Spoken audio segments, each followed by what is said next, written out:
future to reassess our realities, revitalize our commitments, and amplify our collective efforts. At the summit held just 2 days ago, we engaged in discussions on policies, objectives, and avenues for cooperation concerning sustainable development, science, technology, innovation, youth, and governance transformation.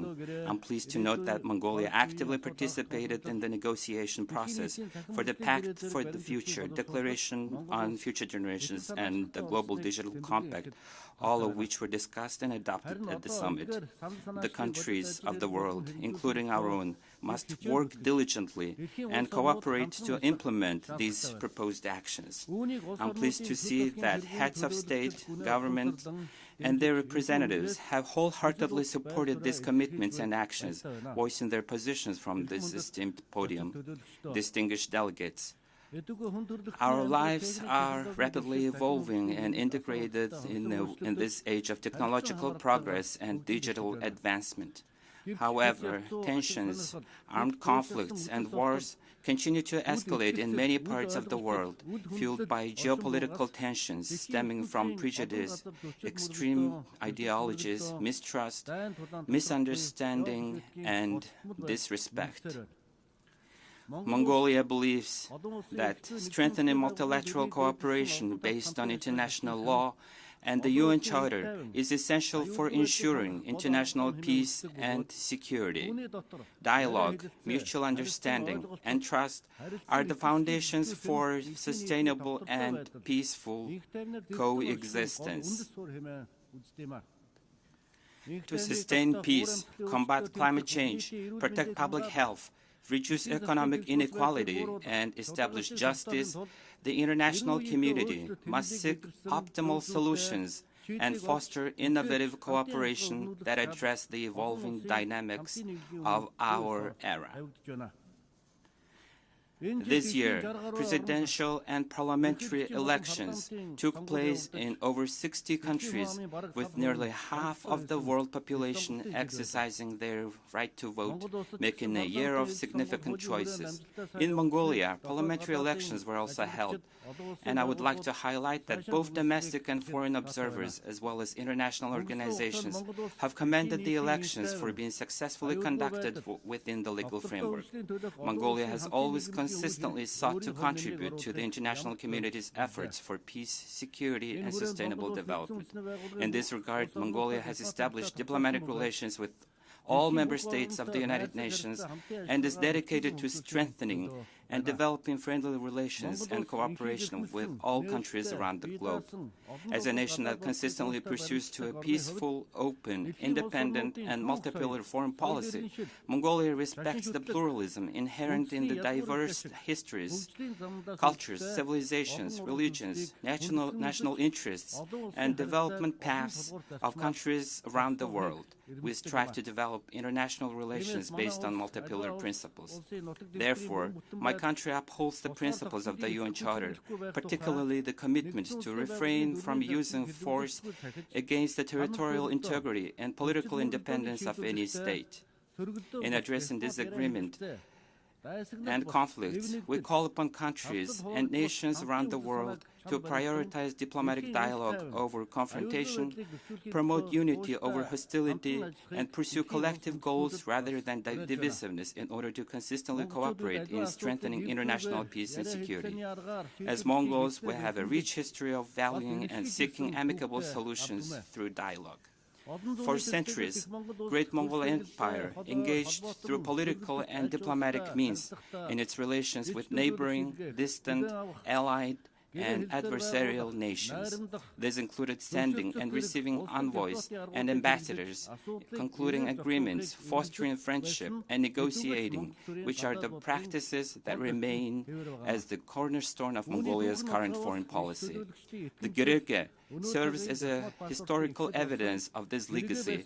It represents the origins of credentials handed to envoys or modern diplomatic passports, having been used by Mongols since the 13th century in their relationship with other nations. The Gürge is displayed as a historic artifact at the United Nations headquarters. In 2000, UN Secretary General Kofi Annan remarked that Gürge is an invaluable heritage gifted by Mongols to the international community, emphasizing that we have a lot to learn from the wisdom of Mongolian ancestors. The principles of maintaining peace and harmonious coexistence championed by our ancestors reflects the progressive ideals that underpin our current collective effort to sustain peace and stability. At present, humanity is alarmed by the deepening global geopolitical tensions which ignite the fires of war and heighten the nuclear threat. The collective efforts of countries around the world towards non-proliferation, disarmament, and the total elimination of nuclear weapons, as well as the expansion of nuclear weapon-free zones, must not be overlooked. Mongolia has made significant contributions to the elimination of nuclear threats by having its nuclear weapon-free status recognized at the international level. We reaffirm our commitment to continue pursuing and supporting nuclear weapon-free policies and initiatives. Mongolia calls upon all countries to collaborate in ensuring peace and stability, particularly in creating a world free from nuclear threats. We propose the convening of a special gathering on this issue within the framework of the United Nations. Mr. President, Mongolia deeply appreciates the role of UN peacekeepers, the Blue Helmets, who serve tirelessly and make significant contributions to international peace and security. Due to various factors, such as international terrorism, brutal acts of extremism, and the growing number of refugees, Blue Helmets are confronted with increasingly complex tasks under more challenging conditions. We must not forget that over 4,370 UN peacekeepers, including military, police, and civilian personnel, have lost their lives in the line of duty. Although Mongolia has a relatively small population, over the past 20 years, more than 20,000 peacekeepers have been deployed to hotspots around the world to contribute to peace and security of humanity. In particular, in alignment with the Women, Peace and Security agenda of the UN Security Council, we aim to increase women participation in UN peacekeeping operations. Currently, Mongolian female officers made up to 11% of our peacekeepers. To ensure the competence of our peacekeepers, it is crucial to improve their psychological well-being. Therefore, Mongolia initiated and developed a pilot project for supporting peacekeepers and their families, which was submitted to the UNDPKO. Mr. President and distinguished delegates, in recent years, the rapid development of information and communication technologies has significantly impacted the daily life of people, and is seen as a factor that may fundamentally reshape the development of civilization in the future. In line with these intensive discussions on information and communication technologies and artificial intelligence have arisen in the international fora and the recently adopted Global Digital Compact is a timely and essential step. Our country aims to keep pace with the development of information technology, placing great importance on UN resolutions, documents, and other international legal frameworks related to this issue, and keenly participating in their discussions. In March of this year, the UN General Assembly adopted a resolution calling on member states to ensure the reliability and security of artificial intelligence for the first time, which is a significant step forward. To accelerate the implementation of the Sustainable Development Goals, countries around the world are focusing on policies that promote economic diversification, energy and digital transitions, reduce the negative impacts of climate change, enhance adaptive capacity, and increase access to essential social services, particularly in education and health, while also prioritizing employment and food security. On the other hand, global debt accumulation has reached unprecedented levels, with debt service payments in developing countries exceeding the amounts borrowed, further constraining the budgetary space needed to implement sustainable development goals. Mongolia fully supports the international community's efforts to not only ensure debt sustainability, but also fundamentally reform the international financial architecture under the initiative outlined in the UNSG's report, Our Common Agenda.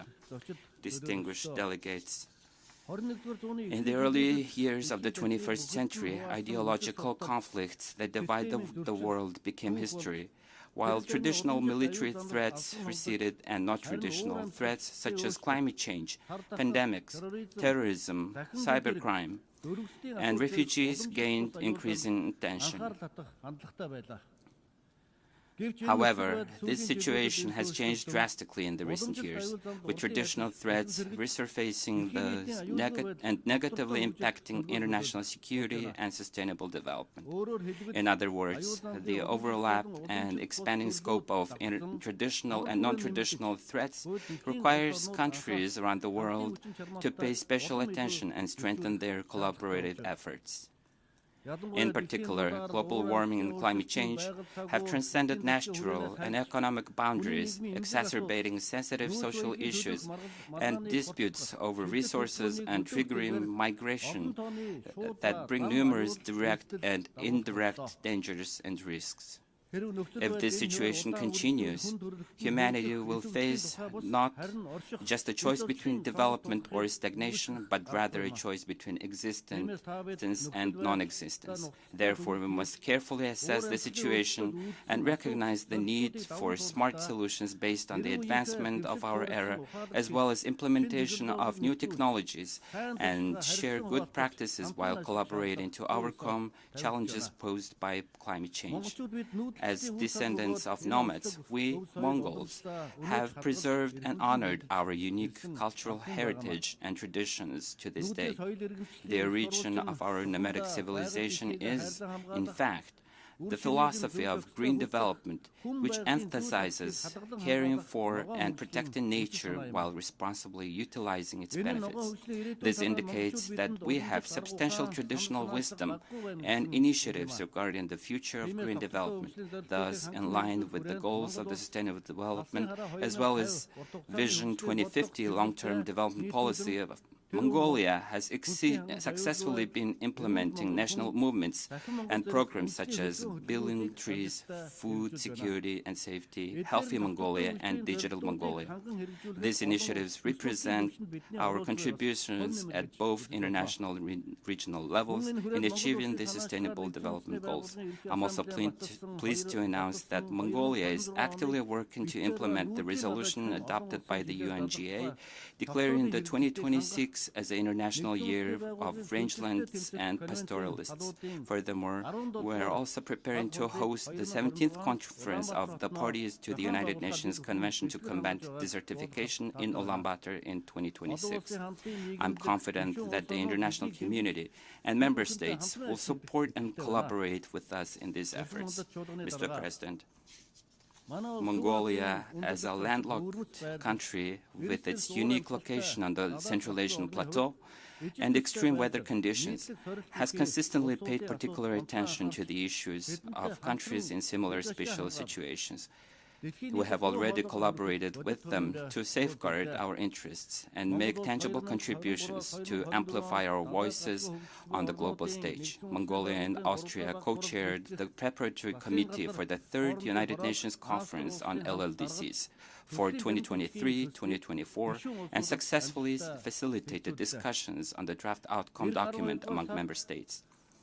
We're pleased that the draft of the action program to be adopted at the upcoming conference in Botswana next December includes innovative content outlining specific goals and measures to guide the development of LLDCs over the next decade.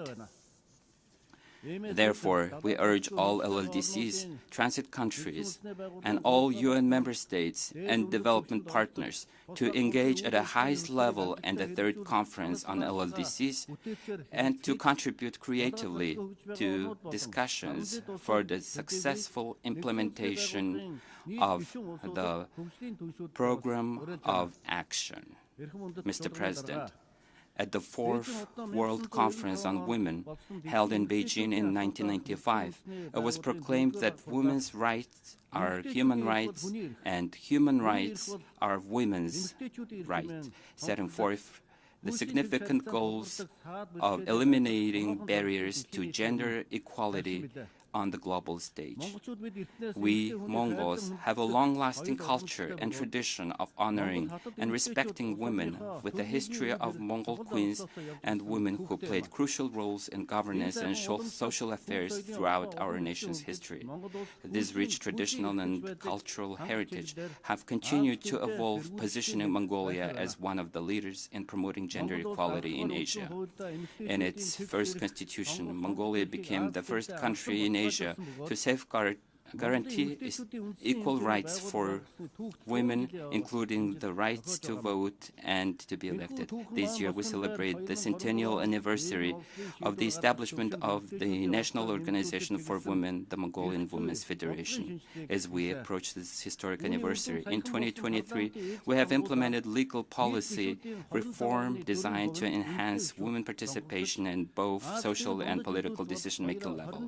As a result, in the recent parliamentary election, 25.4% of elected members were women, exceeding the average rate of 21.2% in Asia. Moreover, in August this year, our country successfully hosted the World Women's Forum under the theme Towards a Green Future in Ulaanbaatar in collaboration with the United Nations.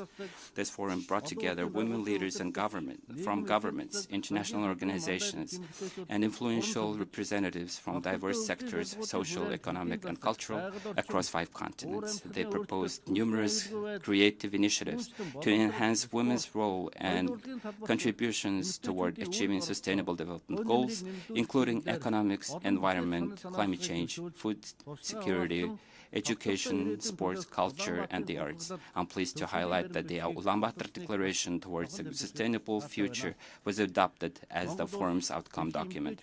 Building on the momentum of the World Women's Forum, Mongolia will continue to actively promote gender equality and the empowerment of women. Mr. President, distinguished delegates, the General Assembly of the United Nations is the most important and honorable podium for amplifying the voice of ideas and aspirations for international peace and security, well-being, and development of humanity. Mongolia has consistently supported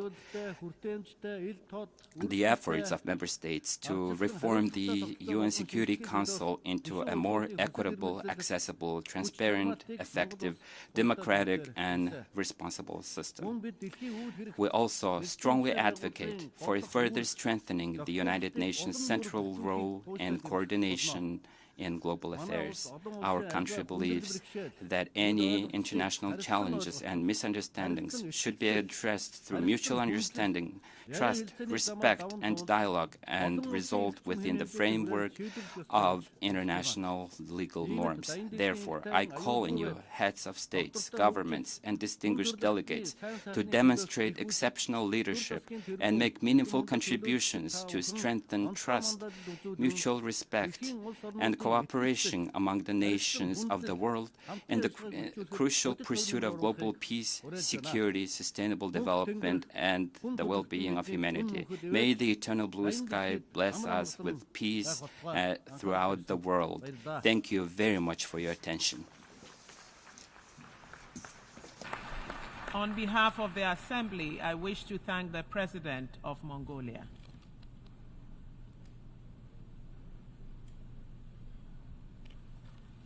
The Assembly will hear an address by His Excellency Wavel Ramkalawan, President of the Republic of Seychelles. I request protocol to escort His Excellency and invite him to address the Assembly.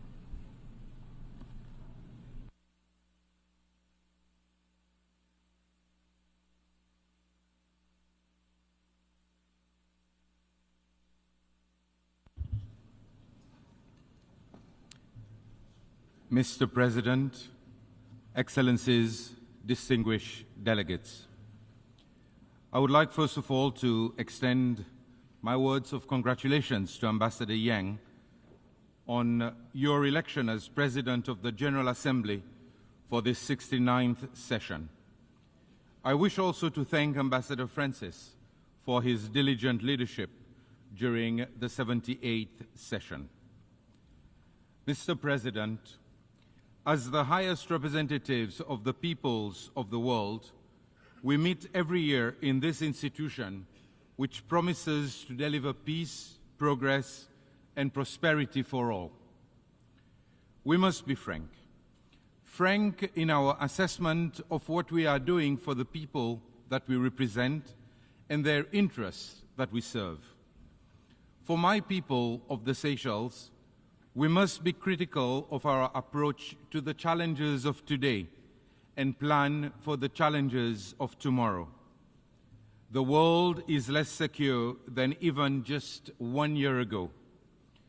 Where we hoped that existing conflicts could be resolved, we find ourselves in a situation more tense and precarious.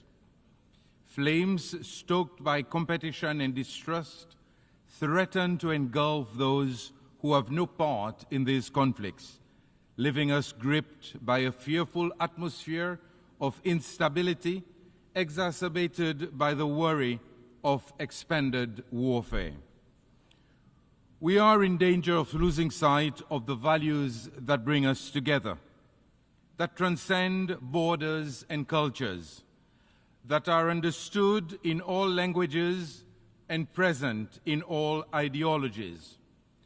We must revert to our foundational principles of dialogue and cooperation. Without a stable foundation, we cannot build our vision of a peaceful, prosperous, and sustainable world. Our focus is diverted from the challenges requiring our urgent and undivided attention, challenges affecting the core of people's lives and equally requiring solutions with people at their center. The climate crisis, ending poverty and hunger, ensuring that all have the indisputable right to a decent and dignified life. Our people have entrusted us to work together to find solutions. Mr. President, 79 years ago, the permanent members of the Security Council conferred upon themselves the great responsibility of ensuring international peace and security, to cooperate in good faith to save future generations from transgressions of the past. With this great responsibility comes the expectation that gross violations of the UN Charter be dealt with resolutely and impartially. We place our trust in them to act in the common interest, to prevent conflict and preserve human dignity. The consequences of conflict are felt beyond the direct and intolerable suffering of victims in war zones and those displaced by fighting. In such an interconnected world, we are all subjected to inflationary pressures, elevated commodity and energy prices, and other disruptive effects. Widened and prolonged conflict risks affecting smaller states like Seychelles, trying not to get caught in the crossfire. It is not our intention to lecture the world powers, nor attempt to prescribe solutions to complex issues. We simply wish to remind you of your duty and be reassured that geopolitics will not supersede human rights and international law. Since its formation in 1946, the Security Council has remained largely unchanged. Most of Africa was under colonial rule then. Seychelles joins the call for the UN and the Security Council to deliver the reform being appealed for by so many, with the objective not to hinder its work, but to bring inclusivity and perspective. It is time to correct one of the many injustices to which Africa has been subjected. Permanent membership of the world's primary peacekeeping institution is a necessity. The consideration by the Council of critical issues such as sea level rise brought by Malta last year and the broader climate security nexus has proven that it is capable of reflecting new realities. The proposal of the United States to include a rotating seat for small island developing states is a welcome and progressive one. Mr. President, climate change remains the foremost challenge facing humanity, and failure to address its effects will devastate current and future generations. As a small island state, Seychelles understands what it means to be vulnerable, a vulnerability that cannot be ignored in the future we see for ourselves. We are on the front lines of the climate crisis, which poses irreversible threats to our people, our economy, and our way of life. Rising sea levels, extreme weather events, and the degradation of our oceans are stark reminders of the urgent need for global action on climate change.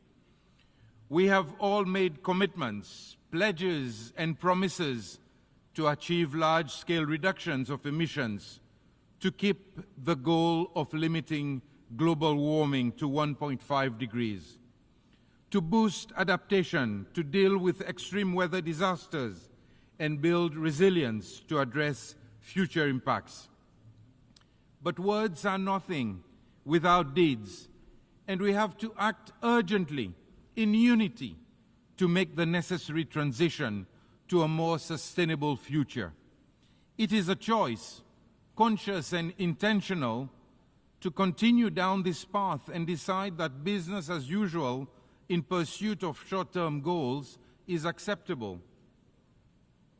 Mr. President, world military expenditure has increased for the 10th consecutive year, reaching $2.5 trillion in 2023. This makes even the highest estimates of the funds, $100 billion needed for loss and damage, seem modest and insignificant. This is a worrying reflection of the world's priorities. It is unfair for SIDS to suffer the consequences of these choices. We simply do not have the means to cope with the disastrous effects of climate change. Here I want to thank those who have contributed to the Loss and Damage Fund. The pledges made following COP28 should not be mere attempts to pacify us who have been calling for remediation.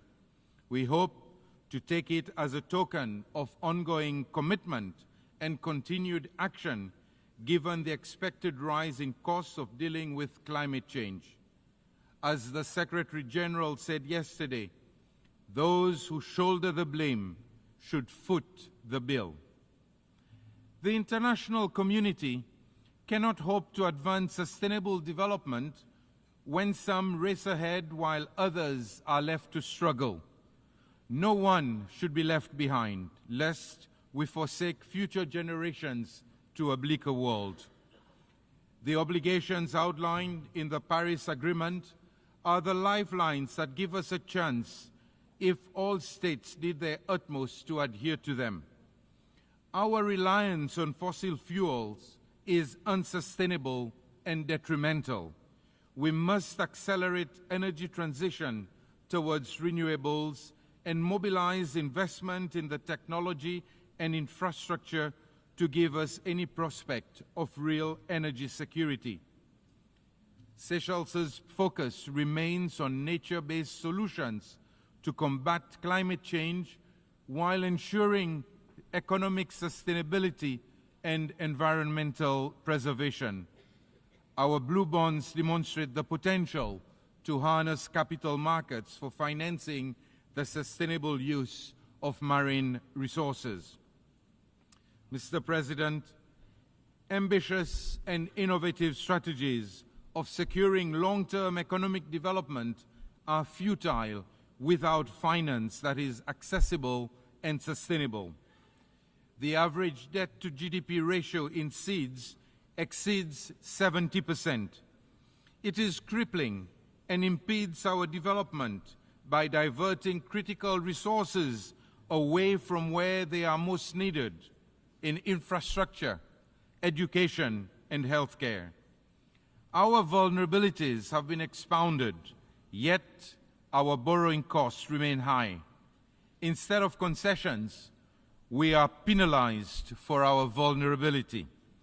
It is time to move beyond discussion and implement real reforms in the international financial system to address the preclusion of some vulnerable countries, regardless of income status, from opportunities to meet development needs.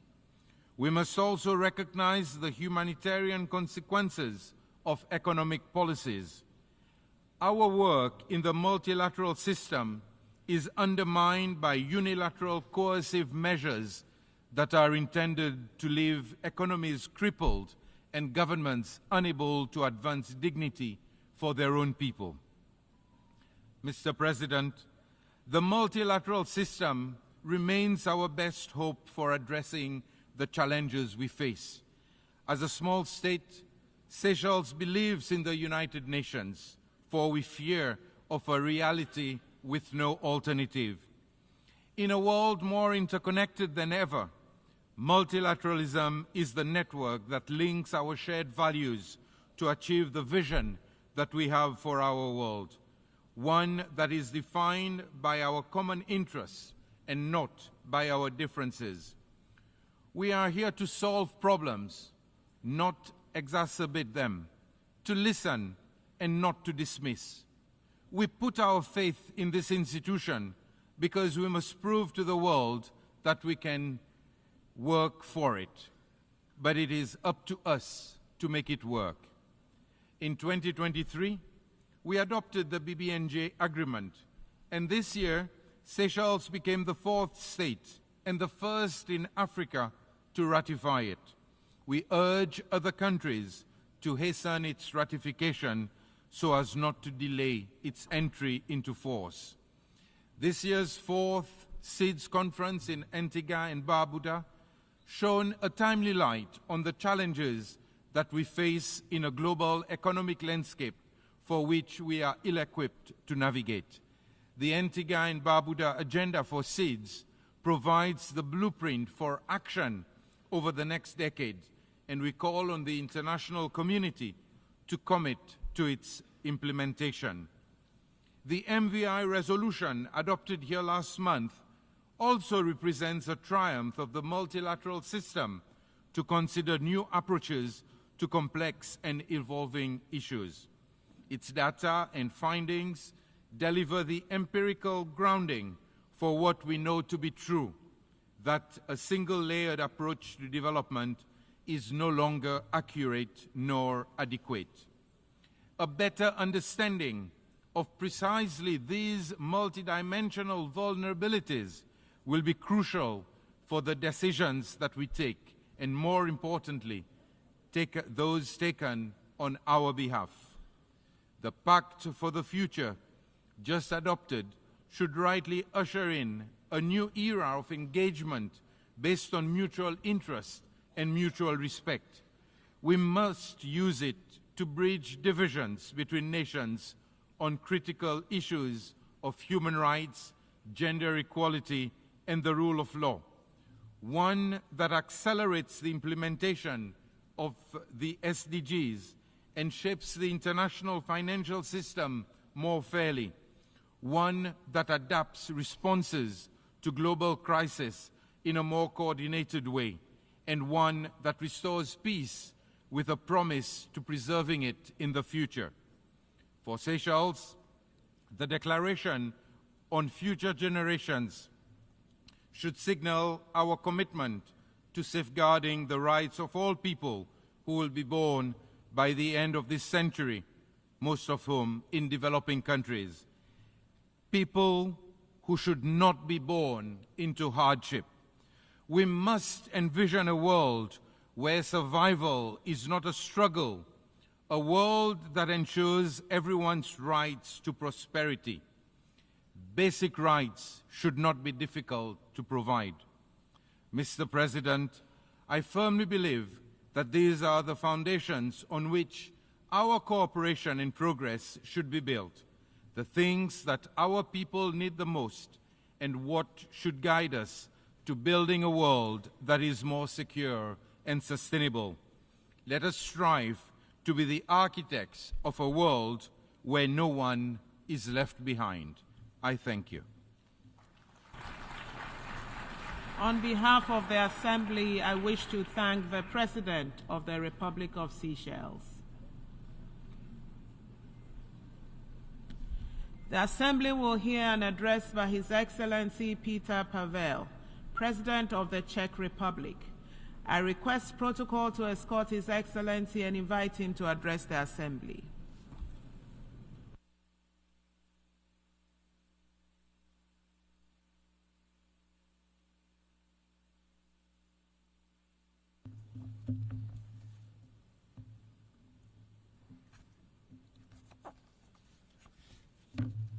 Madam President, Excellencies, ladies and gentlemen, it is a true honor for me to address you today. Much to my regret, since the last time we met here 1 year ago, the world has not become any safer. On the contrary. To start with, let me recall that the United Nations was created to save humanity from the scourge of war and destruction and to promote peace, justice, and better quality of life for all humankind.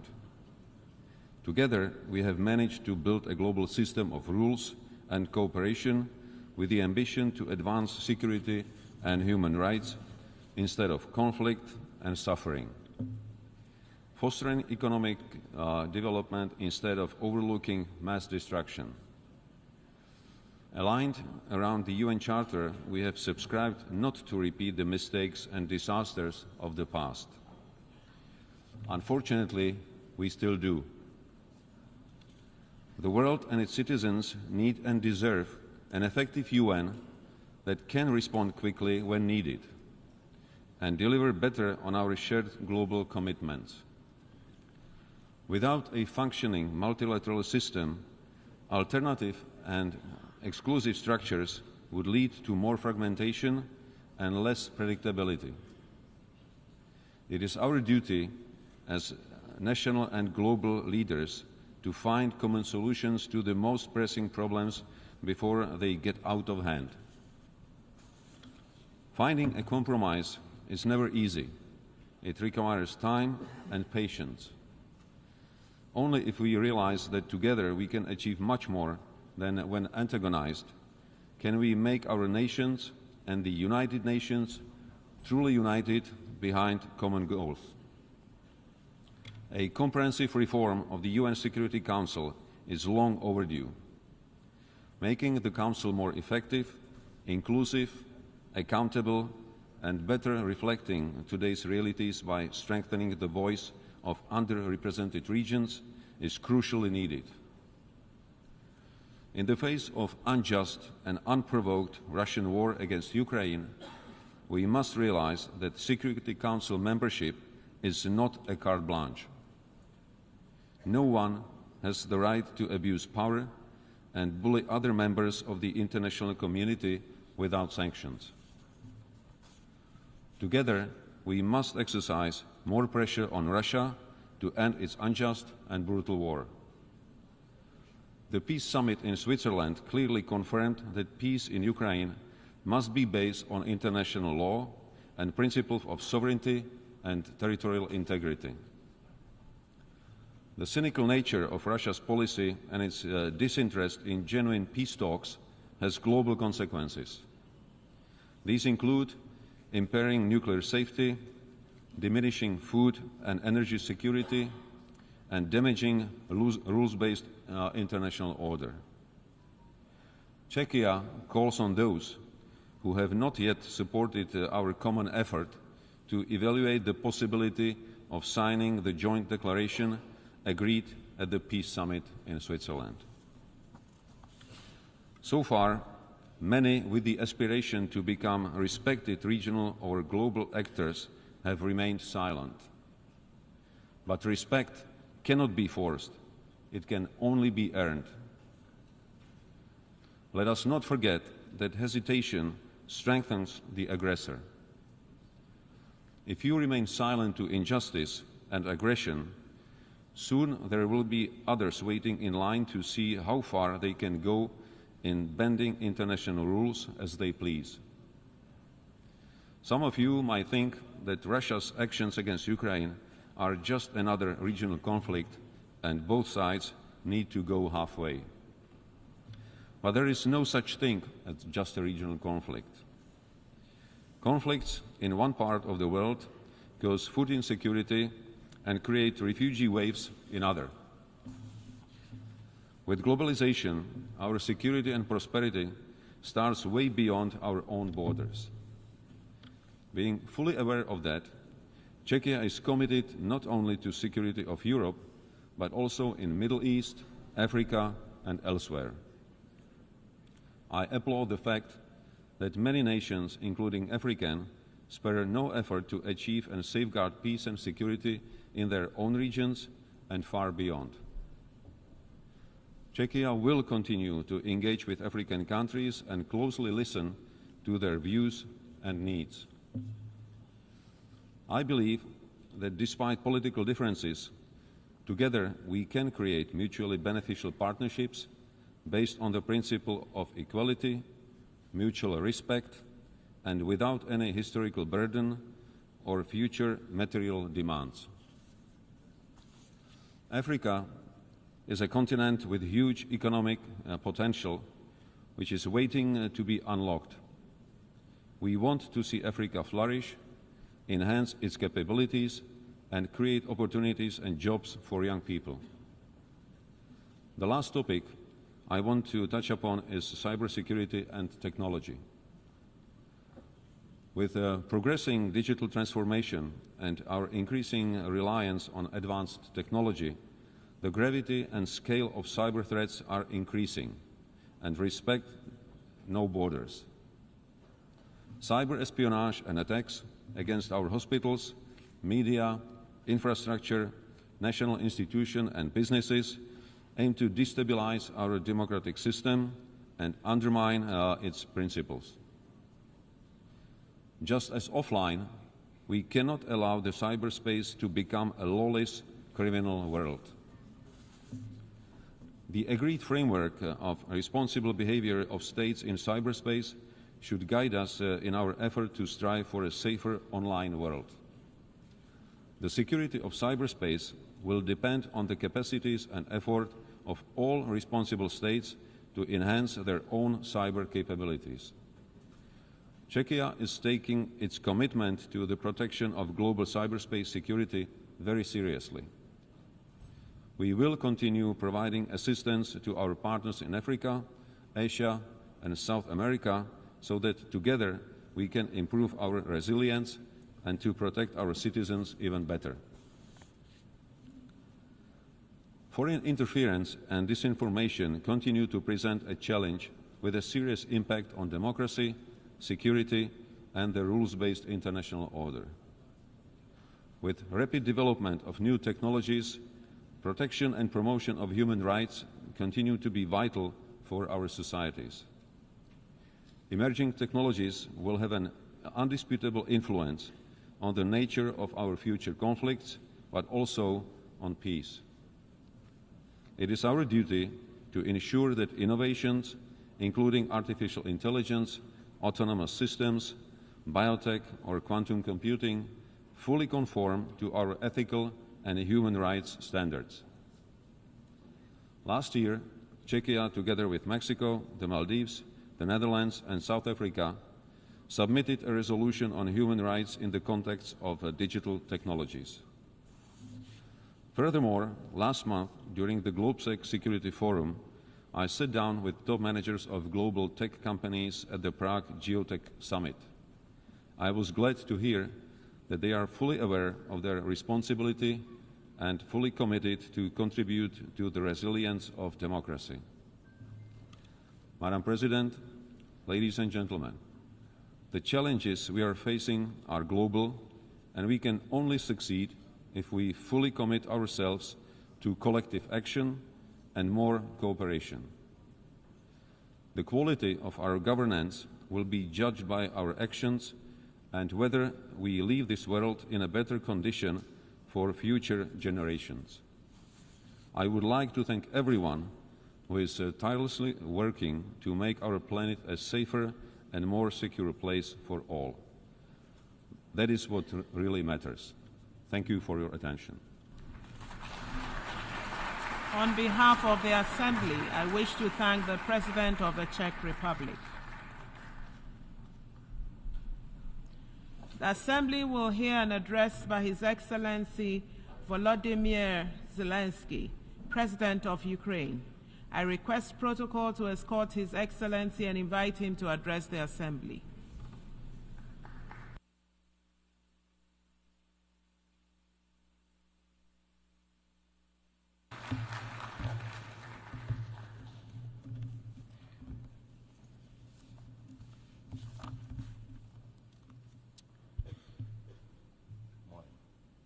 Thank you very much, dear leaders, your excellencies.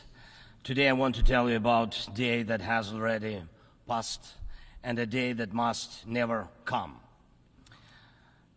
On the night of March 4th, 2022, I received one of the most terrifying reports since the beginning of a full-scale Russian invasion against Ukraine.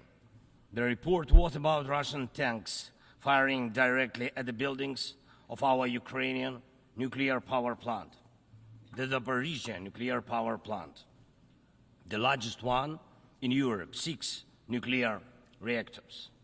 The Russian army stormed this facility just as brutally as any other during this war, without thinking about the consequences, possibly disastrous. This was one of the most horrifying moments of the war, when no one could know how Russian strikes on the nuclear facility would end, and everyone in Ukraine was reminded of what Chernobyl means. Now, the Zaporizhzhia nuclear power plant remains occupied by Russian forces, unfortunately, and it's at risk of a nuclear incident. This is the major source of radiation danger in Europe, possibly in the world. That's why, in the peace formula I presented, the first point is about nuclear safety. In Ukraine, we know exactly what we are dealing with. And I want to thank you, the General Assembly members, for adopting a resolution in July this year on the safety of nuclear facilities in Ukraine. Most in the world understand what's at stake. The General Assembly demanded that Russian return control of the Zaporizhzhia nuclear power plant to Ukraine. Only then real nuclear security will return to Europe and the world. And now about the day that must never come. Since Russia can't defeat our people's resistance on the battlefield, Putin is looking for other ways to break the Ukrainian spirit. One of his methods is targeting our energy infrastructure. And these are deliberate Russian attacks on our power plants and the entire energy grid. As of today, Russia has destroyed all our thermal power plants and a large part of our hydroelectric capacity. This is how Putin is preparing for winter, hoping to torment millions of Ukrainians, ordinary families, women, children, ordinary towns, ordinary villages. Putin wants to leave them in the dark and cold this winter, forcing Ukraine to suffer and surrender. Just imagine, please, your country with 80% of its energy system gone, with such a destroyed part of the system. What kind of life would that be? Recently, I received yet another alarming report from our intelligence. Now Putin does seem to be planning attacks on our nuclear power plants and their infrastructure, aiming to disconnect the plants from the power grid. With the help of satellites, by the way, ladies and gentlemen, satellites of other countries. Russia is getting images and detailed information about the infrastructure of our nuclear power plants. But what does this really threaten? Any missile or drone strike, any critical incident in the energy system could lead to a nuclear disaster. A day like that must never come. And Moscow needs to understand this, and this depends in part on your determination to put pressure on the aggressor. These are nuclear power plants. They must be safe. Ladies and gentlemen, 2 years ago, in the fall of 2022, I proposed a comprehensive strategy to end the war and to ensure security, and I presented the peace formula at a highly inclusive political platform for world leaders, the G20 summit in Indonesia, representing billions of citizens from all parts of the globe. And it's important for us that all these people can understand us, understand that Ukraine wants to end this war more than anyone in the world. War always poses a threat to many. You all see in the media and read in reports what is happening in Ukraine because of Russia's war. It's something many are imagining happening to themselves.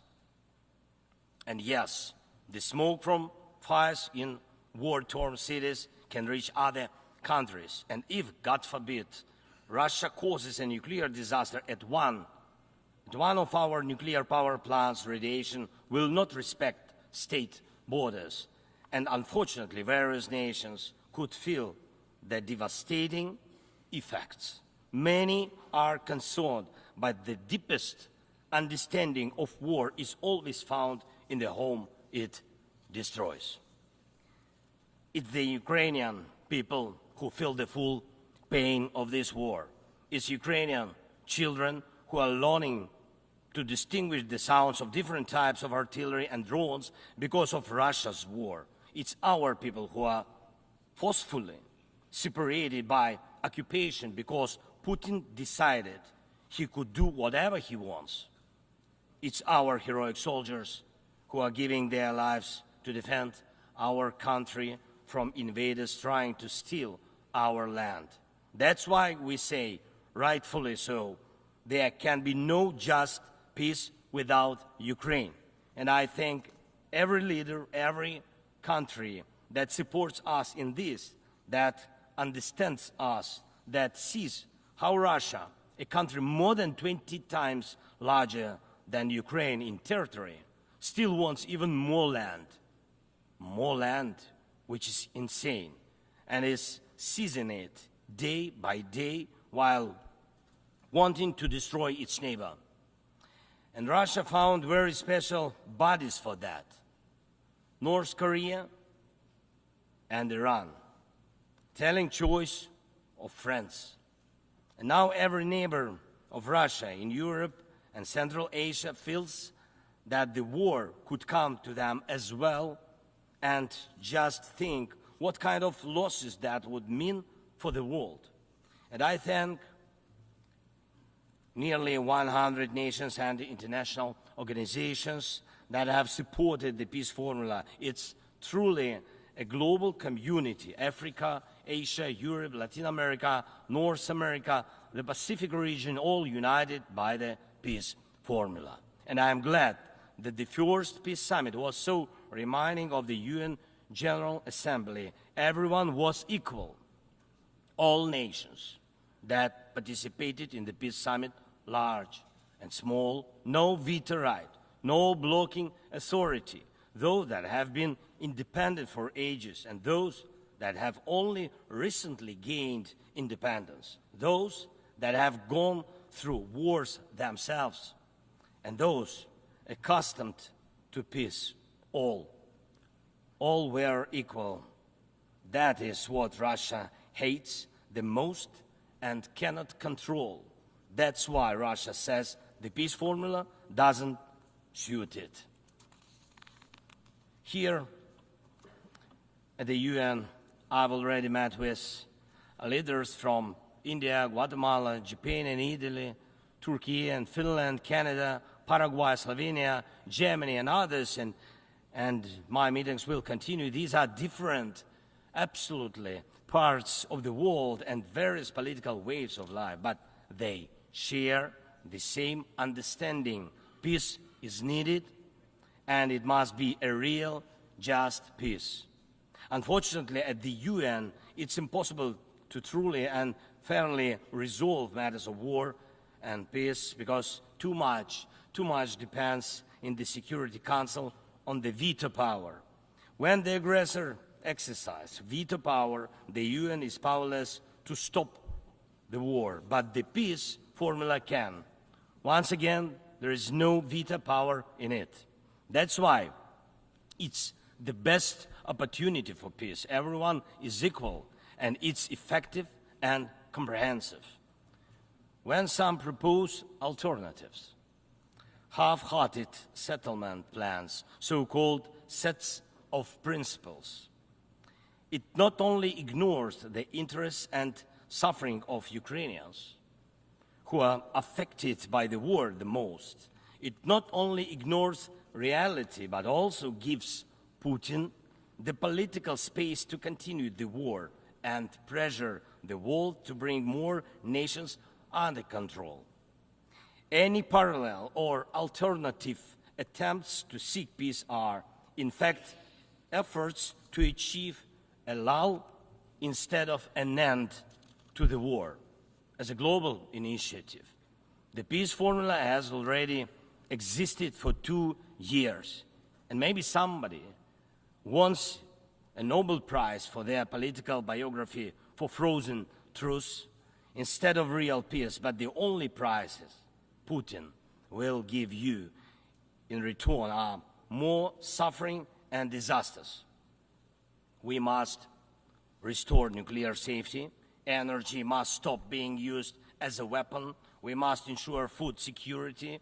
We need to bring home all our captured soldiers and civilians forcibly deported to Russia. We must uphold the UN Charter and guarantee our right, Ukraine's right to territorial integrity and sovereignty, just as we do for any other nation. We need to withdraw the Russian occupiers, which will bring an end to the hostilities in Ukraine, and we must hold those responsible for war crimes accountable. We need to prevent ecocide and stop the destruction of nature caused by the war. And we must not allow a second or third phase of this Russian invasion. And we need to make it clear the war is over. This is the peace formula. What part of this could be unacceptable to anyone who upholds the UN Charter? If someone in the world seeks alternatives to any of these points or tries to ignore any of them, it likely means they themselves want to do a part of what Putin is doing. The point they ignore reveals the desire they're hiding. And when the Chinese-Brazilian duo tries to grow into a choir of voices, with someone in Europe, with someone in Africa saying something alternative to a full and just peace, the question arises, what is the true interest? Everyone must understand you will not boost your power at Ukraine's expense. And the world has already been through colonial wars and conspiracies of great powers at the expense of those who are smaller.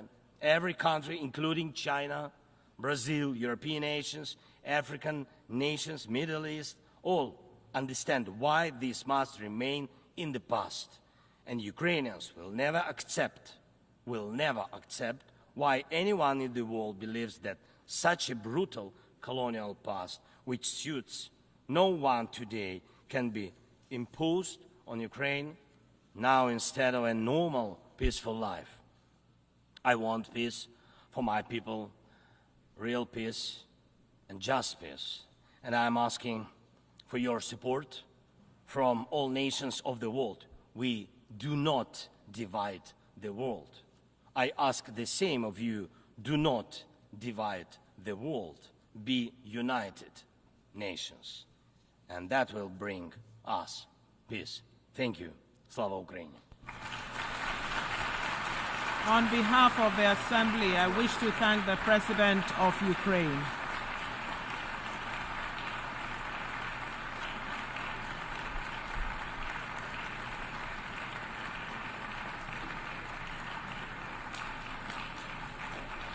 The Assembly will hear an address by His Excellency Nana Addo Dankwa Akufo-Addo, President of the Republic of Ghana. I request protocol to escort His Excellency and invite him to address the Assembly.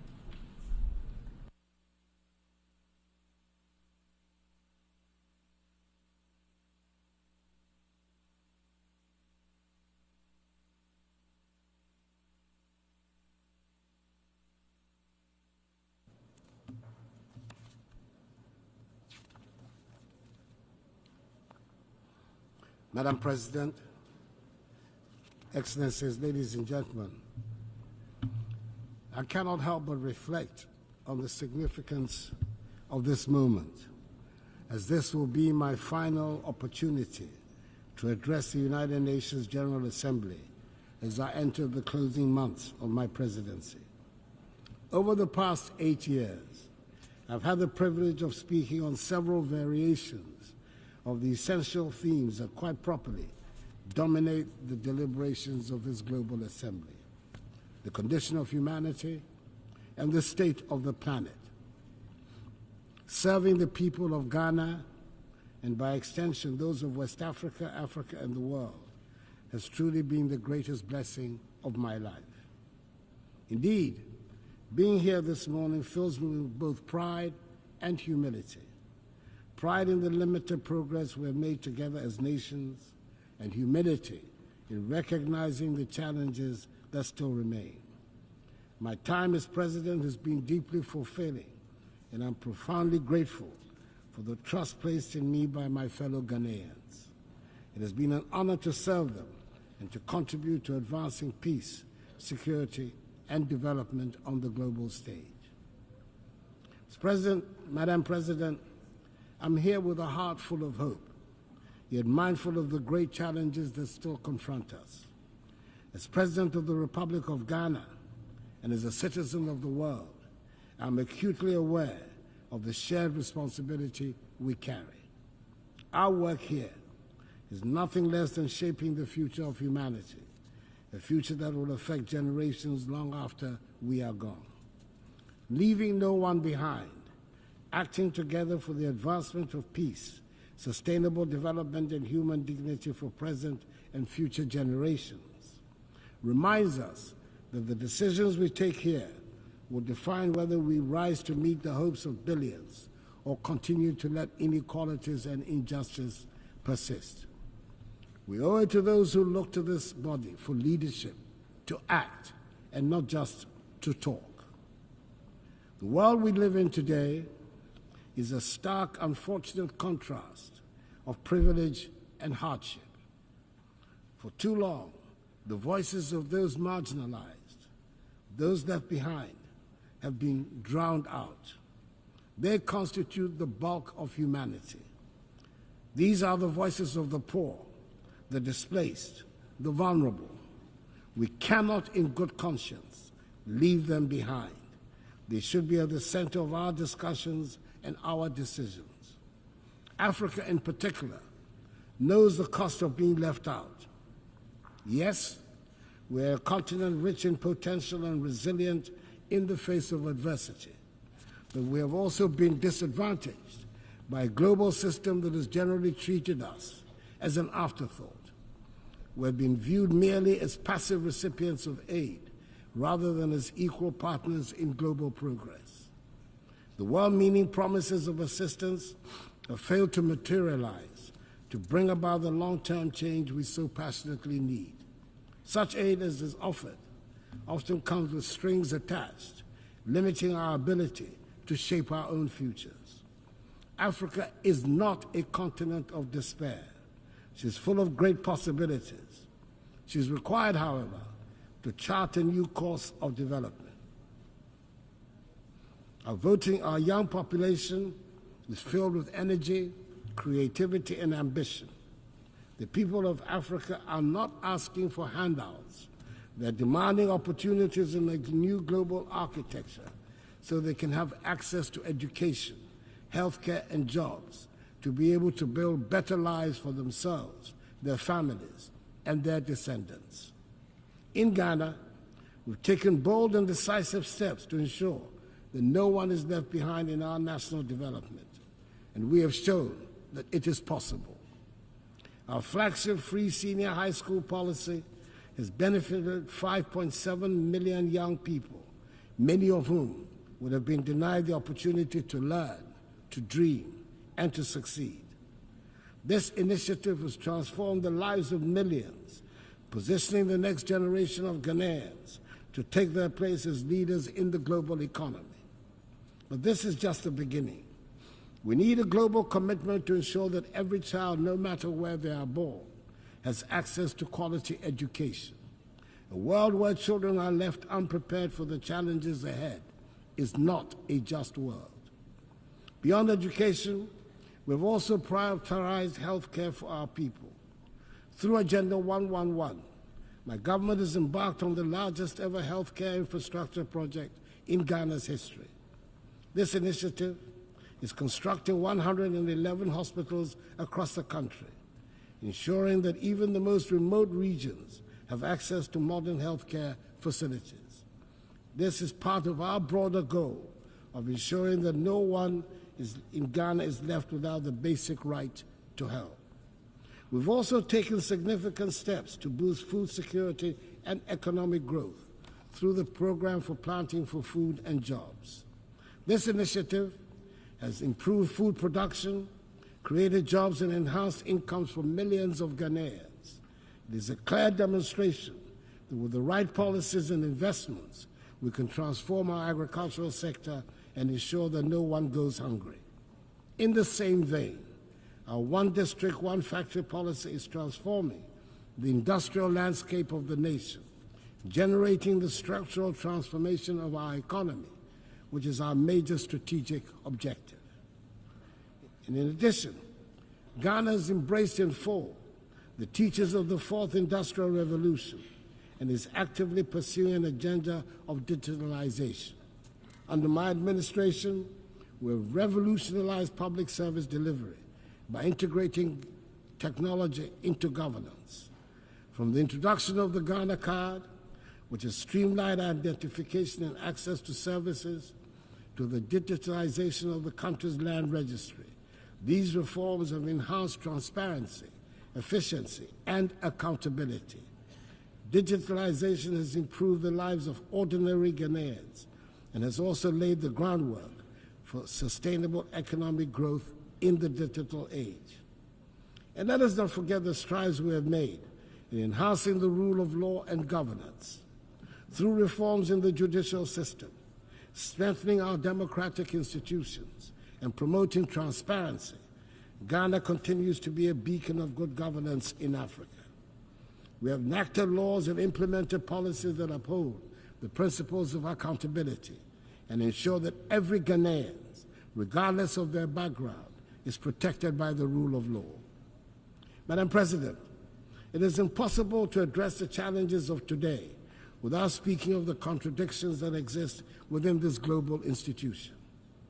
We gather here to discuss peace, but wars continue to ravage nations. We speak of justice, yet justice endures. Take the Russian invasion of Ukraine, for instance. Millions of lives have been uprooted. Thousands have lost their lives, and yet the Security Council has struggled to respond decisively, just as it is struggling to make a decisive intervention in the tragic ongoing war in Gaza and the Lebanon. The structure of the Council reflects a world that no longer exists, and its failure to act in times of crisis raises a difficult question. What is the purpose of the Security Council if it cannot intervene when the world needs it most? Reforming the UN Security Council is a matter of fairness and necessity. The current structure, created in 1945, no longer reflects the realities of today's geopolitical and economic landscape. Africa, Latin America, and South Asia remain underrepresented despite their significant influence on global affairs. This lack of representation undermines the legitimacy of the Council's decisions, and the use of veto power by a few permanent members often paralyzes its ability to act effectively during crises. Reform is essential to ensure that the Council is more inclusive, democratic, and responsive to the complex challenges we face today. The world has changed, and the Security Council must change with it to maintain its relevance in promoting global peace and security. For years, I've championed the need to reform the Security Council as per the Eswatini Consensus, the common African position on UN reform, which calls for Africa to have permanent seats on the Council. It is incomprehensible that a continent of 1.4 billion people has no permanent voice in shaping decisions that affect global peace and security.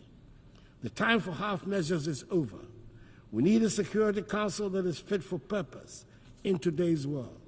It is heartening, however, that finally the demand for reform has found acceptance by leaders of 2 of the 5 permanent members, President Joe Biden of the United States of America and President Emmanuel Macron of France. Hopefully, the others will soon follow suit. We must also recognize that the fight for peace goes beyond government actions. It is a fight for humanity itself. In Africa, we have often borne the brunt of conflicts, sending our troops to peacekeeping missions with limited support from the global community.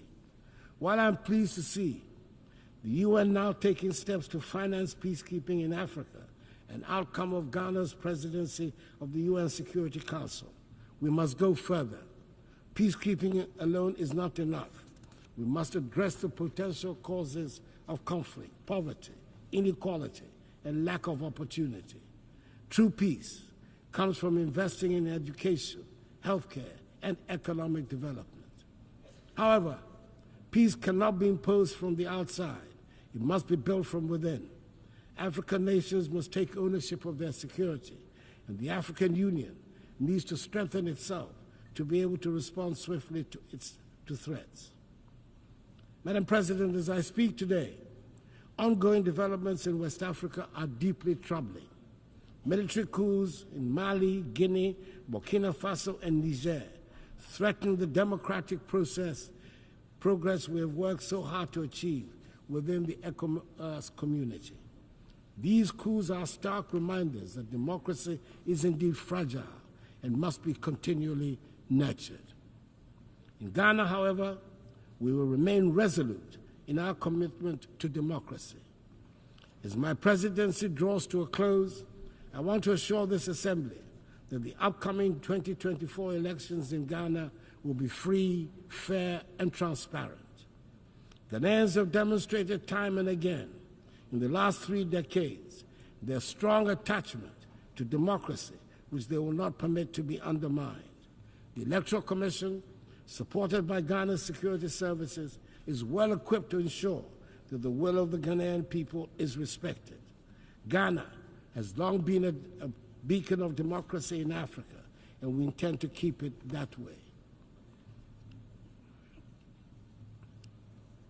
The 2024 elections will be proof of our enduring adherence to the rule of law, transparency, and the principles of democratic accountability that have guided our nation in recent decades. Madam President, we find ourselves at a pivotal moment in history. The decisions we make today will shape the future of our world. We can choose to act with courage, compassion, and a commitment to leave no one behind, or we can choose inaction and allow the suffering of millions and the degradation of the planet to continue. Let me end by reminding us all that the future is not something that simply happens. It is something we create.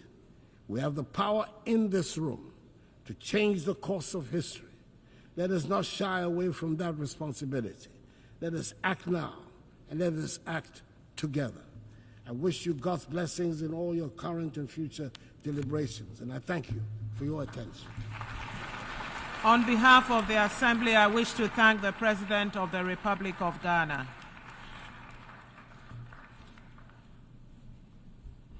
The Assembly will hear an address by His Excellency Rumen Radev, President of the Republic of Bulgaria. I request protocol to escort His Excellency and invite him to address the Assembly.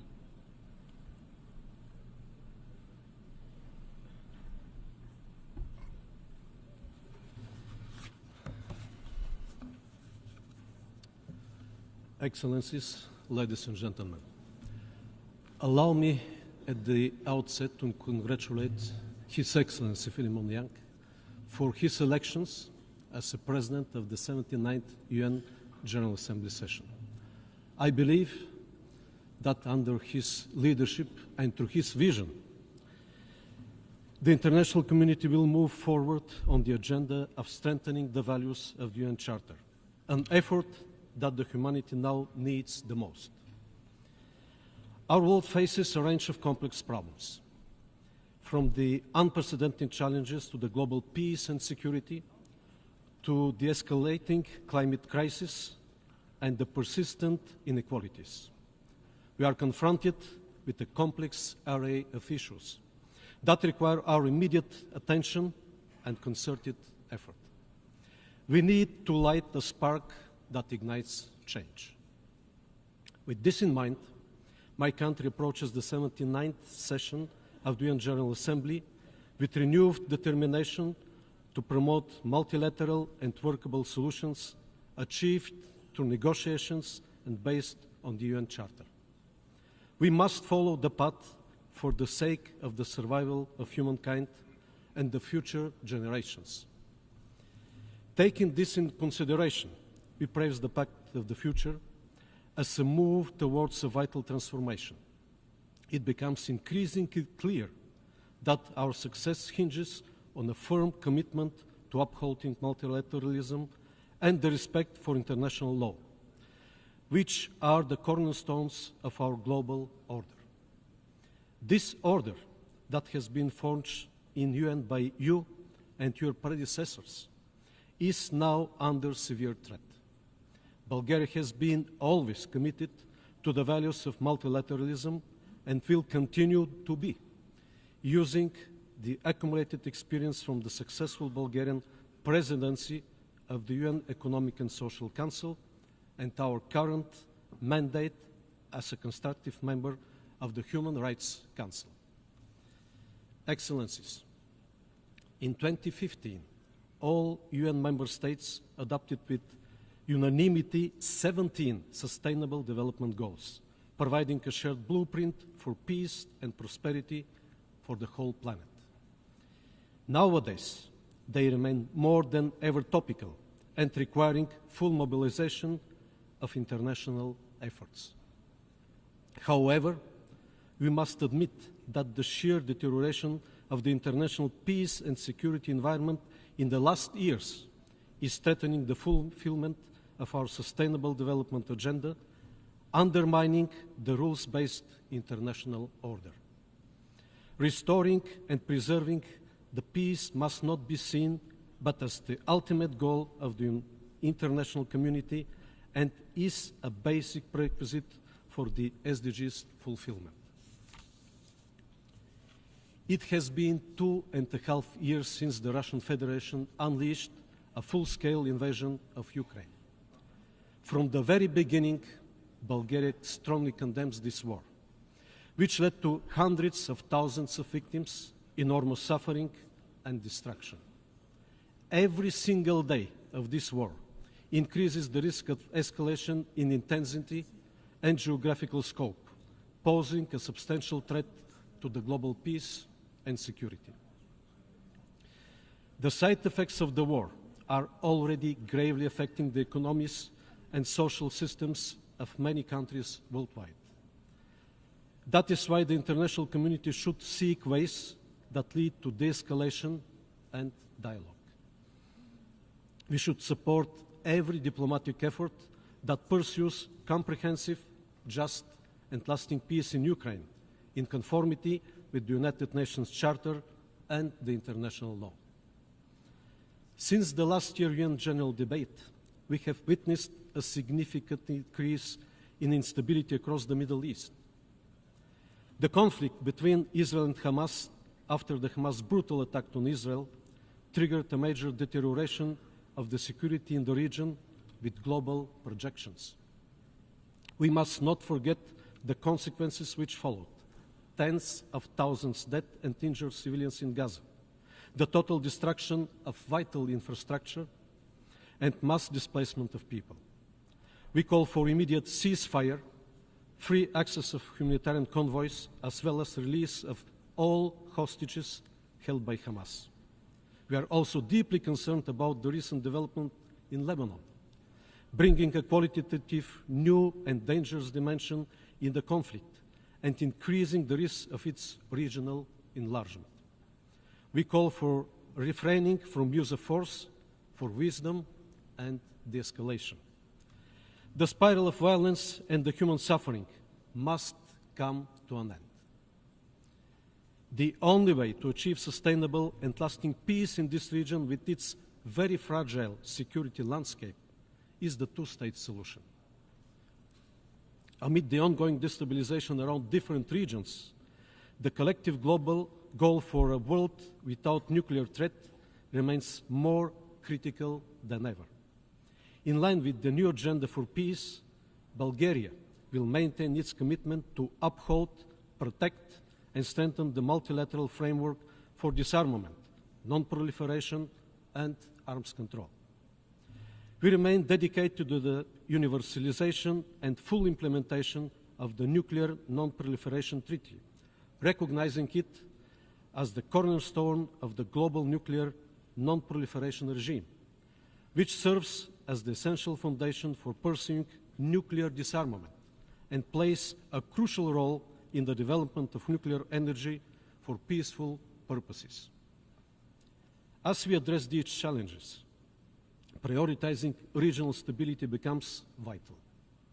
My country actively engages in political dialogue with Southeast European countries, driven by the conviction that the region's security, stability, and prosperity are crucial for the broader regional and international resilience. Bulgaria is a strong supporter of the European path of the Western Balkan countries. Our main priorities vis-à-vis the region are fostering good neighborliness, improving connectivity, protection of human rights, and combating ethnic discrimination. However, a serious challenge on this path are the new outbursts of incitements of hatred.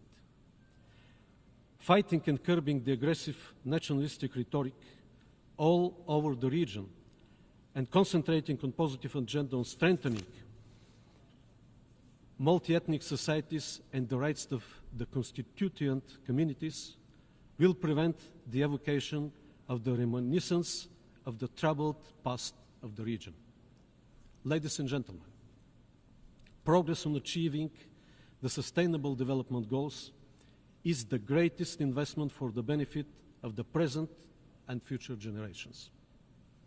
Bulgaria keeps on contributing actively to this common effort through the steady implementation of the National Development Programme Bulgarian 2030 and of sustainable projects for development cooperation with partner countries, through supporting projects in education, healthcare, public infrastructure and services, as well as renewable energy solutions. We face a growing number of places around the world where warring dynamics in terms of governance, democracy, and human rights emerge. As a present member of the Human Rights Council, we reaffirm our commitment to this noble cause.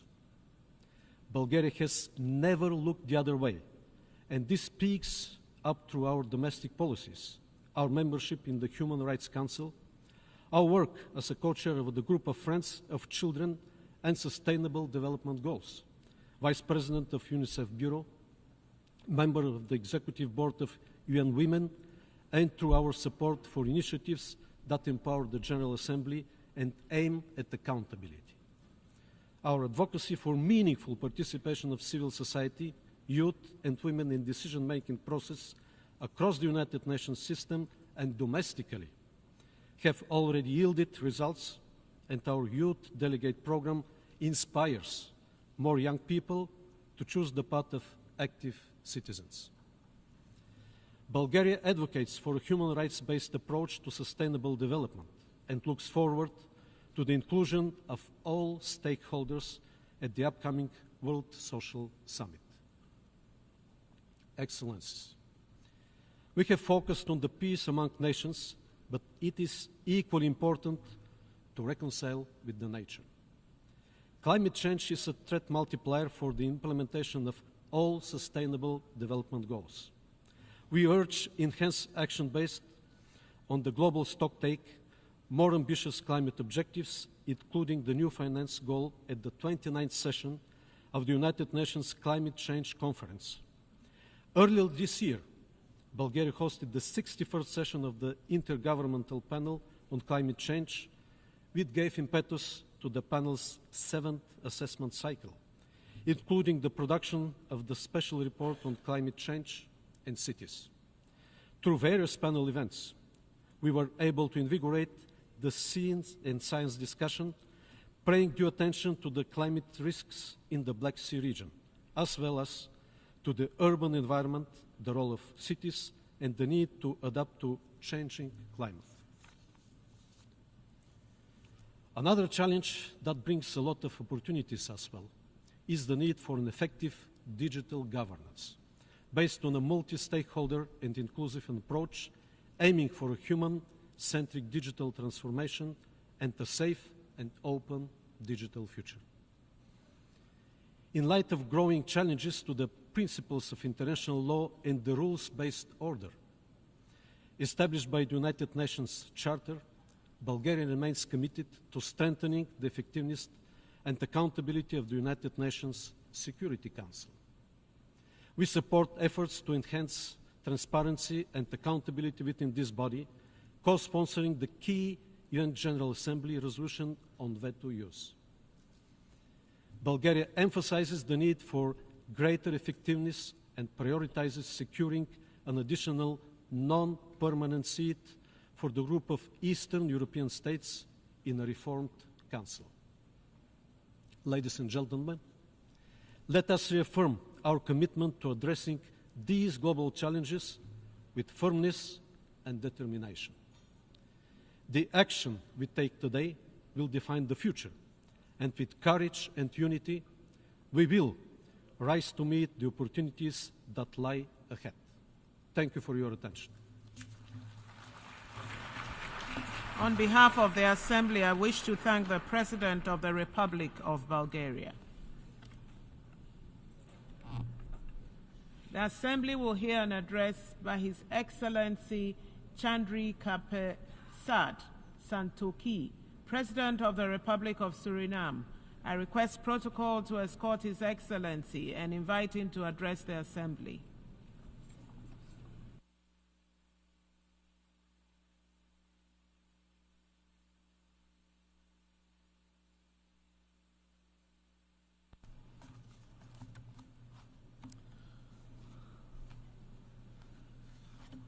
Madam President, Excellencies, Heads of Delegations, ladies and gentlemen, good morning. Madam President, this General Assembly is of historic significance as we embark on a process of recalibrating international relations and establishing a more effective multilateral framework.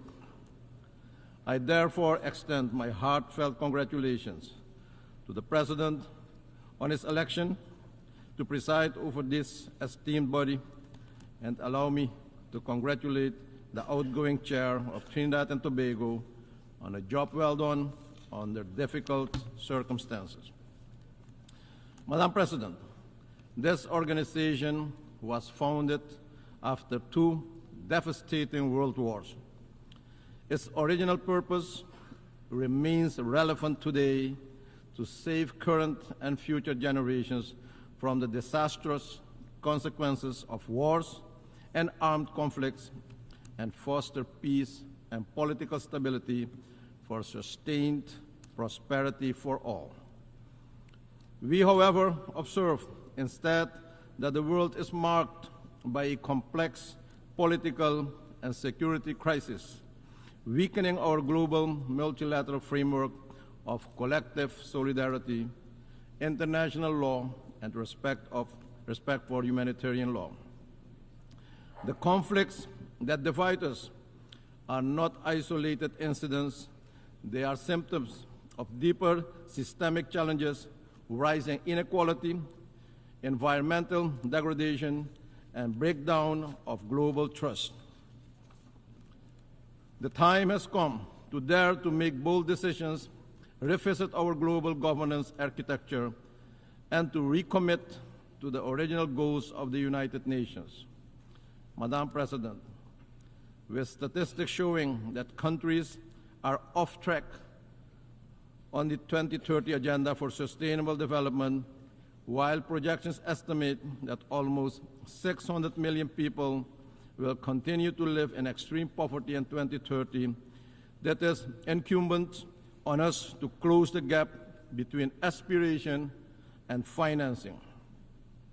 I wish to emphasize the urgent need for accelerated reforms and coordination within the international financial architecture, especially the international financial institutions.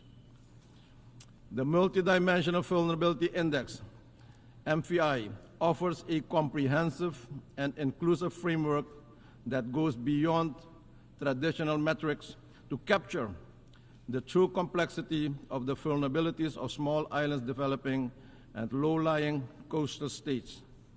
We urge that the MVI is embedded in the operations of the international financial institutions, especially the International Monetary Fund and the World Bank. Apart from the MVI, we see other financial obstacles in place that have a major negative impact on our ability to generate development, especially de-risking measures of international banks, which are based on general assessments, do not consider the country's reality and the severe impact on development objectives of the country. This must be addressed head-on if we want to be inclusive rather than exclusive. My country, Suriname, can attest to the importance of urgent need to reform the global financial and political system and to build greater trust in the multilateral system. Because of our ranking, we are not eligible for several global financial instruments to the detriment of my people. Since taking office in July 2020, my government has successfully started a policy of financial economic reforms, including restructuring the debt portfolio supported by an IMF program and international financial institutions. The impact of the various crises and national efforts to reform the economy has not been easy for the population, but we are on the road to recovery now. Macroeconomic stability has been achieved. We established a social safety net and increased several social benefits, all meant to make sure that we did not forget or excluded that part of our population from restoring a healthier economy. Madam President, 2024 statistics reveal that progress in the area of climate action is inadequate, with global greenhouse gas emissions still rising, despite the need for reductions. climate action can no longer be postponed nor ignored. Soon, we'll meet in Azerbaijan for COP29. Madam President, will we be repeating ourselves with empty promises and pledges, or will we take decisive action to save this planet from extinction? Madam President, Suriname is committed to the Paris Agreement. Suriname has also submitted ambitious nationally determined contributions and has recently started the process of carbon credit trading. Suriname aims to remain a carbon-negative country with a high level of biodiversity and more than 90% forest coverage. With this conscious choice to limit deforestation, we sacrifice economic development for our people. For this, Madam President, we are not compensated while everyone benefits from our decision. Carbon negative and carbon neutral countries must be supported for maintaining that status. We are in favor of a just transition to a carbon-less economy for the coming decades, but we also expect to be allowed to develop our natural resources in an environmentally friendly and balanced manner in compliance with the international standards and practices. In fact, we have already embarked in such a development path by introducing more renewables to our energy grid, utilizing technological innovations to reduce our carbon footprint even further. Madam President, Suriname has had, over the past 100 years, industrial development of bauxite industry, onshore oil production, gold production, as well as agriculture production and other industries. And despite these activities, Suriname is among the 3 carbon-negative countries in the world. At the same time, Suriname is among the 7 most vulnerable countries with respect to the effects of rising sea levels. Madam President, not only have the international pledges for climate financing not materialized in the way pledged, but access to the available resources is an enormous challenge. Simplification of the application and appraisal procedures must be put in place to have the required impact at local level. Regretfully, we also observe that a large part of these funds finds their way in time-consuming and expensive studies, consultancies, and advisory services. In the meantime, the situation on the ground in the affected regions and countries is deteriorating. Often the requested assistance comes late. Madam President, to transform the well-being of our communities, we must embrace diversity and work towards social justice and inclusion. That is what responsible leaders do, making sure no one is left out or excluded. We must practice what we preach, Madam President. While the humanitarian and security situation in the Republic of Haiti remains of concern, we are pleased to note also through leadership of the Caribbean community, a roadmap towards free and fair elections has been initiated and a transition government with a clear mandate has been installed. We cannot leave Haiti and its people alone and behind. Haiti fatigue is not an option. We urge the international community to financially and technically support Haiti on its path forward. Suriname will contribute to the MSS with security personnel and remains committed to assist in whatever way we can.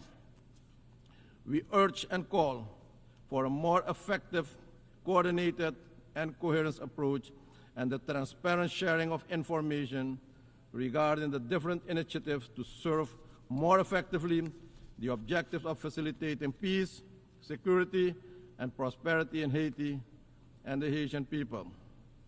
Madam President, leaving no one behind should also include lifting the long-standing economic embargo against Cuba and its people.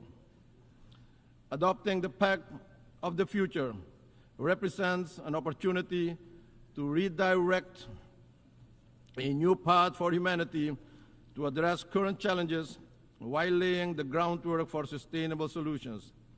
We need to foster collaboration and strengthen partnership to address the long-term global issues as climate change, social inequality, and access to affordable health care and quality education for all.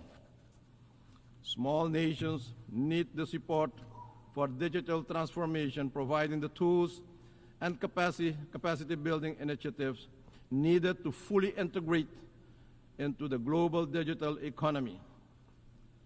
We must, Madam President, utilize technology in a positive and constructive manner to facilitate financial inclusion for all, access to general education and skills training, but also telemedicine and treatment, as well as instant government services.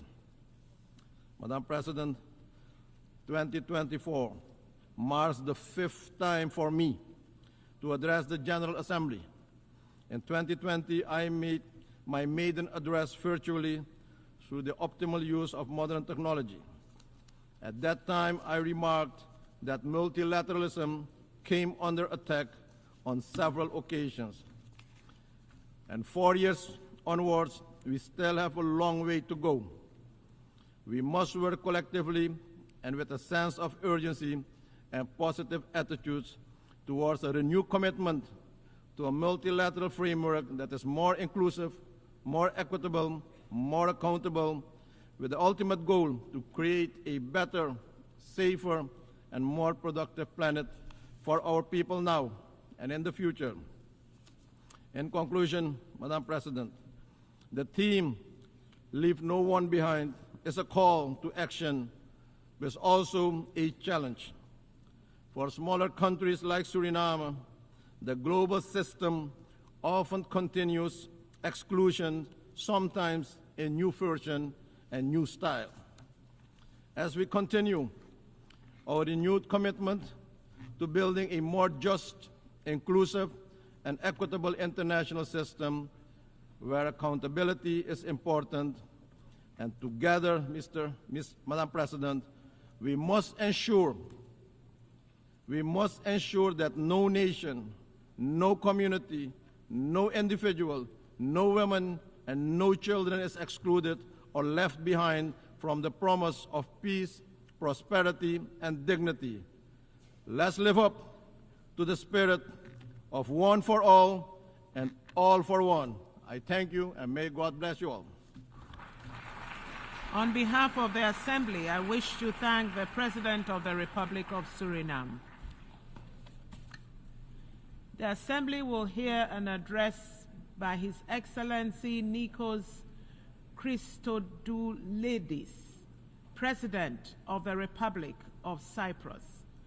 I request protocol to escort His Excellency and invite him to address the Assembly.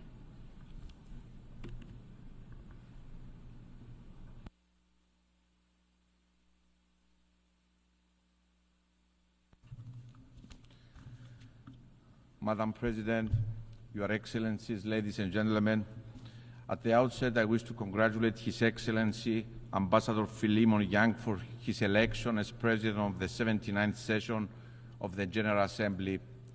Rest assured, Mr. President, of Cyprus' steadfast support for your mission. Your Excellencies, I humbly stood at this podium for the first time last year. My main premise then was that the UN Charter is not a reality.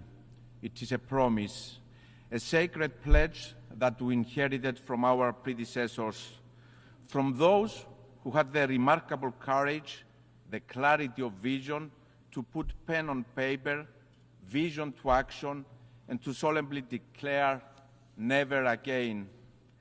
These great visionaries who had the audacity to build peace upon still burning ashes of war assumes the tremendous responsibility to look beyond the horrors of the past, to learn from history, no matter how painful, and to lay the foundations for a world anchored on peace and stability, respect for international law, the sovereignty and territorial integrity of states, a world that leaves no one behind, that ensures prosperity and human dignity for all.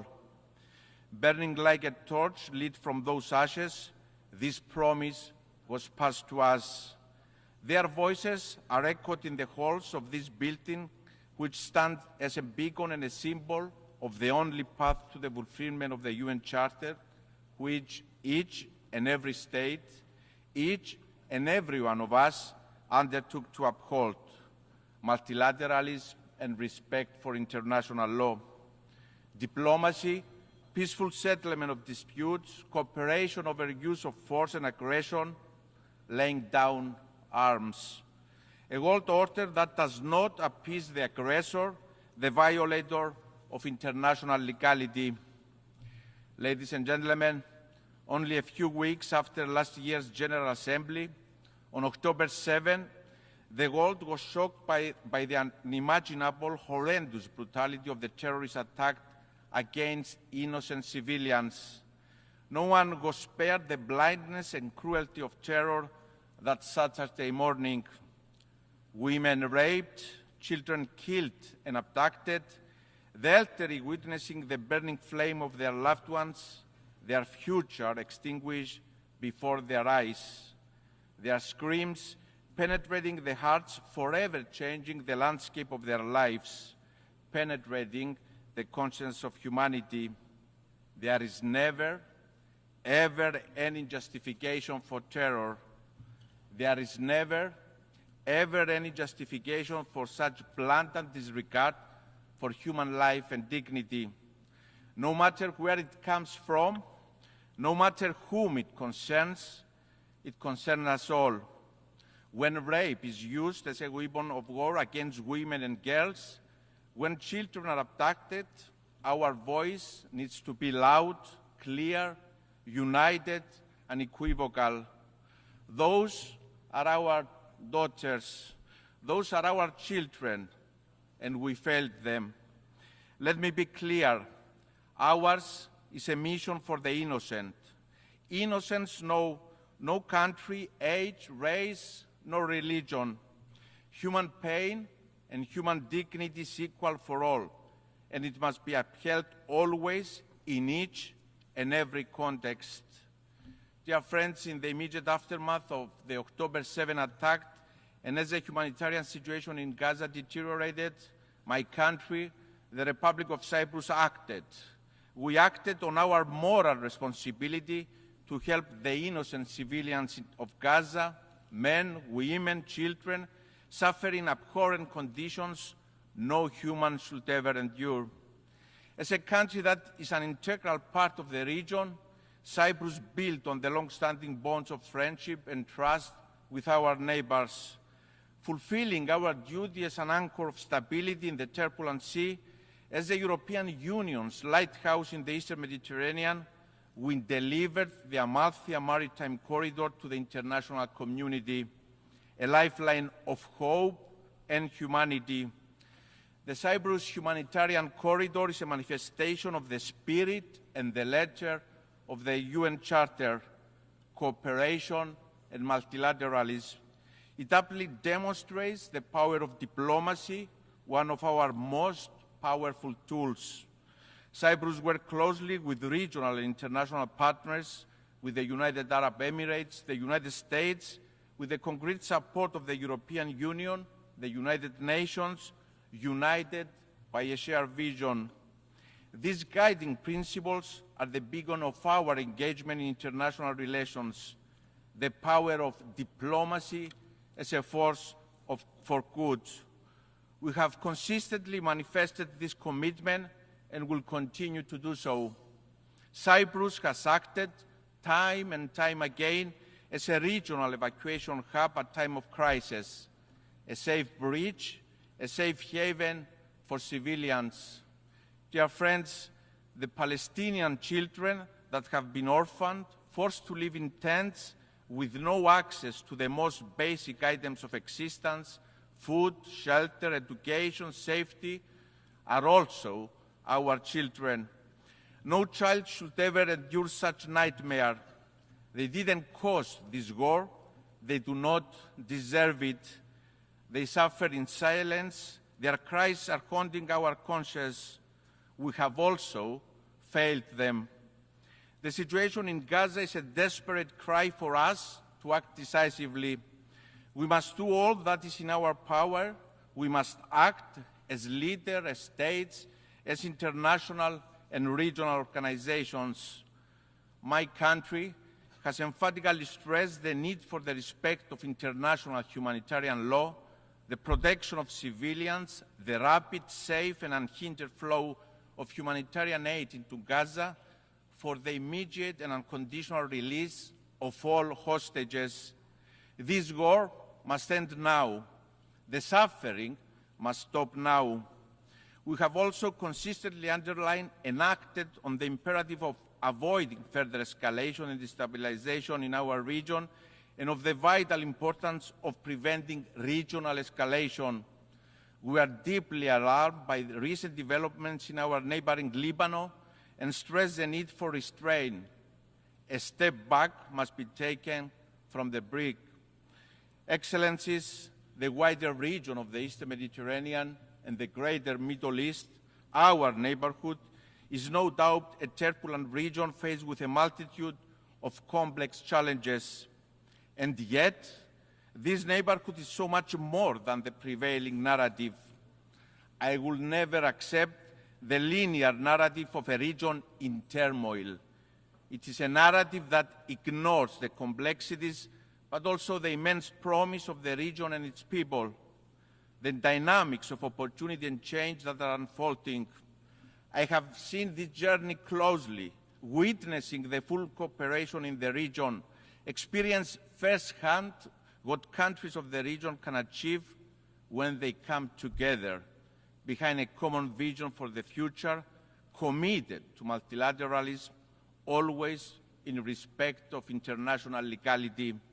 And I'm convinced that the Eastern Mediterranean and the wider Middle East can move decisively beyond the prevailing narrative of being a region in turmoil and become a hub of stability, peace, and cooperation.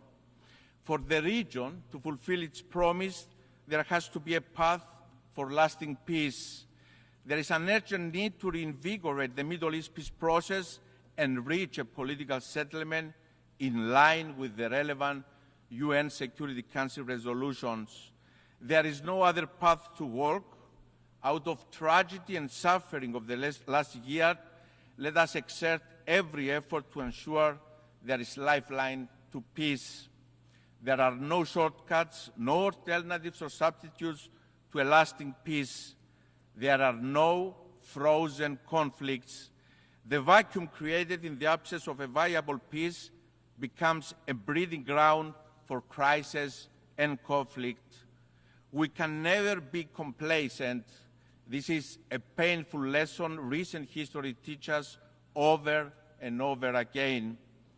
The Russian invasion of Ukraine, a sovereign nation, came as yet another stark reminder of what is at stake if we don't defend and uphold the principles enshrined in the UN Charter.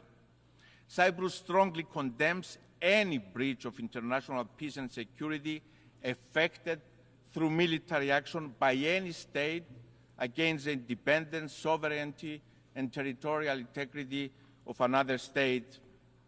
My country has stood in an unwavering manner since the first day of the Russian invasion on the right side of the history. Cyprus, my country, itself a victim of invasion and continuing occupation, has steadfastly supported the unity, territorial integrity, and sovereignty of Ukraine. Madam President, Your Excellencies, the torch for peace in Cyprus awaits to be lit. This year, on July 20th, we mourned 50 years since the Turkish invasion of Cyprus. Through use of force, Turkey occupies a sovereign European state. It violates the sovereignty and territorial integrity of an EU member state.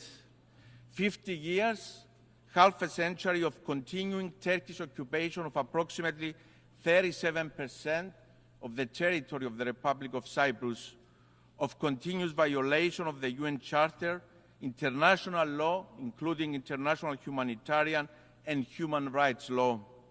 50 years that the displaced stoically await to return to their ancestral homes. 50 years that the mothers of the missing stoically await the remains of their loved ones, to lay them to rest in peace. Half a century of blatant disregard of UN Security Council resolutions, resolutions that have also called for the return of the fenced town of Varosha to its lawful inhabitants and its transfer to the administration of the UN. And yet, 50 years of resilience and hope by Cypriots, hope for peace, a burning desire and a deep belief by my people, by all Cypriots, that this cannot be the future of Cyprus. It cannot be the future of our children and of the generations to come. They deserve to live, to thrive in coexistence and co-creation in a reunified country in conditions of viable peace. I'm often asked, dear friends, if I'm optimistic about peace in Cyprus after 50 years. Let me recall the words of Jean Monnet, one of the inspired founders of the European Union, when he proclaimed that this is not the time for blind optimism or paralyzing pessimism. Now is the time to be determined. And so the answer is that I'm determined to work tirelessly and bravely for peace in Cyprus, to reunify my country and its people in a modern, viable European state with no troops of occupation, no foreign guarantees. I'm determined to provide for all Cypriots all rights and fundamental freedoms that other Europeans enjoy. They deserve nothing less. I'm determined not to fail them. To my Turkish Cypriot and Greek Cypriot compatriots, I hear your call for peace. It has not faded over time. It has grown louder, more determined. We look to the UN Secretary General, who understands the imperative of reunification, to fulfill the promise of peace, to deliver on the pledge of the UN Charter. I'm determined to continue exerting all efforts to resume negotiations for a viable solution to the Cyprus issue with the only framework, the relevant UN Security Council resolutions that call for a bizonal, bicommunal federation with political equality as defined by the relevant UN Security Council resolutions and fully in line with EU law, values and principles. Your Excellencies, since the last time I stood before you in this hall, we have exerted every effort to resume the peace process. There is no alternative to the path of peace. I'm committed and I'm ready to sit at the negotiating table today, not tomorrow, today. I have clarity of vision for the future of my country, for the future of our children in a unified, prosperous, viable European state. To Mr. Erdogan, history will judge us, and history is unforgiving in the light it casts on leaders who have an opportunity to deliver peace and instead choose the path of revisionism and disregard for international law. Those who want to lead must lead by example. The voice of morality, Mr. Erdogan, cannot have selective historical amnesia or selective sensitivity to violations to international law. The aggressor, the violator of international law, cannot be the advocate of legality nor point the finger to others. On this podium yesterday, we heard Mr. Erdogan call for the disregard of the UN Charter, the violation of the UN Security Council resolutions and international law, including the UN Convention on the Law of the Sea. And my response, the response of the international community, is clear. Illegality stemming from invasion, aggression, and use of force cannot be recognized. International law is not a la carte. Its interpretation does not change depending on who is the violator. It applies equally to all contexts, to all countries. It applies to Turkey, a country that 50 years ago used force in violation of the UN Charter, invaded the sovereign state, and is an occupation force in Cyprus. It is an affront to this plenary to name an invasion a peace operation. Revisionists cannot change reality, not now, not ever. To Mr. Erdogan, I also say now is the time to deliver on your proclaimed commitment to international law and to peace. No country that believes in the moral superiority of its position refuses to sit on the negotiating table. I adamantly believe that we can carve a new path, one of peace, cooperation, and collaboration. We cannot change geography. It is an opportunity, not a curse. Turkey and Cyprus will always remain neighbors. Let us change the narrative. Let us transform our proximity into a promise. Let us build together a legacy of peace that can be transformative for the whole region. Ladies and gentlemen, in our common agenda, the Secretary General remarked that humanity faces a stark and urgent choice, and break down or break through. I welcome the Secretary General's new agenda for peace and support multilateral efforts towards peace and security. Collective action is urgently needed to address the changing nature of conflicts, including challenges posed by new technologies, the climate emergency, rising inequalities, and backtracking on human rights. Halfway to the deadline, it is alarming that our world is off track to achieve the 2030 Agenda for Sustainable Development. Despite some glimmers of hope, action, transformative solutions, and comprehensive reforms are urgently needed. The agendas and resolutions are in place.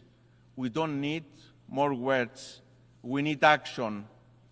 Human rights constitute the backbone of the multilateral system, and it is a top priority for Cyprus' foreign policy, guided by our long-lasting commitment to promoting, protecting, and fulfilling all human rights, as well as advancing and strengthening international human rights within the United Nations. Cyprus has announced its first-ever candidacy for the Human Rights Council for the period 2025-27, with elections taking place this fall. Our candidature stems from our deep dedication to promoting, protecting, and fulfilling basic human rights for all, as well as advancing and strengthening international human rights within the United Nations system. Ladies and gentlemen, the world is at an inflection point. Our children, the generations to come, are watching, and they will hold us accountable. The decisions we make today, the courage and vision we transform into action, have the potential to change the trajectory of the world. We have an opportunity to come together and through multilateralism, by upholding the primacy of the UN Charter, to build a safer, more secure world. The nature of the challenges we face is such that no country can address it on its own. We need to come together. We, the peoples of the United Nations, determine. Thank you very much. On behalf of the Assembly, I wish to thank the President of the Republic of Cyprus. The Assembly will hear an address by His Excellency Peter Pellegrini, President of the Slovak Republic. I request protocol to escort His Excellency and invite him to address the Assembly.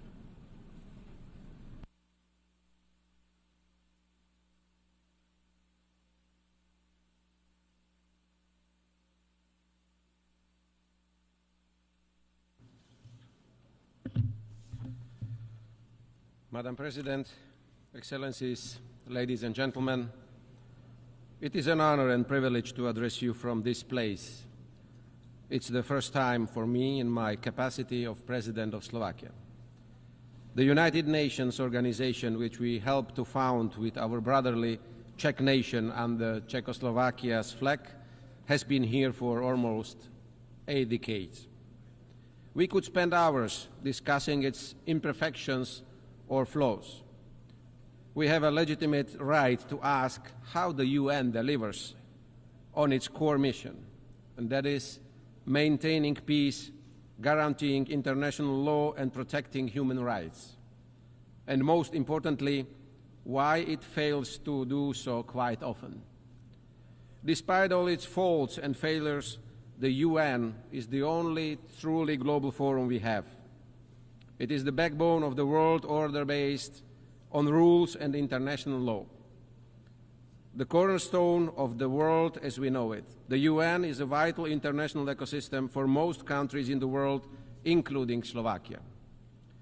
The sovereignty of the majority is, to a great extent, based on our ability to cooperate, show solidarity, and look for points where our often different interests meet. It builds on our readiness to reach a compromise and respect our diversity based on shared universal values, rules, and obligations. Especially in today's uncertain times, it is a powerful pillar of sovereignty, just like its classic features, territorial integrity or independence of action. The way we cooperate tells us a story about us, where we do belong, what do we reach for, and eventually who we are as people, community, humanity.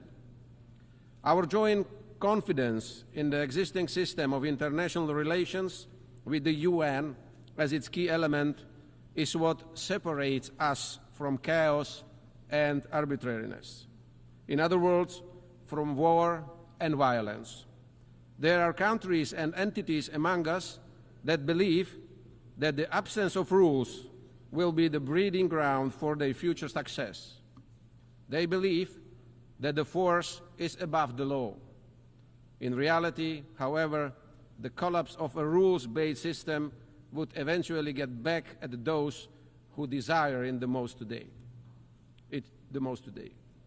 In Slovakia's immediate vicinity, in Ukraine, a war has been going on for almost 1,000 days already.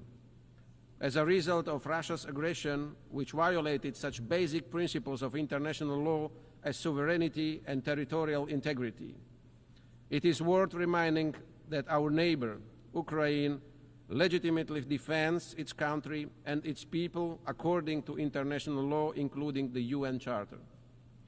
Every day, this war continues to destroy the lives, the infrastructure, and the future of Ukrainian men and women. And it is of no good to Russia's people either, as they die too, and the war has come to them as well. The escalation grows. It is high time to start looking for a peaceful, sustainable, and just end to this conflict, based on the principles of international law and the UN Charter. Looking at the world's geography for parts of the globe, it might seem like a local and by far not the only serious conflict the world faces today. Let us recall the suffering of the people in Gaza after the horrific terrorist attack by Hamas against Israel and the casualties on both sides. Or the state collapses in Haiti or Sudan, both followed by humanitarian disasters.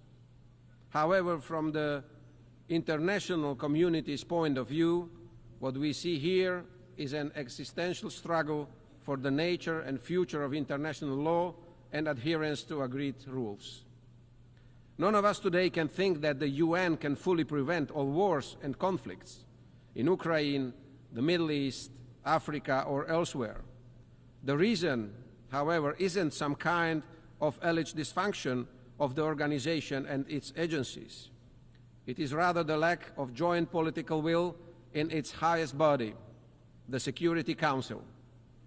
On the other hand, it's a fact that the UN was born with powerful and exclusive checks without effective balances. For years, there has been a general understanding that the UN needs a deep reform, and Slovakia stands ready to continue assisting this legitimate effort. We see that we must rather look for effective prevention, management, and eventually solutions to conflicts within local or continental alliances. The role of the UN remains central, but the need for partnership with regional organizations is growing. For us in Europe, it is NATO and the EU. This is the only way for the UN, with its foundations laid in the last century, to withstand the threats and challenges of the current one. I don't find it appropriate or useful to divide the world into a global north or global south, east or west. Much more important is to look at who respects our shared rules and obligations and who doesn't, who is interested in making them stronger and acting by them, and who is rather undermining them or applying double standards. All of us are far from perfect. However, it fills me with hope that those of us who respect our shared values and rules form the vast majority here, and those who despise, systematically ignore, harm, or apply these rules only when it comes in handy are only a few. It's often those who try to take apart not only the rules but also the meaning of words. In the flood of information and misinformation that we face today, we must not renounce the truth. The reverse is still the reverse and not the face. A lie is just a lie, not a fact of an alternate reality. Aggression is no defense. Occupation is no brotherly help, liberation, or some mythical togetherness. Likewise, war remains war, no matter what euphemism they call it.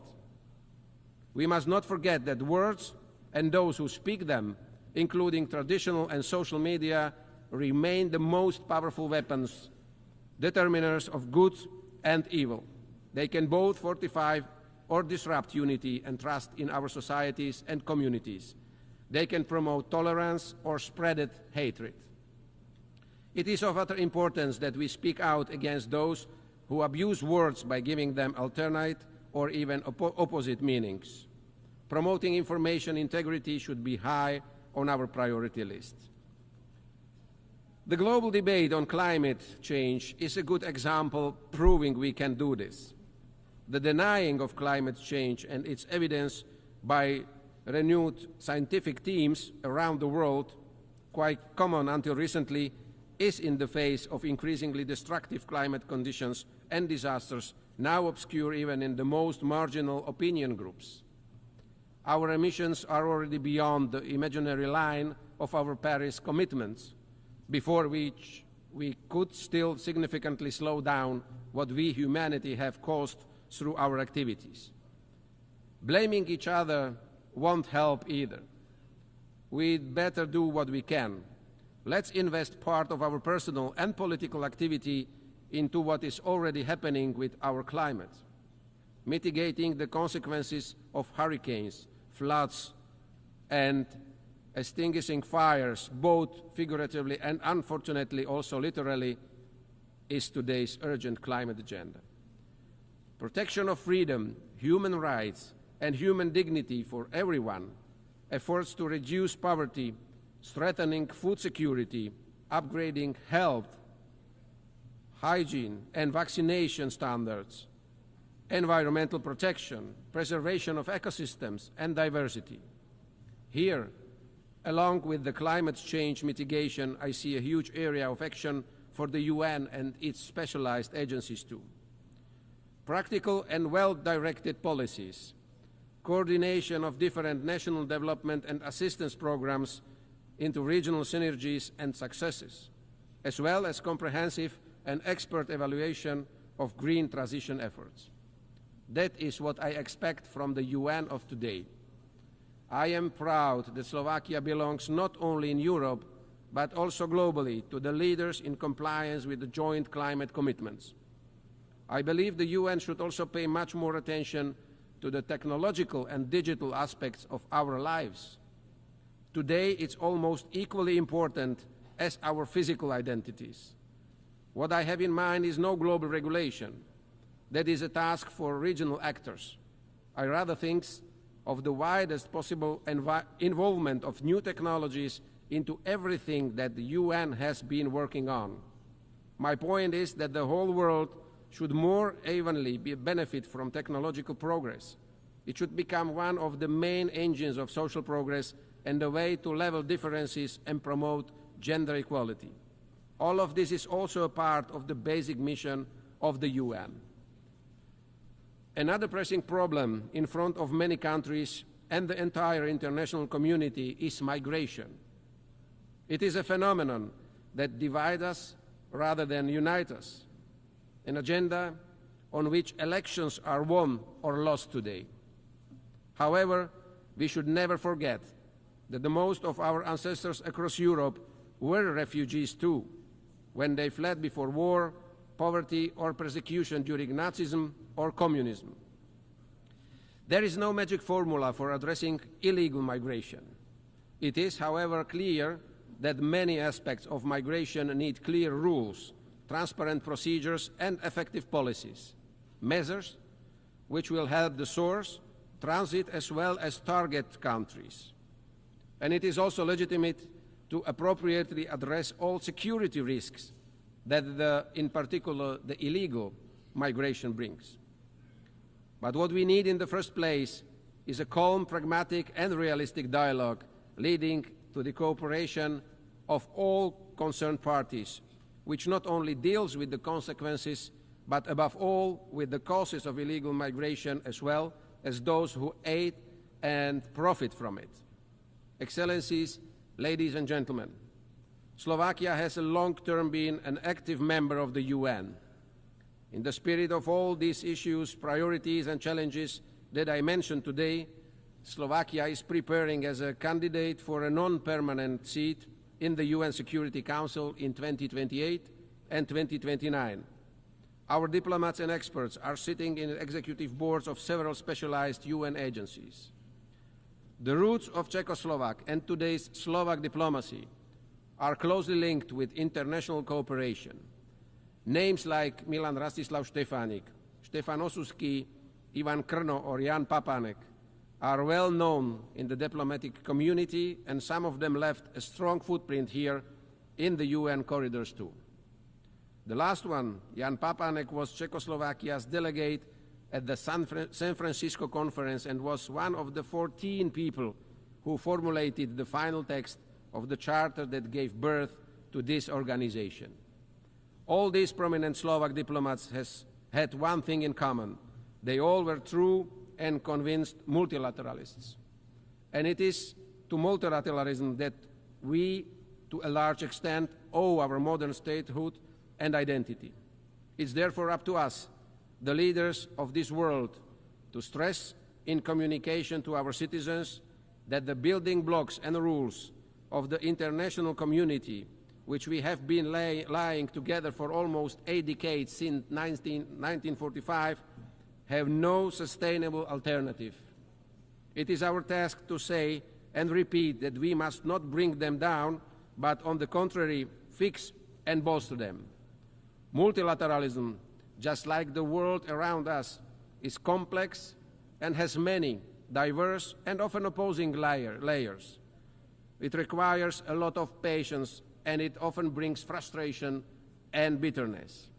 However, it's also the most precious generational wealth that we can rely to our posterity. It's up to us in what condition and how well or ill prepared for the future we will jointly pass it on. Thank you very much. On behalf of the Assembly, I wish to thank the President of the Slovak Republic. The Assembly will hear an address by His Excellency Nangolo Mbumba, President of the Republic of Namibia. I request protocol to escort His Excellency and invite him to address the Assembly.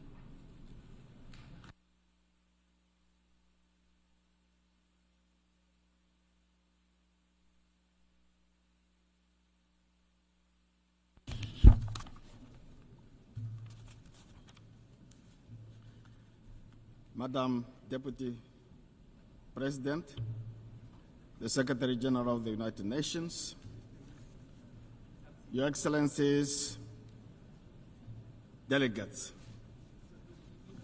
Namibia congratulates His Excellency Philemon Yang, President of the General Assembly.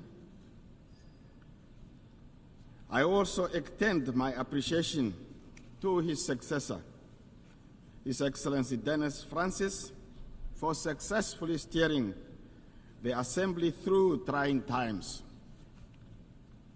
It was during the 78th session where the relevance of the Assembly's work repeatedly came to the fore through reaffirmations. The theme for this general debate, leaving no one behind, acting together for the advancement of peace, sustainable development, and human dignity for present and future generations, aligns perfectly well with our shared aspiration for effective international cooperation. In this regard, the adoption of the Pact for the Future and its annexes on the 23rd of this month, 2024, is encouraging. Namibia is proud to have served alongside Germany as a co-facilitator of the Summit of the Future. I congratulate all delegates for their commitment that brought the pact to fruition, all of you. Namibia's interest in the Pact for Future is grounded in the understanding that multilateral institutions, including the Security Council of the United Nations, do not represent African needs and aspirations. The institution created in 1945 must better respond to today's challenges. At the core of the Pact is this recognition and the urgency for profound global transformation. At the heart of our quest to rebuild trust in multilateralism is a legitimate demand to be recognized as equal partners. Partners who can be trusted. Partners in the fight against war, against poverty, against global injustices and inequalities. Mr. President, Namibia is particularly concerned about the impact of climate change. Changes in ocean temperature have affected our fish stocks with potential long-term consequences for our livelihoods, ecosystems, and tourism. Namibia and the rest of SADC region are going through an El Niño phenomena which has adversely impacted our food security. In this regard, Namibia has to declare a state of emergency to address the severe effect of drought. As we approach the 30th anniversary of the Beijing Declaration, we are presented with a renewed opportunity to strengthen gender equality. Namibia remains among the top 9 countries globally that have close to 80% of gender gap. In the past 12 months, we have achieved perfect parity in the National Assembly, where 50% of representatives are women. Namibia is preparing for the 8th Presidential and National Assembly elections on 27 November 2024. Political parties, including the ruling party, which I represent, have nominated female candidates We hope that the United Nations will have a female Secretary General in the near future. Namibia is working to develop a sustainable energy mix to support its ambitious industrialization agenda and to contribute to the world's efforts to combat climate change. We are establishing green industrialization ecosystem for decarbonizing industries that find it difficult to lower their greenhouse emissions. Investment in these key sectors is critical in Namibia. And Namibia is urging developed nations to scale up support for developing countries to facilitate gradual energy transition. Turning to international peace and security, there is an urgent need for this Assembly to support the modalities to actualize the adversary opinion rendered by International Court of Justice regarding the ongoing conflict in Gaza. Prolonged occupation does not justify or make acceptance the hardship and injustice endured. This is particularly true for the people of Gaza, who continue to be brutally massacred. As a country that has endured genocide, Namibia believes that Israel, by intent and by action, is committing genocide. Namibia continues to call for a ceasefire and humanitarian assistance to flow unhindered into Gaza. On economic matter, economic hardship continue to affect the sister Republic of Cuba in stark contrast to the ideals of inclusivity and the goals of leaving no one behind. Namibia calls for the end of economic, financial, and commercial blockade against Cuba and calls for removal of Cuba from states that are accused of sponsoring terrorism. Namibia also reiterates its call for the immediate and unconditional lifting of illegal sanctions against our neighbor Zimbabwe, which hinders the country's capacity to achieve sustainable development goals. Further affronts to United Nations Charter, its purpose and principle is the continued disenfranchisement of the people of Western Sahara, who are denied the right to self-determination. The 79th session of the UN General Assembly must do more to change that situation.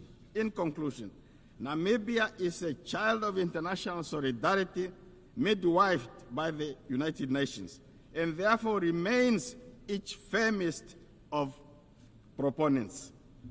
The United Nations system can be strengthened if we hold hands and work together as bridge builders to illustrate, as illustrated by the Summit of the Future, by choosing the way of collaboration over enmity, peaceful dialogue over war and conflict, and de-escalation instead of escalating things, we can achieve our shared goal of more peaceful, just, and prosperous world. And I thank you for your attention. On behalf of the Assembly, I wish to thank the President of the Republic of Namibia.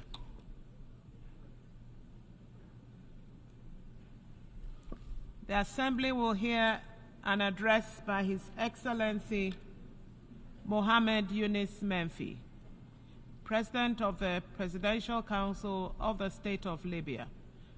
I request protocol to escort His Excellency and invite him to address the Assembly.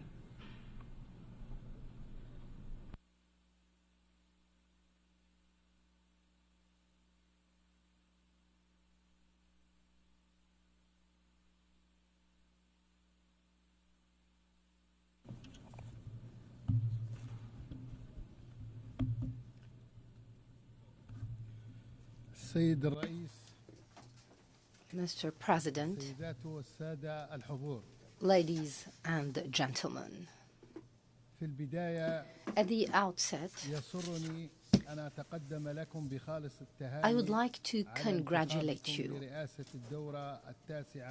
on your election as President of the 79th session of the United Nations General Assembly. I wish you and your team all the success. I would also like to express my thanks and appreciation to Mr. Dennis Francis for his excellent stewardship of the previous session. Thanks are also due to His Excellency the Secretary General Antonio Guterres for his continuous effort to promote international peace and security, as well as his good offices to achieve the noble objectives of the United Nations and his role in promoting human rights.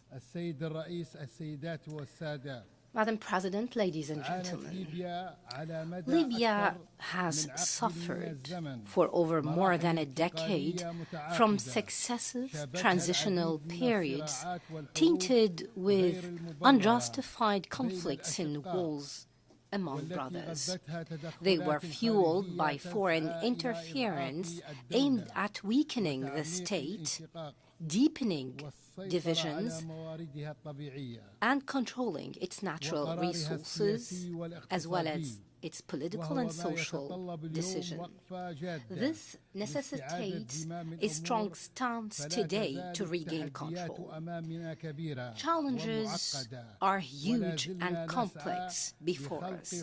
However, we're still trying to reach consensual solutions to unite our words and ranks and gather all parties around one table to find a national solution. However, this institutional division that is a result of the systematic obstruction by some political parties and the subsequent conflict over privileges and prerogatives led to the escalation of this institutional and political crisis. It further complicated political landscape. This started with building parallel bodies, leading to the freezing and cancelling of our commitment to certain political agreements and resolutions of the Security Council, and the use of the resources of the state as a tool for political pressure, and the last of which was also attacking the Libyan prosecution and adjudication. And it is our duty to shoulder our responsibility to ensure the safety of our country and its strength. The comprehensive political solution, including the financial, economic, and security paths, in addition to national interests, is the only way to ensure our stability so that we can hold elections and renew the legitimacy of all institutions, so that the Libyan people can ensure self-determination. We commend all national and international effort aimed at promoting dialogue among different Libyan parties. We firmly believe that the Libyan people have the right to decide their destiny and choose whom to govern it and run its affairs. And this will be achieved when we renew the legitimacy and regain the control that some parties are trying to prevent. Libyans are the most capable to decide on their destiny, and people can choose whom to represent it through the fair elections and referendum to overcome any political stalemate. Ladies and gentlemen, the National Reconciliation Project, under the sponsorship of the Presidential Council, is undergoing a slow process due to the recent developments witnessed in the country, especially that some political parties are trying to obstruct it by all means. We reiterate the need to accelerate this path, to build trust In this vein, we commend the effort of the African Union. We call for a Libyan dialogue to ensure a national pact and a comprehensive reconciliation conference. We stress the need for all stakeholders to participate constructively to reach a peaceful settlement based on a Libyan solution away from any foreign dictations or interferences. We cannot reach sustainable solutions without a serious and honest dialogue among Libyans without any foreign interference. This would ensure the unity of our country, its social cohesion and sovereignty. This month coincides with the first anniversary of the destruction of parts of the city of Darna due to Hurricane Daniel. This was an unforgettable and painful event that left behind a lot of destruction and huge human and material losses. However, we also remember the effort of the Libyans who came together to draw a clear lesson on the ability of the Libyan people to overcome the obstacles and crises they face. That's when they decide to solve their problems domestically without any foreign interferences or dictations. We renew our support to the sincere effort for recovery as we pave the way for the reconstruction all over the country. Ladies and gentlemen, the genocide and ethnic cleansing committed by the Israeli occupation against the Palestinian and Lebanese peoples represent a heinous violation of international law. We uphold the principles of accountability, and we should not allow any impunity and ensure accountability. And therefore, Libya joined South Africa's case before the ICJ on the grave violations of the Israeli entity to all international rules and laws. And we must ensure accountability for the mass genocide and violations that the Palestinian people are subjected to. We stress the need to work on addressing the situation and eliminate the specter of a regional war in the region through addressing the situation in Gaza and putting an end to the heinous violations against Palestine. We stress the right of the Palestinian people in self-determination and establishing their independent statehood with Jerusalem as its capital.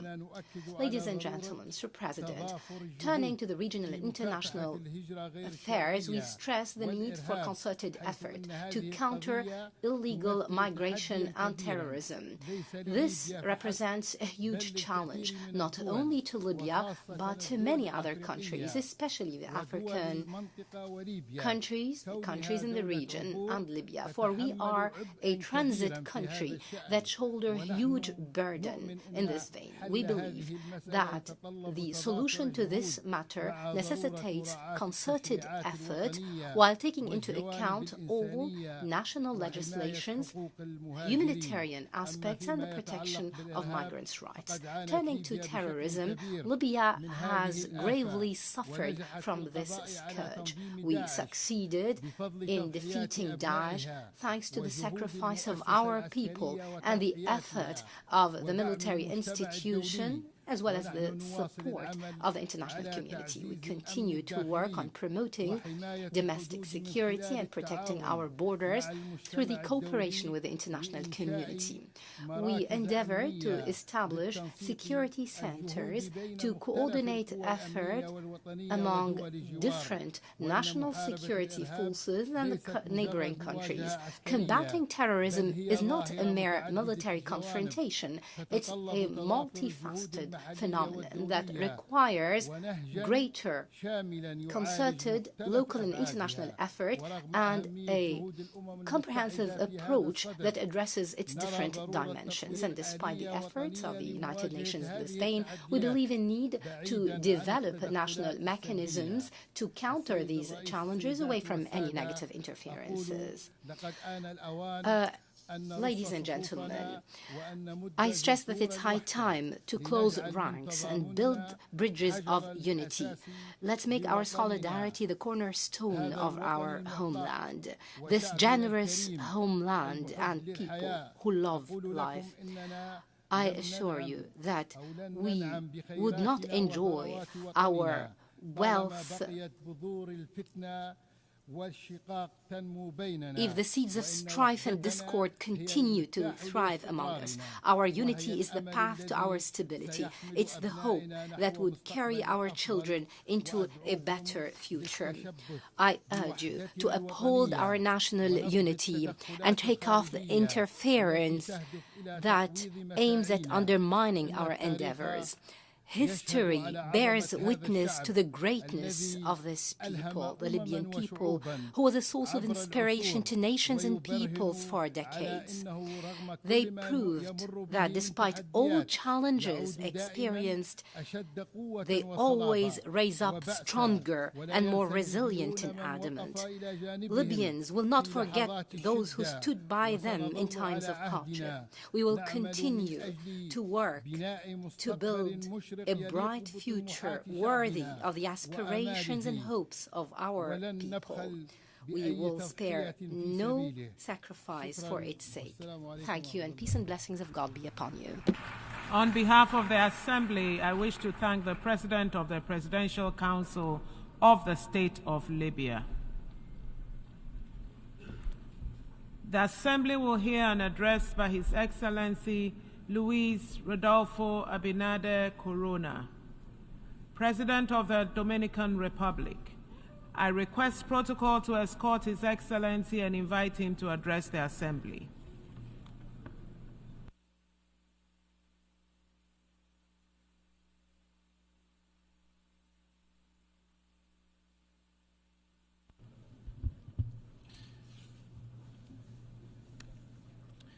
Excelentísimo señor Your Excellency, Mr. Philemon Yang,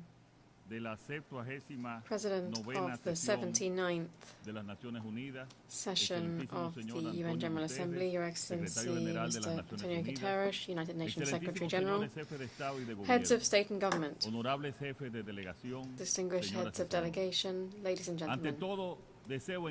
I wish, on behalf of the Dominican people, to express my congratulations to Mr. Philemon Yang on his election as President of this Assembly.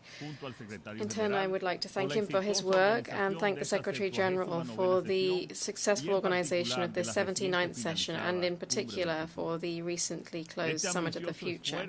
This ambitious effort stressed the need to bolster international financing to ensure that we can attain the Sustainable Development Goals, the SDGs.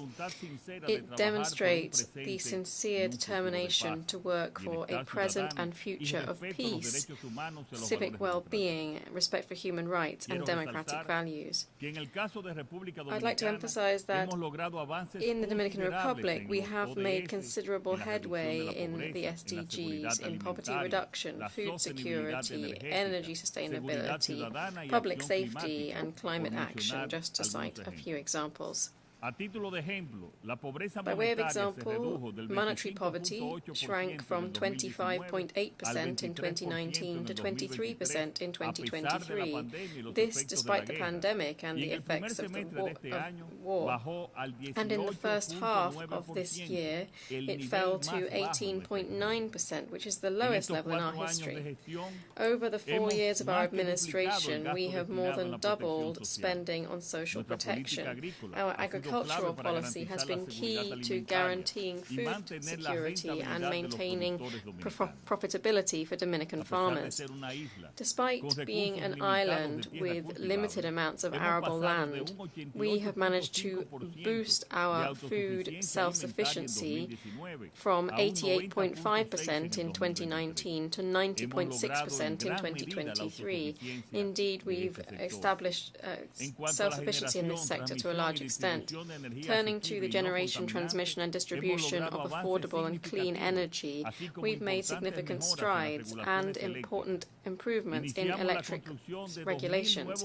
We are beginning to build 2,000 new megawatts in thermal generation, and we've signed contracts for 1,600 megawatts of renewable energy, with 600 megawatts already in operation and 1,300 in construction.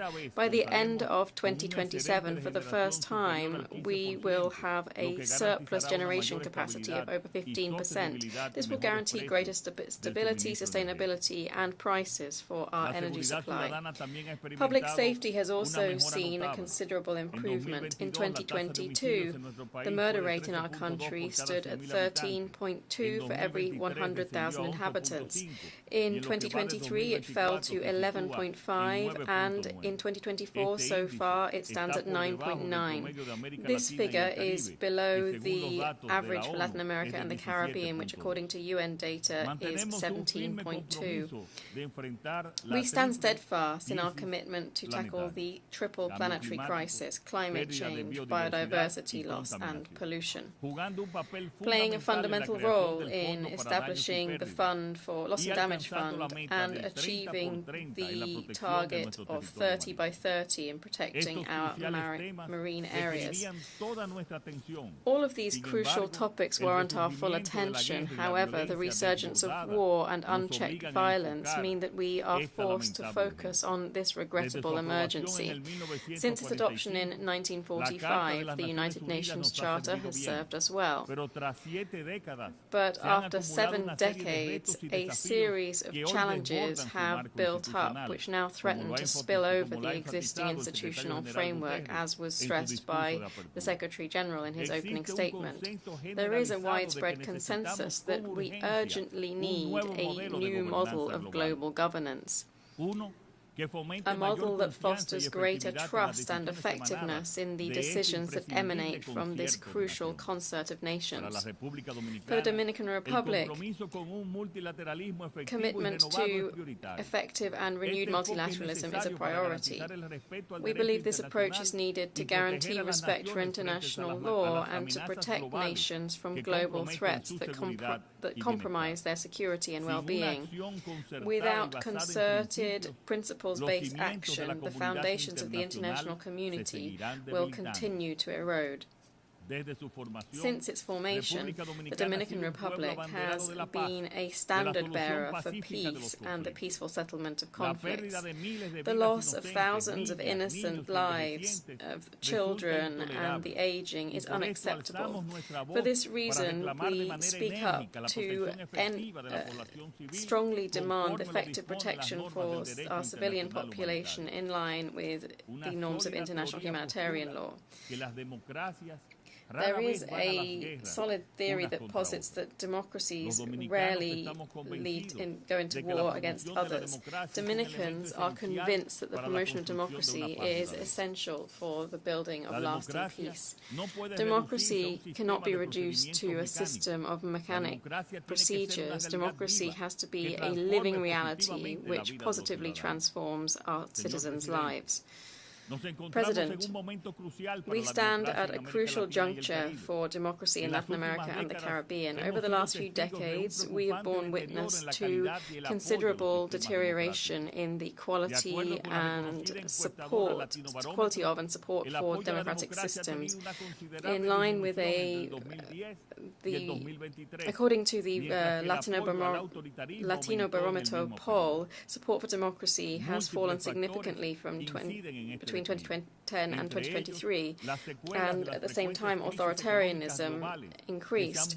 Many factors have impacted this decline, including the effects of frequent economic global crises, which have become cyclical since the end of the 1990s. Another factor is also that citizens are not seeing the tangible benefits of democracy and are very concerned by personalism and corruption, which undermine trust in democratic institutions. In light of this, a clear propensity to remain in power stands out, which in the case of Latin America has taken the form of indefinite re-election, which over the last 30 years has eroded democracy. One example of this is the crisis in Venezuela, which combines a concentration of power, persecution of the opposition, and censure of the media. Without due transparency of the electoral process and without necessary documentation, the crisis will further worsen. We continue to insist on the publication of all electoral records and their verification by impartial institutions and respect for the results of the popular will in Venezuela. Without the publication of these documents, a legitimate winner will not be able to be declared. Transfers of power are essential to guaranteeing responsible and genuinely participatory politics. Democracy is based on a founding principle. The loser has to accept their defeat and exercise true, faithful, constructive opposition. Another democratic principle establishes that the winner must not bully nor crush their adversary. Democracy cannot be exercised solely by and for the winners. The majority has to be treated with respect, and the minority has to be included, including equal rights and ensuring that they are treated with equity and justice. On the 19th of May, the Dominican people re-elected me at the first round for a second and final presidential mandate, which led to a qualified majority in both chambers of the Congress. I'm looking ahead to strengthening Dominican democracy, and to this end, I presented a constitutional reform to the Dominican Congress, which will comprehensively limit presidential re-elections to 2 consecutive terms and no more.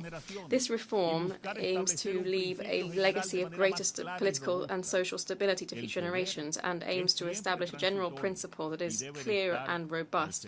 That power is always transitory and must be there to serve the people.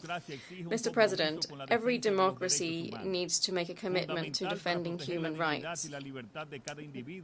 It is fundamental to protecting dignity and the freedom of every individual and to provide legitimacy to political power. The Dominican government is profoundly committed to protecting human rights at a national and international level.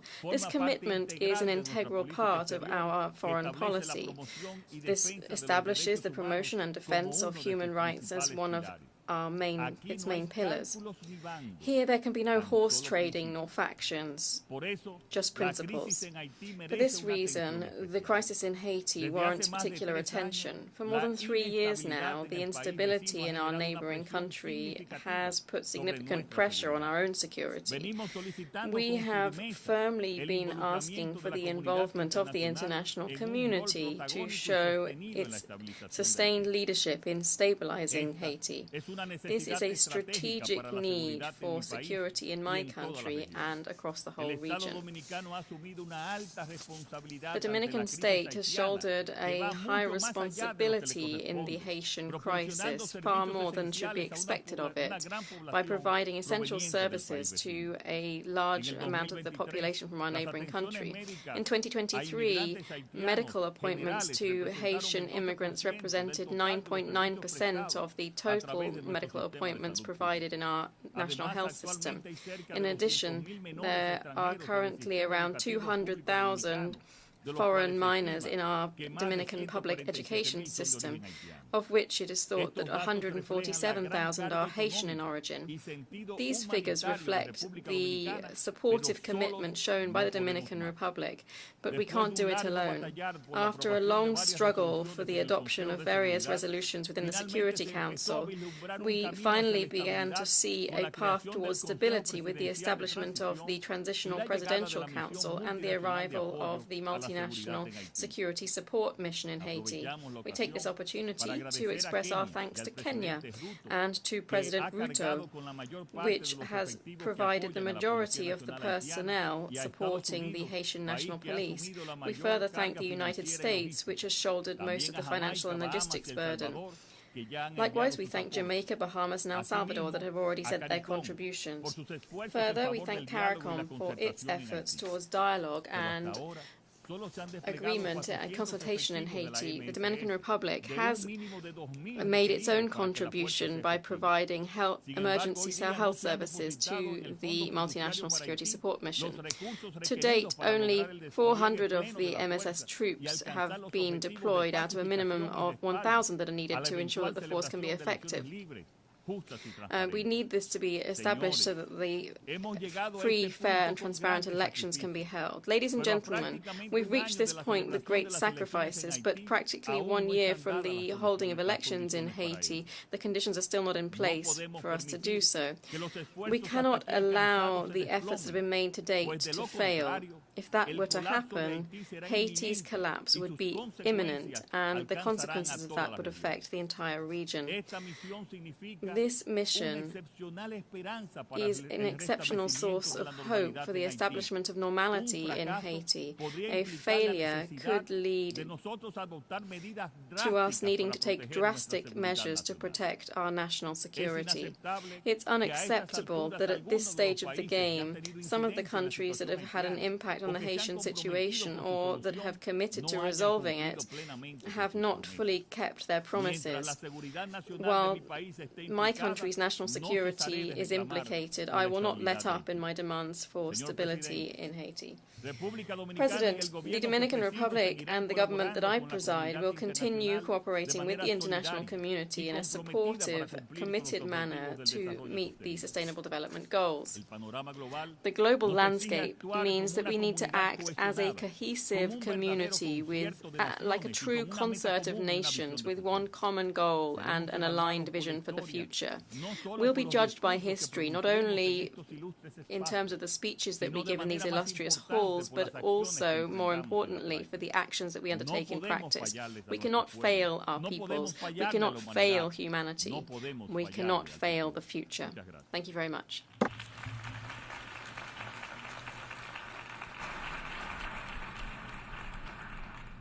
On behalf of the Assembly, I wish to thank the President of the Dominican Republic. The Assembly will hear an address by His Excellency Klaus Werner Iohannis, President of Romania. I request protocol to escort His Excellency and invite him to address the Assembly.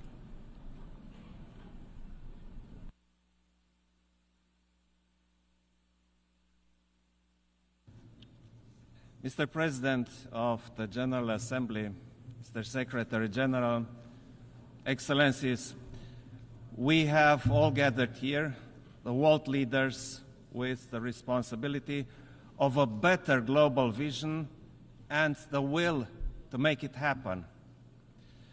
There is no better and more representative framework than our 79-year-old United Nations, anchored in the UN Charter and the international law. However insecure the world is today, the answer to our problems will always be more cooperation and more solidarity. Romania will always uphold the international world order with the United Nations at its core. If we want to find the solutions, we need to have a more responsible look at our world, to understand its challenges. Let us remember what brought us here together in the first place: peace as a state of spirit, as a purpose, as a tool.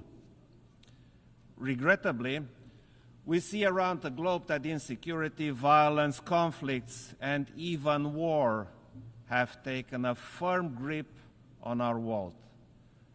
Our main challenge is finding the much-needed solutions to restore and safeguard peace.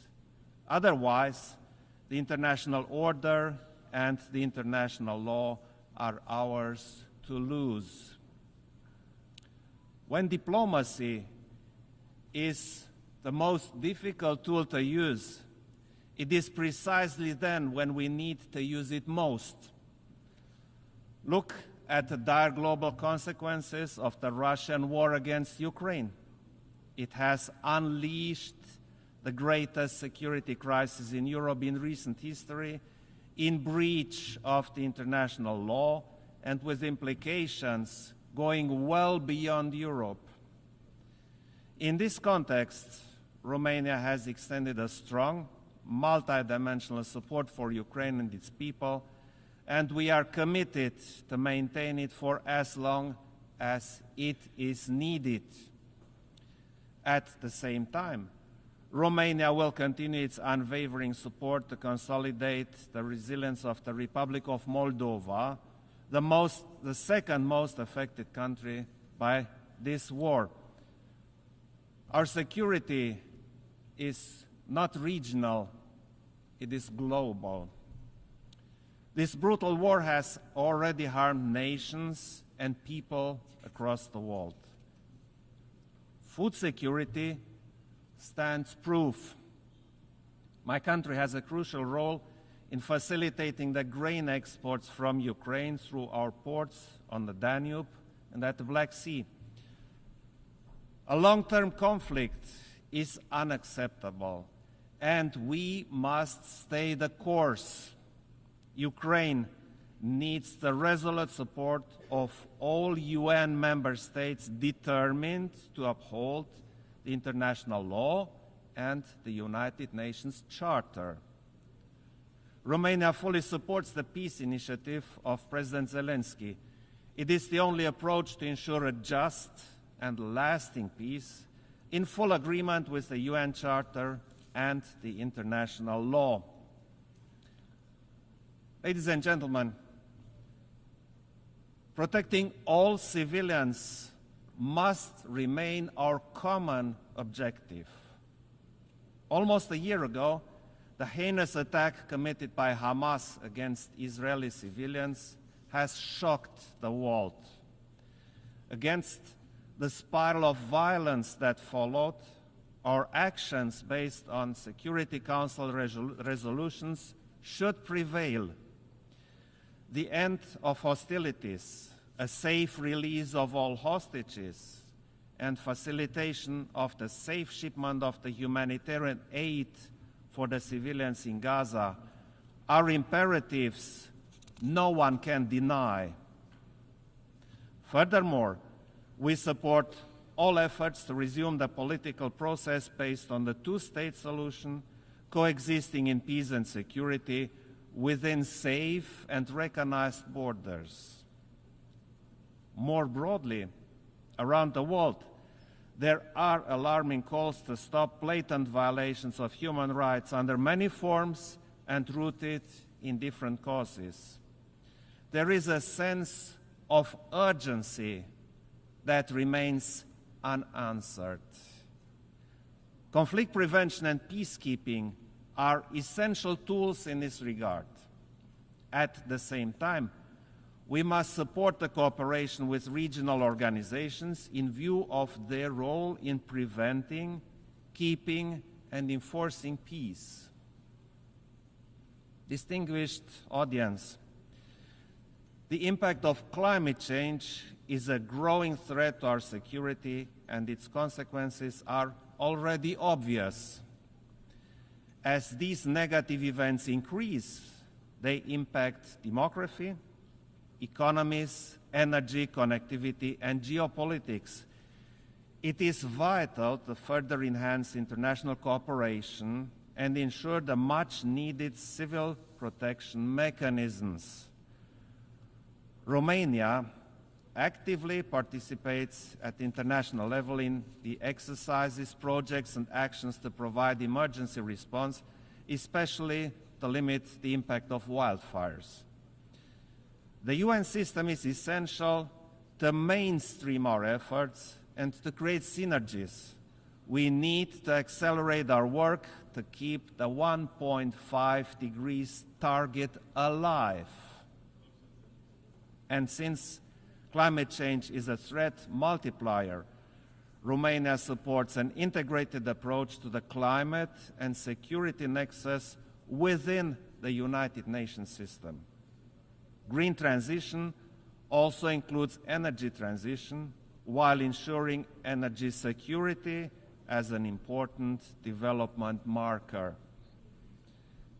Ladies and gentlemen, we live in an era when we could fully enjoy the opportunities offered by information, innovation, and connections. Nevertheless, instead of harnessing their potential to our common benefit, we see increased distrust and hatred. We see polarization and rise of extremism instead of coexistence and tolerance. Technology misuses, disinformation, and other hybrid tools are at the center of the problem with the aim of undermining our security. In such times, it has become way easier to destroy than to build. But it is now that we need to seek strength in global institutions, principles, and values, all of those which serve to safeguard human dignity. And human dignity cannot be secured without human rights. They are never optional and continue to stand as one of the fundamental pillars of the United Nations system. In this regard, international legal instruments have a crucial role. For example, in digital transition, we see that technology is a global amplifier of trends.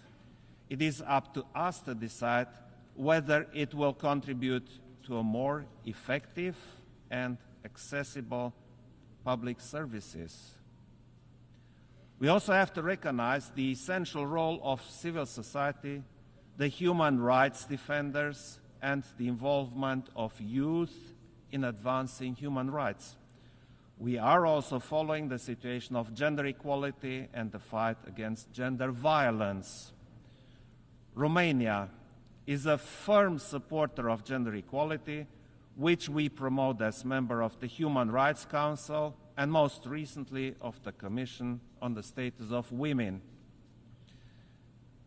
Distinguished audience, there is no viable alternative to the United Nations and the principles upon which the organization was built, which remain more valid than ever. Our focus is to continue the United Nations reform so that it will be fit to address current challenges and the ones looming, a more effective and more efficient United Nations, a more representative United Nations where trust can be fostered.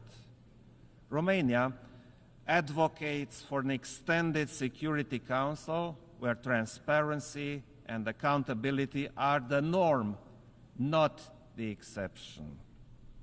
A UN more accessible to the public and more meaningful, where youth can have a say on matters affecting them, where the voices of the civil society and other stakeholders are heard. This is why a pact for the future was so urgently required, to give fresh shape and purpose to our vision for the next generations. Finally, the United Nations has a continuous aspiration for a better world, from those who dreamed of peace and tolerance to those who will never stop fighting for it. A world where sovereignty, territorial integrity, international law, and human rights are respected, where each country can choose its own path with dignity and free from aggression, where every citizen is safe and free. This is our credo, and this is our call for action. Thank you very much.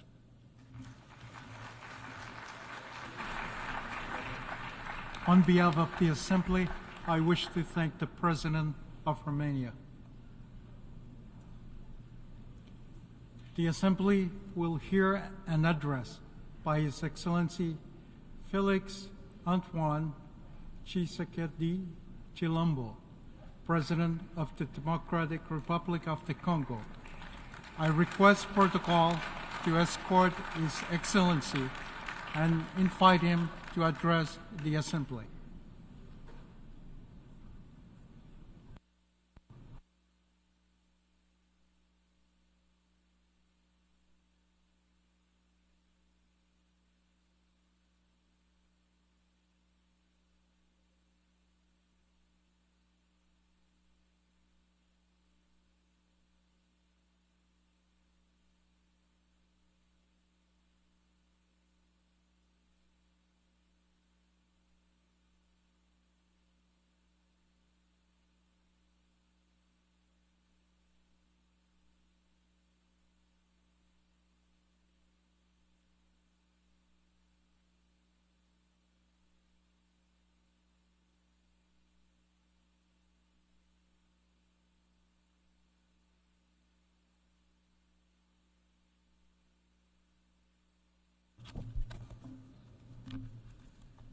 Monsieur le Président de l'Assemblée générale, President of the United Nations General Assembly, c'est avec un immense honneur que it je m'adresse is à vous aujourd'hui an immense honor for pour la me première fois to speak to you que le peuple today congolais m'a for the renouvelé first sa time confiance since the Congolese people en m'élisant vested pour un once second again mandat their à trust la in me, tête electing de me notre for a nation. second term as President of our Ayant eu nation. l'occasion de prendre la parole Having devant had the vous par le opportunity passé, to speak to you je suis before in the past, particulièrement ému de I'm pouvoir le particularly faire à moved nouveau to be en able ce to do moment it again significatif pour at notre pays. this significant moment for our Je country. tiens à féliciter Monsieur I Philemon wish to Yang congratulate Mr. Philemon pour son Yang élection à la présidence upon de his cette election 79e session. as President De of même this que je rends 79th hommage session, à vos prédécesseurs and at the same time I pour wish to leur pay engagement tribute constant to au service your de cette predecessors institution. for their constant commitment at the service thème of de this cette session, institution. The ne theme laisser of this personne de côté, session, leaving no agir one ensemble behind, pour faire acting progresser la together paix, for the le advancement of développement peace, durable, sustainable et la dignité development, humaine pour les and human générations dignity futures, for present and future résonne generations, particulièrement avec is nos a theme aspirations en that République particularly démocratique resonates du with Congo. our aspirations in the Monsieur Democratic le Republic of Président, Congo. Monsieur le Secrétaire général des Nations Mr. Unies, President, United Nations Mesdames et Secretary Messieurs General, les chefs d'État et de heads of state and gouvernement, government, Mesdames et Messieurs les chefs de délégation, heads of delegation, le multilatéralisme et le respect multilateralism d'un système mondial and basé the sur des respect règles for a ont global été rules-based des piliers system essentiels pour soutenir la have paix, been the essential la pillars that sécurité, have supported la peace, santé, security, la health, prospérité à and travers prosperity le the monde world depuis over près de 80 over ans. the last 80 years. Les Nations Unies incarnent ces valeurs The United Nations fondamentales embody these et fundamental demeure values un acteur and incontournable remains face aux défis an majeurs que essential l'humanité doit actor when it surmonter. comes to the major Il challenges that s'agisse humanity must de overcome, garantir la sécurité, whether it comes to de guaranteeing maîtriser security le changement climatique or ou de lutter addressing climate contre la change pauvreté. or fighting against Cette poverty. réalité nécessite une This coopération reality multilatérale requires renforcée. strengthened Cependant, multilateral le noble cooperation. idéal des rédacteurs de la Charte However, des Nations Unies, the noble celui ideals de of those that servir drafted the d'instrument United par Nations lequel tous Charter, les pays régulent that is, leur for it to serve as an comportement, instrument semble by which all s'effacer. countries Le govern their socle de la sécurité conduct, collective seems est to là be établi, ebbing away, and the vacille. basis of Nous collective avons security la that it responsabilité established de is conjuguer shaking. nos efforts We have a responsibility to pool our efforts and to reaffirm our commitment to multilateralism, which is the key for truly transformational solutions in response to the challenges that we see across our world. As Dag Hammarskjöld, former United Nations Secretary General, whose sacrifice for peace in the Democratic Republic of Congo, which recalls how grave our mission is, so eloquently said, and I quote, "The goal of the UN is not to take us to heaven, but rather to prevent us from going to hell." At this critical juncture for multilateralism, multilateralism is of the utmost importance. It allows us to respond to common threats, to protect our planet, and to strengthen civil society and human rights. Indeed, we cannot ignore the alarming rise in saber-rattling and the indecent resumption of practices of armed aggression and looting of natural resources which affect all continents. The Russia-Ukraine conflict that is ongoing and continues to affect the region is simply yet another manifestation among many others that threaten peace in the world. Yemen, Sudan, Syria, and the terrible tragedy unfolding on the Gaza Strip are part of the list of crises multilateralism needs to address.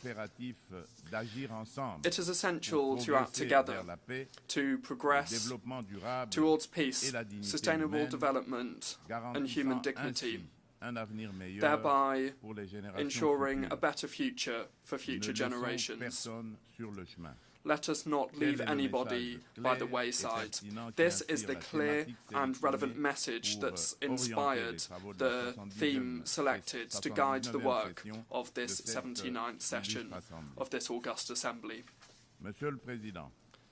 Mr. President, the Pact for the Future and its annexes, that is, the Global Digital Compact and the Declaration on Future Generations that we adopted during the recent Summit of the Future, highlight the importance of active collaboration to achieve a common vision of a peaceful and prosperous future.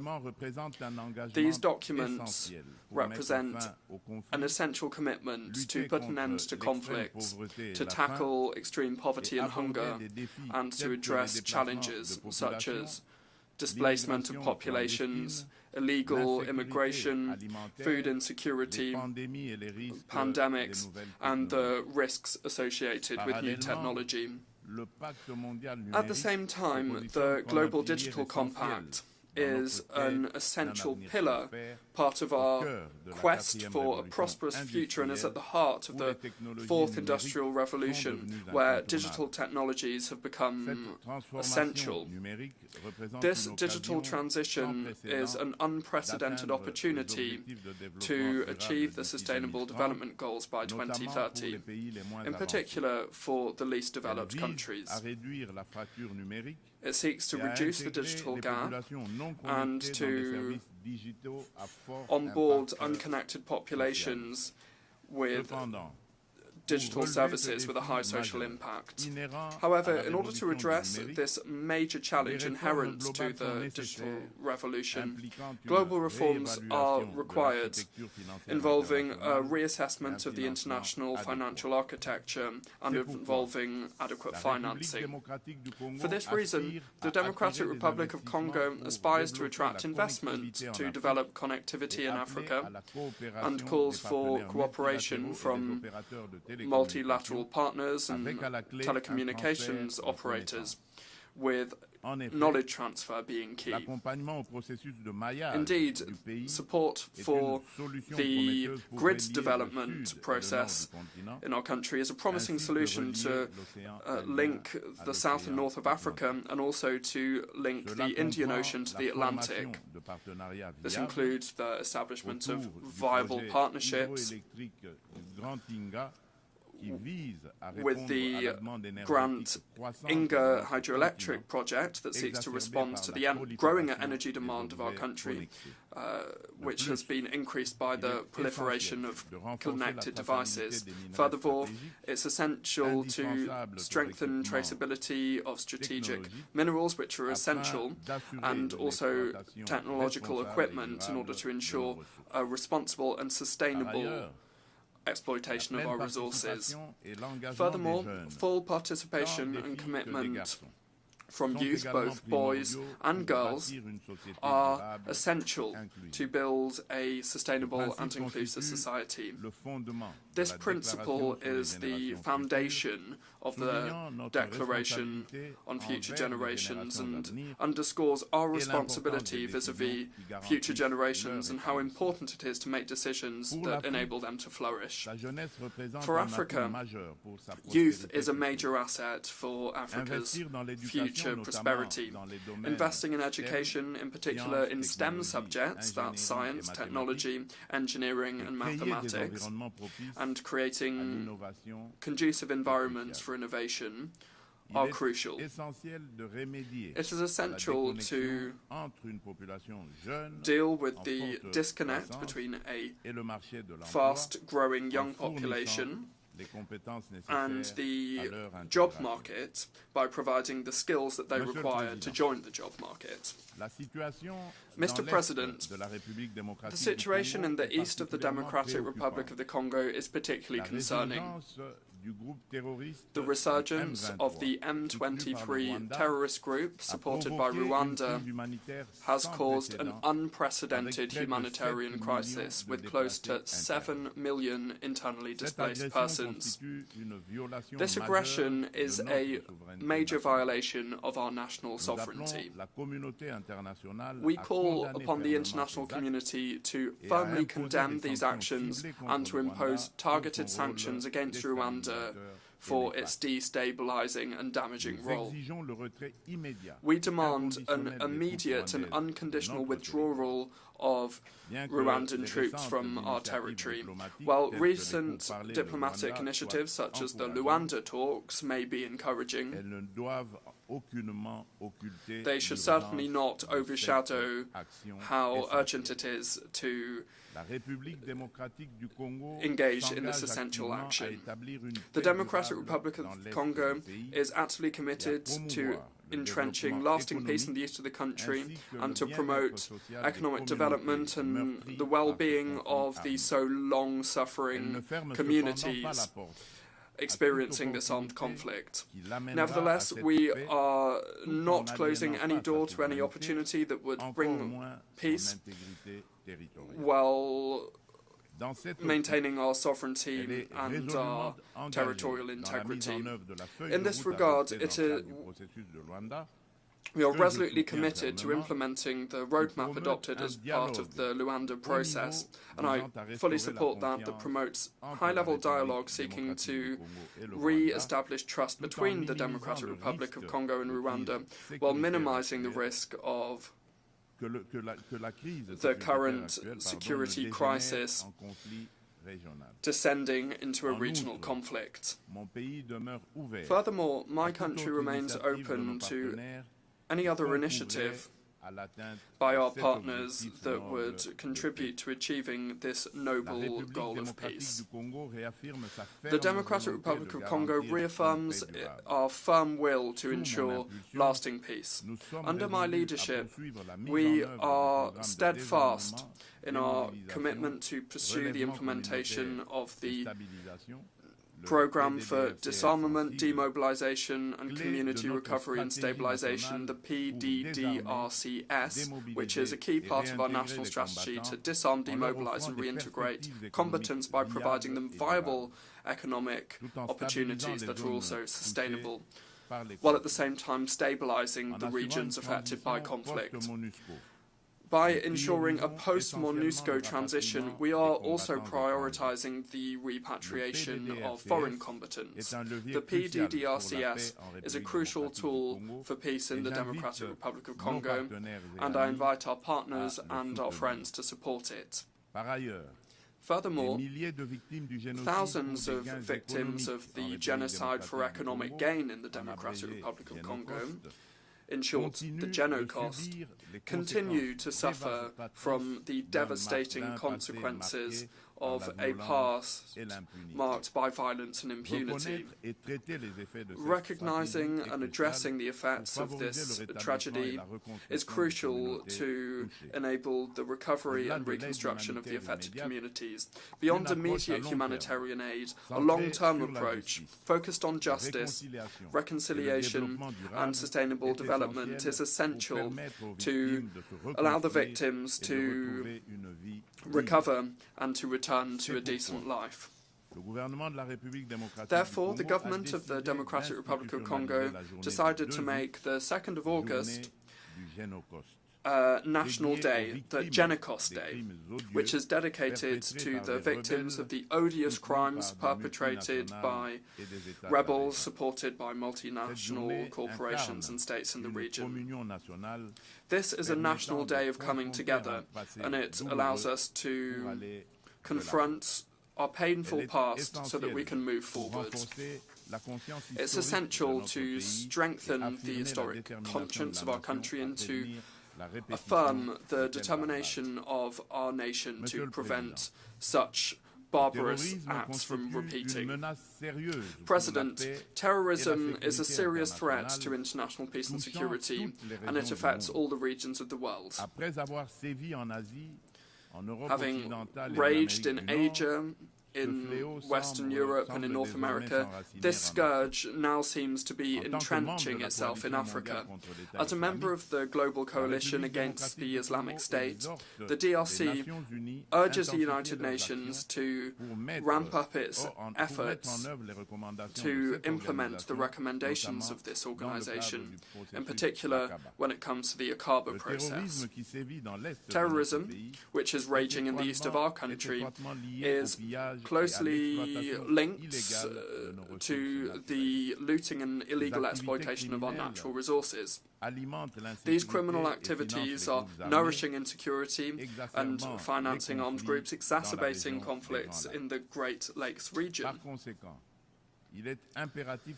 It is therefore essential for the United Nations to envisage severe sanctions against those responsible for these economic crimes in order to break this vicious circle and to foster peace, sustainable development, and human dignity for future generations. President, according to the most recent voluntary national review report for the SDGs, the Democratic Republic of the Congo has made significant progress towards several of the SDG targets, thanks to major reforms and interventions.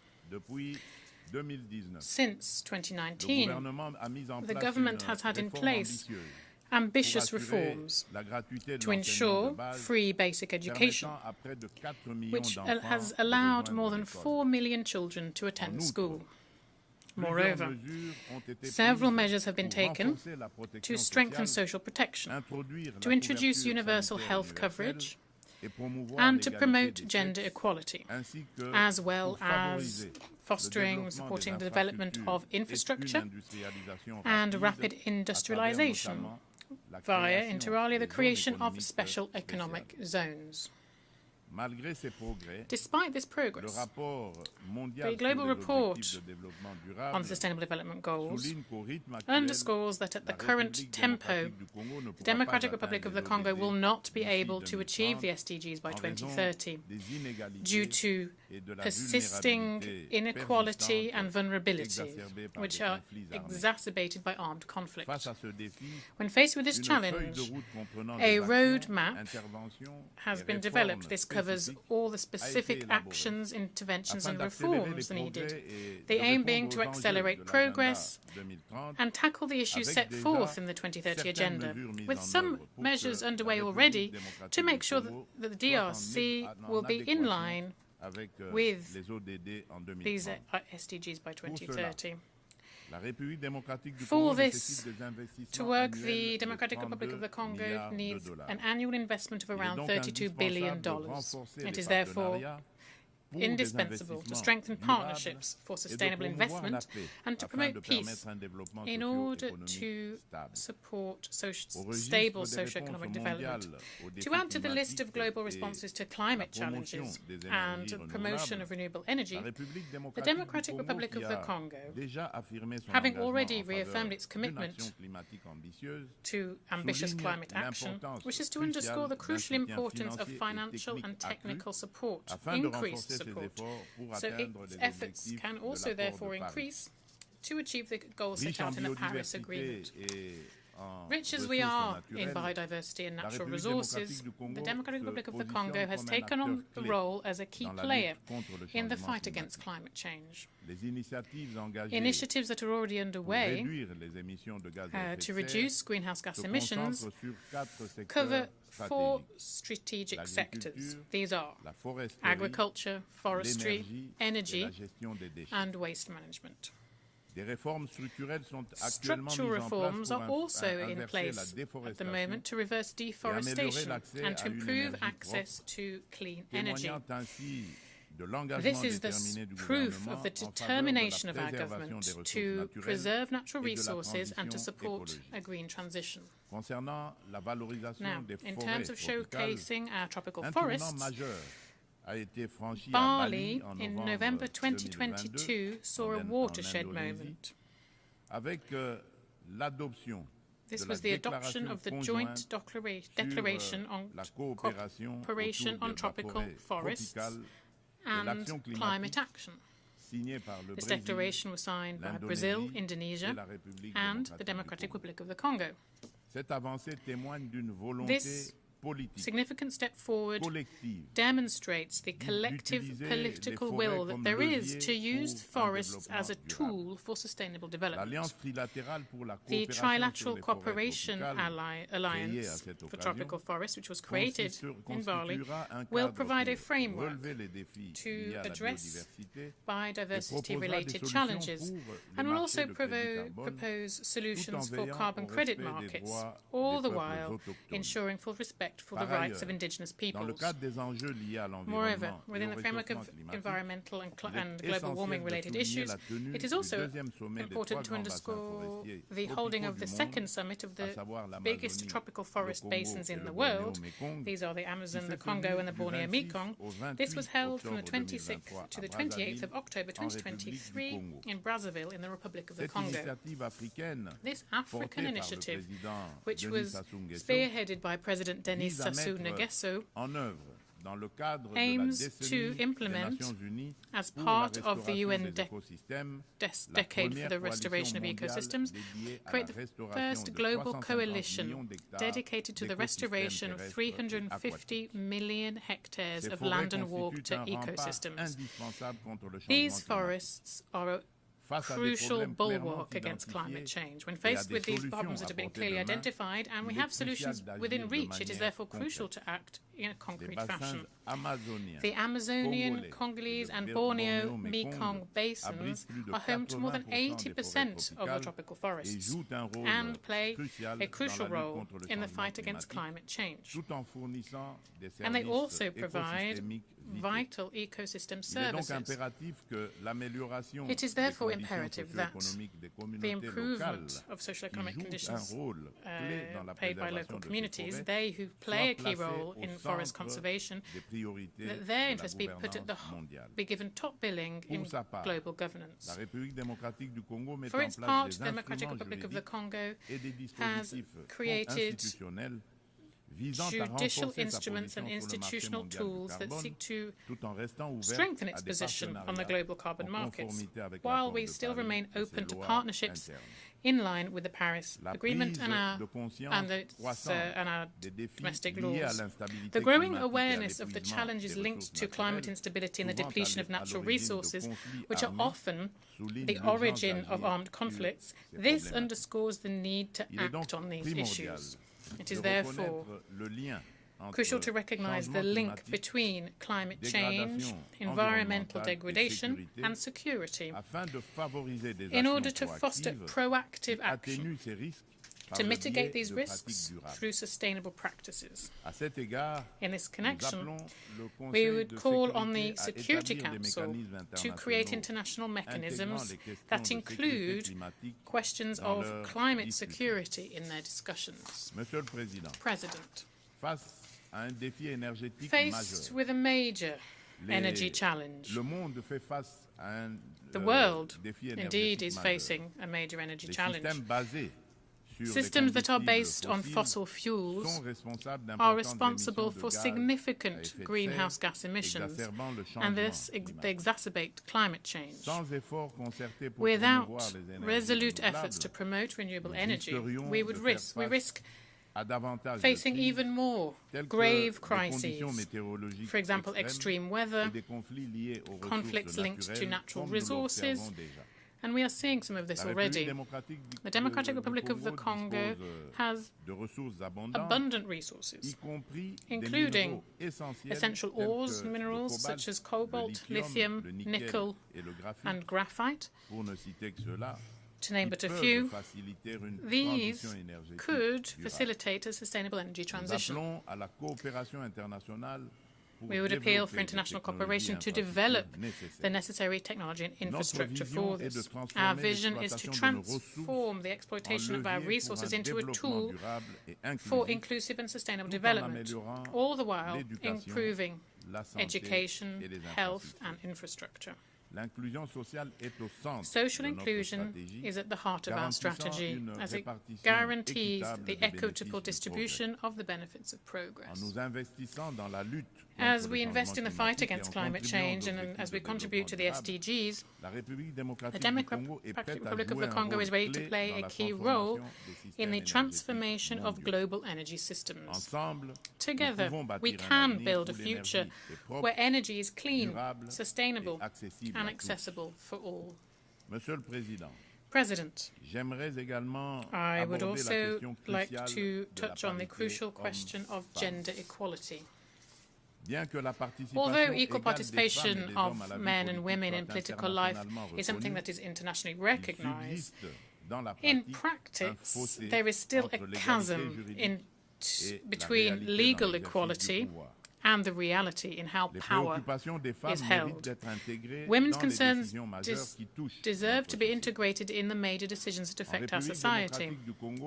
In the Democratic Republic of the Congo, we are determined to change mentalities, to overcome the social barriers that are hampering women from prospering.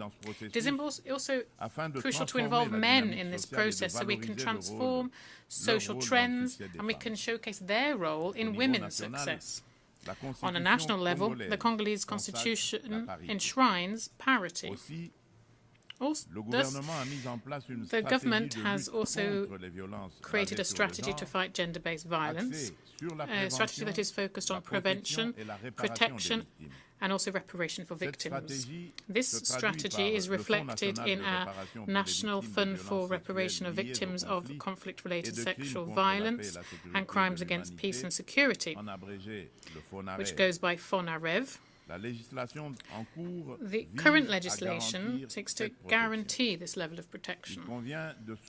Here I wish to underscore significant progress that's been made in terms of women's participation in decision-making, with the appointment for the first time in our history of a woman as Prime Minister and head of government.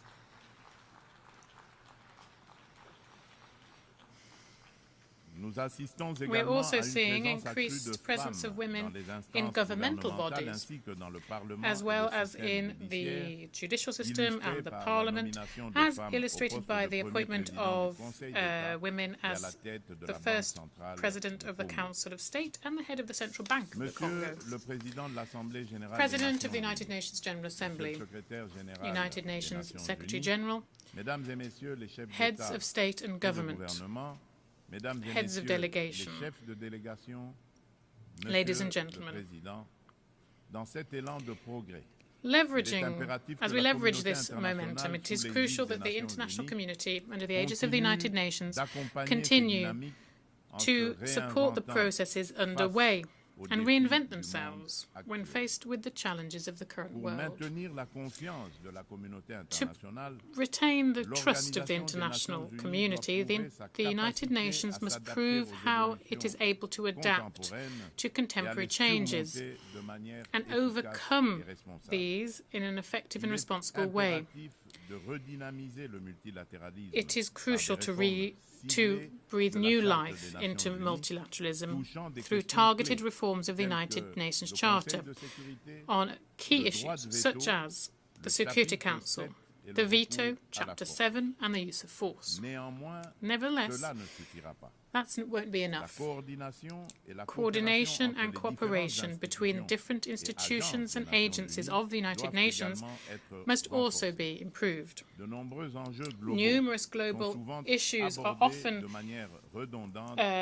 dealt with redundantly in different fora, sometimes taking contradictory angles, while other problems remain completely sidelined. And each international bureaucracy seeks to justify its own existence. In this connection, while we commend the support of the United States, I would reiterate with strength on behalf of all African countries the request for 2 permanent seats at the Security Council for African countries.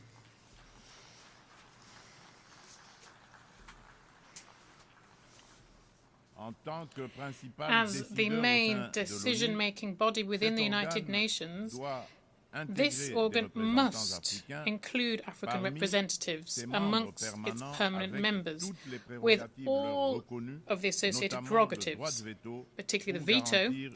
This is to guarantee fair geographic representation.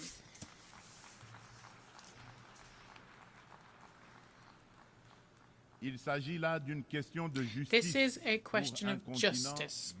Justice for a continent whose role in international affairs is ever growing. We, Africans, are determined to see this through. Finally, I wish to conclude by recalling that following more than 3 decades of absence from the Security Council, the Democratic Republic of the Congo is once again submitting its candidacy, supported by the African Union and by the Southern African Development Community, SADC, for the post of an elected member for the 2026-2027 period. This will be during the elections which will be held in New York in June 2025. The Democratic Republic of the Congo has already filled this function between 1982 and 1983, and 1990 and 1991. And during these 2 periods, we worked to promote peace, security, and stability in Africa and around the world. Once elected, the Democratic Republic of the Congo plans on playing a proactive role within the Security Council and participate in the revitalization of the UN Charter and contributing in a constructive way to the debates and actions related to this. My country, therefore, requests the support of all member states as we come up to these elections. At a time when multilateralism is being so sorely tested, the Democratic Republic of the Congo reaffirms its tireless commitment to the international community. And it is ready to shoulder with honour and responsibility the mission to forge a future where peace and cooperation prevail over conflict and division. Nelson Mandela said, and I quote, "None of us acting alone can achieve success." End of quote. Thus, we are reaching out to each and every one of you, long-standing partners and new allies alike, to together write this new crucial chapter of our collective history. Together, let's make our world a place where every nation, big or small, can prosper in dignity and security. Thank you very much.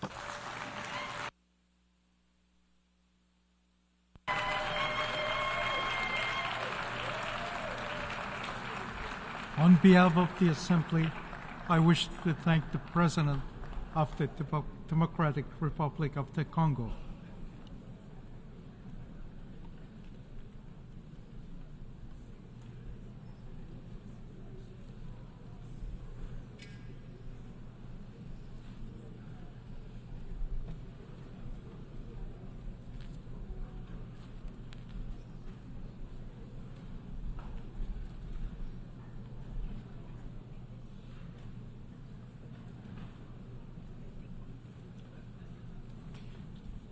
The Assembly will hear an address by His Excellency Umaro Sissoco Embalo, President of the Republic of Guinea-Bissau. I request protocol to escort His Excellency and invite him to address the Assembly.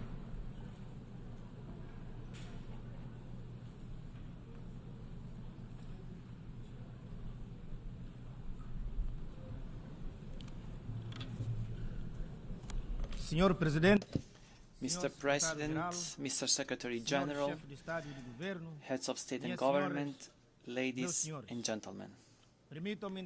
I would like to offer my congratulations to Mr. Philemon Yang of the Republic of Cameroon on his election as President of the 79th session of the United Nations General Assembly. I wish him much success in a very complex international context. I also congratulate his predecessor, Mr. Denis Francis, for the results achieved during his term. To Secretary General Antonio Guterres, I express our acknowledgement of his deep commitment to the service of our common ideals and goals in a very difficult international landscape. The world faces grave challenges.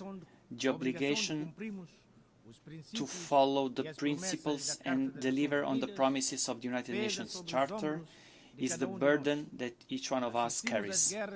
We witness devastating wars, the intensification of regional tensions, and other grave threats to international peace and security. Hundreds of millions of people continue to live in extreme poverty, without the basic means of subsistence, without hope for a better future, without human dignity. It's becoming even more urgent to implement reforms in global economic and financial governance, to make it more just, inclusive and equitable. This is the only way to build adequate responses to the challenges that humanity faces. We must fight more efficiently against poverty and social exclusion through concrete actions. Specifically, we must strive to finance development programs, reduce inequalities, protect the environment, and mitigate the effects of climate change. Mr. President, 8 decades after the establishment of the UN in 1945, we live today in a totally different world. We continue to call for reform of the United Nations Security Council, which must consider the interests of Africa under the terms of the Ezulwini Consensus and the Sirte Declarations of Heads of State and Government of the African Union. We must reform the international financial architecture in order to promote greater inclusion, particularly in Africa, and to consider the African continent's role and contribution to the world economy. In this context, we welcome the Summit of the Future. We hope that the Compact for the Future can drive collective efforts to achieve the Sustainable Development Goals, SDGs, and Agenda 2063, the Africa we want, of the African Union. As a member of the Global Working Group on Social Protection for Nutrition, Human Capital and Local Economic Development of the Group of 7+, G7+, we will work together with the other distinguished members on eradicating hunger and progressively achieving all sustainable development goals. SDGs. Mr. President, the President of the Republic of Guinea-Bissau, we are committed to fostering dialogue, national reconciliation, consolidation of democracy and the rule of law, as well as our country's sustainable development. Despite the negative impact of the challenging world economic and financial situation, the economy of Guinea-Bissau continues to grow as a result of sound public policies. The practice of accountability has provided greater transparency in the state's economic and financial management. We have adopted measures that, though difficult, were shown to be necessary to drive the private sector and to create a more solid foundation for an economy that is dynamic and inclusive. We are promoting greater participation of women and youth entrepreneurs. We are investing on building and improvement of basic infrastructure, such as roads and other projects. We declared war on corruption and organized crime. We were able to restore trust in our relations with international financial institutions and other bilateral and multilateral partners. We continue to place faith in strengthening Guinea-Bissau's bonds of friendship and cooperation with the world. We remain steadfast on the policy of peace building and peaceful resolution of conflicts in West Africa and in the world in general. It was to this end that in recent months I made visits of friendship and work to Russia, Ukraine, Israel and Palestine. In this context, I reiterate my call for an end to the unjust and very harmful embargo that our brothers and sisters in Cuba have been subjected for decades. Mr. President, distinguished heads of state and government, ladies and gentlemen, I recently had the honor of serving Africa as President of the Alliance of African Leaders for Malaria. We made significant progress in a very difficult world environment. We endeavored to garner support to replenish the global fund. We worked with the private sector to promote the production of drugs and nets to combat malaria. We encouraged the transfer of technologies to African companies. We launched End Malaria Councils and funds and supported youth movements against malaria. Despite all the progress achieved, challenges persist. In the next 2 years, ALMA will run a $1.5 billion deficit. Global warming and rains associated with climate change are expanding. The geographic reach of mosquitoes, thus exposing more than 170 million people to the threat of malaria in the African continent.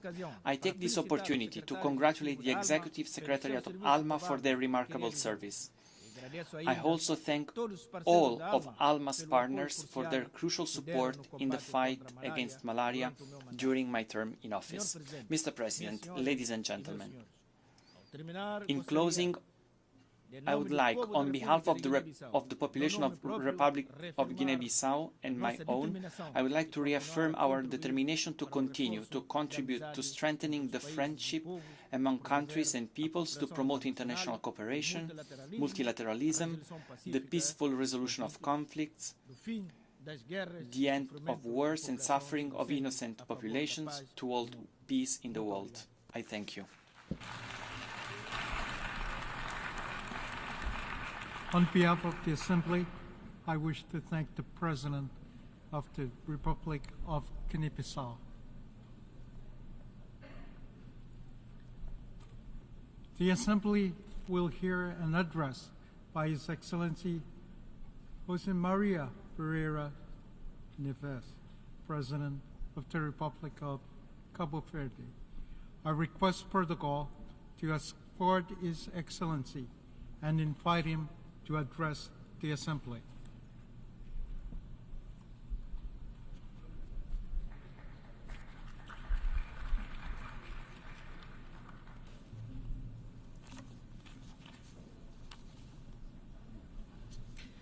Excelências,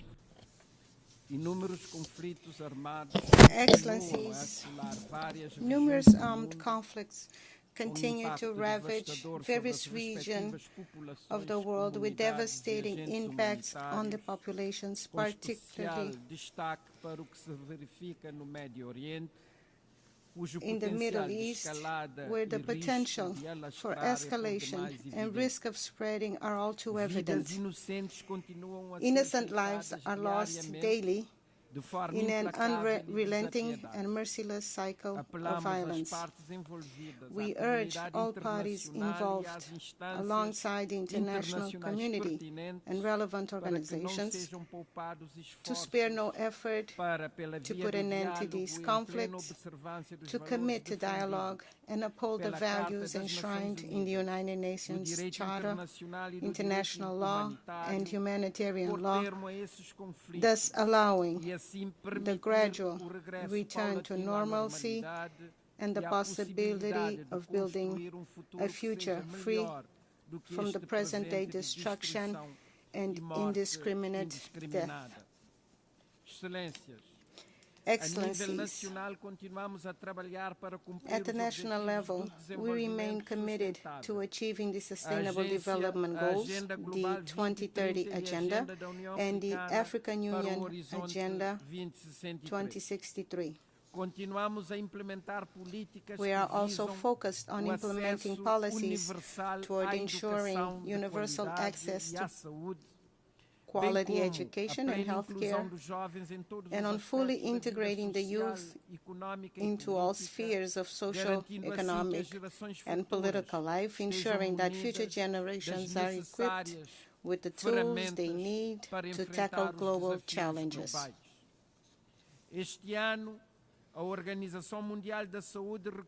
This year, we proudly received a certification from the World Health Organization as a malaria-free country, a comforting and encouraging testament to our commitment to health and health care as a fundamental right for all. While many nations, especially in Africa, are still grappling with this terrible disease, we have a unique opportunity to eradicate preventable and treatable ailments. Ailments that have long plagued humanity, causing suffering, hindering progress, and trapping millions in poverty. To achieve this goal, I call on the upcoming IDA 21 Global Fund restructuring meeting to be held in Paris next month to prioritize funding through a dedicated budget line aimed at eliminating diseases, microbial pathogens, and antimicrobial resistance also pose significant threats to global health. Thus, understanding and managing microbial activity is crucial for addressing challenges related to disease control, food security, environmental conservation, and climate change. In this troubled and challenging international landscape, where multiple crises continue to impact people and the planet, I reaffirm Cabo Verde's firm commitment to being an active and constructive member of the United Nations and tirelessly championing the universal values contained in its charter. Among these crises, climate change disproportionately affects vulnerable nations, especially small island developing states. We look to COP29 to yield urgent and tangible progress on key climate issues, particularly as a deadline for significant emissions reductions approaches. Our people, especially communities in small island developing states, seek bolder commitments, namely from high-emission countries, and swift implementation of climate policies and funding mechanisms that are not only ambitious but also equitable and effective. The rising sea levels, also caused by climate change, require immediate and special attention. The challenge is multidimensional and extends far beyond island and coastal populations. It affects all continents and regions, leaving no one immune to this catastrophe in the making. We therefore welcome today's high-level meeting on addressing the existential threats posed by sea level rise. Last year, on the sidelines of the 78th General Assembly, the agreement on biodiversity beyond national jurisdiction was opened for signature, representing an international milestone in the conservation and sustainable use of marine biodiversity in areas beyond national jurisdiction, that is, in the high seas, which constitute about 60% of the world's oceans. And I am proud to say that Cabo Verde, my country, signed this agreement on its first day and is currently finalizing the ratification process. I call on all nations who have not yet done so to also sign and ratify this important instrument for the conservation of life in our oceans. As an ocean nation, Cabo Verde has a tiny land territory in comparison to the immensity of its maritime territory. Therefore, I did not hesitate to accept UNESCO's honorable invitation to become patron of the United Nations Decade of Ocean Science Alliance for Sustainable Development for 2021-2023. As an ocean nation, heavily dependent on marine resources, our role in the Ocean Decade focuses on local and global actions to promote sustainable ocean management. We have been focused on the importance of sustainable ocean management, particularly for small island developing states that are very vulnerable to climate change and the degradation of marine ecosystems. For 3 consecutive years, we have hosted international ocean conferences to foster partnerships between governments, the private sector, scientists, and civil society to advance ocean science and create innovative solutions to ocean challenges. Thus, it is important to bring together key stakeholders in order to boost collaborative solutions for the oceans, help develop research capacities to study the impact of climate change, ocean acidification, and promote knowledge sharing and technology transfer to improve ocean monitoring and observation systems.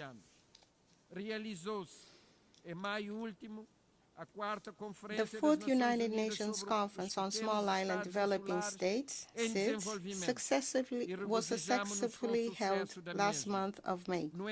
However, to ensure greater resilience and sustainability of small island developing states, we must urgently begin implementing the Antigua and Barbuda Plan of Action.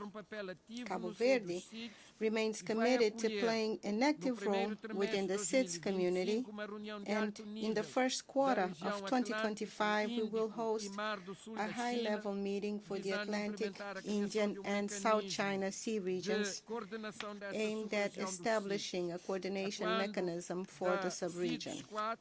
At the SIDS-4 conference, we also expressed our readiness to host the 5th United Nations Conference on SIDS in 2034.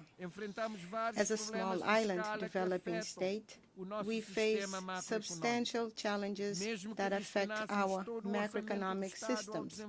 Even if we dedicated our entire state budget to sustainable development and climate action, it would still fall short of the necessary funding targets. In most small island developing states, this situation is exacerbated by a significant lack of capacity to navigate new financial tools. While reforms to the global financial architecture evolve slowly, there is an urgent need to accelerate development processes. We must swiftly and significantly scale up technical assistance and capacity-building efforts in financing sustainable development to ensure that the Global South is not left behind. We here welcome the recent approval of the Multidimensional Vulnerability Index, MVI, which is crucial, particularly for SIDS and other vulnerable groups, as it provides a comprehensive and differentiated way of assessing our development needs and challenges, thus enabling a broader and more accurate understanding of how various factors influence the development of countries.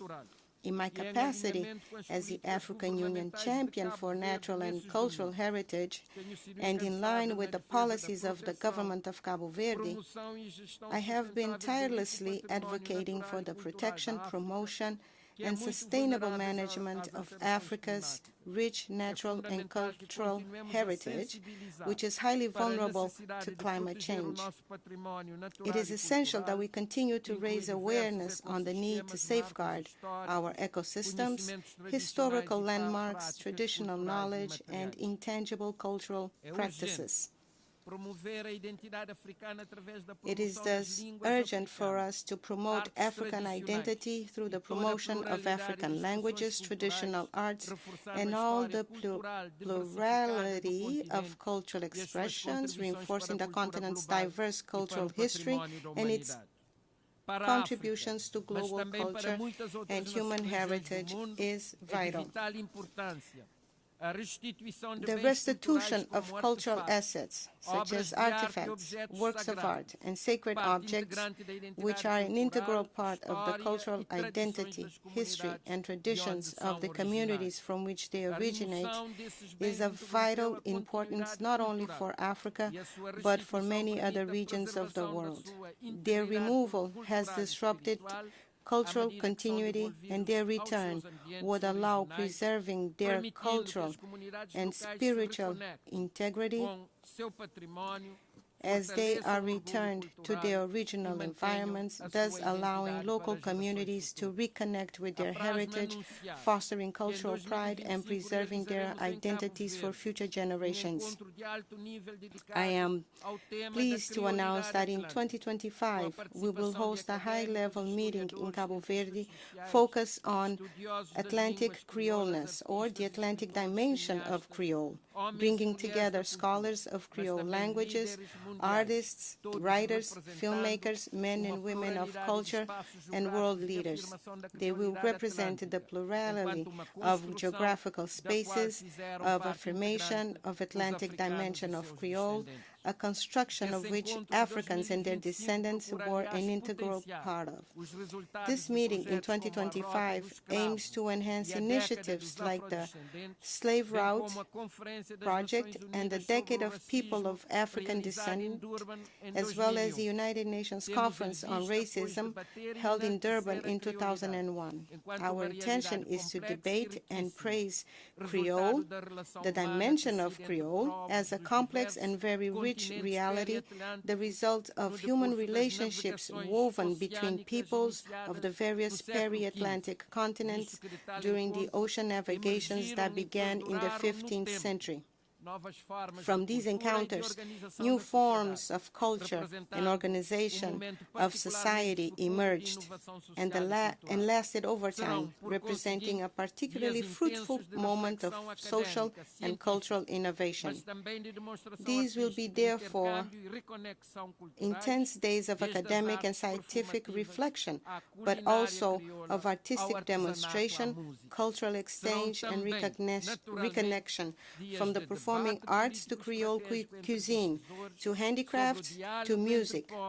There will also be, of course, days of strategic political debate among decision makers on the dialogue between peoples and cultures and on the peace and the future of humanity.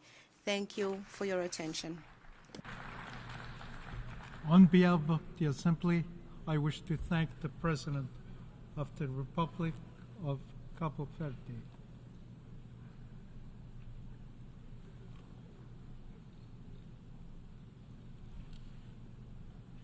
The Assembly will hear an address by Her Excellency Iris Samara Castro Sarmiento, President of the Republic of Honduras. I request protocol to escort Her Excellency and invite her to address the Assembly.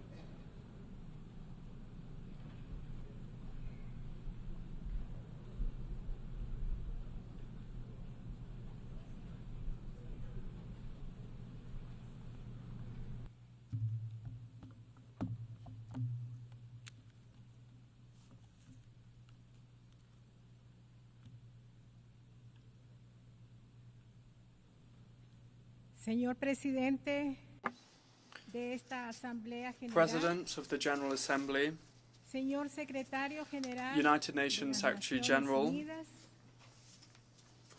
distinguidos presidentes, distinguished presidents, ministros, prime ministers, y dignatarios presentes de and países dignitaries de esta magna representing the Asamblea countries de las of Naciones this great Unidas. assembly of the United Nations. Comparezco ante esta asamblea I speak como to la you presidenta from this de rostrum Honduras, as representante President of de un Honduras, pueblo as the que ha representative resistido of a la people opresión, who have resisted explotación oppression, y la violencia exploitation, estructural and structural impuesta violence por siglos. imposed against us for centuries.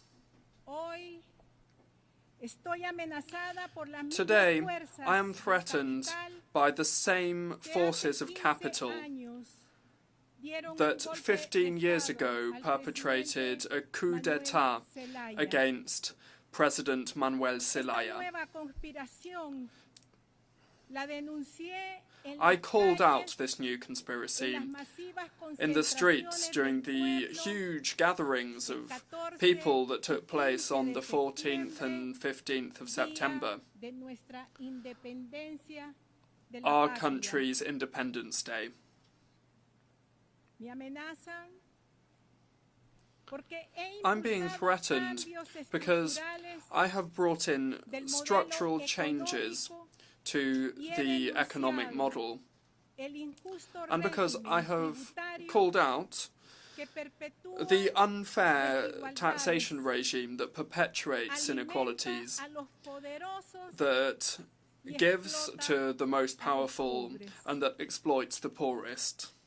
Nuestra soberanía es base fundamental, Our sovereignty principio indeclinable is de the las fundamental relaciones basis and internacionales. undeniable principle of international relations. En Honduras However, in Honduras, continúan imponiéndose they prácticas continue to impose coloniales, colonial injerencias, practices, interference, económicos, economic, mediáticos, media, and políticos. political domination against us. Los poderes supranacionales y algunas empresas Supranational powers and multinacionales some multinational corporations son productos de élites corruptas, are público-privadas, the result of que no tienen corrupt otra public-private finalidad que elites incrementar su that have capital. no other goal than to La increase their capital. globalización ha fracasado en su misión de llevar Globalization has failed in its prosperidad mission to bring para los prosperity to pueblos. people.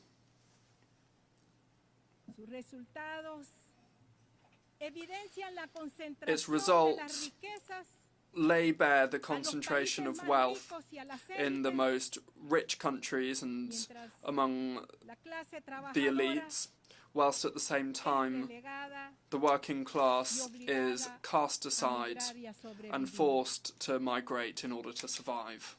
En esta asamblea, At la this mayor assembly, parte de los mandatarios de the América majority Latina y el of Caribe leaders from Latin America and the hemos Caribbean denunciado el capitalismo have called global out global capitalism como el principal as destructor de los recursos the main naturales factor responsible for the destruction of de las natural resources condiciones de vida and de la as the humanidad. oppressor of La the acumulación de las conditions of ganancias life of humanity. económicas prevalecen Accumulation sobre el of interés economic humano gain prevails above human interest, and the role of international financial bodies with their loans with conditions attached to them and fiscal and financial income are things that only aggravate the situation of poverty and dependency of our countries.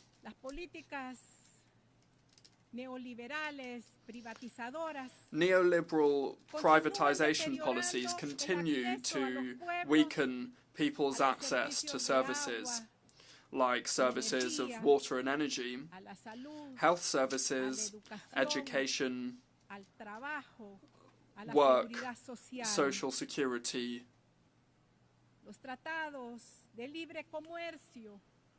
Free trade agreements imposed against our peoples undermine our sovereignty and remove the ability of our producers to compete on an equal footing, causing the cost of living to increase on a daily basis. Peace, justice, freedom, and democracy remain foundational values of our country. Therefore, we cannot accept them being held hostage by the 10 most powerful families in Honduras, who are the ones that have grabbed our main economic resources and that are refusing to accept the changes that I'm bringing in. We need to strengthen our democratic system through popular consultations and through the real, direct and effective participation of our people. The International Model Cities Project, the ZEDE project, that was selling off chunks of our country as a loot, really, for multinational capital, and that was something that was supported by stakeholders in the previous narco regime, has been cancelled definitively by my social democratic government. Today, I wish to express my gratitude to the Supreme Court of Justice for its historic ruling, and also to the National Congress for their support.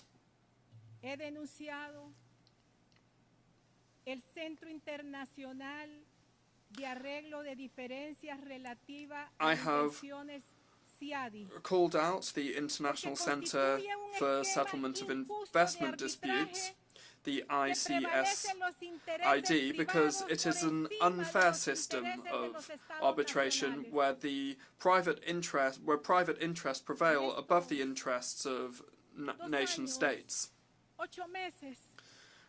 Over the last 2 years and 8 months, I have brought in a structural reform to return to a single treasury account for our country, cancelling a scheme of corruption that was built around the setting up of trusts that were used to loot the resources of the state. Thanks to us dismantling the scheme of corruption, I am now able to help boys and girls, children, in all of the schools of Honduras. And now, thanks to that, they receive a school lunch, free of charge school enrollment, and we are also bringing new projects to communities that live in extreme poverty. We are increasing production of grain in the first and second sowing, with more than 1.5 million technological grants being given to producers who now are receiving seeds and fertilizer free of charge. Furthermore, we are providing mortgages for homes and farming credits at the lowest interest rates we've ever seen in the history of Honduras. And we are also setting up rural community banks. We are rescuing the National Electric Energy Company, the Honduran Agricultural Market Institute, and the National Body for Basic Products, the Banasupro. All of these institutions I just mentioned were privatized and were abandoned for the 12 years of the narco-dictatorship. Today, we are benefiting more than 800,000 families who now receive free energy, and we are subsidizing the cost of fuel in order to benefit all of the consumers of Honduras with the lowest prices in Central America.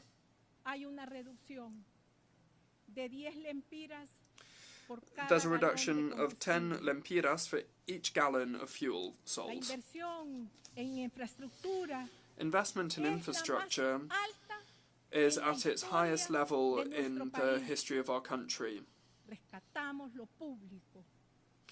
We've recovered the public sector with the historic approval of projects to build 8 hospitals, to repair thousands of schools, 3 national airports,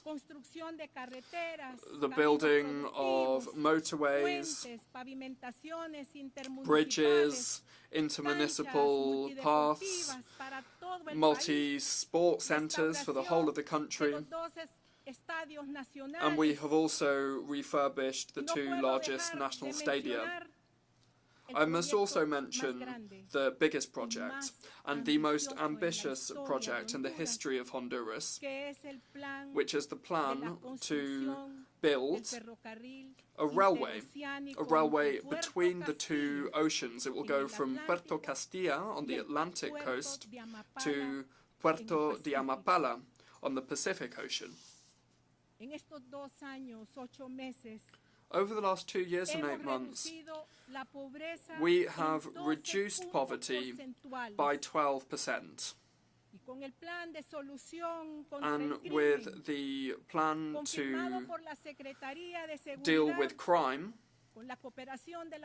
confirmed by the Secretary for Security with the cooperation of the armed forces, we're seeing an historic reduction of 15 points in the murder rate, which is the largest reduction that we've seen over the last 20 years. My Zero Deforestation program for 2030 has achieved historic results in the conservation of protected areas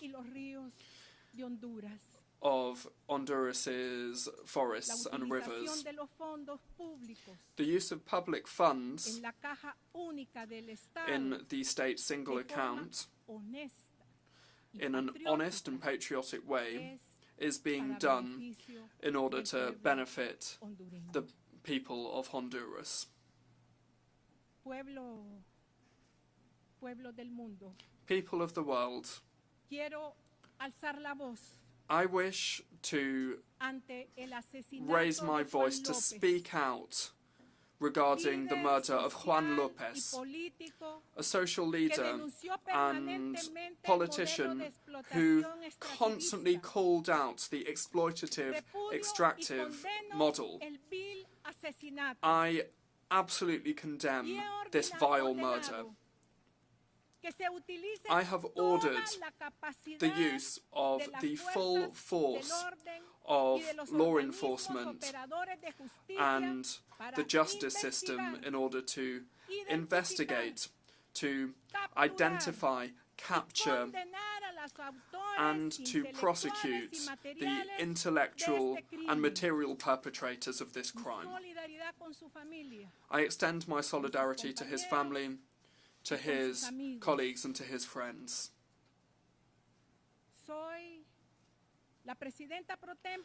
I am the pro tempore president of the community of Latin American and Caribbean states, CELAC. We're 33 different countries there. As President of Honduras, my first action was to call out and condemn the genocide against the Palestinian people. Already, more than 40,000 innocent people have been murdered by bombing. And in response to that, some countries have remained silent. I also must raise my voice and call for an end to this genocide. Lebanon must not become another Gaza Strip. We demand an immediate ceasefire in Lebanon. The Haitian people are calling for our cooperation and solidarity as an organization of countries in the Latin America and the Caribbean. Haiti is the first motherland to have been freed from colonialism, and it deserves our full attention. And so, in the next few days, I will convene the presidents that make up CELAC to show our commitment to Haiti. This General Assembly, for more than 30 years, with an overwhelming majority, has rejected the inhumane embargo imposed against the people of Cuba. This terrible embargo began in 1960, and since 1992, this General Assembly has sent out more than 30 resolutions calling for the United States to put an end to this cruel embargo. I also call for an end to the unfair blockade imposed against the kindred peoples of Nicaragua and Venezuela. We also call for Cuba to be removed from the list of terrorist countries.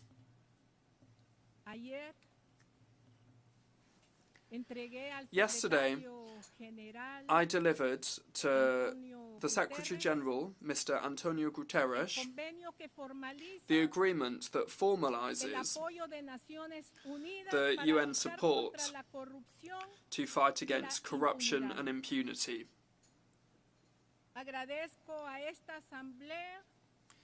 I thank this Assembly, who approved our request to create this mechanism in order to combat public and private corruption.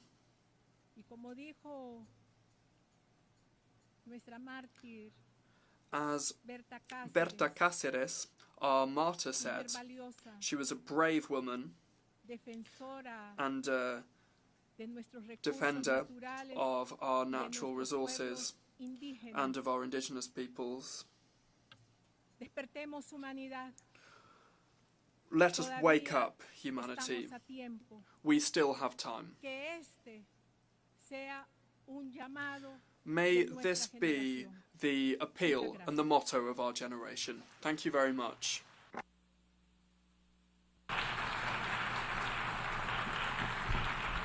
On behalf of the Assembly, I wish to thank the President of the Republic of Honduras.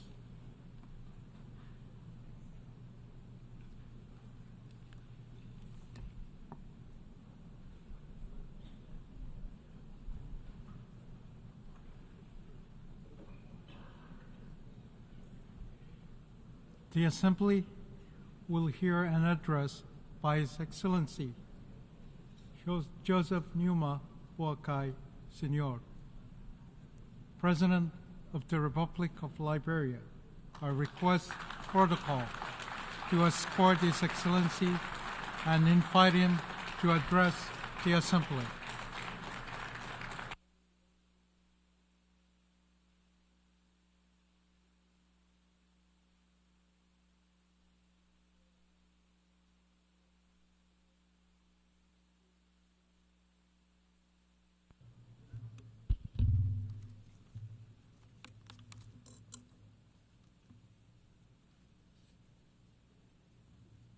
His Excellency Philemon Yagan, President of the 79th session of the United Nations General Assembly, His Excellency Mr. Antonio Guterres, Secretary General of the United Nations, Excellencies, Heads of State and Government, Ambassadors, Heads of Delegations, and esteemed delegates, distinguished ladies and gentlemen. I am honored to address the 79th regular session of the United Nations General Assembly for the first time as President on behalf of the government and people of Liberia after a smooth back-to-back democratic transition. Liberia congratulates His Excellency Philemon Yagan on his election as President of the 79th session of the United Nations General Assembly. You can be assured of Liberia's support as you steer the affairs of the General Assembly. I extol His Excellency Dennis Francis for his astute leadership during his presidency of the 78th session of the General Assembly and commend his determination to inspire and rekindle hope globally. I deeply thank Secretary General Antonio Guterres for the remarkable and visionary leadership he continues to provide in pursuit of our collective mandate. Mr. President, Excellencies, distinguished ladies and gentlemen, in the summer of 1945, Liberia joined other nations in San Francisco as one of the original signatories to the United Nations Charter. On that fatal day, the world, having suffered the scourge of war, was full of hope and determined to reverse the past.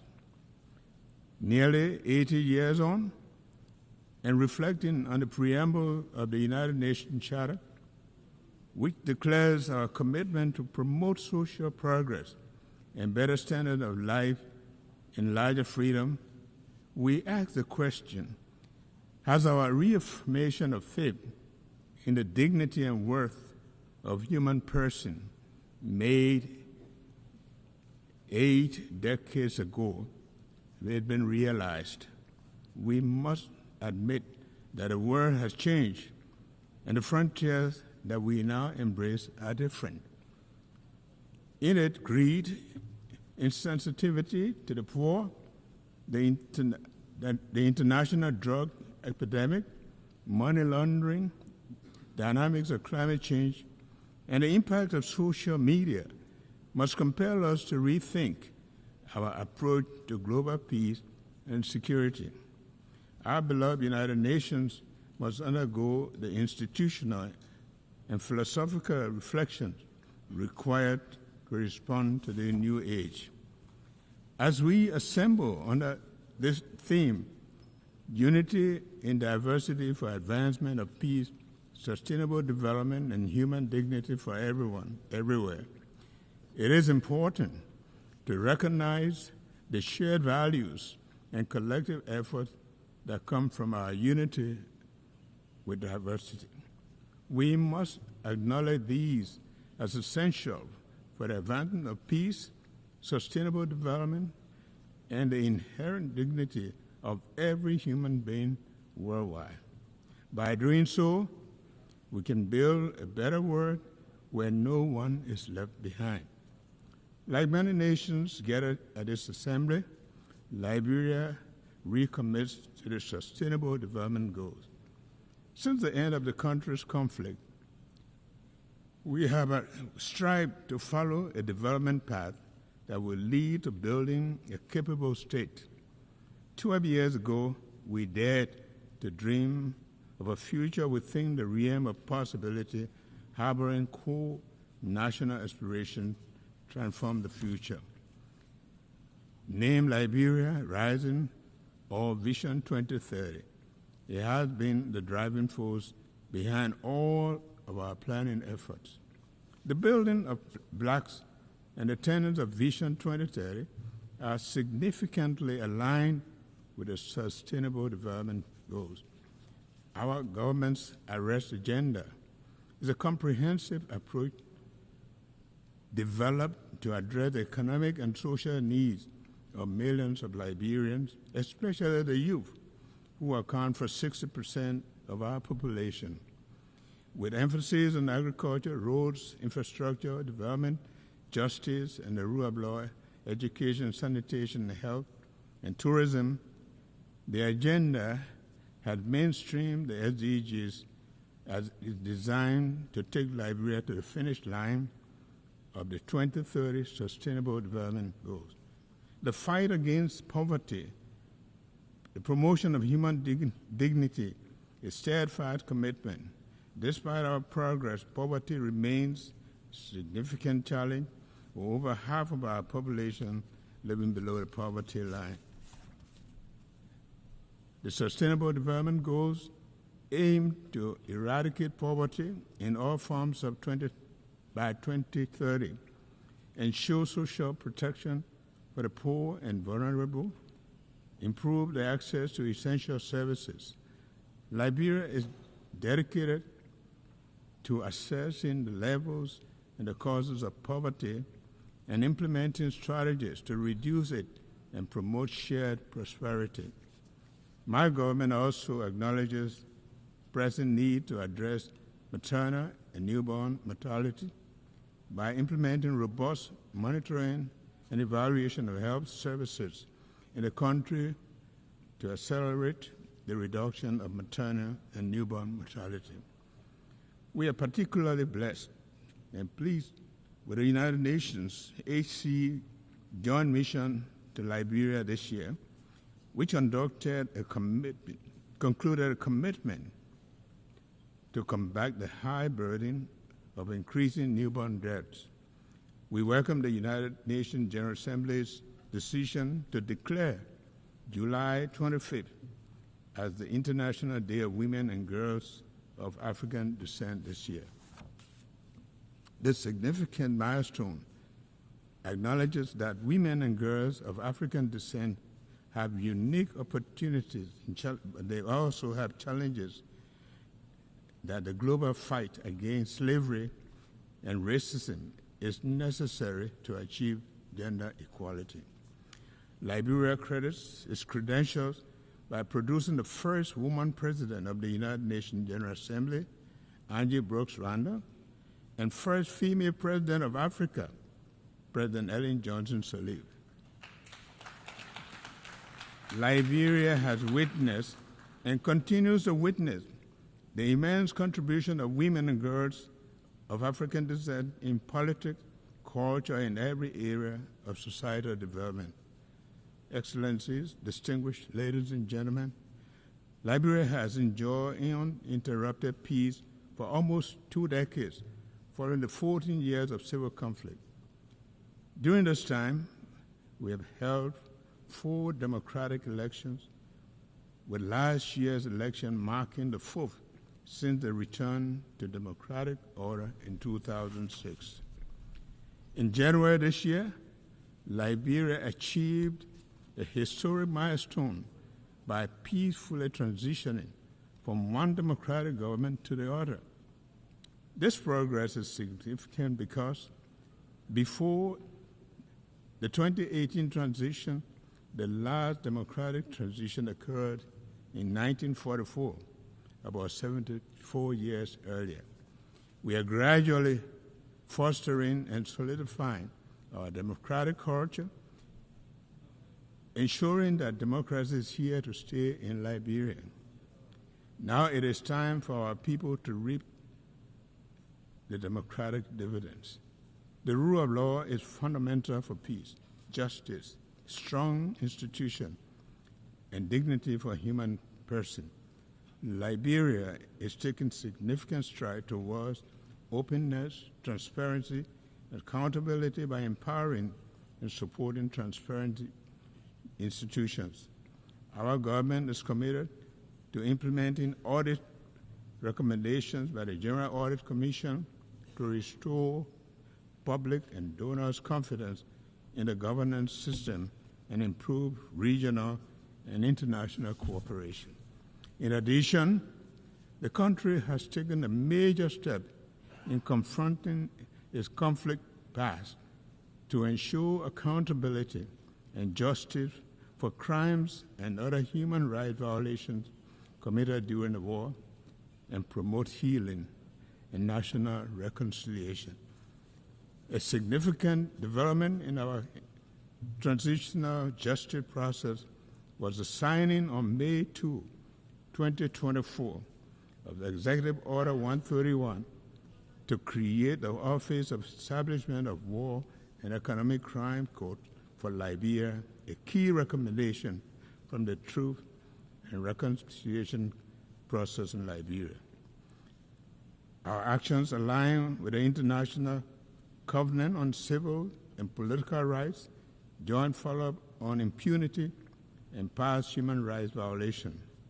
As we embark on the process and acknowledge the enormity of the task, my government seeks the support of the United Nations, partners, stakeholders in the pursuit of justice for victims, peace, and reconciliation. Liberia is facing a drug crisis that is affecting our youth and jeopardizing the country's future. This epidemic, driven by international criminal enterprises and their networks, poses a severe threat. In response, we have not only declared the drug epidemic a health emergency and a national security threat, but we have also been taking steps to address this issue by establishing a dedicated national body to tackle drug abuse in Liberia. I urge international community to join Liberia in addressing this escalating drug crisis. Excellencies, distinguished ladies and gentlemen, the world is facing numerous crises, including global threats such as disease, security, and climate change, as well as food and resource shortages.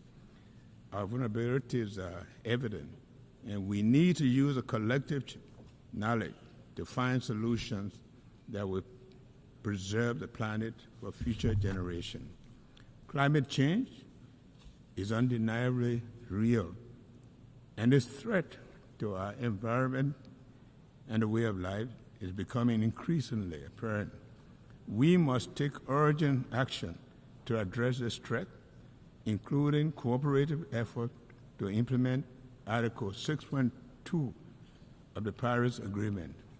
Liberia, as the most forested country in West Africa, with over half of the land covered by forests, plays a vital role in biodiversity and environmental sustainability. As a result, our country is taking important steps to lead conversation on climate action. My government has called on our legislators and stakeholders to begin looking at the Paris Agreement, particularly under Article 6, to help advance actions towards establishing Liberia's nationally determined contribution to combat climate change. While we take these actions, we are mindful of the need to build capacity and invest in critical areas of our economy, such as using alternative financing for investment in the blue and green economy and technological transfer to support these climate actions. Excellencies, distinguished ladies and gentlemen, the goals we set for ourselves and the future are better served on the foundation of peace and security. Having enjoyed peace for over 2 decades following a long-running conflict, we aim to promote peace and stability at home, in the region, and globally. The threat of conflict to our shared world underscores the importance of collaborative efforts to foster regional and global stability and peace. Therefore, we support all the UN's effort to address peace and security issues worldwide. Liberia is concerned about escalating security challenges in the West African region, including terrorism and economic and political instability. These pose significant threat to regional peace. So we urge full dialogue and cooperation among West African nations to address these issues effectively. Meanwhile, Liberia firmly stands with the rest of West Africa in a resolve to maintain our 50-year-old Regional Economic Commission, ECOWAS, intact. We oppose efforts to disintegrate our union and will not accept the region being used for proxy conflicts.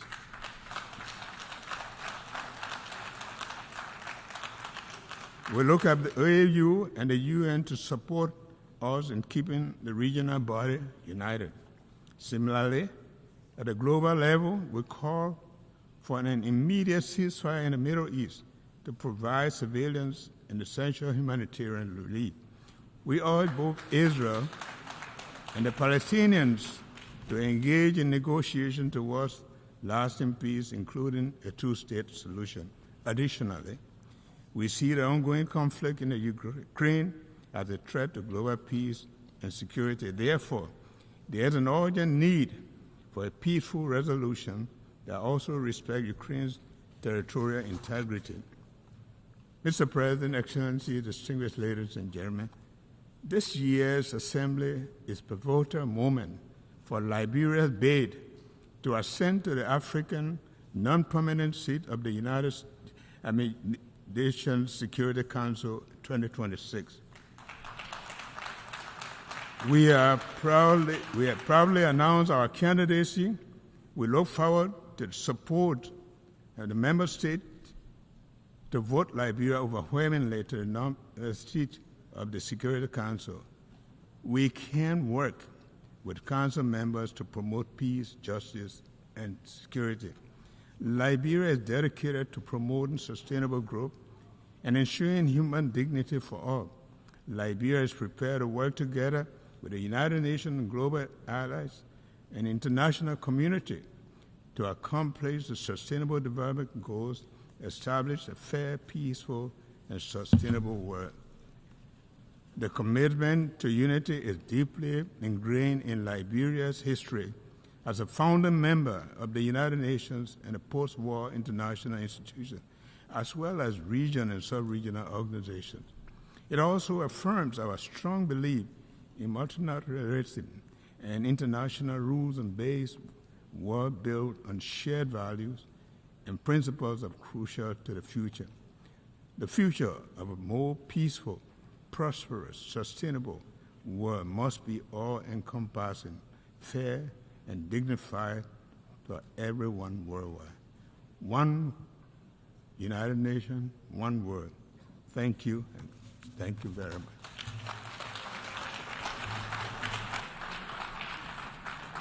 On behalf of the Assembly, I wish to thank the President of the Republic of Liberia.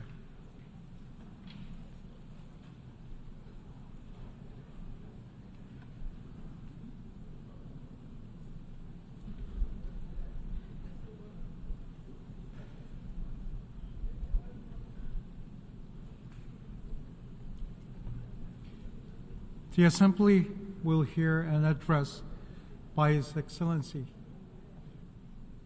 Mokwitisi Eric Keabetswe Masisi, President of the Republic of Botswana. I request protocol to escort His Excellency and invite him to address the Assembly.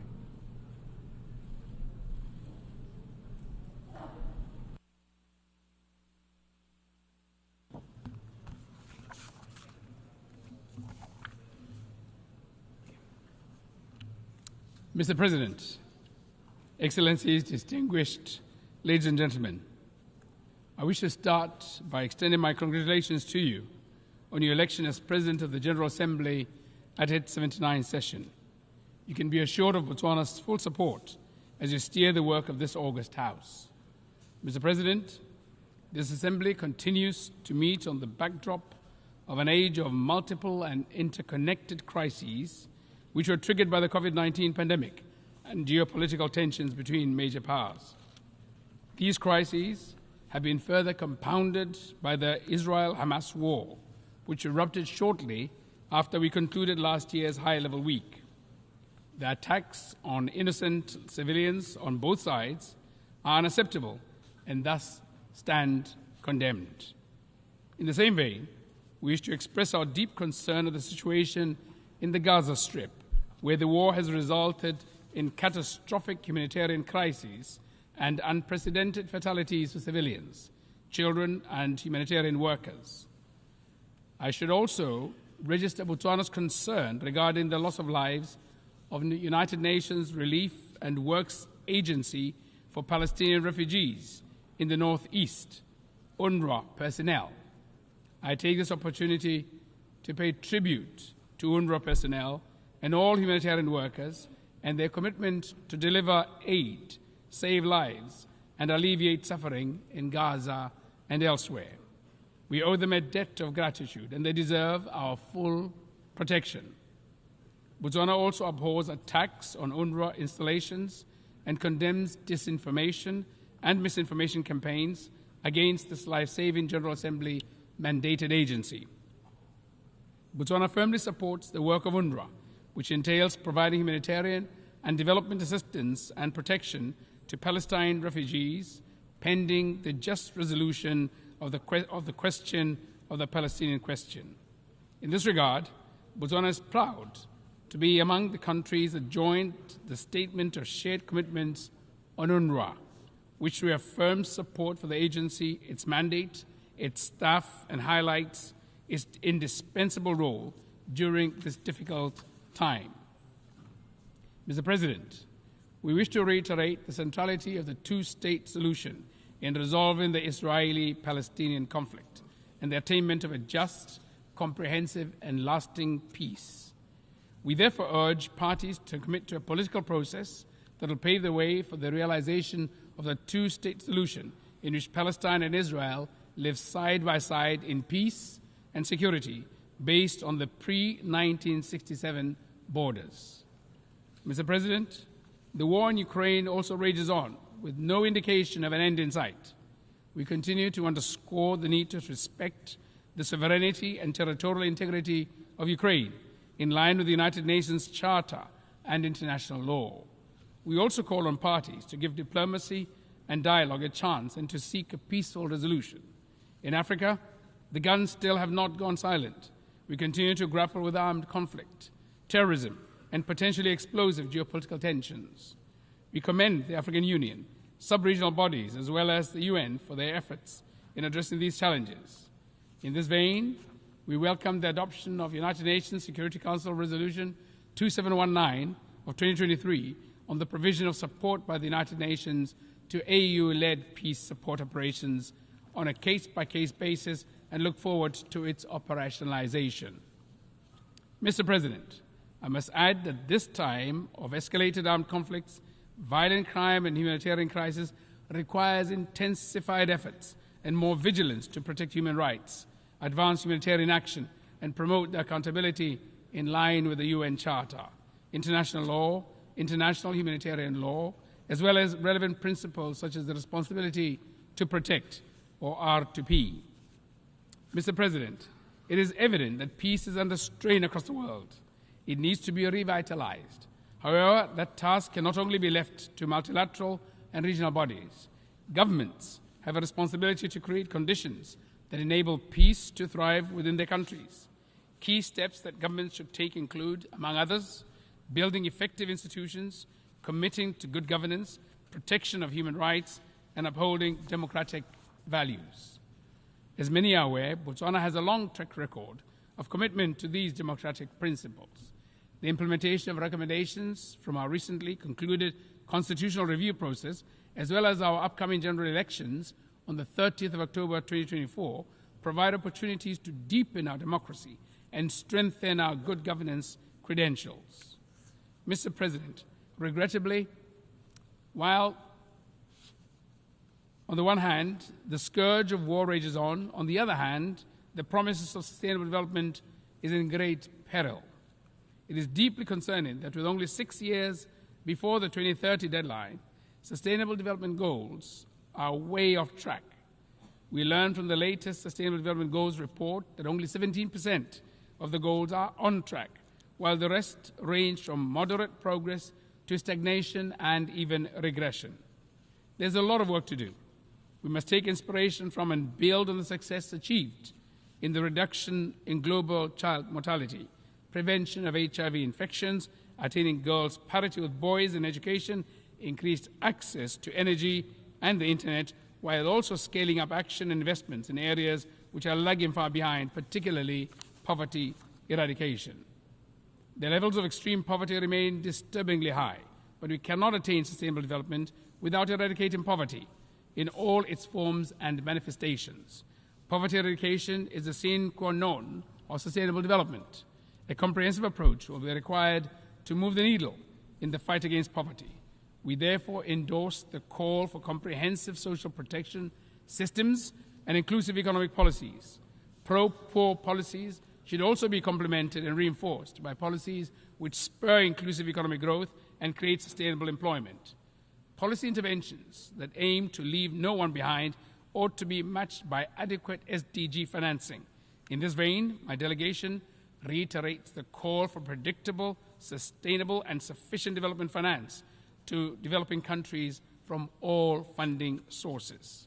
In addition to livelihood issues, progress should also be accelerated in addressing other forms of inequality within countries, especially gender inequality. Meaningful action is needed to empower women and girls in areas where they are left behind and to combat harmful cultural practices and gender-based violence. Mr. President, extreme weather events and related natural disasters continue to remind us of the severity of climate crisis and the urgency of mitigation and adaptation. In our sub-region, Southern Africa, the El Niño phenomena induced drought and floods, which resulted in devastating consequences on livelihoods and a humanitarian situation that affected over 61 million people. I take this opportunity to reiterate the Southern Africa Development Community's SADC regional humanitarian appeal of at least $5.5 billion aimed at augmenting domestic resources of the affected member states, including efforts to resource mobilization from national, regional, and international partners in response to the impacts of El Niño-induced drought and floods. I cannot overemphasize the need for adequate climate finance for effective climate action. We continue to remind developed countries of their annual $100 billion commitment in climate finance for developing countries until 2025 and call for a more ambitious goal thereafter. Mr. President, efforts at attaining sustainable development ought to be redoubled in countries in special situations, in particular small island developing states, SIDS, least developing countries, LDCs, and landlocked developing countries, LLDCs, which are disproportionately affected by development challenges. Botswana, as an LDC and current chair of the group of LLDCs at the UN, is deeply concerned by enormity of challenges faced by LLDCs in their effort to implement the 2030 Agenda and its SDGs. With no direct territorial access to the sea, LLDCs struggle with international trade, connectivity, and economic development. Our countries are cut off from the global marketplace and without the means to develop adequate transport and logistics infrastructure, and inevitably face significant challenges in achieving the Sustainable Development Goals. The forthcoming third United Nations Conference on Landlocked Developing Countries, LLDCs 3, from 10th to 13th December in 2024 in Gaborone, Botswana, under the theme Driving Progress Through Partnerships, will provide an opportunity to effectively address these challenges in an ambitious, action-oriented, and forward-looking program of action. I therefore invite transit countries, development partners, and other stakeholders to join us in the beautiful and vibrant Gaborone as we shape the future for our 32 member countries. Mr. President, as you rightly observe, it is only when we act together that we can effectively deliver meaningful progress for people, planet, prosperity, and peace, while while leaving no one behind. Without a doubt, the United Nations-led multilateral system remains an indispensable platform for the effective global action that this moment demands. It is therefore of paramount importance that the multilateral framework remains fit for purpose. The onus is on us as member states to ensure that our intergovernmental processes enable rather than stifle effective multinational action and international cooperation. We must not allow the current geopolitical tensions and great power rivalries to get in the way of progress. Our shared values, norms, and interests, as expressed in the UN Charter, the 2030 Agenda, and other relevant frameworks, should remain the North Star that guides our engagements. The spirit of consensus and solidarity ought to be at the front and center of our actions. Mr. President, allow me to conclude by reaffirming Botswana's commitment to working constructively on all agenda items before the General Assembly during this session. This session offers opportunities to turbocharge action for peace, sustainable development, and human rights for the benefit of present and future generations. Let us seize the moment. I thank you. Good afternoon.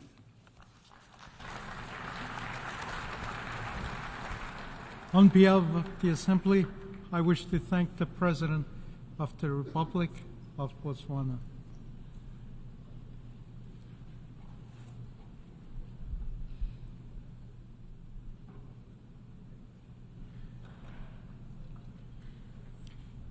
The Assembly will hear an address by His Excellency Emmanuel Macron, President of the French Republic. I request protocol to escort His Excellency and invite him to address the Assembly.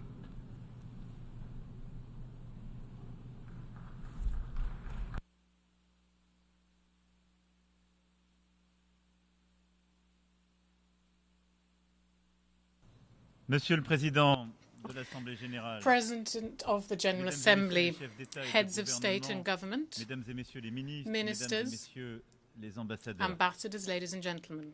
je m'exprime ici au nom I'm d'un speaking pays qui here on behalf n'oubliera of a jamais country who ce will dont les never nations sont forget capables of what nations elles are sont capable unies. of doing when they are united. La liberté, Freedom. et la France vient de rendre And France hommage has just paid tribute cette année aux indeed peuples this year d'Amérique, to the d'Europe, peoples of d'Afrique, America, d'Asie et Europe, Africa, d'Océanie, Asia and qui nous ont permis de se Oceania, libérer who de allowed l'emprise us nazie to voilà 8 liberate décennies. ourselves from the Nazi grip. Le progrès et la paix. Progress and peace also. Libérée, la France a fondé avec ses peuples une France, communauté with d'États its libres et peoples, have souverains, created a community of capables free de s'engager states, les uns sovereign envers states, les autres et de able to s'entendre engage sur with each other l'essentiel, and to understand et l'espoir, what is essential. comme celui Also, que nous avons hope. encore vu ces derniers Much temps like we've lors seen in des Jeux recent times olympiques et during the paralympiques Paralympic and accueillis cet Olympic été par la Games France dans la beauté, that France l'enthousiasme hosted et this la year concorde des peuples. with beauty, enthusiasm and the support of the peoples. However, Malgré cette liesse, despite this, la trêve olympique unanimement voulue the ici même Olympic truce that est we restée wanted lettre here morte. did Pourtant, not come to life. le danger However, d'une the parole danger sans effet of words et without d'une action diplomatie impuissante and impotent sont là chaque jour diplomacy devant nous. are before us every day. Pourtant, However, notre organisation our affronte la plus organisation grande convergence de is crises facing qu'elle the ait biggest sans doute connue convergence of crisis après possibly ces ever décennies d'existence. after its 8 decades of existence. Et le sentiment d'une perte And de the feeling contrôle of a loss grandit of face aux control is guerres, au growing when changement faced with climatique, wars, with à climate l'accroissement des change, inégalités et increasing des inequality, Et injustice. chaque jour, And l'humanité every day, semble se humanity fragmenter seems to be davantage, more alors que fragmented les at a circonstances time when the exigeraient de trouver des circumstances réponses would communes, require us to find fortes. common responses, strong, effective responses. Pour redonner à ces To deux mots, Nations Unies, These leur two puissance words, United d'espérance, Nations, need to embody nous hope devons once again. And nous what must we retrouver, do comme je for dis, this? sur un We socle need to essentiel. find Et this c'est de cela essential dont je voudrais bedrock dire of this, quelques and mots. that's what I wanted to touch on D'abord et avant briefly. tout, Above il all, faut first and restaurer foremost, we les need to termes de la restore confiance et the du terms respect of entre les peuples. trust and respect between Et je les vois peoples. s'estomper And here I can dans see les them débats qui sont les often nôtres. trampled in our Pour ce faire, nous debates. devons en effet To do montrer this, une we need égale to attention à pay ceux equal attention to those who are suffering. l'évoquer ici même As il y I a mentioned 2 here ans, 2 years ago, in fact. conjurant la Let's possibilité stave d'un off the double standard, possibility of having a double une standards. vie égale une One vie. life is La equal to protection another. des civils The est une norme civilian impérative et protection doit is an rester imperative notre norm and boussole. must remain Alors our même que North nous célébrons Star at a cette time année when this year le we are marking 75e the anniversaire 75th des conventions de anniversary Genève. of the Geneva Et ne Convention. laissons pas And s'installer let's not l'idée let the un idea seul take instant root for a moment that those who died in Ukraine are from the north, that those who have died in Gaza are from the south, and those who die in the conflicts in Sudan, in the Great Lakes region, or in Myanmar would be those whose consequences who are alone and ignored. Let's regain control and restore this confidence and trust, which means that we should look for peace everywhere and not accept any differences at a time, or indifference at a time when human lives are at stake. Let's not accept any difference being made when territorial integrity and the sovereignty of states is at stake either. These conflicts today call into question our very capacity to ensure that our UN Charter is respected. And when I see some people want to propose peace by asking for capitulation, it's surprising. We can't even, how can we could support any idea like this? I would like to reiterate here how the protection of civilians, of all humanitarian workers, of all of those who are working to defend our common values is crucial in each and every one of these conflicts. Next, we must provide a common response to the great challenges, the two wars that are affecting Europe and the Middle East. Russia, indeed, is waging a war in Ukraine for territorial conquest, scorning the most fundamental principles of international life. They are guilty of violating the law, ethics and honour. Nothing that they're doing is in line with the common interest of nations, nor the specific responsibilities that they shoulder within this organisation. The fate of Ukraine is a question of peace and security in Europe and around the world. Because who could still believe that they are protected from their bigger neighbours, the violent neighbours, those avid ones? If we let Russia win this as if nothing happened, no one could do that. It is therefore in our common interest and the common interest of nations that Ukraine be restored in its legitimate rights as soon as possible, and that just and lasting peace be built. France will continue to do everything in its power so that Ukraine can hold strong, be out of danger, and obtain justice. France will continue to provide it with the equipment that is necessary for its defence, and with its allies and partners that are closest to them, France will support the remarkable resistance of the Ukrainian people and will commit to their lasting security. Let us look for peace.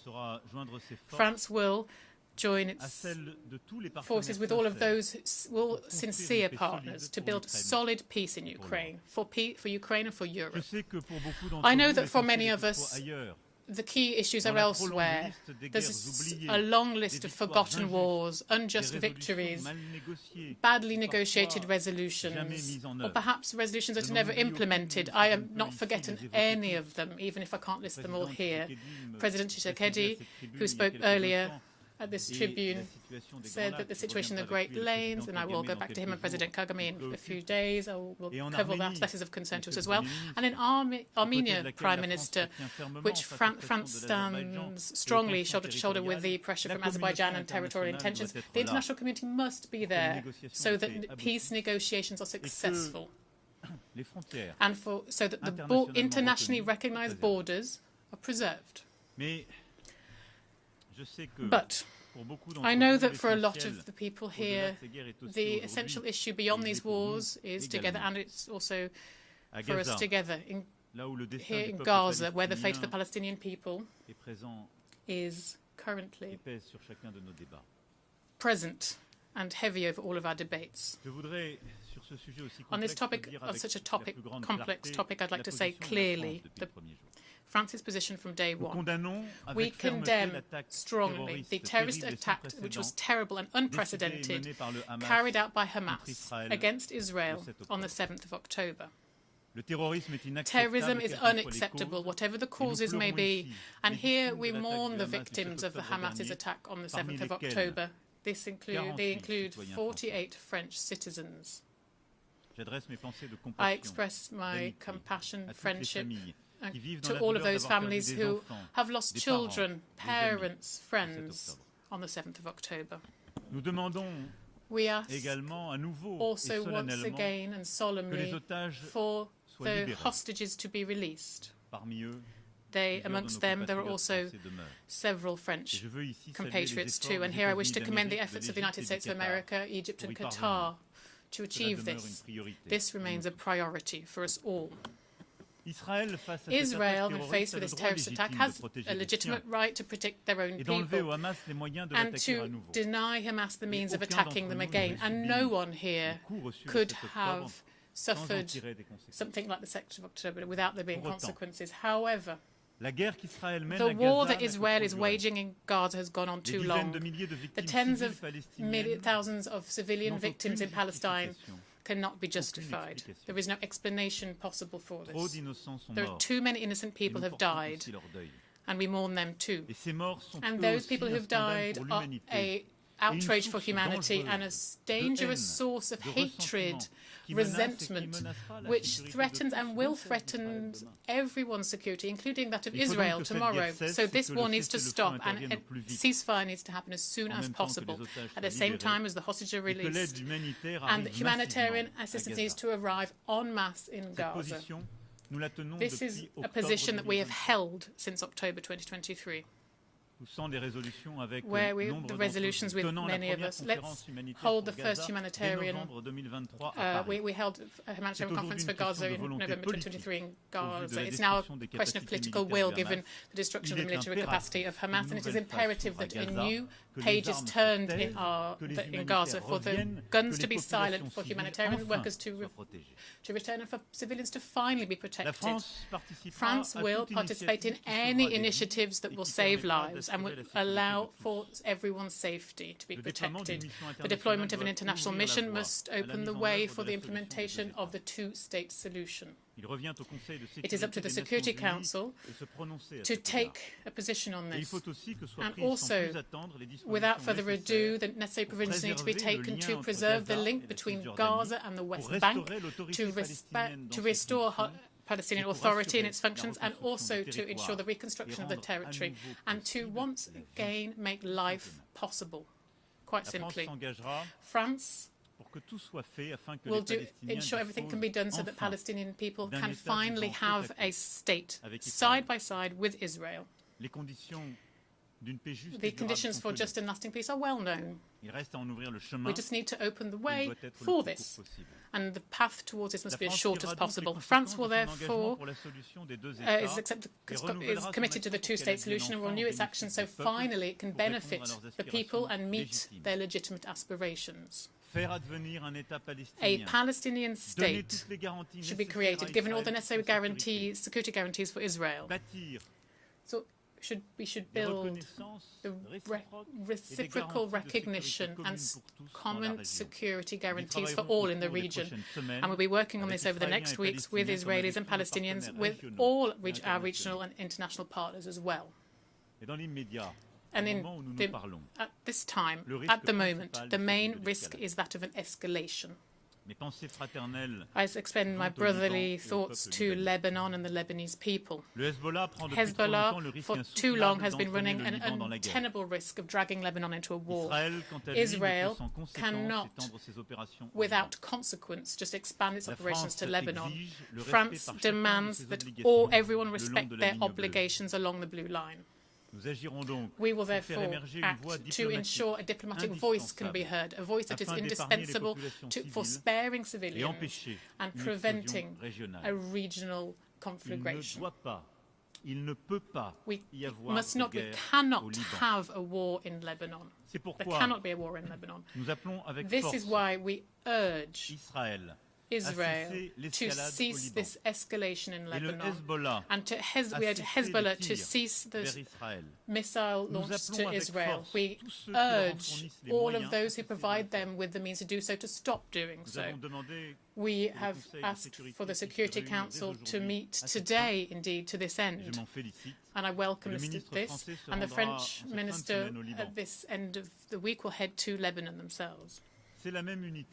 So it's the same unity that we must show. when faced with the great regional challenges and the global challenges before us, because beyond the conflicts that we are seeing, that I've just mentioned, we need together to continue to ensure that sovereignty is respected, everyone's sovereignty. Regional and international solutions need to be built to tackle these challenges. And this is the idea behind the relationship we wish to have with Africa, a new partnership. And that is for what for the last 2 years we've been doing, working to do. France has done a lot over recent years for the African continent. France has done a lot over the last few decades, but more specifically in the Sahel, where the French army have fought successfely against terrorism, side by side with regional and international partners. However, the military coup d'etats in the region have meant that we had to take the necessary conclusions. But Europe and Africa have a shared destiny, which demands a broad partnership, a partnership for peace and security, of which the terms need to be renewed, more training, more equipment, more mutual respect. Also, there's partnerships that is underpinned by economic, energy, sport aspects, as well as cultural, memory aspects. And that's what with Benin, Senegal, Cameroon, Algeria, Morocco, and many other countries. This is what we have been patiently building over recent years, and it's something we will continue to do. So this is the same philosophy that for the last 6 years we've been embodying in order to build a partnership with the Indo-Pacific region, where France has an ambition to contribute to the respect for international law, without which there will be no prosperity. In this region, which has seen over recent years much development, a lot of people try to trample on rules and impose their wills by force. France is proposing an alternative, not to replace anything, but to give states in the region once again the possibility to choose their partners on a project-by-project basis. French territories in the Indo-Pacific have unique expertise in the fight against climate change, protection of biodiversity, the development of clean energy, or the fight against cross-border threats. And our vocation is this in the region, and it is to cooperate with all on the environment, as you've understood. This partner-based logic is one that seeks to build new balances, to refuse that the world be fragmented, where old rule books are thrown aside. We respect each other, we build the paths towards peace and stability. So beyond that, the challenge that we have is, of course, affected by the conflicts that I mentioned. But we must not lose sight of our multilateral agenda because of all of this, nor should we lose the effectiveness that we've committed to. And having gone through the pandemic, which reminded us so blatantly of the importance of some of these common challenges, we should not forget that we need to bear all of this in mind. And so I believe profoundly that effective multilateralism has never been as necessary as today. It must give results. It must give results for development, fight against inequality, education, healthcare, climate, biodiversity and technology. On each of these individual pillars we need unity.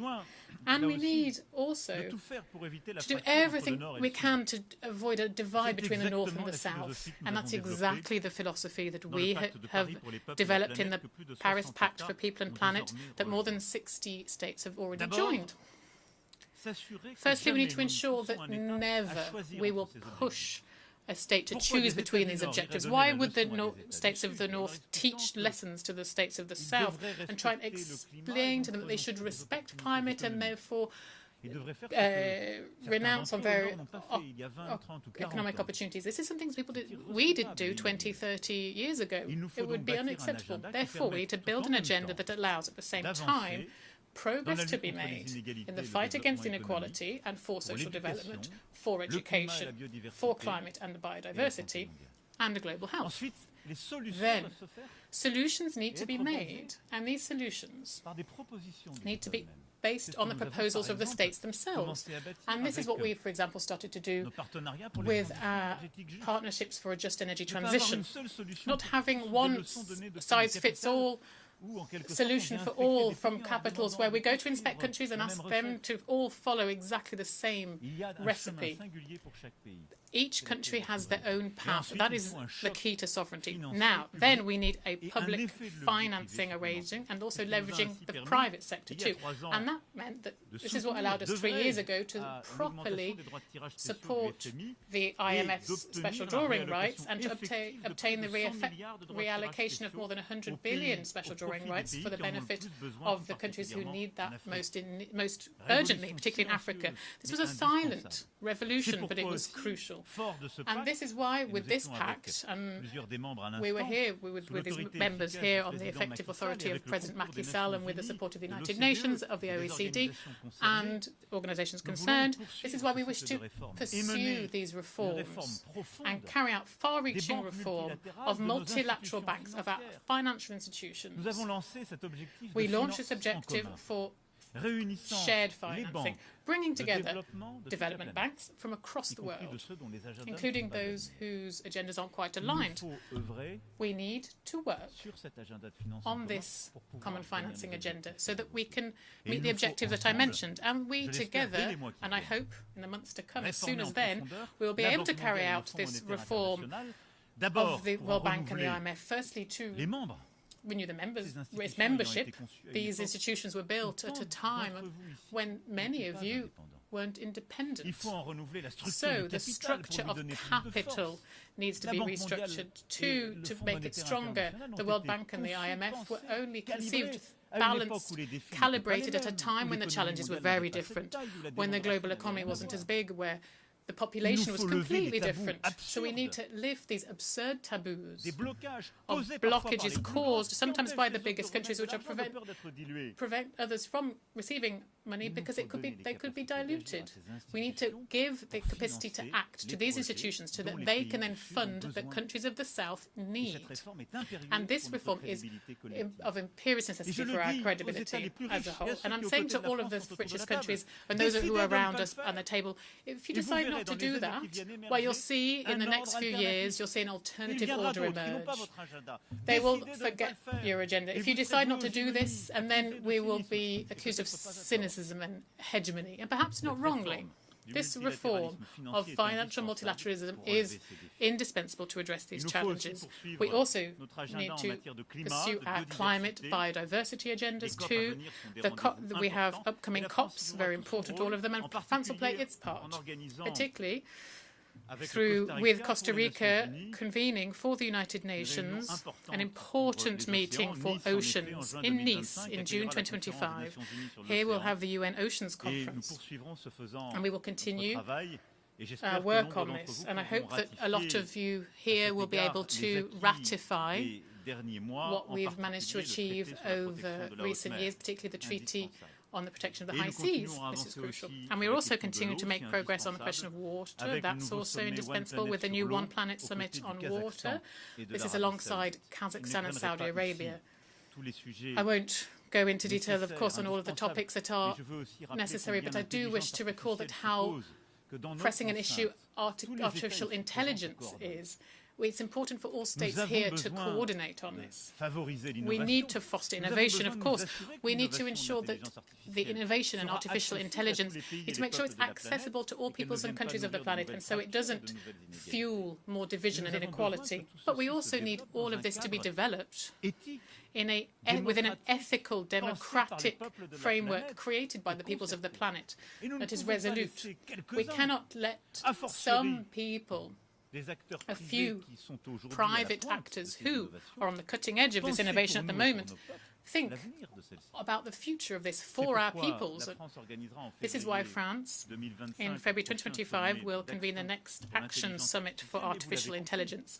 But I'm sure you've understood the aim is to build this common framework, and I welcome the work that's been done and coordinated by the Secretary-General and the Global Digital Compact, which is built using the best of expertise, and it enshrines this philosophy which we subscribe to totally. To conclude, ladies and gentlemen, and I'm aware, of course, that I've forgotten so many difficult situations, from Venezuela to the heart of Africa, so many other tensions in Oceania. I want to talk about our institutions. I hear a lot of people say that what we need to do to the UN is just throw it in the bin. There's no point in it. We can't resolve conflicts. Why do we have it? So here, let's show a constructive kind of impatience. And we can't just be satisfied with not being able to resolve things. But we know who's responsible. While we have a Security Council that has been blocked, reciprocally, according to each another's interests, while that's still the case, we'll be able to make progress. Is there a better system? I don't think so. So let's make the UN more efficient. Firstly, perhaps making them more representative. And that's why France, as I reiterate here, is in favour of the Security Council being expanded. Germany, Japan, India, Brazil should be permanent members, much like two countries that Africa will decide to represent them. These new elected members will also need to be accepted. But the reform of the composition of the Security Council is not sufficient alone to make it more effective. And so I wish this reform also how it should also change the working methods to limit the right of veto in case of mass crimes, and also to focus on operational effective decisions that peacekeeping needs and maintaining international peace and security needs, rather. This is why we need to be brave and audacious, and to do so. And with the current permanent members, this is something we should be doing. Almost 25 years after the Millennium Summit, it is now high time to be more effective, to act better on the ground for states and for civil society. And then beyond the United Nations, we must also mark a new era in each of our multilateral institutions, as I just mentioned. These are the few words I wanted to share with you, ladies and gentlemen, today. At a grave time of our world order, here where so many conflicts seem unresolvable, I will say that France will continue to carry this voice that is loyal to its values, that is demanding, that refuses to oversimplify the context, and that France will continue to defend the simple values, principles that we've always defended. Human dignity, the respect for the principles of the Charter, and beyond conflicts and the current news cycle, we continue to build with you a fairer and more effective international order. This is what we will continue to advocate for alongside our friends and our allies. But also, we should be free to say no sometimes. We should sometimes be able to refuse the cynicism of the time, or things that seem obvious but are not. Thank you very much for your attention. On behalf of the Assembly, I wish to thank the President of the French Republic. We have heard the last speaker in the general debate for this meeting. The 10th plenary meeting to continue with the general debate will begin at 3 p.m. The meeting is adjourned.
The 10th plenary meeting of the General Assembly is called to order.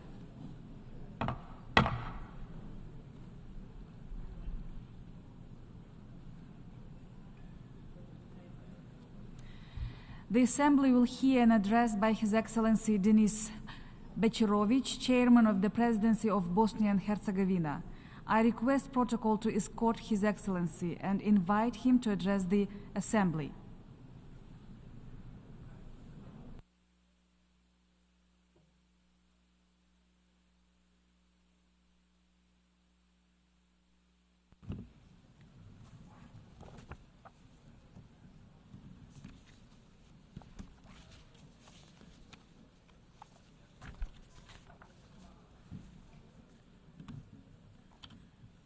Dear President of the United Nations General Assembly, Excellencies, ladies and gentlemen, it is a special honor for me to address the 79th session of the United Nations General Assembly as the Chairman of the Presidency of Bosnia and Herzegovina. Allow me, Mr. President, to wish you every success in the complex and challenging times of today. Also, I congratulate former President Mr. Denis Francis for successfully presiding over the 78th UN General Assembly session. Esteemed President, it is a great honor to serve the invincible state of Bosnia and Herzegovina, one of the oldest countries of Europe. We are proud that Bosnia has been mentioned in historical sources for 1,075 years now. For centuries, my country has demonstrated resilience, courage, and strength of unity in diversity. Bosnia and Herzegovina was not created in Dayton in 1995, but rather the Dayton Peace Agreement confirmed the continuity of the state of Bosnia and Herzegovina. These are unquestionable historical and legal facts. Bosnia and Herzegovina has made great progress since the end of the war in 1995. We rebuilt the country destroyed by the war. We united the defense system, the judiciary, the tax system, and numerous other institutions. Today, Bosnia and Herzegovina is at the doorstep of European Union and NATO. Bosnia and Herzegovina is actively working to become a NATO and the EU member. These are our strategic foreign policy goals, which were unanimously defined by the state authorities of Bosnia and Herzegovina. Ladies and gentlemen, the entire world is facing numerous challenges and threats. Unfortunately, we live in a world of injustice, insecurity, and intolerance. Never in history has a human had more power and at the same time felt as insecure as he does today. In the past 2 years, we faced new difficult challenges, especially security-related ones. The strengthening of authoritarian populism, the aggression against Ukraine, and the suffering of Gaza have brought humanity into a deep crisis full of uncertainty and fear. The world is seriously threatened by poverty, disease, natural disasters, wars, and injustice. It is estimated that one person dies of hunger every 4 seconds. The fact that millions of children in the world live in extreme poverty is particularly sad. A reasonable question arises: why have we allowed an incomparably greater investments in weapons than in eradicating poverty? It's time for everyone to realize that human lives are more important than guns. Otherwise, I fear that we are collectively headed for a global catastrophe. Regarding climate change, Bosnia and Herzegovina is fully aware of the global situation and is determined to contribute to the global efforts. We are committed to the transition to renewable energy sources and reduction of harmful gas emissions. Terrorism is a serious threat. Countering this threat requires joint and dedicated efforts. The world must have a consensus on fight against terrorism. Bosnia and Herzegovina continues to show a determined commitment to the fight against terrorism. Ladies and gentlemen, we cannot solve the problems of modern humanity without addressing the causes. The course of history is not something we can stop. However, we can influence its flow.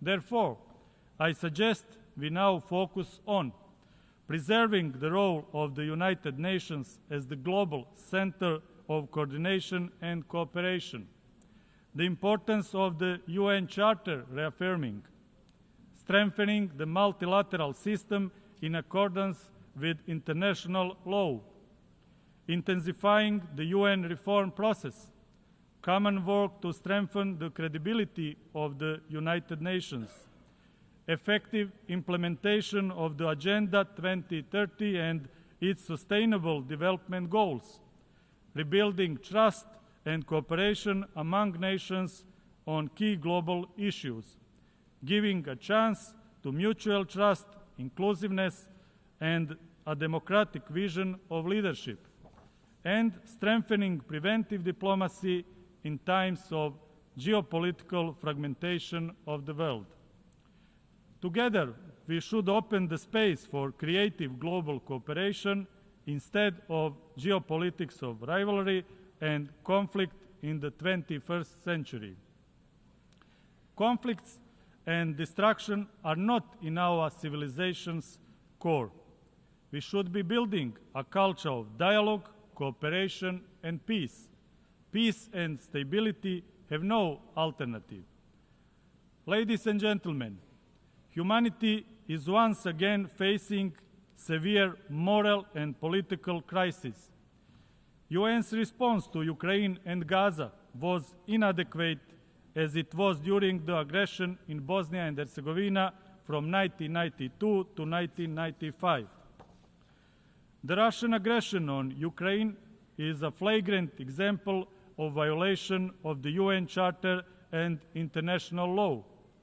That is why we reiterate our firm condemnation of Russian aggression and the support to the independence, sovereignty, and territorial integrity of Ukraine. The suffering and hardship of Palestinian children and civilians is terrifying.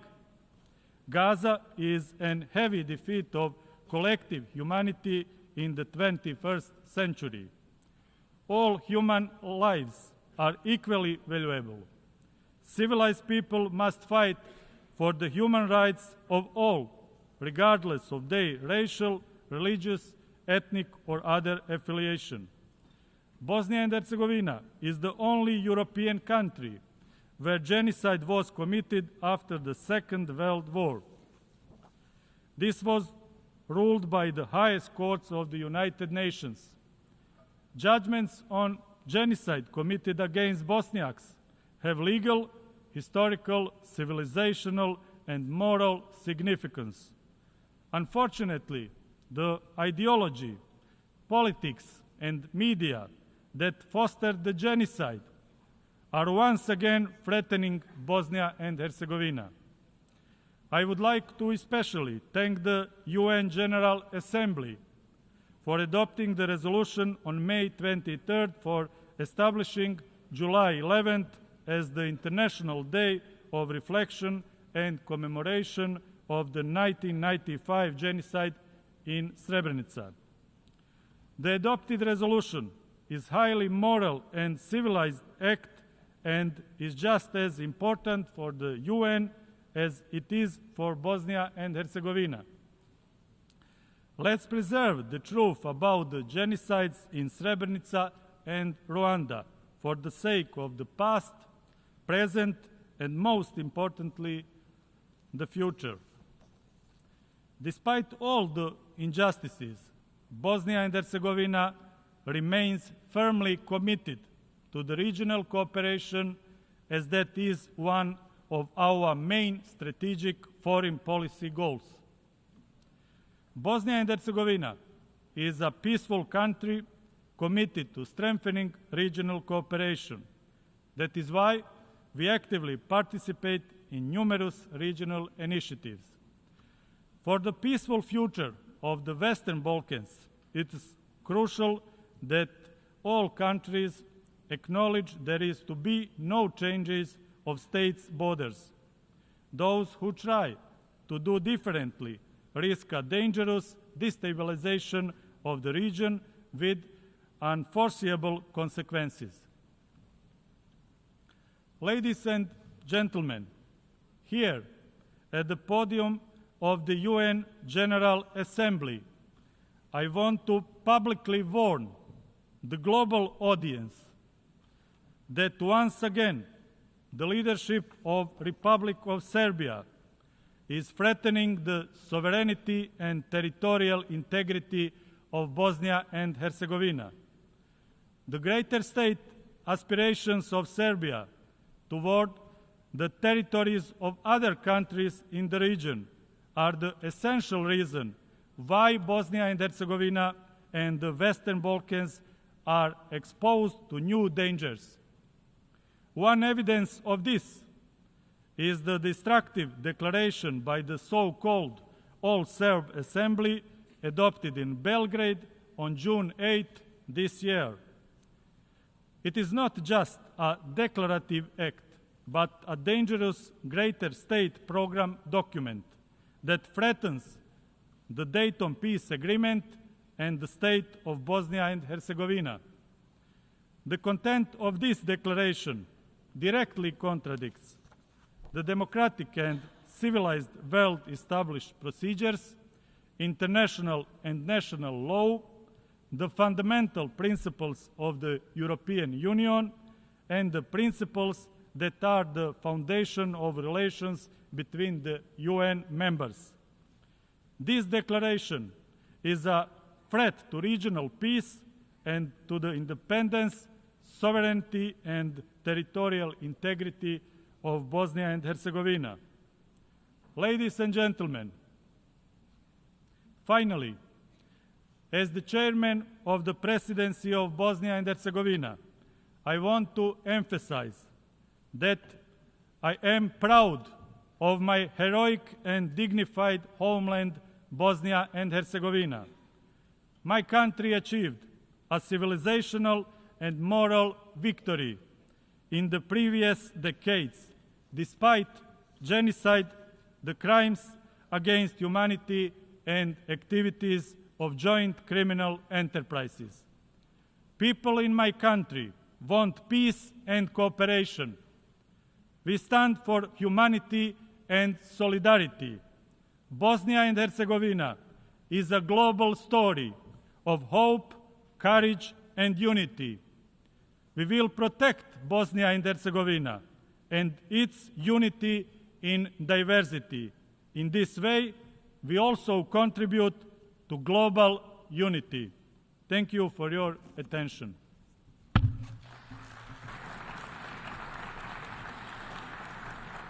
On behalf of the Assembly, I wish to thank the Chairman of the Presidency of Bosnia and Herzegovina.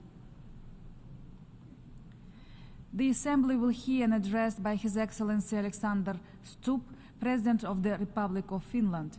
I request protocol to escort His Excellency and invite him to address the Assembly.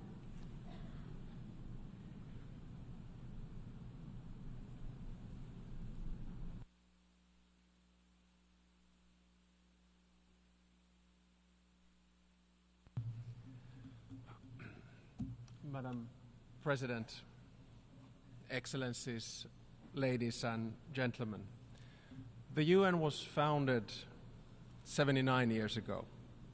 At the time, we were in many ways standing at a crossroads. The world had been torn apart by 2 world wars. Something had to be done to contain the belligerence of nation states. We needed common institutions and rules. The mission of the United Nations was actually quite simple: to end war and promote peace, to promote justice and a better life for the entire world. And for most of its history, it's been able to do exactly that. I come from Finland. We're a small country in the northeastern corner of Europe. We're a peace-loving nation. Our recovery from World War II and our rise from one of the poorest countries in Europe to one of the wealthiest and safest and, yes, happiest countries in the world is closely linked to the success of the United Nations. Our ability to demonstrate dignity, act with respect, promote compromise has played a critical role in our success story. We are a free and open society.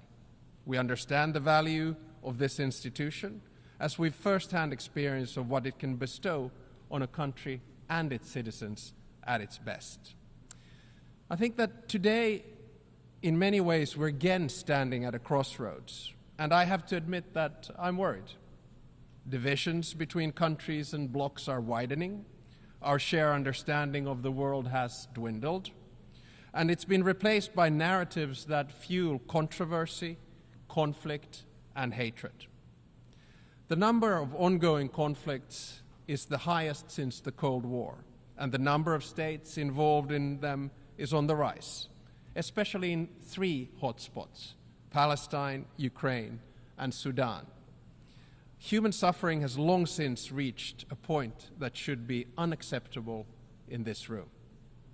The paradox, of course, is that many countries are rejecting multilateral cooperation precisely at a time when we need it more than ever. In my speech today, I will focus on 3 points, and I'll try to be as concrete and constructive as possible. First, on what unites rather than divides us. Second, on how to end the current wars. Third, on how to reform the UN and to reflect the world that we live in today. By adopting the Pact on the Future on Monday here, I think we proved that the UN works. And I have to say that my address here today is to all of us collectively, not to anyone individually. I'm not into blame games or whataboutism. We're all responsible. We are all a part of the problem as well as the solution. So, first, let us focus on what unites rather than divides us.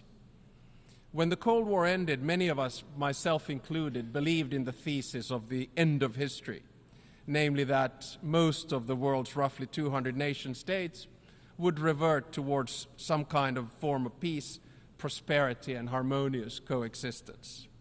There was a strong belief that freedom, democracy, and globalization would win the day, that technological development, free trade, open information would automatically lead to global development and stability for all. But it did not. The problem was that we forgot the dark sides of mankind, including power, actually need to be contained in international institutions like the UN. We assumed too much and did too little. The things that were supposed to bring us together, like trade, interdependence, and information, are now tearing us apart. We must turn the tide and focus on how we can find common solutions to common global problems. Now, the biggest challenges in the world, climate change, technology, sustainable development, and conflict, are precisely the ones that we must work on together. We need the UN more than ever. We must get back to the trajectory where our common challenges drive cooperation instead of conflict. We must look for win-win solutions for all rather than zero-sum games benefiting the few. To mitigate and adapt climate change and to halt biodiversity, we need to work together. Our future depends on our response to these challenges in very concrete terms. We cannot respond to the very tangible concerns of small islands, developing states, only by planning. We need results. If we do not solve the climate challenge, the crises that follow become unsolvable. The same goes for technology. Some 30 years ago, we thought that digitalization, artificial intelligence, robotization, and biotechnology would automatically deliver a better world for us. That technology would be a force for good only. We forgot that all disruptive technologies work in both directions, good and bad. So in many ways, we're slipping away from the Sustainable Development Goals. Global poverty is on the increase. When basic needs from nutrition to security are not met, it is impossible to focus on the vision for the future. We've made progress on many accounts, but we need to make sure that the fundamental rights that we have all agreed on together apply to everyone at all levels, regions, nations, peoples, and individuals. We need to ensure that the rights of women and girls are respected. The rights of gender and sexual minorities need to be protected globally. No matter which region we come from then, our rhetoric and actions are often inconsistent. We say one thing and then we do another. Right now, we are at a stage where we must do what we say and work together. So let us focus on what unites us rather than separates us. My second point is about conflict. When the UN was founded, the underlying idea was never again. Never again should anyone experience the horror that our predecessors went through in the first half of the 20th century. The founders of the United Nations promised to save succeeding generations from the scourge of war. They, at least partially, succeeded. But are we, the new generation, succeeding? The simple answer is no. Only this year and last year, hundreds of thousands of people have been killed. More than 10,000 children in Gaza. Child abduction is being used as a weapon of war in Ukraine. Millions of people worldwide have been forced to leave their homes. Malnutrition and disease are on the increase. Current wars highlight a glaring contradiction. Critical decisions about war and peace are made by a tiny number of people, often driven by a cynical need to hold on to power. The global majority, who have the interest in peace, do not have enough power in the international system to keep them in check. This is true in Ukraine and Palestine, as well as Sudan. In Ukraine, a just peace, based on President Zelensky's 10-point peace plan, is clearly in the interest of the global community. The war continues because Russian leaders are not willing to end it. While Russia is doing its best to blame others for its own aggression, we systematically revert to the principles of international law and the UN Charter. Neither Russia nor any other country has a historical right to anyone else's region or people. The core of the UN Charter is respect for sovereignty and territorial integrity. Finland condemns, in the strongest possible terms, the Russian aggression in Ukraine. Finland equally condemns the attempts to manipulate the global information space to destroy the principles that have sustained world peace for decades. I call on President Putin to end this war and end it now. In Palestine, we must ask ourselves whose interests are driving the war. Peace meets the interests of the global majority and the Palestinians and the Israelis. A ceasefire, a two-state solution, and regional security arrangements would ensure stability as well as economic and societal development across the region. International law holds the key to a solution that would keep both Palestinians and Israelis safe. After the most recent tragedies, there's no other direction but forward, and we must find a solution. There are no more excuses. This war needs to end, and it needs to end now. In Sudan, regardless of which of the groups who are fighting will finally win the war, the victims of that war will be the civilians and the transition to civilian rule built by them. The civilian rule behind which the entire international community has promised to stand, and the civilians for whom we promise to seek a better future. In Sudan, we have failed to apply the principle of African solutions to African problems. Instead, Sudan is becoming an arena for regional and international rivalry. Our shared goal is to build a Sudan that would be an equal partner for all of us in security, trade, and in the multilateral fora.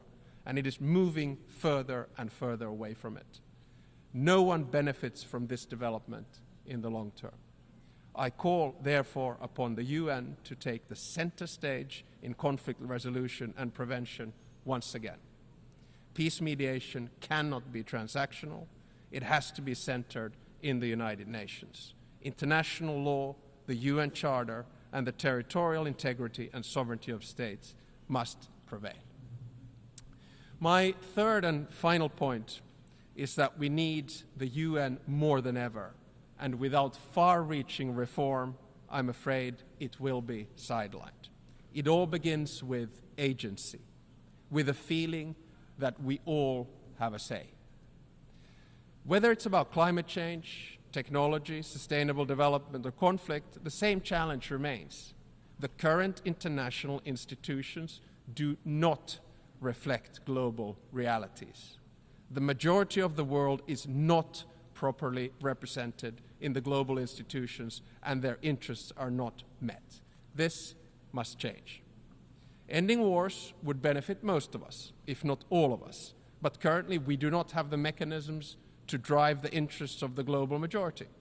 Many countries do not feel they have a say in global institutions, and as a result, the institutions are losing their legitimacy. Shortcomings in multilateral institutions encourage many to seek solutions outside traditional international institutions. Alliances, whether based on interest or values or both, are creating a transactional world of disorder where size and power benefits a minority rather than the majority. The cold truth is that we cannot postpone reform any longer, and in many ways history is on our shoulders, just as it was with those who founded the United Nations in 1945. If our goal is to focus on what unites us rather than divides us, we need far-reaching reform of the UN Security Council. So let me try that reform then and see what you think. Finland, three-point proposal today is very concrete. Some might say overly optimistic, but I do feel we have to begin somewhere. So here we go. First proposal, all major continents need to be represented in the UN Security Council at all times. It is unacceptable that there is no permanent representation from Latin America and Africa, and that China alone represents Asia in the Security Council. We therefore propose that the number of permanent members be increased by 5. More concretely, 2 from Asia, 2 from Africa, and 1 from Latin America. The total number of permanent members would thus be 10. That, combined with 10 elected members, would ensure that the Security Council would hold roughly 10% of the UN's members at any given time. My part of the world, Europe, should think hard about how best to divide its existing 2 seats. Second, no single state should have veto power. I fully understand that the veto was necessary in the aftermath of World War II, but in today's world, it has too often incapacitated the Security Council and halted decision-making here in New York. The UN agencies are not subject to national vetoes and are working effectively precisely because no single member can prevent them from doing so. My third and final proposal is that if a permanent or elected member of the Security Council violates the UN Charter, its voting rights should be suspended. This decision should ultimately be taken by the General Assembly, and there should be no room for double standards in the United Nations. So, ladies and gentlemen, despite all of our challenges, I want to end on an optimistic note. My optimism stems from an innate belief that when humans are faced with a binary choice, we often end up doing the right thing. Our choice today is simple. We can continue towards a multipolar world of disorder, or we can start getting serious about solving our common problems through multilateral institutions and a reformed United Nations. As my mentor and great friend of the UN, the late President Martti Ahtisaari, said in his acceptance speech for the Nobel Peace Prize in 2008, and I quote, "Peace is a question of will. All conflicts can be settled, and there are no excuses for allowing them to be eternal." End of quote. Let us keep Martti's words in mind and start working towards peace. Thank you very much.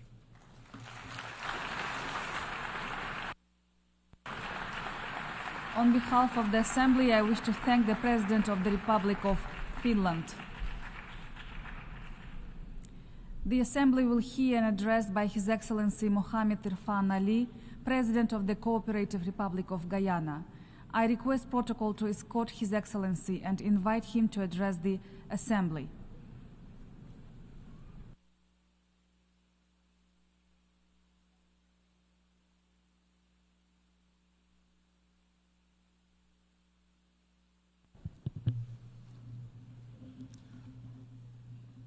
Madam President, Excellencies, if it is, we all agree on ending and preventing wars. If it is, we all agree that the Security Council requires reform.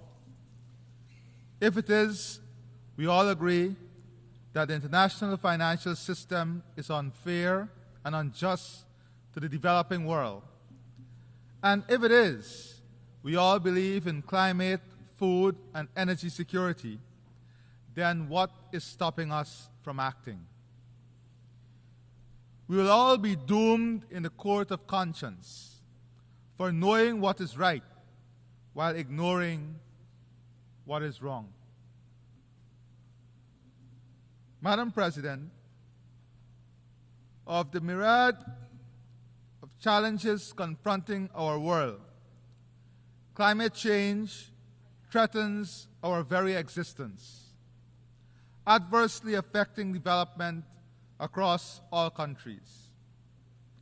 Rising sea levels and temperatures, severe natural disasters, and shifting and extreme weather patterns disrupt agriculture and food security, threaten water supply, and displace communities. These impacts are particularly devastating for small island developing states. Each year, we make the annual pilgrimage to COP, filled with hope for tangible outcomes. And each year, we are regaled and renewed unkept promises are the order of the day. This cycle of hope, followed by disappointment, cannot continue if the Sustainable Development Goals are to be met. We must break free from this pattern of empty pledges. We must unequivocally and immediately fulfill all pledges for the sake of our planet and the future of all its inhabitants. Let me tell you about my country, Guyana, a country that is 83,000 square miles, 86% of which is tropical forests. Guyana has the second highest percentage forest cover on Earth and one of the lowest deforestation rate. Our forest stores 19.5 gigatons of carbon and sequesters more than 153 million tons annually. According to WWF, Guyana is one of the world's most important countries for biodiversity density.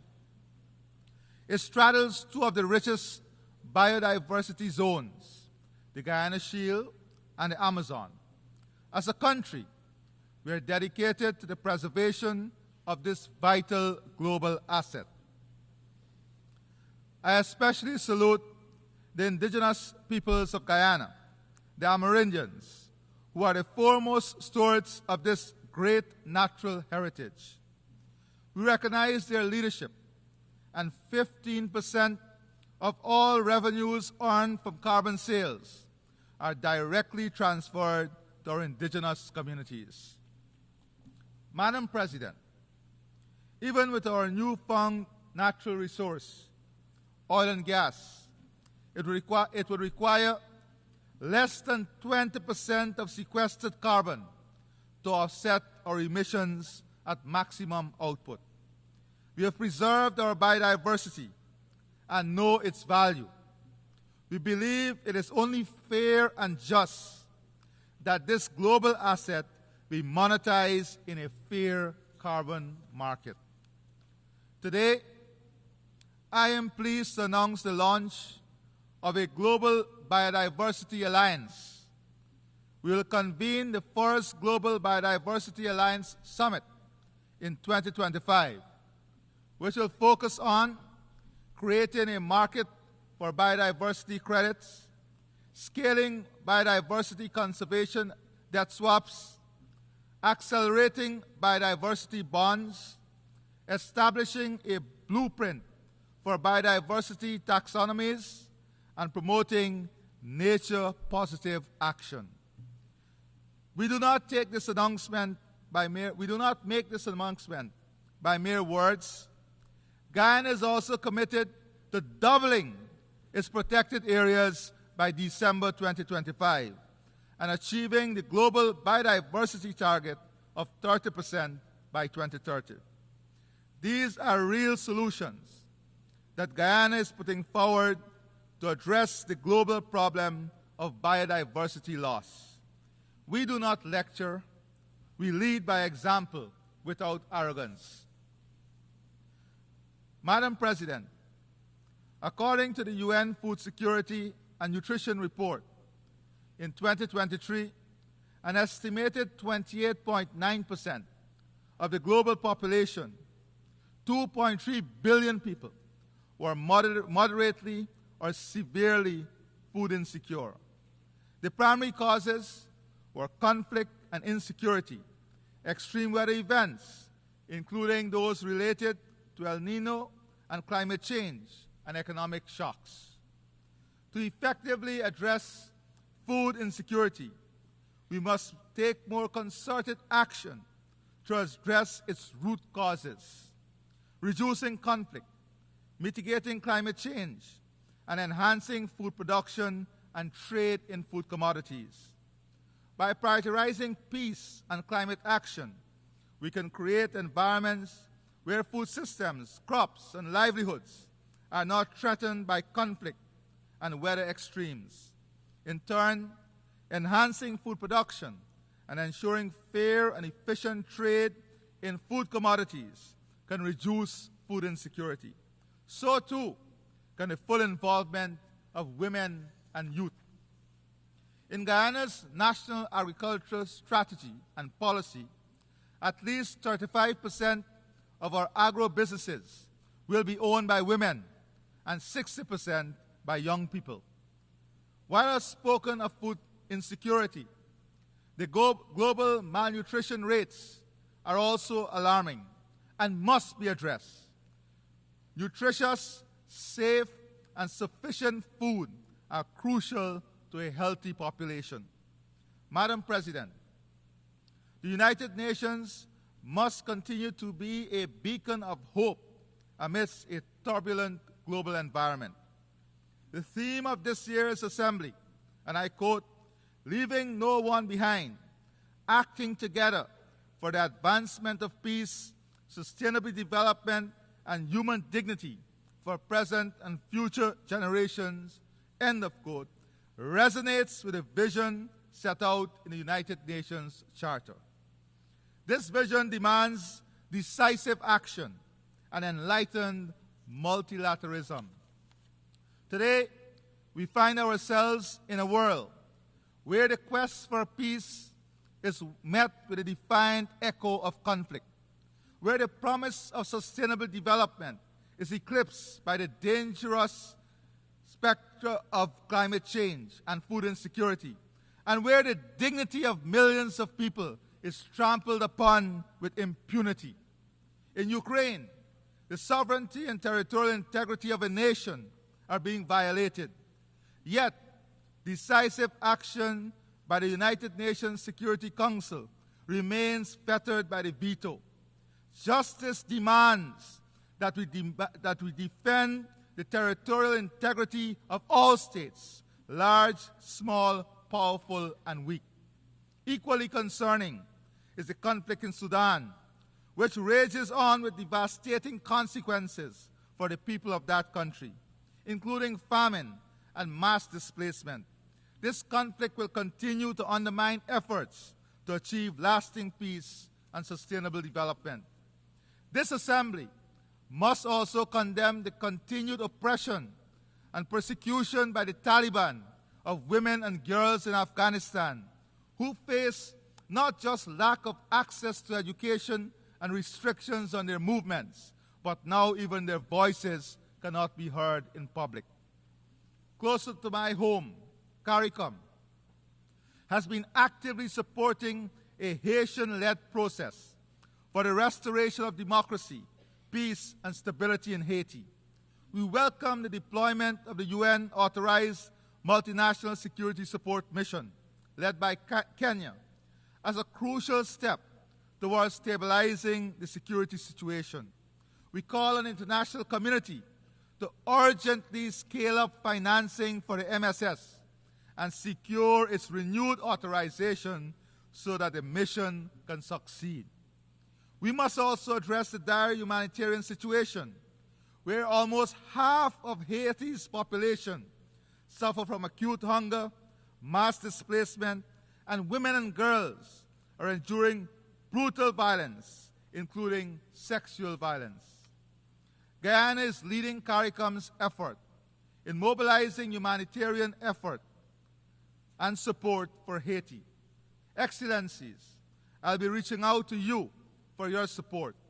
We must stay the course with our Haitian brothers and sisters in their quest for durable peace and sustainable development. The people of Haiti deserve nothing less.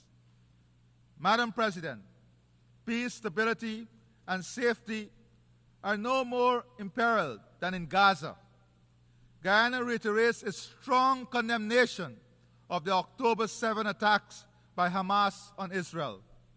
However, the collective punishment of an entire population, including the indiscriminate slaughter of civilians, most of whom are women and children, has long gone beyond the realm of self-defense.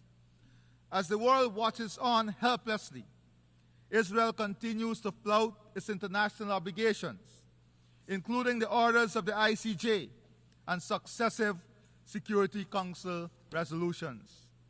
Instead, the right of self-defense is being used as a weapon of mass extermination, stoking legitimate fears of genocide. No state, large or small, should feel comfortable and safe when such atrocities are allowed to continue with impunity. The war in Gaza must end now. We reiterate our demand for an immediate ceasefire and the release of all hostages and Palestinians illegally detained. Madam President, For more than 75 years, the Palestinian people have been denied their right of self-determination. We must advance the two-state solution, as this remains the only viable option for a future where Palestinians and Israelis live in peace and security. Turning to our brothers and sisters in Cuba, their right to development continues to be stymied by the economic embargo. Guyana renews its call for revocation of the embargo and the removal of Cuba from the list of state sponsors of terrorism. Madam President, the United Nations has a special responsibility for the security of small states. Small states look to multilateralism and the rule of international law to protect them from foreign aggression.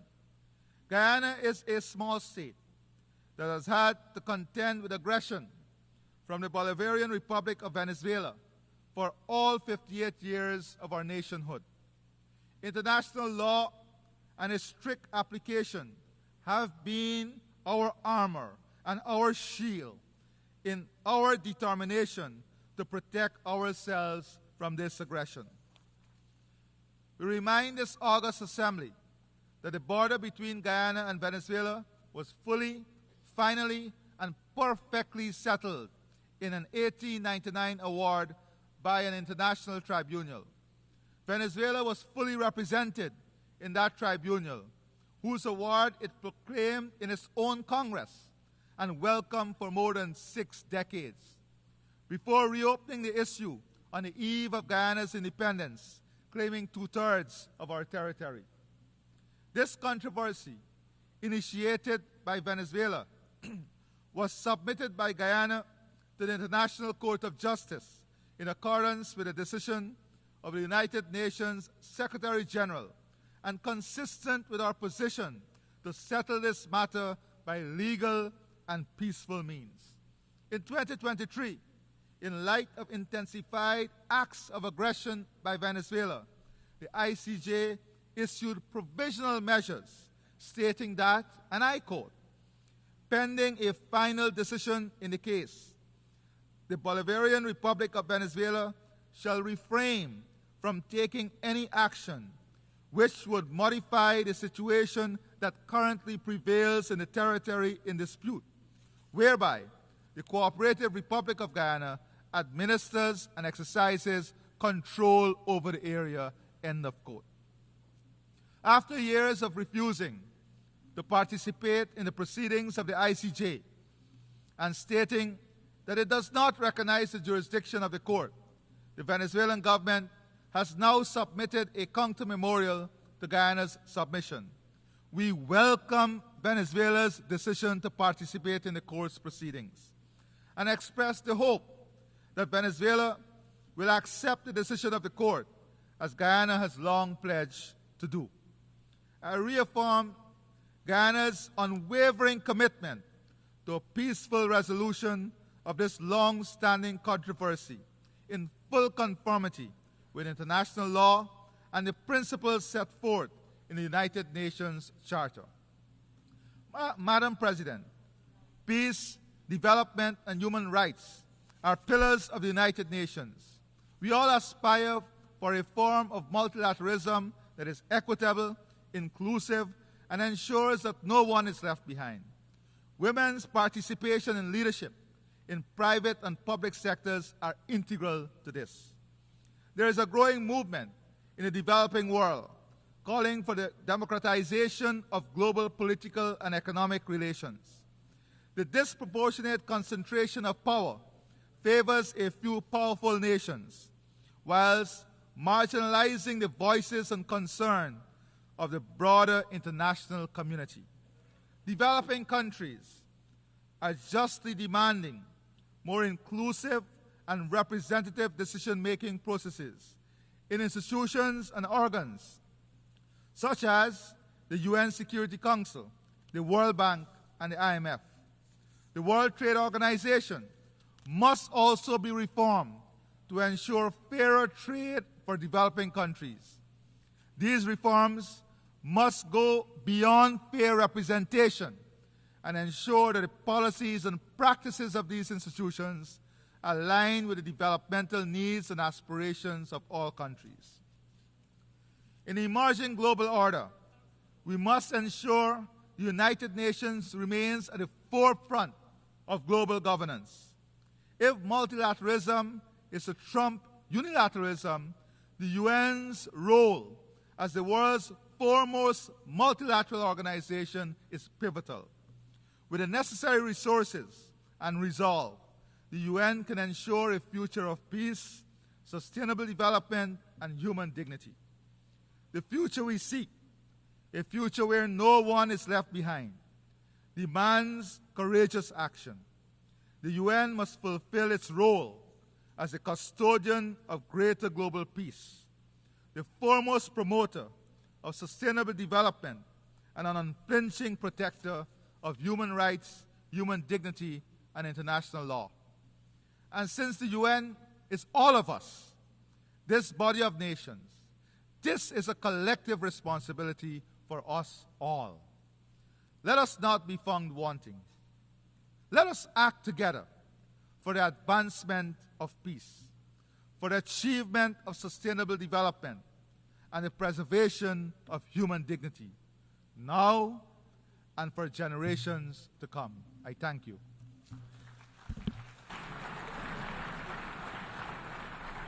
On behalf of the Assembly, I wish to thank the President of the Cooperative Republic of Guyana.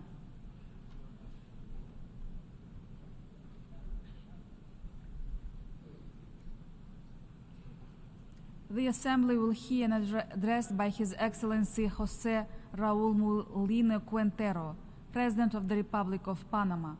I request protocol to escort His Excellency and invite him to address the Assembly.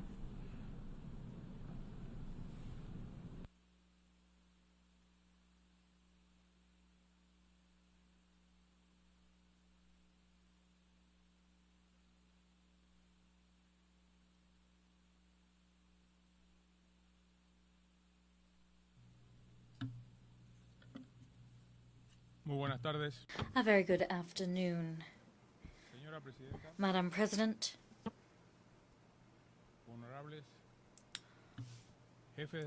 honorable heads of delegation, ladies and gentlemen. Just over 2 months ago, I assumed the presidency of the Republic of Panama. Over the next 5 years of my mandate, I will have to face down, on behalf of all Panamanians, major challenges, several of which affect not only my country, but the hemisphere as a whole. Our privileged geographical position has made us a bridge between and a meeting point for the Americas. We had the first railway to connect the Atlantic and the Pacific on our continent, the first customs office of the continent, and the first in Tierra Firme, the first Spanish city in the form of Tierra Firme. Our canal and our airport hub have made us strategic partners for all countries of the world. As things stand, our canal serves 180 maritime routes. These connect 1,920 ports in 170 countries. And that means that we are a major value add for products from throughout the world. Cognizant of our importance as a meeting point, our doors have always been open to all nationalities who, fair and square and playing cleanly, wish to harness the competitive advantages we have as our shield states, a country pro mundi y beneficium for the world. But today, Panama is facing a colossal problem as a result of its strategic location. Illegal immigration through the Darien Gap, which is being used as a gateway by hundreds of thousands of migrants and has been for some time. Migrants that are fleeing the grave political, economic and social problems they face and seeking the so-called American dream. I know that territory very well because just over a decade ago, when I was Panama's Minister for Security, I led the forces who took back the Darien Gap from the narco guerrilla. Today, it is a source of great pain to witness the social tragedy that is this treacherous journey a journey embarked upon by women, children and elderly persons who begin an inhumane crossing over rivers, jungles and inhospitable corners. They face myriad risks to their very security in so doing. This movement of people is led by criminal organizations with bases in neighboring countries, organizations that receive dirty money to make a profit from the hope and needs of thousands of human beings. I fully understand how hard it is to decide to migrate to escape the poverty and oppression that one may experience in their place of origin. The vast majority of people wish to live, develop, and progress in the land where they were born. Let me say it again, causes are well known, but alone we cannot tackle them. We are already facing too many social and financial problems as a nation. We do not have the resources or the material possibilities to solve the migration crisis alone. Illegal migration through Panama is part of a colossal global problem, and it must be in the United Nations where this problem is front and center of an agenda. We are proud of being a country which connects myriad global trade routes, but we will not agree to be used as a transit point for illegal immigrants, because that brings with it social, human and environmental costs for our territory. Panama is today paying a high environmental cost as a result of that illegal flow of persons. They are causing severe damage to our biodiversity. I want to say to you that there is a huge difference between analysing this problem from within forests such as this in the midst of Manhattan. There's a great difference between that and being a first-hand witness of the drama that I have been. Seeing children being orphaned by the harshness of a crossing through the jungle would wreak havoc and tear apart the soul of the coldest analyst who was to study these questions from the comfort of an office. These aren't standalone problems for the Darien Gap, or to give you another example, for the Mediterranean. What we're talking about is a complex system of organized crime that is making profit from human misfortune. In 2023, the Darien Gap saw the entry of more than 500,000 illegal immigrants. That accounts for, or is equivalent to, 12% of Panama's total population. If the same thing had happened in the United States, that would have meant the entry of 40 million illegal immigrants in 1 year. In other words, a number 20 times higher than that seen today. Another example, Italy. They also have a grave migrant problem. Last year, indeed, around 150,000 people entered the country illegally. If we were to scale this up to Panamanian proportions, we'd be talking about the entry of 7 million people illegally to this European country. Ladies and gentlemen, what I'm asking you is to really take stock of the magnitude of what's happened, because our sense is that we don't have the international support that we need to face a situation which is so distressing from a humanitarian point of view, so costly from a financial perspective, so perilous for our security, and so alarming if you look at the environmental devastation which it leaves in its wake. And it's precisely this environmental destruction that I want to talk about now. Darien is one of the largest neotropical forests in the world. When 500,000 people pass through it and leave tons of waste over the years, some of which is highly polluting, such as batteries and plastic waste, that has serious environmental consequences. Moreover, and it's painful to say the following, decomposing bodies are left by the side of the road or in rivers. Not everyone survives this horrific 20-day odyssey through the jungle. It falls to Panama to address a problem which is not our own, but we do what we can with the resources that we have. No one could visualize, far less would they accept, 500,000 people leaving rubbish and waste without any type of planning or proper management in the Black Forest in Germany or in the Yellowstone National Park here in the United States. 500,000 souls, irregular migrants, moving without documents or oversight. Perhaps the reason for the lack of outrage at a global level at the devastation of our Darien region, the major green lung of the region, is because it is in an inhospitable corner of the border between Panama and Colombia. I do understand that part of the responsibility for this situation falls on the shoulders of previous governments in our country that did not show the resolve or the strength necessary to place this issue on the global agenda. But that has all changed. This president will speak out about this problem and will use every international forum to demand a shared effort to halt the flow of illegal migration. Madam President, in Panama today, we have the new border of the United States because Darien is the corridor traveled by those who seek in this country a better life.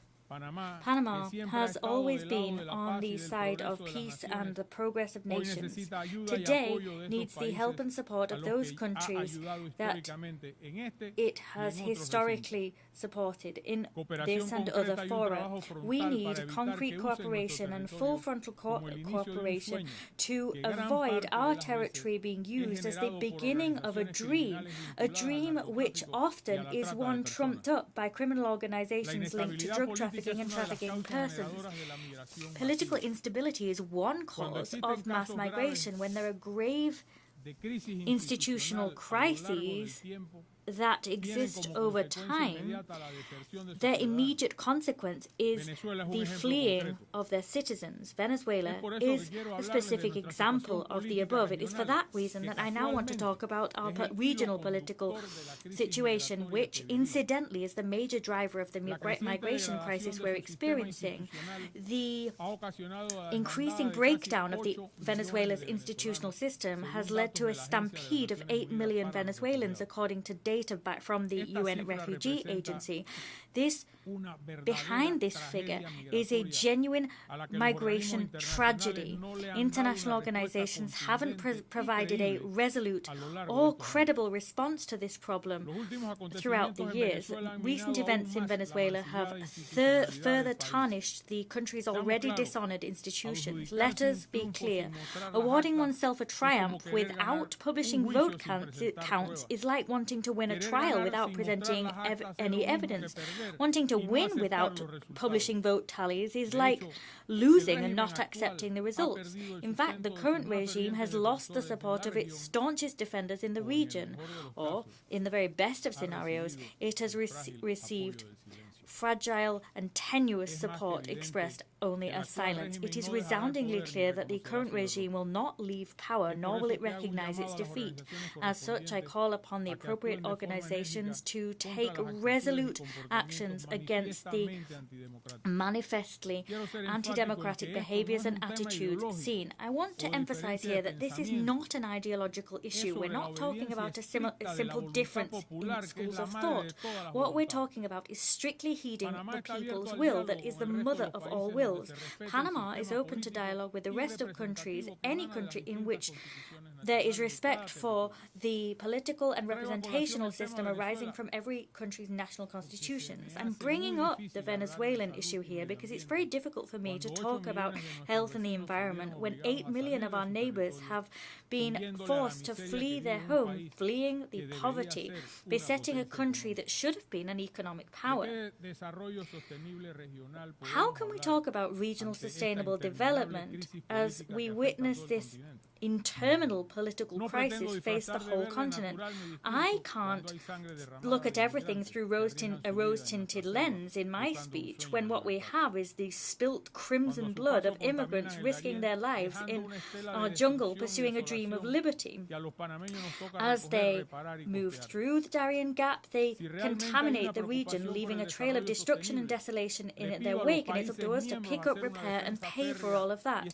If you really care about sustainable development, I ask you as member states to staunchly defend the environment and establish precise mechanisms to redress the damage that has occurred in the Darien Gap. I'm talking not only about the environmental damage, but I'm also asking you to tackle the causes that led to this migration, such as the self-proclaimed triumph of the current Venezuelan regime. As a third point, I want to talk about the unjust discriminatory lists that my country has been placed upon, lists that are cobbled together by tyrannies and which put us together with tyrannies that have committed the worst atrocities. We are put on lists with countries that don't open their doors to the world, that don't respect democracy, that foster terrorism. We don't agree to being part of these lists that are drawn up by the private interests of nations that themselves can't succeed in being competitive or attractive to their fellow citizens. Panama will not allow this affront, far less after all the efforts we've made. We've made significant reforms to our financial and legal systems in recent years to meet the most stringent standards of transparency and prevention of money laundering and other organized crime. But that hasn't been enough. Our nation has demonstrated its readiness to work with international organizations, and we've signed many tax information exchange treaties with myriad countries. That wasn't enough either. As a consequence, the measures that we've been forced to take whilst waved in front of us has been the false promise of being delisted. These measures have been catastrophic for our economies. And yet we still haven't been able to get ourselves removed from these reckless lists. Panama is not a tax haven, nothing like it. The people that are tax havens are those other jurisdictions allied with the countries that promote these lists. Those countries are analysed and measured by different standards to those used for my country. It's quite paradoxical, but the nations that approved Panama's inclusion on these lists use our canal. They participate in public tenders, they make money from consultancy services, and they lobby their businesses to get juicy contracts in our country. This president has taken the firm decision to not allow the businesses of countries that endorse these lists to participate in international tenders. Neither will those very same countries benefit from our vote in international fora. At the same time they point their finger at us, they've enjoyed benefits and have not suffered any restrictive measures. The aim of their bias is to ensure that despicable stigma continues to hover over Panama. Panama that is a responsible country when it comes to financial fair play. I want the best for my beloved Panama. I didn't accede to the presidency to make other countries feel good. I did so to meet my country's demands. Talking of lists, I want to tell you that Panama is one of the countries in the world that is carbon negative. In other words, we remove more carbon dioxide from the atmosphere than the CO2 we emit. But this glittering status has brought us no benefit whatsoever. Vast swathes, of our territory is protected, and that brings with it major challenges in terms of achieving genuine development. Today, countries that utterly destroyed their biodiversity for the sake of development force other developing countries to abide by standards of environmental care that they dismissed. This produces an imbalance in terms of opportunities for progress. On the one hand, we're forced to maintain our forests in a primary state, and on the other hand, fingers are pointed to us and we're placed on lists which make it difficult for investment to arrive and which stymie the development of a globally competitive financial system. We do not accept the rules of this game. I want to reiterate the message I delivered when I assumed the presidency. I said there and I'll say now, Panama is an ally of good causes, and we will no longer allow fingers to be pointed at us unjustly in such a way that harms our economic capacity, our prestige, and in a way that besmirches the very image of our country. I'd like to say to you what an honor it is for the Panamanian people to become non-permanent members of the Security Council, as we will do in January this year. That will be the 6th time in history. That accolade is the fruit of sustained work over time. We've been given that seat because of our country's work to fight against terrorism, to fight trafficking in persons, and to fight drug trafficking. Panama contributes to peace and concord between peoples. I am sorry for hammering home this point again and again and again, but all of this is completely impossible to reconcile with the aforementioned list. We can't accept that a country whose conduct is unimpeachable and a country that works in favour of peace, freedom and international security be lumped together and tarred with the same brush with those who do quite the opposite. We're placed on arbitrary lists that don't tally with reality. All of that is genuinely unacceptable. We'll continue fighting peacefully and doggedly to put an end to this unnecessary and discriminatory harassment at the hands of countries that would never abide by the same conditions we are forced to. To conclude, I'd like to say that we'll continue building a country that is at the service of humankind. We'll care for our biodiversity. In the face of adversity, we'll defend our democracy in spite of concrete threats today hovering over our region. Panama will continue connecting global trade, fighting for freedom, being a part of the world and calling for the respect that we give and the respect that we deserve as an upstanding nation. We are a noble working people and will fight every day to make this world a better place to live. Distinguished members of this organization, Madam President, on behalf of Panama and all of the Panamanian people, many thanks for this opportunity.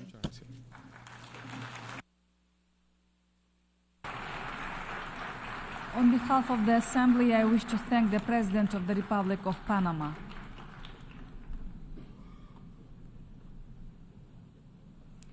The Assembly will hear an address by His Excellency Faure Assazimna Nasingbe, President of the Togolese Republic.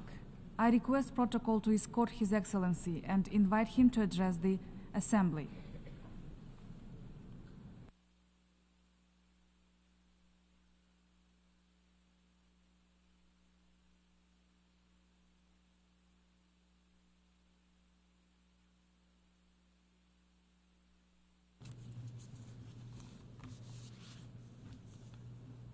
Monsieur le Président, Presidents, Excellencies, Heads of State and Government, Secretary General of the United Nations, distinguished guests, ladies and gentlemen, the history of the United Nations is one of trust in collective responses to the most serious crises.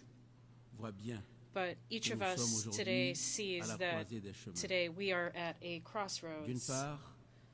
On the one hand, our multilateral model and our aging institutions are no longer able to tackle new challenges which are admittedly of an unprecedented complexity. On the other hand,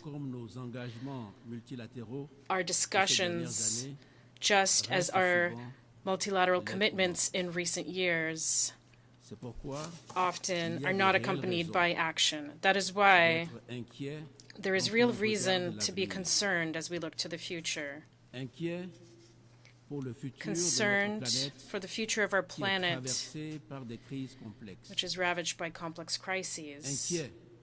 Concerned for the future of our youth, given the challenges that young people will inherit. And, of course, I refer first and foremost to environmental challenges. And finally, concerned about the future of our institutions, which are not adapted to current realities and which no longer fulfill their promises. We have no choice. We cannot persist with our systems that no longer deliver on their promises and no longer reflect the realities of our world. We must begin a profound transformation. That is why I stand before you today with a clear conviction and vision for the future. My conviction is that another way is possible, a way forward where international cooperation is revitalized, is more inclusive and more respectful. And my vision is one of Africa that fully assumes its role as a strategic partner in building new rules for global governance. My first observation is that my country, Togo, looks to the future with hope and determination. In Togo, we are working on a type of development that will be sustainable but also equitable and inclusive. We know that in order to achieve this, we must build a strong, visionary state that ensures protection. We are doing this as a nation because this is our responsibility towards current and future generations. This requires large-scale investment in our education and healthcare systems. This requires reducing the digital divide. And this also requires a commitment to an environmental transition as well as action in favor of gender equality. My second observation is that today, looking to the future means looking to Africa. Our continent is no longer just a developing region, it is also the future driver of global growth, because it is Africa that is home and will continue to be home for a long time to the majority of global youth. That is where the strongest development potential resides for emerging markets related to technological innovation and entrepreneurship. It is in Africa that the blue and green economies open up considerable opportunities for sustainable development. Our continent has a wealth of natural resources. When properly leveraged, they can transform Africa into a global hub for clean, renewable energy.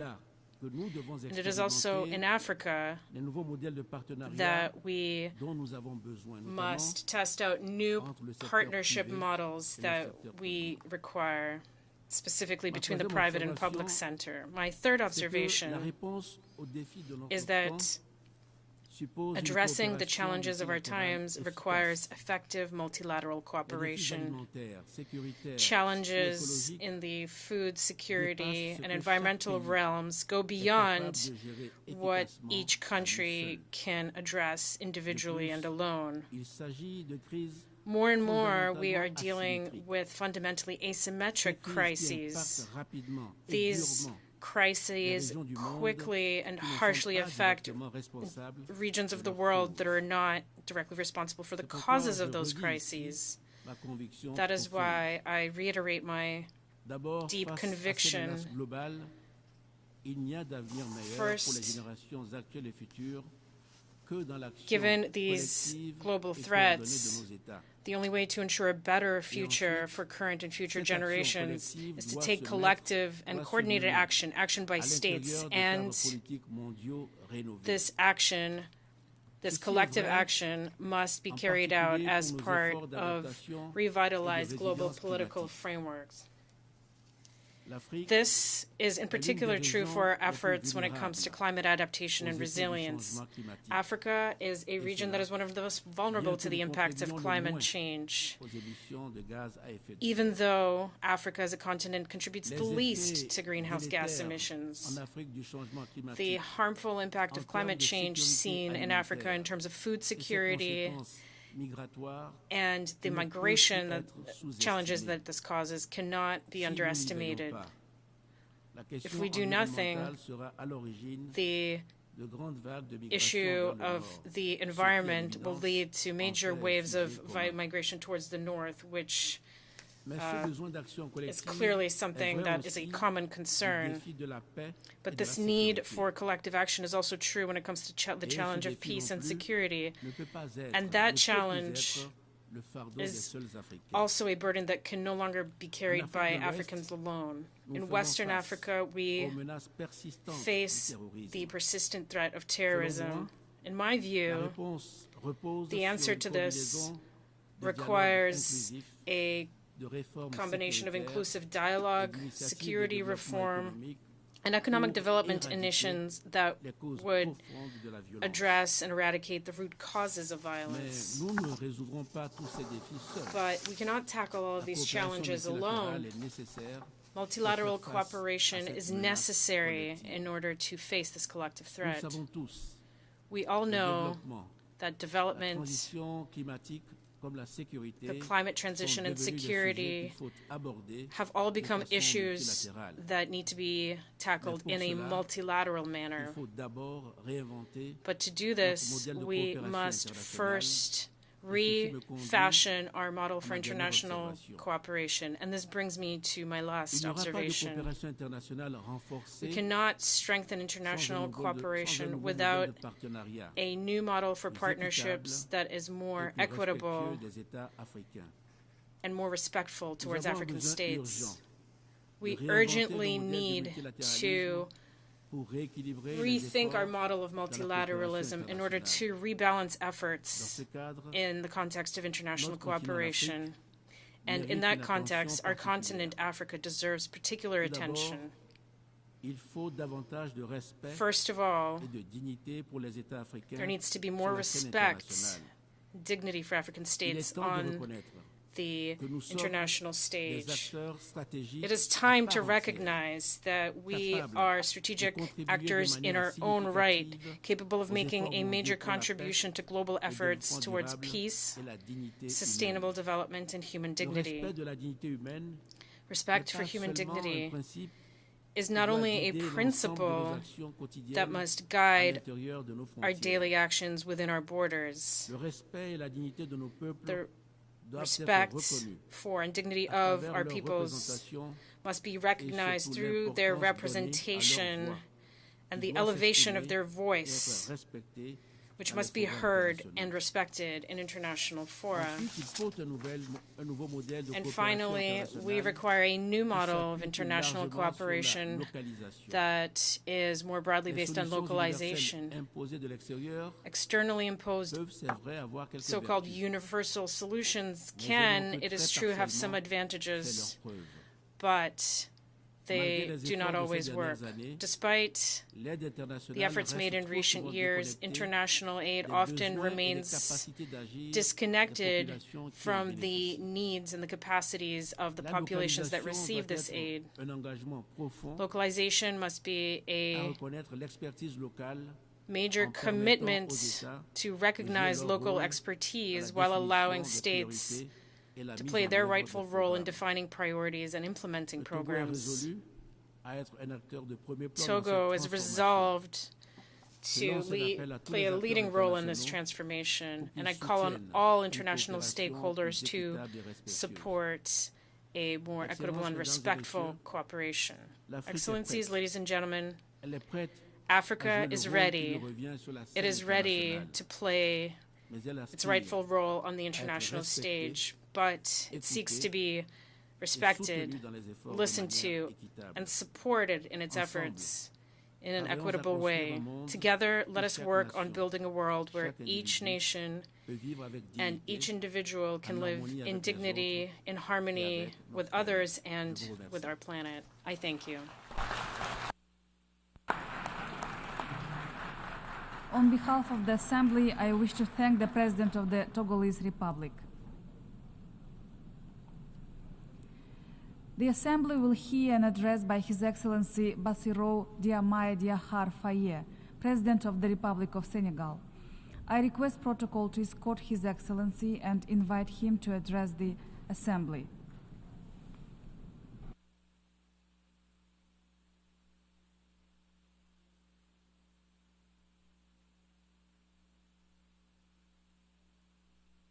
President of the General Assembly, heads of state and government, Secretary General, Deputy Secretary General, ladies and gentlemen, distinguished guests.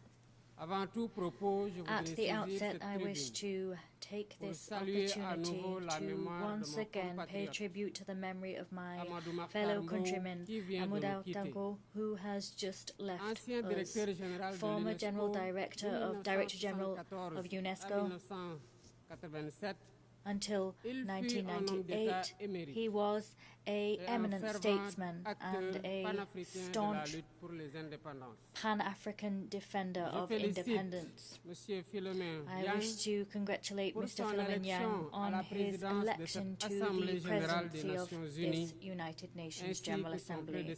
I also congratulate his predecessor for the contribution he made to the implementation of our common agenda. Through you, I convey my wishes for your every success when it comes to discharging your mandate. We see the unwavering commitment of our Secretary-General Antonio Guterres. His efforts to promote peace, human dignity and multilateralism are now more than ever before necessary. Senegal once again expresses its full support for his mandate in these times of global turbulence. As I take the floor before you today, I speak with the conviction, the deep conviction, that we are united in diversity. Indeed, unity in diversity is the key to guaranteeing sustainable development and human dignity for all, everywhere in the world. The theme of this session that will guide our discussion invites us to rethink our collective responsibility and to guarantee that the fundamental principles of the United Nations set more than around 8 decades ago contribute to upholding the promise of a fairer and more equitable world. Ladies and gentlemen, ours is a troubled world, a world in which the principles of the United Nations Charter, which talk about equality, justice and the respect for human rights, are every day put to the test. Conflicts are spreading, inequalities are widening, and climate crises are rendering millions of people throughout the world even more vulnerable than they were before. Moreover, we are witnessing a worrying trend to call into question multilateralism at a time when humankind needs it more than ever before. The world must stare the truth in the eye. The ideals that we swore to defend are being trampled upon in all 4 corners of the globe, whether we're talking about Gaza, Tel Aviv, Dakar, or elsewhere. All human beings are equal in dignity, dignity which transcends borders, cultures, and religious affiliation. It is incumbent upon us all to ensure that this dignity be protected and respected for all human beings, regardless of who they are. This duty is the very essence of the United Nations. However, every day we see international law as the very foundations of international peace is violated. Resolutions adopted by this General Assembly are treated with flagrant disregard. We have repeated violence. The principles of the UN Charter are kicked to the corner, and we see the undermining of this very House of Peace. Never before the foundations of the United Nations have been as shaky as they are now. We're seeing violence, fear and uncertainty being sown. If we wish to vanquish the spectre of war and usher in a better world, well, it's high time to change our paradigms. It's high time to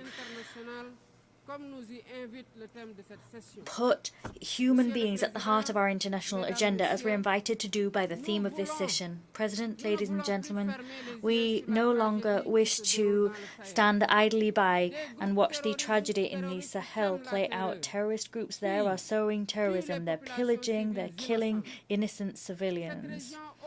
This region was once stable, and now it is in the grips of daily violence. At the same time, the United Nations, specifically the Security Council, remains inactive all too often. Moreover, we can't allow the Sahel to become the theatre of foreign rivalries, clashes between which do nothing other than destabilize the region. Here, I must remind you that peace and security of Africa are inextricably linked with global peace. It is vital that the Security Council better play its role as a guarantor of international peace and security. Once again, let me say that Senegal is deeply concerned by the tragic situation playing out in Palestine.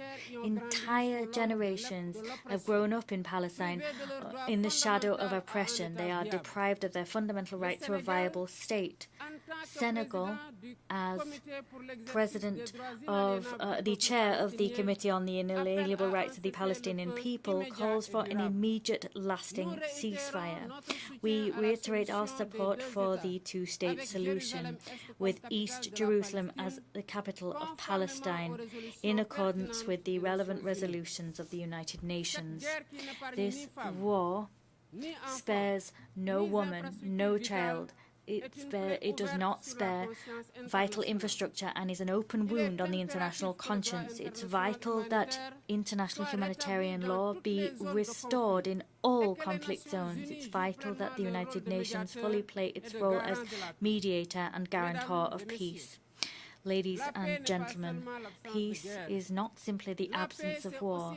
Peace is also every human being having the possibility of living in dignity, the possibility to feed themselves, have accommodation, get an education, and to receive healthcare. And yet, today, more than 750 million people are going hungry, and 1 million every day live in abject poverty. These figures are drawing the world ever further away from achieving the SDGs set for 2030. We can no longer allow mechanisms for global governance continue to reproduce these inequalities. It's high time to do away with a dog-eat-dog world and to build a new global contract based on solidarity and cooperation.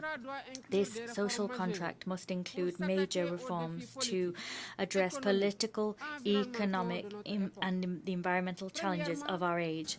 Firstly, it's vital that we safeguard and strengthen multilateralism as the unique framework within which we can achieve and protect international peace and security. Doing that involves an urgent reform of global institutions, namely the Security Council, the IMF, the World Bank, so that these institutions become more inclusive and reflect the economic and geopolitical realities of our time. The African continent, in particular, must have a more meaningful place in these decision-making bodies. Secondly, it's high time to repair the economic injustices which hinder the development of many countries in the global south: illegal trade, tax evasion, illicit financial flows, and abusive tax systems harm developing countries, namely in Africa. These injustices must be corrected in order to allow all countries to fully participate in global trade and to benefit from economic growth. Third, it is vital that we resolutely work to tackle climate change. We must do that by respecting the principle of common but differentiated responsibility.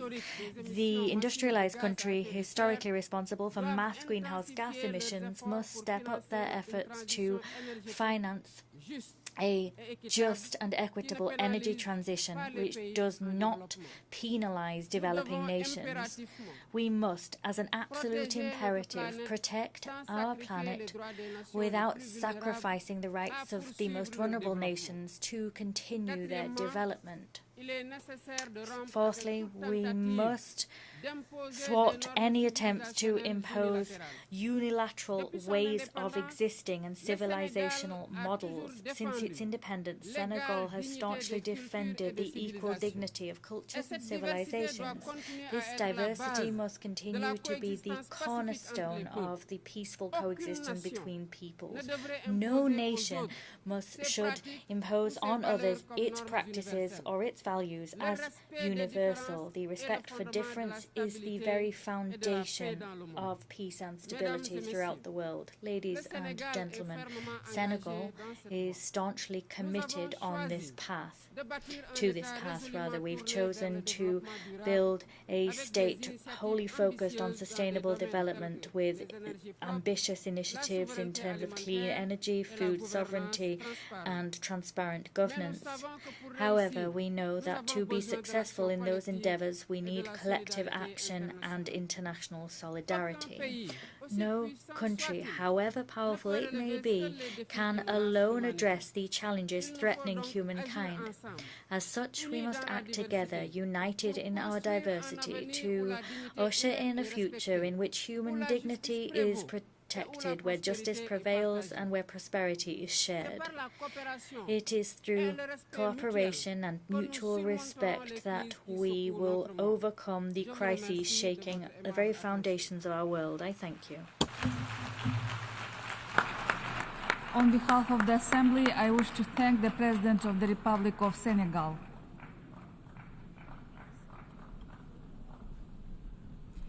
The Assembly will hear an address by Her Excellency Sylvanie Burton, President of the Commonwealth of Dominica.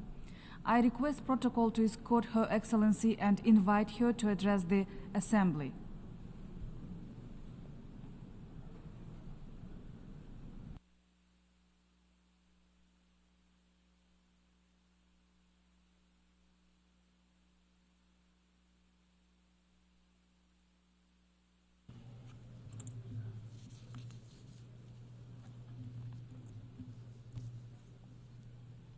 Madam President, Mabrika Mabrika, I greet you in the language of my Kalinago people, the first people of the Caribbean, of whom I am proud to call my ancestors. I proudly bring you warmest greetings from the citizens of the nature island of the Caribbean and the homeland of Olympian gold medalist Pierre Lafont Gadson, the Commonwealth of Dominica. It is an extraordinary honor to address this august body in my capacity as the first female president of the Commonwealth of Dominica and as the first president of indigenous descent. Madam President, our organization was born out of the need to enable dialogue and facilitate cooperation among its members to avoid international conflict. Over time, however, our understanding of human development's contribution to peace building and civilization has improved to the point where cooperation to enhance the human condition now lies at the core of our organization's work.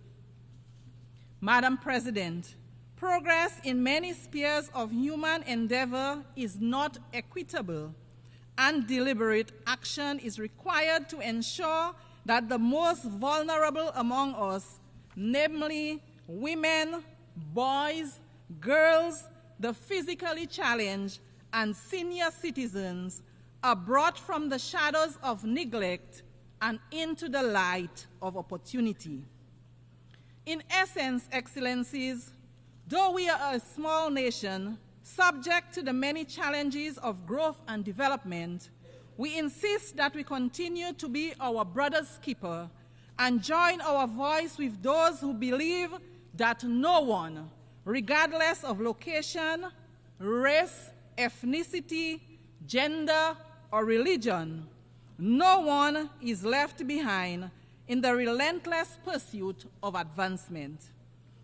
To leave no one behind in our quest for a sustainable and resilient future, we must embrace multilateralism to combat the many major global challenges we face.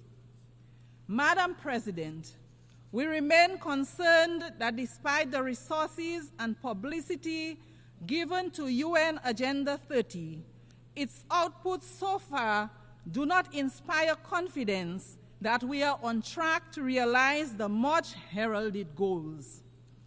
Alarmingly, the 2024 Sustainable Development Goals report indicates that far from building on the progress achieved during the first 5 years, and I quote, fully half of the 17 targets are showing minimal or moderate progress, while over 1/3 appear stalled or going in reverse. It is therefore the hope of my government and the Caribbean community, of which we are proud members, that this assembly will be known as the forum at which the United Nations family rededicated itself to ensuring that the SDGs remain central to our claim, that our civilizations are caring and progressive, and that our collective management, scientific and diplomatic capabilities will be assigned to ensuring that the well-being of the present and future generations is guaranteed. Madam President, for example, despite SDG 3, good health and well-being, the growing burden of non-communicable diseases, NCDs, is an urgent crisis that calls for unified and aggressive approach by all global leaders. The World Health Organization, WHO, concludes that NCDs such as cardiovascular disease, diabetes, hypertension, cancers, and chronic respiratory diseases account for 75% of all deaths worldwide. These diseases not only shorten individual lives, but also imperil the future of our societies, our economies, and our shared global development goals. The fight against NCDs is not one that any nation, particularly a nation as small as ours, can win alone. That fight requires strong leadership, innovative strategies, and collaboration at every level. In Dominica, we have made significant progress in enhancing our healthcare system to better meet the needs of those at risk or living with NCDs. I had the opportunity to share Dominica's perspective, vision, and action on non-communicable diseases with the global group of heads of state and government for the prevention and control of non-communicable diseases at the 3rd annual gathering held here yesterday at the UN headquarters. Dominica is proud to play its part in this global effort, and we remain committed to working with international partners to share knowledge, resources, and best practices in the fight against NCDs. Madam President, we stand today at a critical juncture in human history. Climate change, as we know, is not just an environmental challenge. It is a threat to every aspect of life as we know it. For Dominica, as for many small island developing states, this is not a distant or abstract issue. It is a daily reality. We have said it time and time again. We see it so vividly year after year that our communities are on the front lines, facing intensified hurricanes, devastating floods, and prolonged droughts. We recall our own devastation in 2015 with Tropical Storm Erica, which wiped out 96% of Dominica's GDP. And then again in 2017, against the deadly Hurricane Maria, which destroyed over 225% of Dominica's GDP in a matter of hours, mere hours. That is why this year we watched in agony as Hurricane Beryl swept through the island states of St. Vincent and the Grenadines, Grenada, Barbados, and Jamaica. Madam President, these tragic occurrences embolden us to state firmly that the time for rhetoric has long passed. Business as usual simply will not suffice. We need urgent, bold, and decisive action to limit global warming to 1.5 degrees Celsius as science clearly dictates. But to do this, we must drastically reduce emissions, boldly honor financial commitments, and build critical resilience infrastructure in regions particularly vulnerable in relation to climate change. This is a moral imperative, a matter of the utmost urgency, a matter of climate justice. Our future depends on the decisions made in these halls. Excellencies, this assembly is meeting at a time when the Commonwealth of Dominica and the rest of the Caribbean direct our gaze to the east and on the storms and hurricanes that emerge in the Atlantic. There is no denial that climate change is happening. We see, indeed, we feel its disastrous impacts on a daily basis. Already, the warnings of weather scientists regarding global warming and the consequent increase in frequency and severity of storms have proved to be accurate. The government and people of Dominica stand in solidarity with our sister CARICOM nations and others adversely affected by this year's storms. Dominica, along with other Caribbean states, have already prioritized the development of national climate adaptation strategies, invested in resilient infrastructure and agriculture, invested in community education and in renewable energy. Still, the reality is that, as important as our interventions in this crucial space are, they will remain ineffective if our friends and partners in the industrialized world do not honor their commitments to reduce global warming and provide the funding that is required to enable our low-emitting states to become resilient. We therefore seize this opportunity to urge that the ethical pledges made via the Kyoto Protocol, the Paris Agreement, the Climate Action Summit, and within the framework of the Green Climate Fund be honored in the interest of the global community. Prime Minister Honorable Dr. Roosevelt Skerrit has been sounding that call at every opportunity he gets. We are sounding that call again at this assembly. The high-emitting countries need to recognize and accept responsibility for their destructive practices and do the noble thing. We will not relent until they do. Madam President, our world is at the crossroads. Now more than ever, leadership at every level matters. My delegation is of the firm view that the fundamental principles of the UN Charter must be respected, no matter which member state may be under scrutiny. Madam President, this is no source of joy to my delegation, but these critical times demand that important truths be spoken frankly. Madam President, a glaring hypocrisy clouds this august body. When right seems to pass as wrong, wrong seems to pass as right, depending on which member state is being impacted. This practice of might makes right must be discontinued.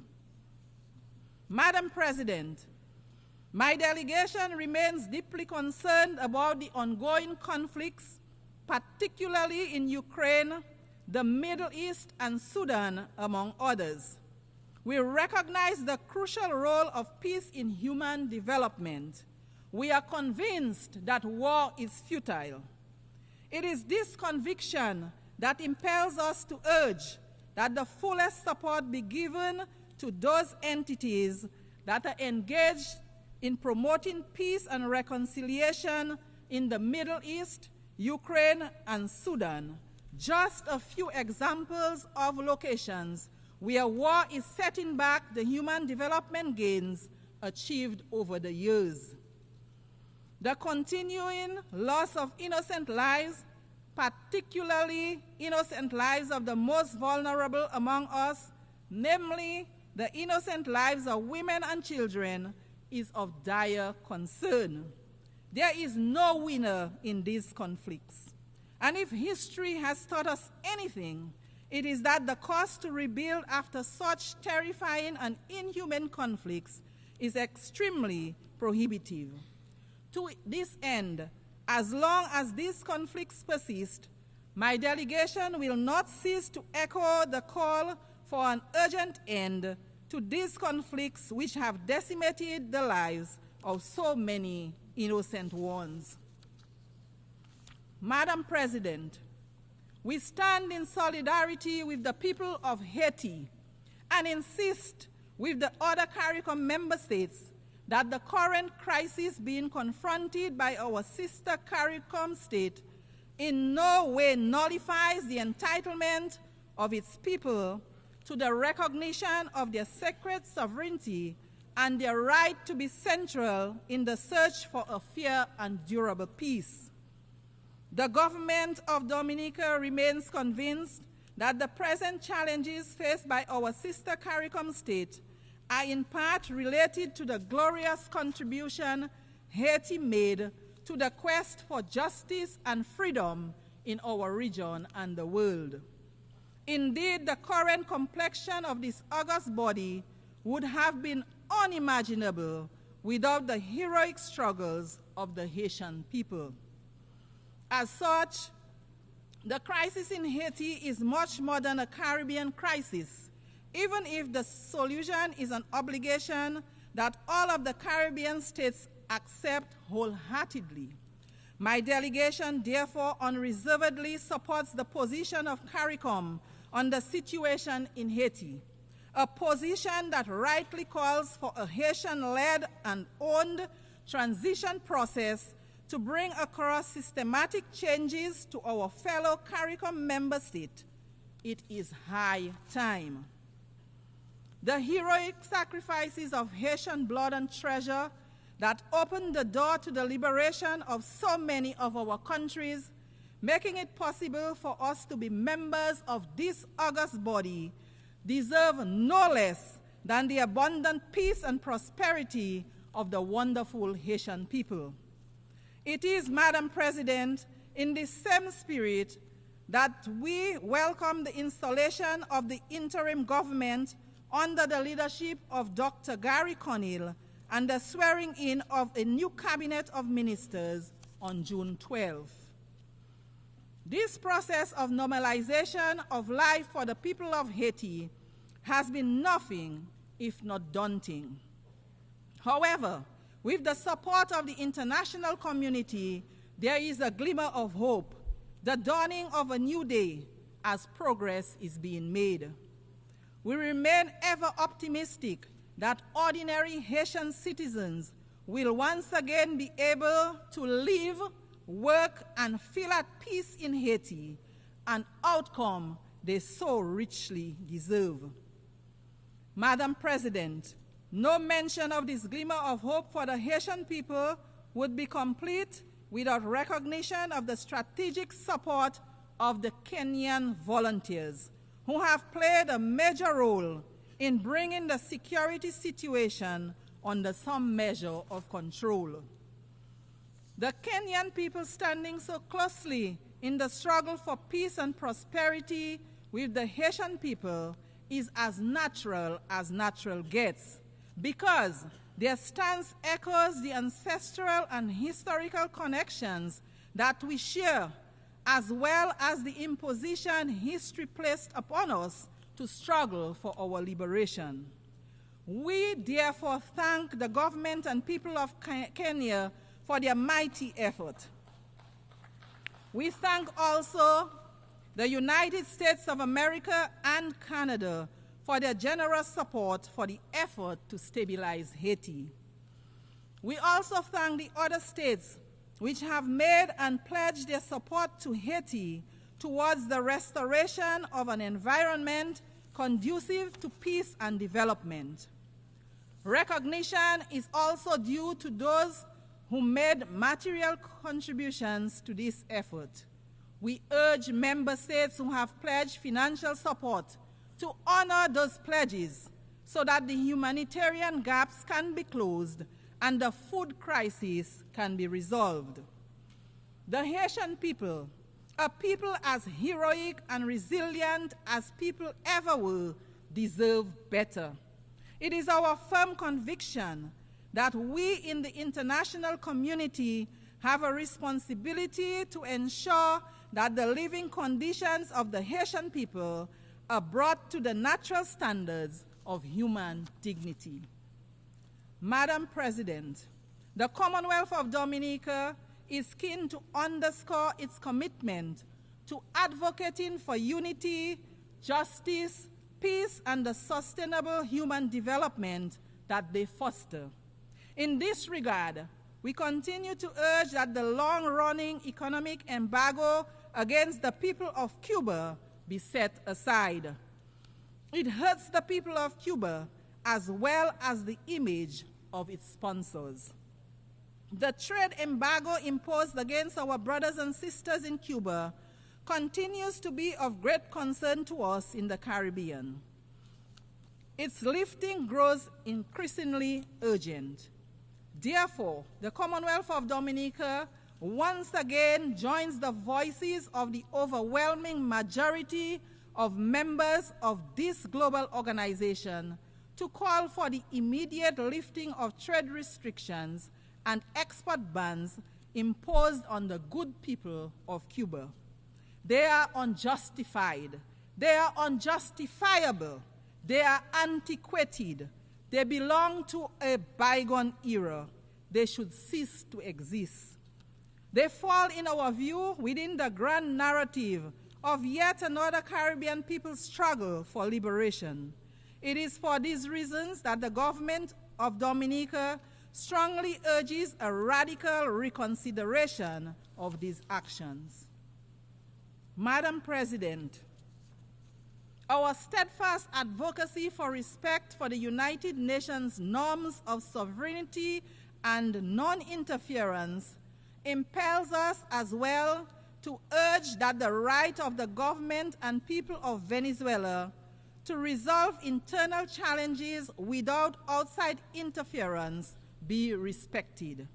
We renew our condemnation of the United States' imposition of sanctions on Venezuela. The resulting hardship forced upon the people of Venezuela needs an immediate and complete end. Madam President, in closing, my delegation is pleased to leave this august body with reference to a most valuable and appropriate gift for this forum at this point in time. My ancestors, the Kalinago people, lived in harmony with Mother Nature, drawing on nature for food and general well-being, including medicinal plants. The benefits to a life in harmony with Mother Nature are many. Their impact on the environment was minimal. The benefits to human health were long, active lives with minimal burden of chronic diseases. My ancestors also lived a communal life marked by social cohesion. My delegation recommends this way of life of our Kalinago people to this body. Madam President, I wish Your Excellency and all the delegations participating in the 79th session every success in their deliberations. In the language of my Kalinago people, Ayahora, which means thank you. I thank you for the courtesy of your attention.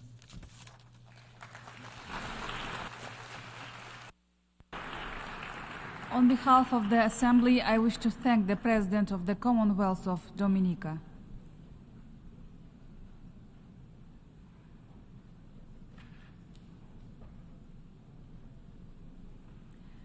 The Assembly will hear an address by Her Excellency Hilda Heine, President of the Republic of the Marshall Islands. I request protocol to escort Her Excellency and invite her to address the Assembly.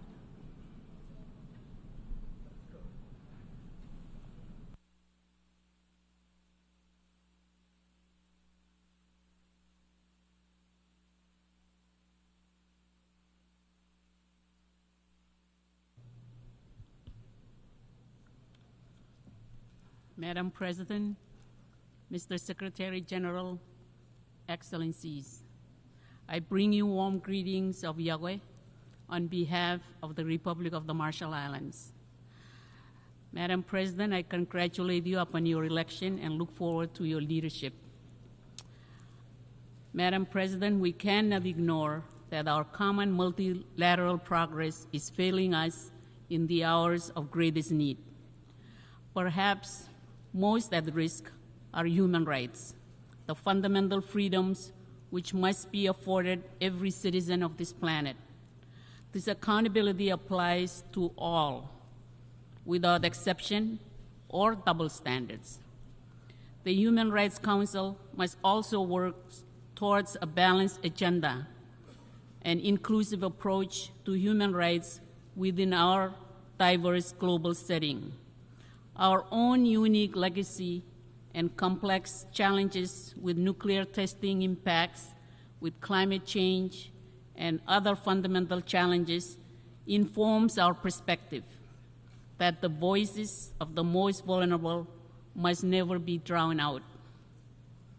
These convictions are why the Marshall Islands is a candidate for UN Human Rights Council term 2025 to 2027. With the endorsement of the Pacific Islands Forum leaders. Madam President, for nearly a year, nations around the world have expressed grave concern regarding extreme violence in Gaza and Israel, not just the horrific events which led to this grave conflict, but also the disproportionate and devastating response visited upon an innocent civilian population. Madam President, as we look forward to next year's UN Oceans Summit in France, it is vital that the international community takes action to protect the health and biodiversity of our oceans. The youngest and future generations of islanders must not be robbed of the benefits we know today. Without sustainable ocean ecosystems, the economy, stability, and cultural identity of our region will collapse. Through regional institutions, our island nations are defining sustainable fisheries and changing the global market.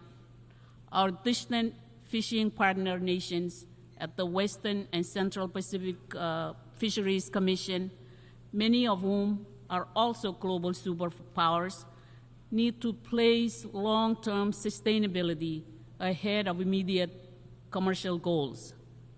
Illegal, unregulated, and unreported fishing is not just a threat to our own economic future, but also global food security.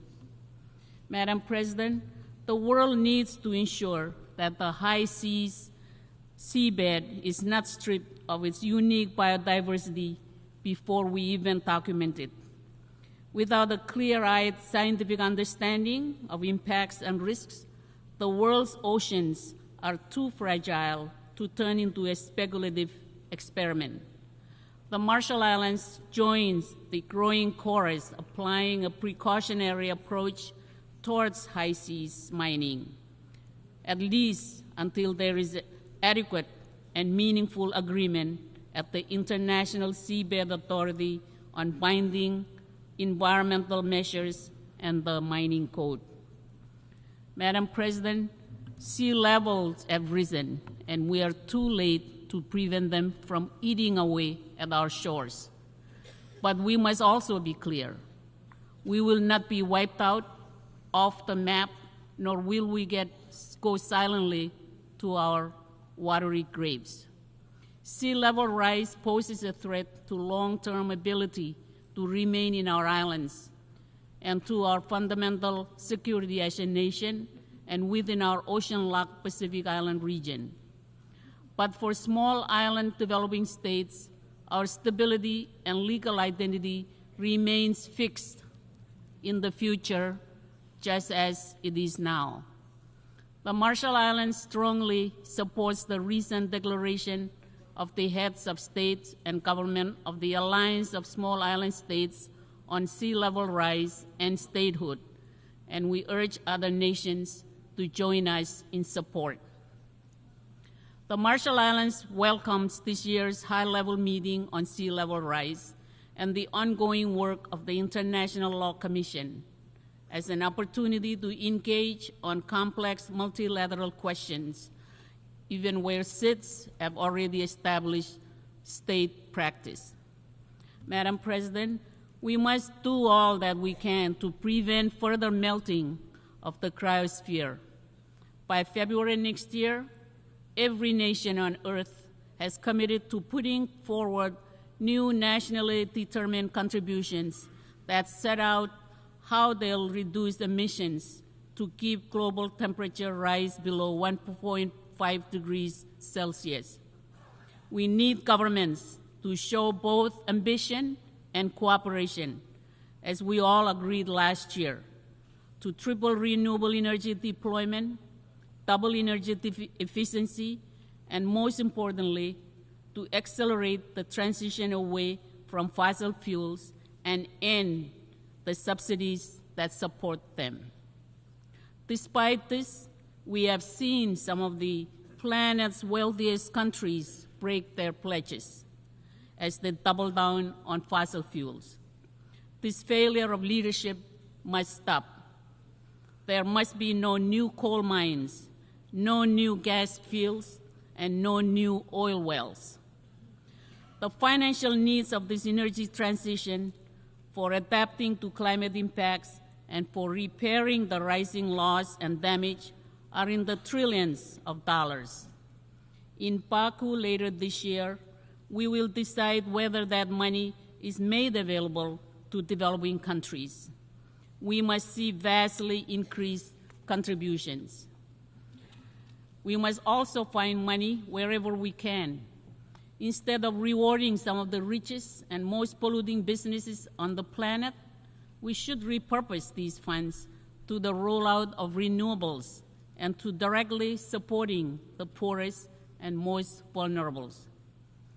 Right now in the IMO, Pacific Island negotiators are leading efforts to agree on a universal greenhouse gas levy, which gives the right incentive to drive decarbonization of the shipping industry and raises revenue in the billions, a portion of which should be used to address the climate impacts from shipping pollution and help build resilience in vulnerable countries. I urge every country to join us.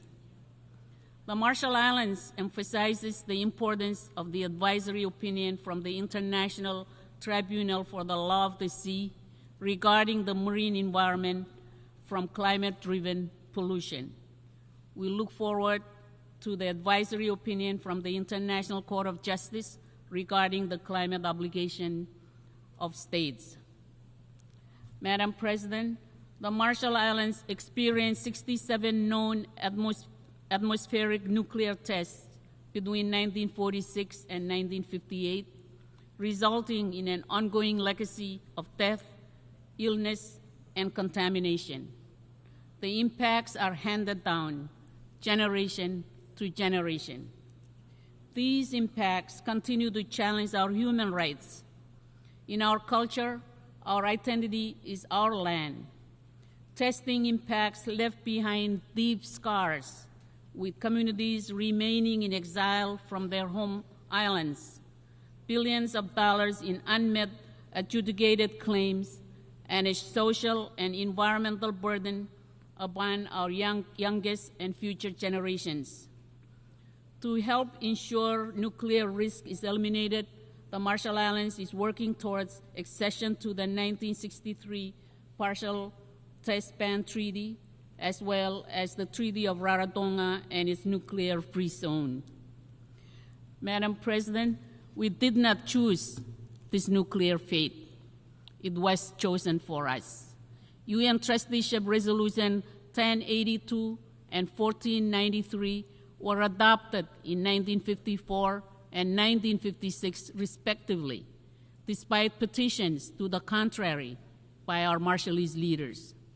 These tests were undertaken by the United States, acting as the United Nations administering authority. These resolutions remain the only time in which any UN organ has ever explicitly authorized the detonation of nuclear weapons. We cannot undo the past.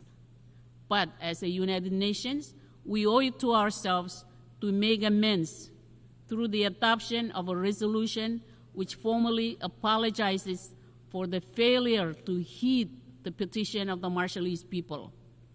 By doing so, all of us will begin the process of healing and to reestablish faith and trust in this institution. Madam President, our strong work on human rights and nuclear testing impacts is a fundamental and foundational effort to address transitional human rights, and we call attention to document HRC/57/77, the report of the UN High Commissioner for Human Rights on the nuclear legacy in the Marshall Islands and its human rights impacts. In particular, I emphasize my nation's unequivocal support for the High Commissioner's important conclusions and recommendations on further action for my own government, for the United States, and for the United Nations. Madam President, as a nuclear-affected state, we seek to work with other affected nations and peoples, including Kiribati, French Polynesia, Australia, Algeria, Kazakhstan, North Korea, and the Xinjiang province of mainland China, and within the United States. All should realize that the responsibility to fully address the harms resulting from the use, detonation, or testing of nuclear weapons lies, respectively, with the member states that have done so. This is the basis of UN General Assembly Resolution 78/240 on victim assistance and environmental remediation.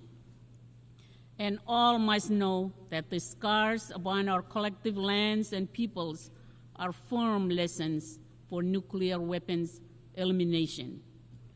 Madam President, the Marshall Islands welcomes this year's adoption of the Antigua and Barbuda Agenda for SIDS as a companion to the 2050 strategy for the Blue Pacific continent. It is vital that island-driven strategies are better addressed. We are particularly pleased to welcome the strong efforts of the new UN Multi-Country Office for the North Pacific in the Federated States of Micronesia, and we look forward to a groundbreaking ceremony for the new UN complex. Madam President, this year's Triennial Conference of Pacific Women hosted in the Marshall Islands demonstrated the region's continued commitment to advancing gender equality with a focus on the health of women and girls, gender-responsive climate justice, and gender-based violence to strengthen and uplift women and girls across the Pacific.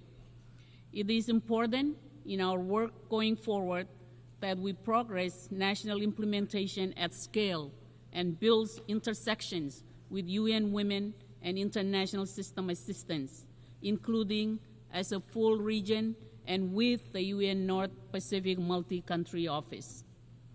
Madam President, we have long understood island-led security in our region, but for many, we are only starting to build formal security foundations at a time when full policy strength is needed to turn the Pacific Islands Forum Boyd Declaration on Regional Security into action.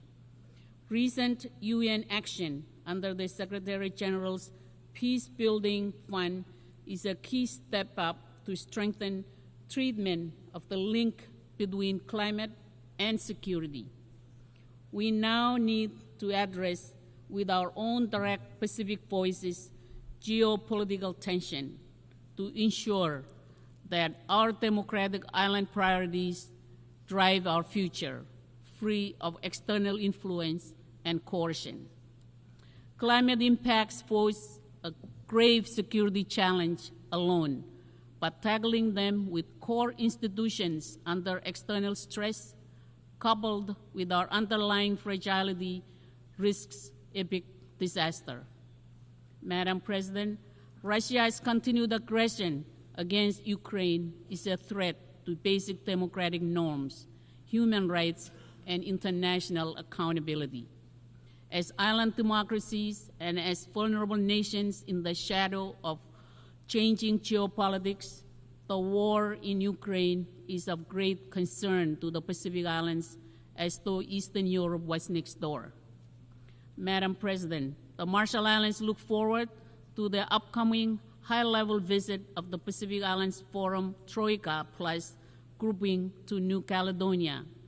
In addition, we support ongoing forum engagement with Indonesia and West Papua to better understand stakeholders and to ensure human rights. Madam President, if we are truly serious that no one is left behind, the UN would not be blinded to Taiwan's efforts and partnership towards achievement of the SDGs. Only this independent, democratic government can represent its 23 million people. UN Resolution 2758 does not mention Taiwan and should not be used as a pretext to exclude Taiwan from participating meaningfully in the UN system. This resolution has been misused to threaten cross-strait and regional peace and security. This was never its original intent. It cannot serve as a sound basis to prohibit Taiwanese citizens and journalists from the UN premises. The UN Secretariat should maintain neutrality and should not be complicit in limiting media freedom. Madam President, as key risks worsen in and around the world, multilateralism must be strengthened. For small and vulnerable nations, the United Nations, despite all its faults, remains the only institution which offers us a vital platform to voice our concerns, issues, and at times seek shelter from the ravages of conflicts and climate change. The word multilateralism can be expressed in the Marshallese proverb, "Warin Kangal," meaning the coral where all the fish congregate to seek shelter and feed. Let us all nourish and maintain it for ourselves and future generations. Mr. President, the United Nations is that very coral, Warin Kangal. Let us leave no country behind. Thank you, and komoltada.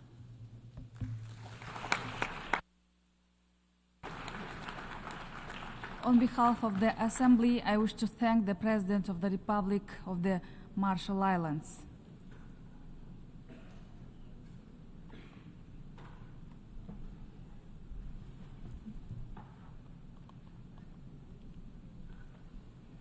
We shall now continue the general debate.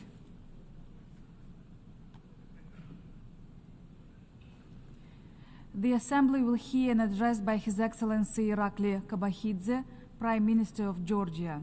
I request protocol to escort His Excellency and invite him to address the Assembly.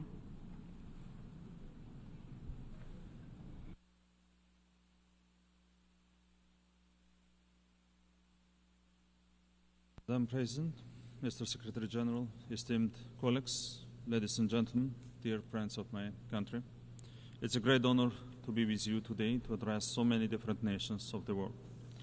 We are a government that believes Georgia inherently deserves to be a peaceful, stable, and developed country. With this in mind, over the last decade, we have ensured that Georgia develops along this trajectory. We have made some tough choices and were never afraid of the challenge. We never chose an easy path, and we always prioritized our nation and our people. As a result, we are reclaiming our nation's pride, the pride and dignity that a country with 3,000 years of history deserves. We gather here in times of unprecedented global challenges, when interlinking crises of escalating conflicts, climate change, and rising humanitarian needs remain complex. These challenges require bold actions. Georgia has never been afraid of bold actions. The last couple of years have been difficult for our region. While we should be concentrating on global challenges such as development and problem solving, the ongoing war in Ukraine has caused an unprecedented level of uncertainty and a humanitarian crisis. I would like to underline once again Georgia's support for the sovereignty and territorial integrity of Ukraine within its internationally recognized borders remains firm and unwavering.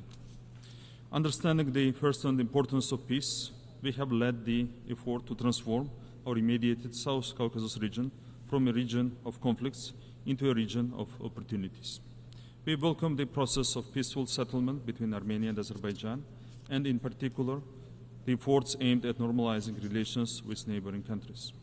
We have been and are willing to provide a regional cooperation format that will support collaboration and trust building between countries to make sure differences are left in the past and that we move forward together to capitalize on all the resources and advantages our region has to offer the world.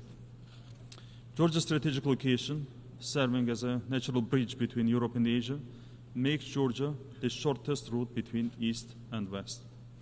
With our sea access and strong relations with China as well as Central Asian countries, Georgia is a key player in the regional and broader Eurasian context. We are a hub not only for the exchange of goods, but also for energy transit and much more. Georgia ensures that 7 landlocked countries of the South Caucasus and Central Asia are connected with the rest of the world via our port infrastructure, which we are committed to further developing with the soon-to-commence Anaklia deep-sea port construction. If you look at the political map, Georgia is the single safest and most reliable transit route to ensure the timely and efficient movement of goods and services. Our commitment to maintaining and enhancing our role as a reliable transit corridor ensures we are able to support our strategic partners in Europe with their energy security needs. By diversifying supply routes and investing in robust infrastructure, Georgia can offer additional predictability in east-west connectivity, especially within the framework of the Middle Corridor initiative. As we all know, the last couple of years have brought significant challenges. Despite these multiple tests, Georgia has demonstrated a remarkable resilience to such external shocks. Our average annual economic growth since 2021 has been 9.7%. Thanks to strong macroeconomic fundamentals and fiscal discipline, the government debt and the fiscal deficit declined to 39.3% and 2.5% respectively. Additionally, Georgia has maintained one of the lowest regional inflation rates, further showcasing its economic stability. Despite significant economic improvement and cutting the poverty rate in half over the last 10 years, further reducing poverty and inequality is at the heart of Georgia's socioeconomic development agenda. In 2023, the employment rate showed significant improvement, coinciding with an increase in the labor force participation rate. The positive trend continued in the first half of 2024 as well, when the unemployment rate decreased to a record low of 13.7%. Georgia's effective performance is duly reflected in international rankings from the world's most reputable agencies. The Global Competitiveness Survey by the World Economic Forum ranks Georgia 20th in the world and 11th in Europe in terms of corruption control, while in terms of rule of law, Georgia ranks 29th in the world and 14th in Europe. The International Budget Partnership's Open Budget Survey ranks Georgia as #1 in terms of budget transparency globally. Transparency in the time of war by the European Research Center for Anti-Corruption and State Building placed Georgia 17th in its 2023 ranking, ahead of 15 EU member states and 4 G7 states. Additionally, Georgia is the 25th freest economy in the world, according to Fraser Institute's Economic Freedom of the World Report, once again ahead of many leading economies. The Heritage Foundation's Index of Economic Freedom ranked Georgia 19th in Europe and 32nd globally, once again ahead of many EU countries. According to the OECD FDI Regulatory Restrictiveness Index, Georgia ranked 8th among more than 80 countries as one of the most open economies in the world in terms of attracting investments. That's the reason why Georgia's FDI to GDP ratio is one of the highest among peer countries. FDI in 2023 amounted to 1.9 billion USD, representing 6.2% of GDP. In the post-pandemic period until now, Georgia has attracted 6.2 billion USD in FDI, further supplementing Georgia's transformation into a regional multifunctional hub that serves all things business. Even though we hosted more than 7 million tourists last year, showing a strong bounce back in post-COVID recovery, Georgia still maintains one of the lowest crime rates globally. According to Numbeo, Georgia ranks 8th in Europe and 21st globally, thanks to our law enforcement agencies and professionals. Despite the fact that 20% of our territories are under illegal occupation, we continue to thrive, continue to grow, and continue to make sure that our children live in a better, stronger, and more dignified Georgia. We are diligent and tireless in our quest to make sure Georgia is a country that every citizen is proud of. I want to use this opportunity to address our people on the other side of occupation line, in the Abkhazia and Skhin Valley regions. Whatever actions we take are done to help our people so that one day, with our children, we can live together in one happy, united, and developed Georgia. On this side of the occupation line, we will always meet you with an open heart. We have to rebuild all the broken bridges in our country. Dear colleagues and friends of my country, in conclusion, Georgia is at a pivotal point in its modern history, and we, as the government of the people, are determined to guide our country in the best interests of the nation, to make sure we overcome all our challenges and become stronger and more successful than ever before. We are optimistic that Georgia's desire to become a full-fledged member of the European Union will be achieved by 2013. As we look ahead to the future with a commitment to shaping a prosperous community together with our allies and partners, our united efforts will persist in supporting peace-building measures and sustainable development. In doing so, we will advance human dignity, not only for the citizens of Georgia today, but also for the well-being of all future generations to come. Thank you very much. On behalf of the Assembly, I wish to thank the Prime Minister of Georgia.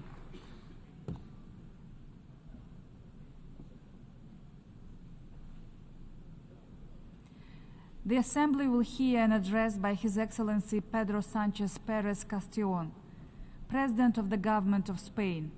I request protocol to escort His Excellency and invite him to address the Assembly.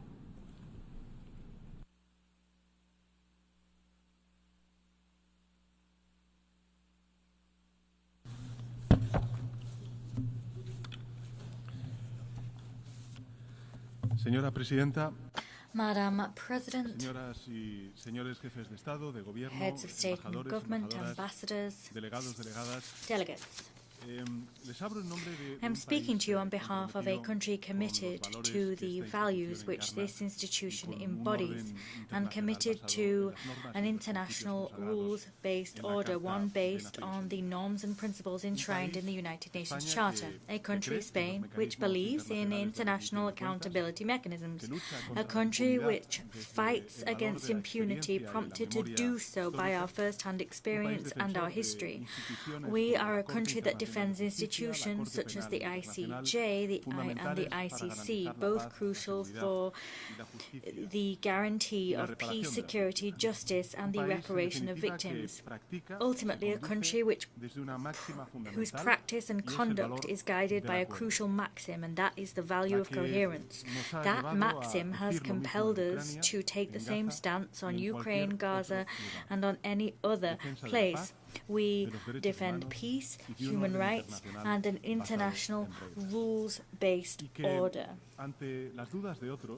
In the face of the doubters, we respond by placing greater trust in multilateralism. This very same multilateral system is one which the world built brick by brick on the ashes of barbarism is today withstanding great pressure which is dealing a heavy blow to three key ambitions for the progress of nations: peace, democracy and development.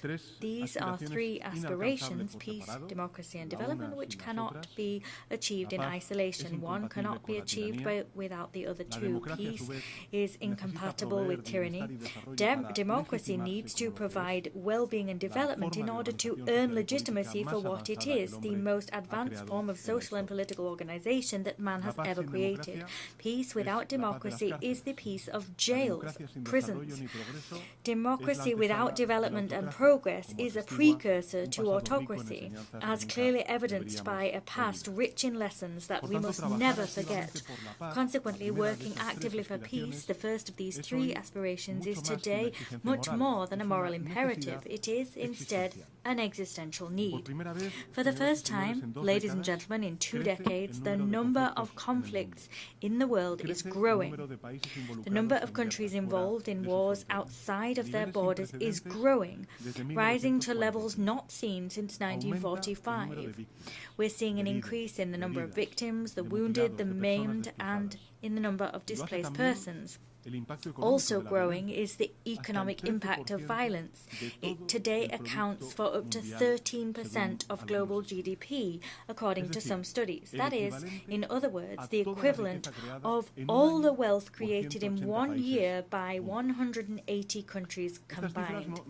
These figures are not only the expression of a major collective failure, as they do, but they are the symptom also of a global illness which is eating away at the foundations of a multilateral system and an international order based on principles and norms. These are principles which until just a short time ago seemed inviolable: the respect for sovereignty, political independence and the territorial integrity of countries. These principles are being eroded in Ukraine, as we gather in this hall, indeed. 31 months have elapsed since the beginning of an aggression which Putin's Russia is waging not only against the Ukrainian people, but also against the whole of the international community. That is an aggression which cannot last even 1 day longer. The recent peace conference for Ukraine, held in Switzerland, laid the foundations for a just and lasting peace in line with international law and the United Nations Charter, as called for by the peace formula of President Zelensky. Consequently, I invite all countries who have not yet done so to join that initiative and to work on the next step, that is recovery and rebuilding in Ukraine. This year, Spain will increase its humanitarian aid and mine clearance funding to 14 million euros in 2025. Moreover, the Spanish Development Agency will establish a new work stream on recovery and reconstruction focused on food, water and energy in Ukraine. The principles to which I referred are being eroded in Ukraine but also in Palestine. For almost a year now, we've been witnessing an unconscionable spiral of death and devastation, which is now unfortunately spreading to Lebanon. This is an escalation of the conflict which is woefully grave in nature. Consequently, Spain condemns in the strongest terms the death of innocent civilians once again. And consequently, I wish to once again call for de-escalation, détente and diplomacy. International humanitarian law must be respected, as must international law. We must put an end to the conflict in Gaza and tackle the root causes of the Israeli-Palestinian conflict. That's the only way that we'll be able to successfully extinguish the hotbeds of tension that are jeopardizing regional and global stability. Everything we're seeing daily in Gaza and now unfortunately in Lebanon is forcing us to think about the very validity of international humanitarian law, just as we mark the 75th anniversary of the Geneva Conventions. Spain will continue doing everything it can to provide humanitarian aid to the Gazan population, with UNRWA as the key actor on the ground. However, none of this will be commensurate with need without a ceasefire. Everything except a ceasefire is insufficient. Once again, I appeal for a ceasefire, the release of hostages, and the access of humanitarian aid. In any case, the evidence is resoundingly clear. We cannot go back to the situation which previously prevailed. It is imperative and urgent to apply a two-state solution for Israel and Palestine to coexist side by side in peace and security. That is the only possible solution to a conflict which has already dragged on for decades and which has claimed so many innocent lives. Moreover, the advisory opinion of the International Court of Justice, requested, moreover, by this General Assembly of the United Nations, has ruled that the occupation of Palestinian territories is illegal. What we're seeing is an occupation which must immediately stop. The time has come to work on the stabilization phase. That is the sole responsibility of the Palestinian Authority. Spain is committed to the PA and determined to increase that support. Ladies and gentlemen, as you will be well aware, Spain took the decision to recognize the State of Palestine on the 28th of May. That was a decision supported by the overwhelming majority of Spanish society, and one whose only aim is to further the quest for peace in the region, a desire which has long been held. In 1949, a Spanish man, Pablo Diaz-Canate, was the first representative of the UN mediator in Palestine. Today, it continues to be moving to read his notes about that mission, which are full of bitterness in the face of the catastrophe that he senses was around the corner. Pablo Azcarate was a man in exile, a Spanish Republican that the dictator prevented from returning to his homeland. It is perhaps for that reason that he empathized so much with the suffering of that land, and his name deserves to ring out loud and clear 75 years since those events. This year, before the end of this year, Spain and Palestine will hold the first intergovernmental meeting to broaden and deepen our bilateral relationship. I also want to underscore the importance of the recent meeting in Madrid of the Euro-Arab Islamic Group to catalyze the peace processes and to allow the two-state solution to come to fruition. It is urgent that we convene the peace conferences with the parties in the international community. This is an initiative supported by more than 90 countries, and that is a peace conference which will allow us to revive the spirit of dialogue which prevailed in Madrid in the beginning of the 1990s, when the Israelis and Palestinians sat around the same table to negotiate. At such a complex juncture, I wish to reaffirm Spain's unconditional support for and commitment to peace.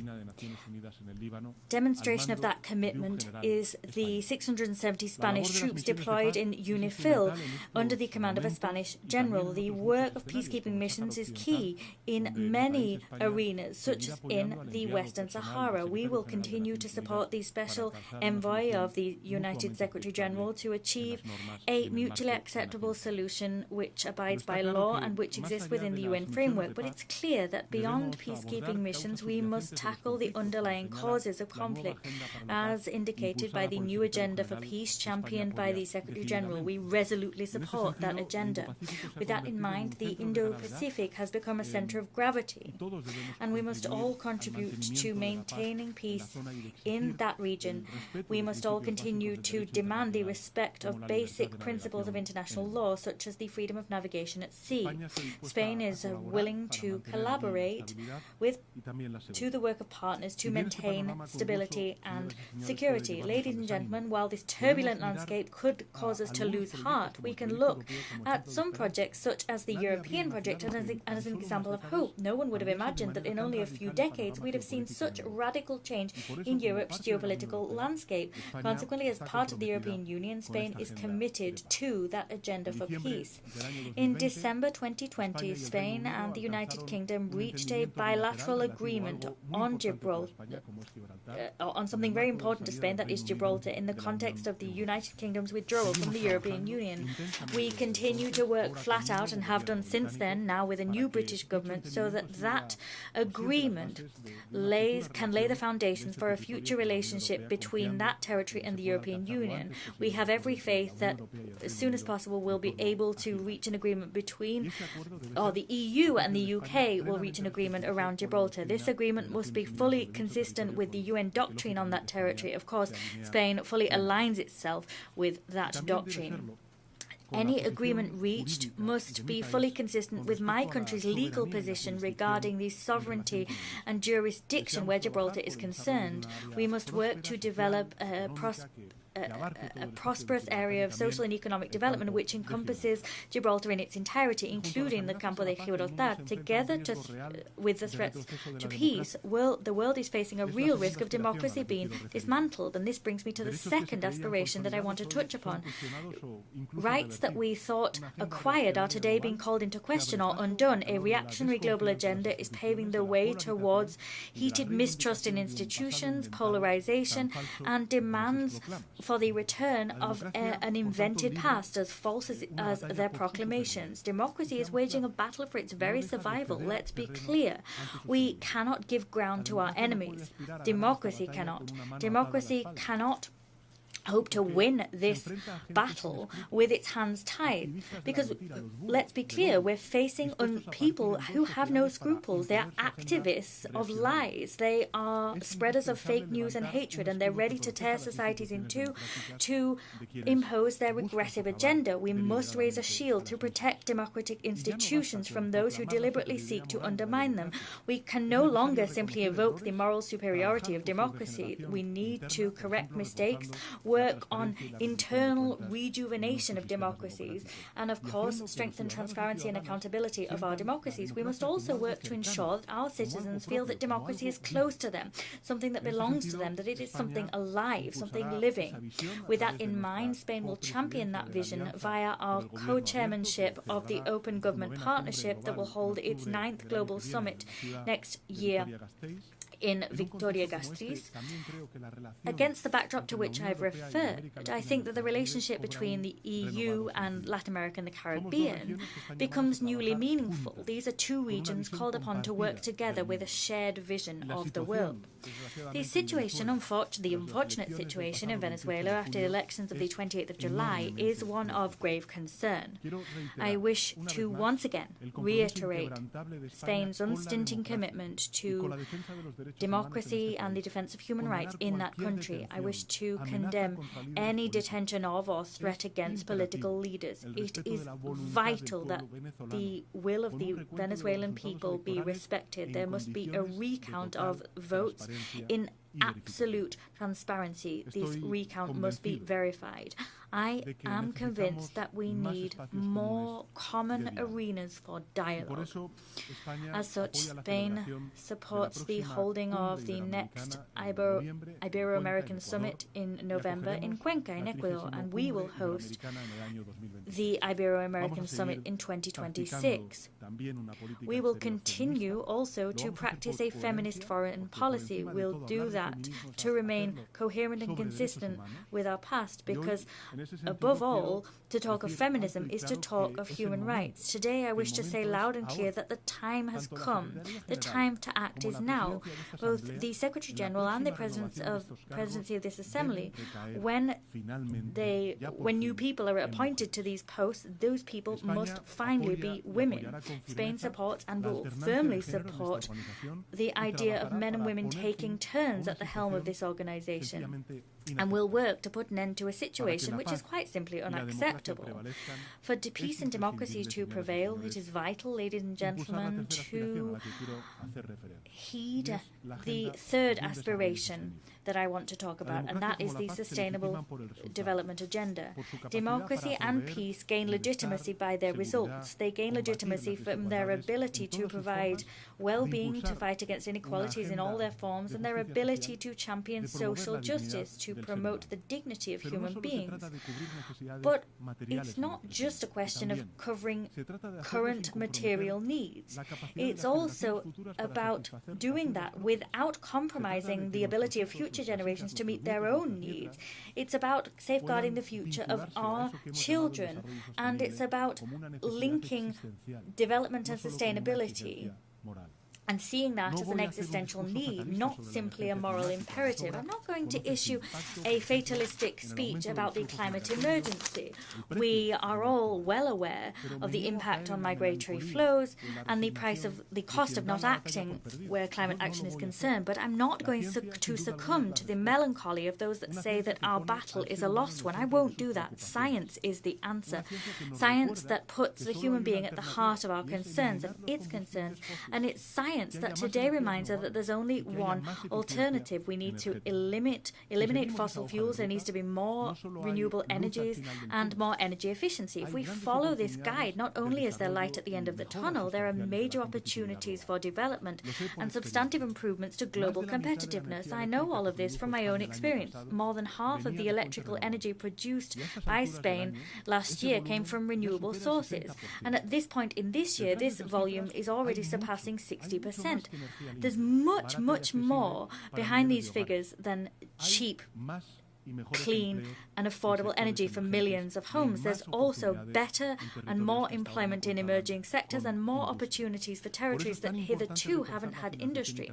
That's why it's so important to strengthen international development financing so that we can turn it into an authentic lever for prosperity for countries in need. Spain is a country that knows that in order for its 48 million people to aspire to a better future, we have to work so that the 8 billion inhabitants of our globe also have a dignified life and a better future. We have platforms on which we can, or within which we can take action to achieve wholesale reform of IFIs and within which we can update them.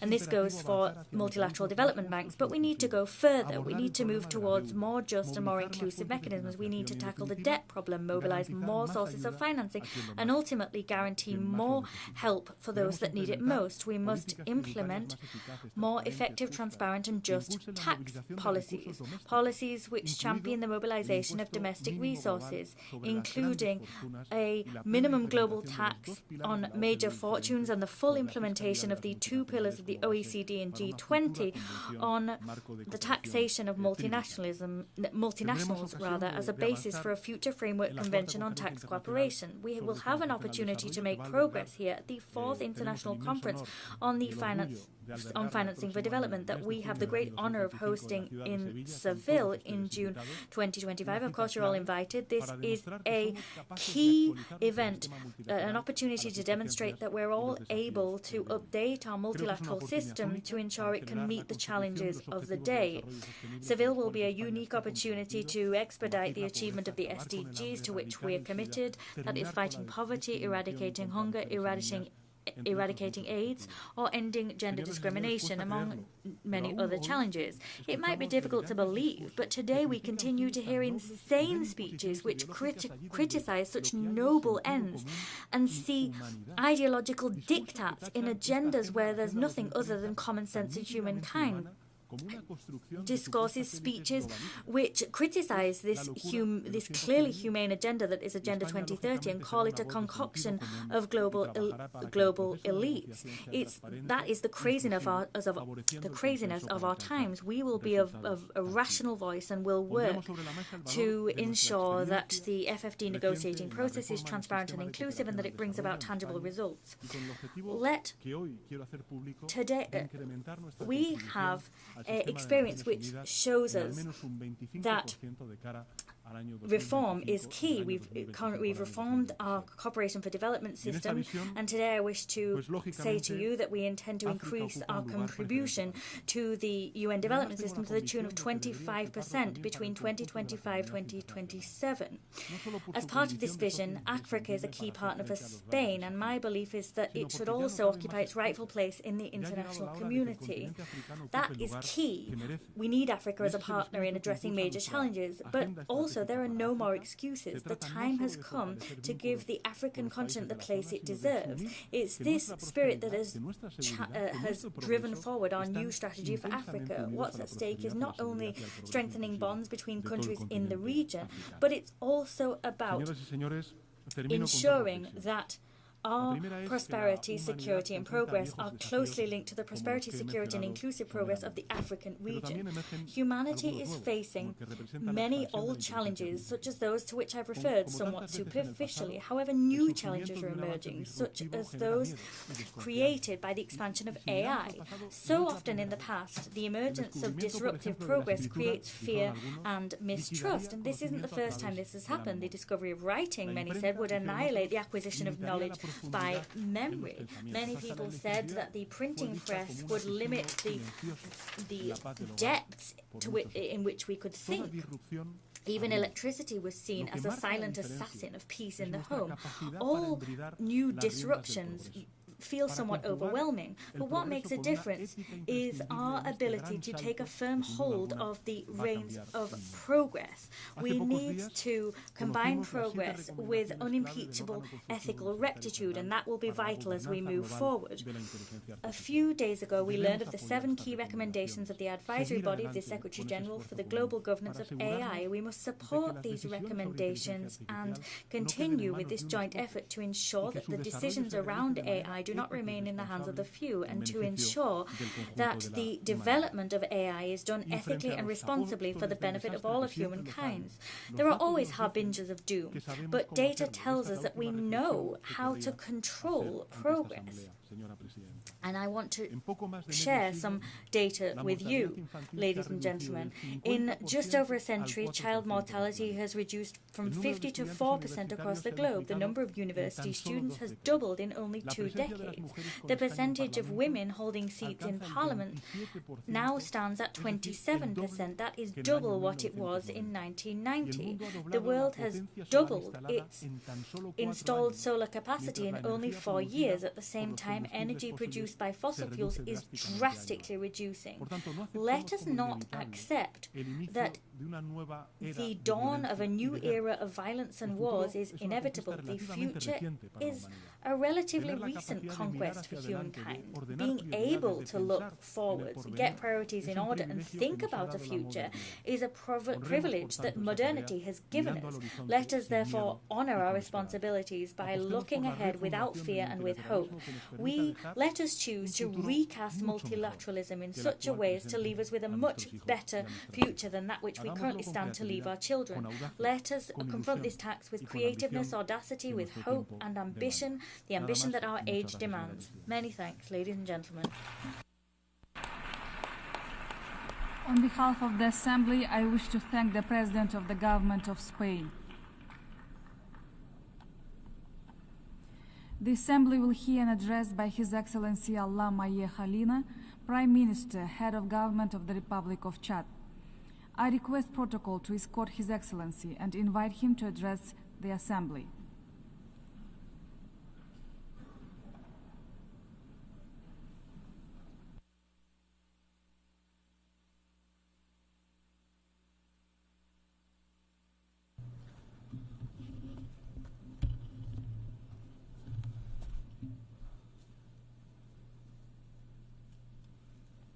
Madame la Présidente, Madam President, Mesdames et Messieurs les chefs d'État et de délégation, heads of state, heads of delegation, ladies and gentlemen, avant tout propos, at the outset, au nom du Président de la République du Tchad, on behalf of the President of the Republic of Chad, on behalf of my delegation, and in my personal capacity, I would like to convey my warm congratulations to Philemon Yang, former Prime Minister of the Republic of Cameroon, and congratulate him on his brilliant election to the presidency of the 79th session of the General Assembly.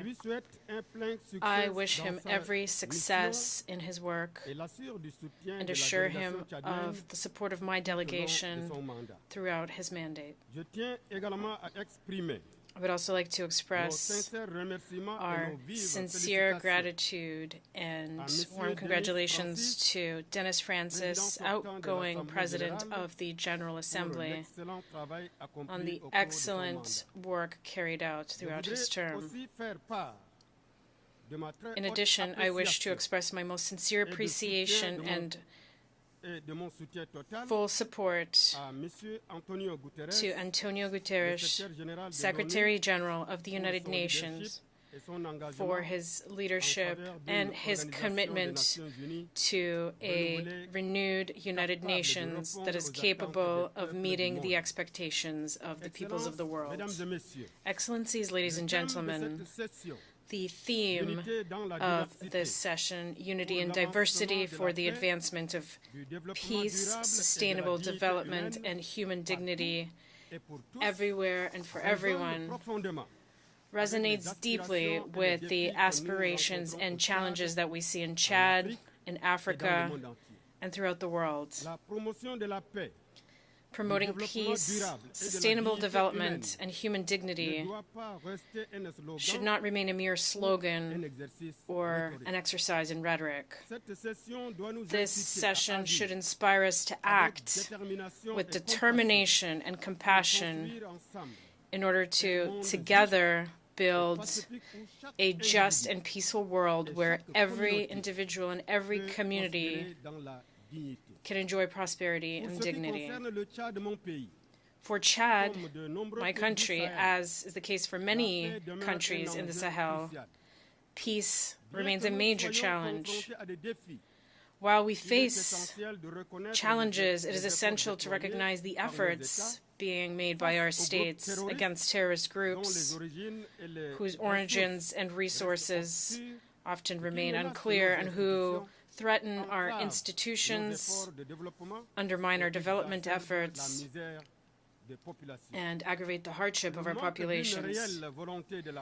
The lack of a genuine collective will on the part of the international community to eradicate the scourge of terrorism in the Sahel risks bringing Africa as a whole into the grip of terrorist groups. We are convinced that a firm commitment is required from the international community in order to tackle this challenge.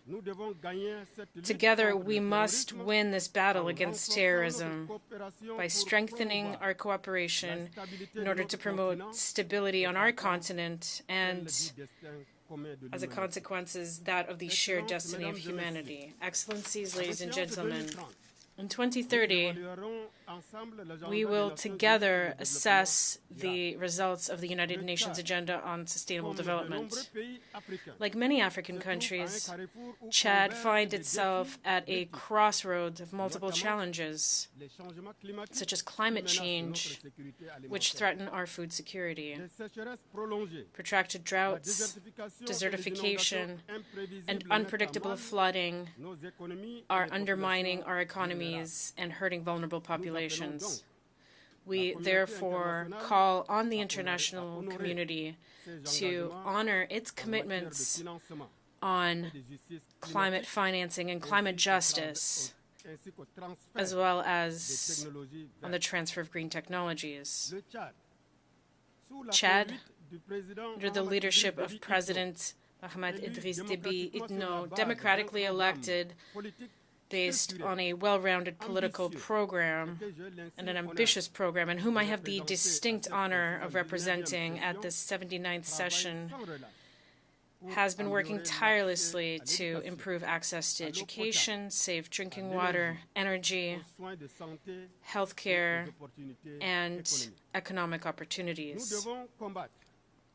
We must fight poverty and inequality,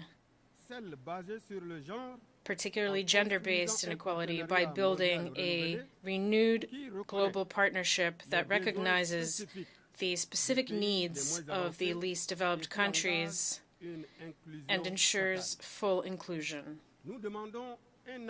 We ask for equitable access to vaccines, as well as to cutting-edge medical technologies, because healthcare and education are the foundations of human dignity. We are likewise determined to promote social inclusion, the empowerment of women and youth, and the protection of human rights. And the support of the international community is essential in this regard. Excellencies, ladies and gentlemen, the future that we are building today will shape the world that we wish to bequeath to future generations. In Chad, our young people, comprising more than 65% of our population, are our greatest wealth. We are investing in their education and their participation in political life in order to prevent our youth from being instrumentalized by radicalism and violent extremism.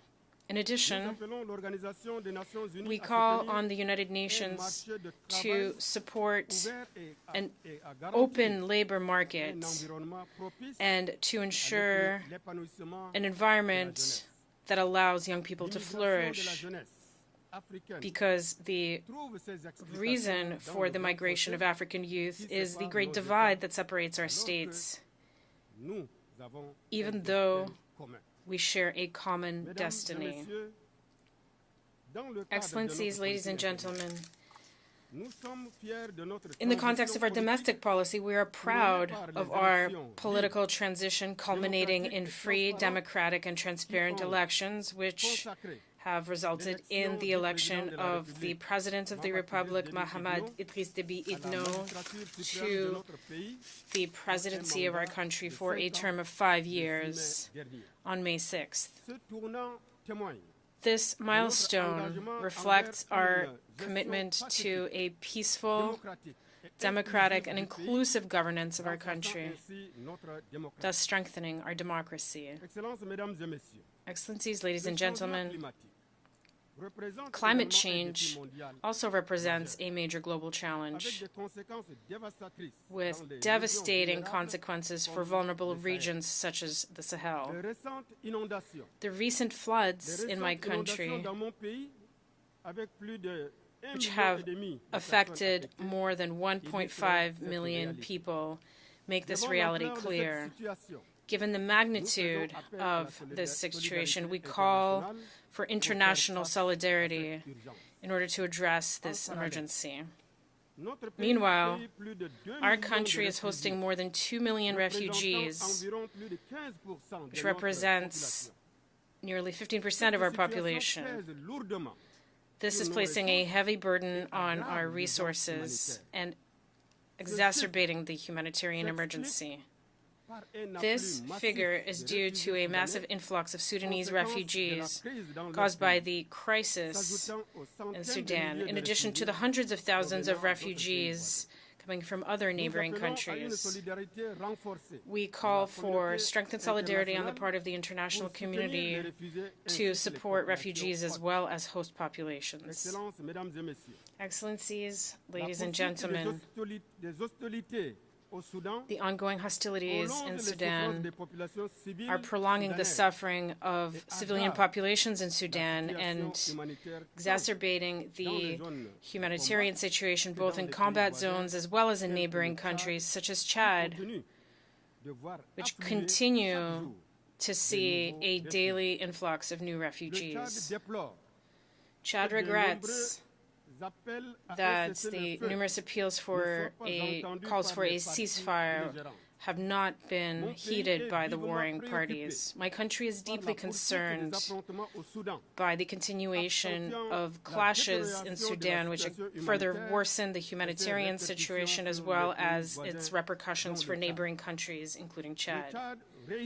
Chad once again reiterates its urgent call on the parties to the conflict to immediately cease hostilities and facilitate unhindered humanitarian access to the millions of victims of this fratricidal war, and we urge them to reestablish a political dialogue. Chad remains convinced that the current crisis in Sudan cannot be solved by force. It can only be solved through peaceful means, through an inter-Sudanese dialogue aimed at achieving a lasting peace. Chad reaffirms its support for all initiatives currently underway to restore peace and stability in Sudan. With regard to the Libyan crisis, we call on all the parties to do their utmost to overcome the political impasse in which the country finds itself. Excellencies, ladies and gentlemen, conflicts are not limited to Africa alone. The situation in Ukraine, as well as the Israeli-Palestinian conflict, underscore the dangers of this inexcusable violence, which is claiming untold innocent lives against the backdrop of increasing geopolitical tensions. With regard to the Israeli-Palestinian conflict, we strongly condemn the violence and atrocities committed against innocent civilians and reaffirm our commitment to a two-state solution, as well as the inalienable right of the Palestinian people to self-determination, while calling for a peaceful solution and a negotiated solution to this conflict. The world cannot remain indifferent with a clear conscience, given the horrifying images that we see coming from Gaza and other areas of Palestine. This conflict has now spread to Lebanon, which is worsening the regional situation, and this escalation poses a serious threat to peace and stability, not only for the countries that are directly involved, but for the region as a whole as well. Chad also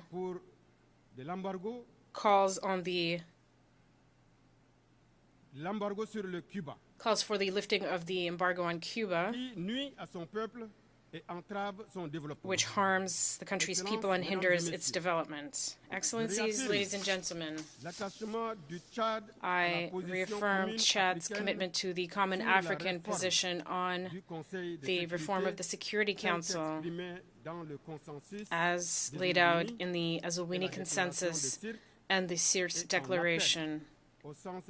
We call on the sense of justice and solidarity of all nations to prevail in order to accelerate this much desired and eagerly awaited reform. Africa is asking for nothing more than the redress of a flagrant injustice dealt to an entire continent, a continent with more than 1 billion souls, a continent deprived of its legitimate place in global governance. Madam President, Excellencies, ladies and gentlemen, the path towards a future of peace, development, and human dignity is fraught with pitfalls. But it is our collective responsibility to follow that path. To conclude, Chad reiterates its commitment to the founding ideals and principles of the United Nations Charter and urges the international community to strengthen multilateralism in order to build a peaceful world, a world with greater justice, fairness, and solidarity. Thank you for your kind attention.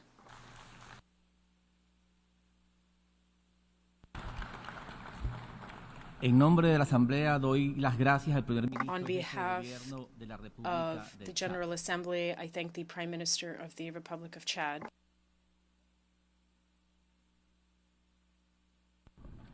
Doy ahora la palabra al excelentísimo I now señor give the floor to His Excellency Peter Sijarto, Minister of Foreign Relations and Trade of Hungary.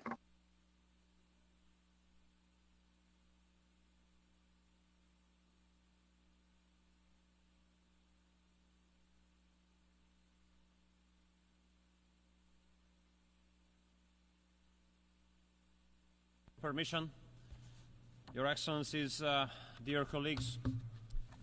Unfortunately, I have to start by saying that we are living in the age of dangers. And 34 years ago, when we got rid of our communist oppressors and we shifted from a one-party dictatorship to parliamentary democracy, and we shifted from a planned communist economy to market economy, or 25 years ago when we joined NATO, or 21 years ago when we joined the European Union, we would not have thought that we will be faced once again with the phantom of Cold War. And similarly, a couple of years ago, we would not have thought that war would return to Europe. And dear colleagues, Your Excellencies, nowadays this is the reality. We are faced with the phantom of the Cold War, and war returned to Europe. I'm representing Hungary, a country which is a neighboring country to Ukraine. That means that for the last 2.5 years, we have been living in the shadow of a war. 2.5 years, almost 1,000 days.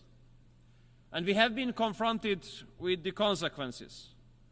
1.3 million refugees. Even nowadays, there are several hundreds of schools and kindergartens in Hungary which enroll the children of the refugee families. And we have been paying a price of a war which is not our war, and for the outbreak of which we do not bear any kind of responsibility. So I do believe that almost after 1,000 days, the real question is not what we do think about the war, but the real question is how peace could be made. Or even more precisely, Mr. President, the question is, which is the fastest way to peace? Because we have to pick that one, the fastest one. Because the later peace will be reached, the more people will die, the more destruction will take place, and more families will be torn apart. And we Hungarians don't want more destruction.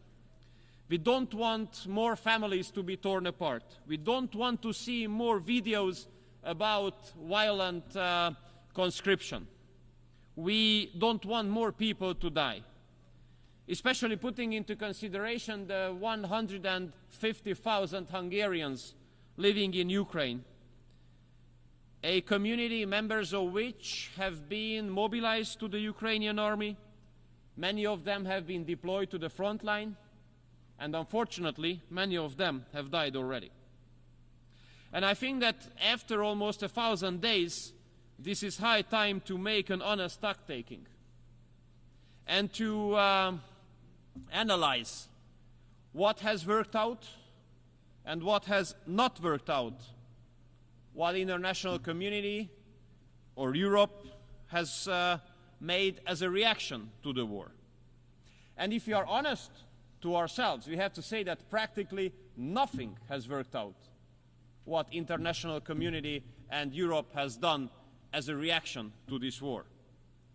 Nothing has worked out what was based on an assumption that there might be a solution at the battlefield. We have to raise the question honestly whether weapon deliveries have made any sense. And obviously they have made no sense. No sense because weapon deliveries have not changed the situation at the battlefield, and they have not brought us closer to peace either. Weapon deliveries have only increased the volume of weapons on both sides of the front line, causing more casualties and causing the prolongation of the war. And I do hope that those who are still thinking about delivering more weapons to Ukraine will consider this impact and this consequence as well. And similarly, I hope that those who are supposed to make decisions whether the weapons delivered from the West would be allowed to be used against strategic depth in Russia will make a responsible decision. Because if Western weapons will be allowed to be targeted at strategic depth for Russia, that would cause a serious risk of escalation for sure. And I do believe that in case of such a crisis situation, we really have to put into consideration the weight, the significance of words. Because in such situation, words do have a much more serious significance than in peace times. And we are seriously concerned in Hungary about the open and shameless reference of possible use of nuclear weapons. So, dear colleagues, basically nothing has worked out of those measures which have been based on the assumption that there might be a battlefield solution. That means that solution must be looked after somewhere else. And if you raise the question, where should we look for this solution, then the answer is around the negotiating table. Therefore, Hungary argues in favor of an immediate ceasefire and the start of peace talks.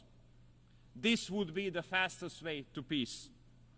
And with this, with starting peace talks, many lives will be saved. I know it's easy to say, but very complicated to implement. Why? Because international liberal mainstream made peace as a cuss word. And whoever argues in favor of peace will be immediately attacked and stigmatized. And it's a huge mistake as well that diplomacy is now being given a diverted definition. Many would like us to believe that diplomacy is only about talking to those with whom you agree 100%. This is not diplomacy. This is something else. This is not an achievement. Diplomacy is a capacity to talk to those with whom you might not agree, to talk to those with whom you might disagree in everything. And here I do believe, Mr. President, that the United Nations should have a great role, because United Nations was not established as a group of like-minded countries. It was established to give platform for everyone to talk to everyone about everything. And UN gives a legitimate possibility even for those countries who are at war with each other to talk to each other. Therefore, we reject any kind of federalistic efforts which would limit or restrict us in whom we would like to talk in the framework of United Nations and what would be the topic. I'm representing a small or mid-size, depends on the level of self-confidence, country coming from Central Europe, a landlocked one. And I have to tell you that we do consider it as nonsense and unacceptable that the representatives of the big powers are not ready to talk to each other. Because the fact that they don't talk to each other, that poses a serious security risk on us. And there's another risk that they don't talk to each other. If they don't talk to each other, then the world can easily be divided into blocks again. And that's a nightmare for us. Why? Because we have already experienced it once. We have lost 40 years of our lives, 4 decades, when the world was divided into blocks. Therefore, we have to speak very clearly. We don't want such kind of period to come back. We don't want the world to be divided into blocks again. And I would like to disillusion everybody. It would not only be us to lose everything, or almost everything, in case the world is going to be divided into blocks. Everybody would lose on that. I do believe that a civilized East to West cooperation could bring a lot of profit to the whole world. Therefore, we Hungarians argue in favor of connectivity.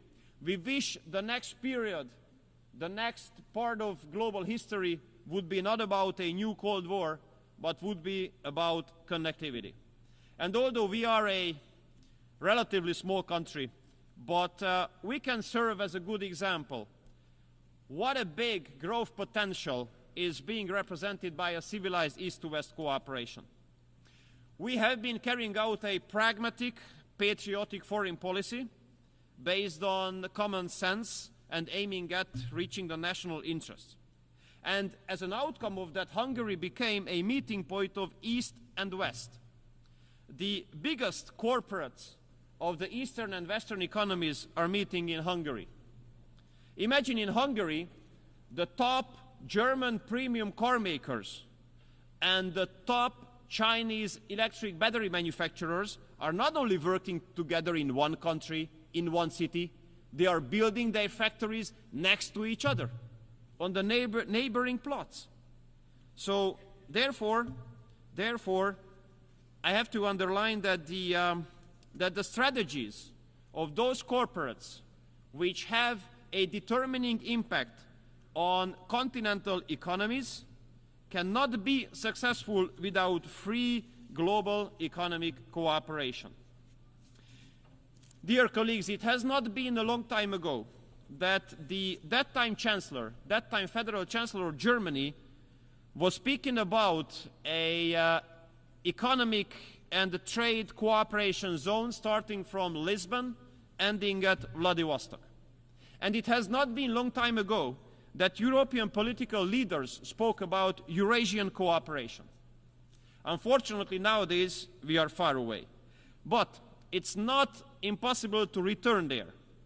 But there's one very important major precondition. Global politics must change fundamentally. What would that mean? It means in our reading that global politics must come back to the basis of mutual respect. And dialogue and diplomacy must return as the major tools here.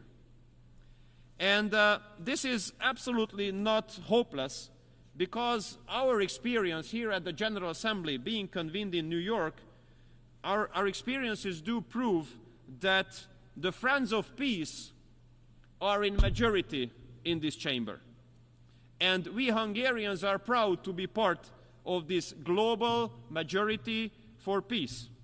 And we are ready to support all global initiatives which are aiming at reaching peace.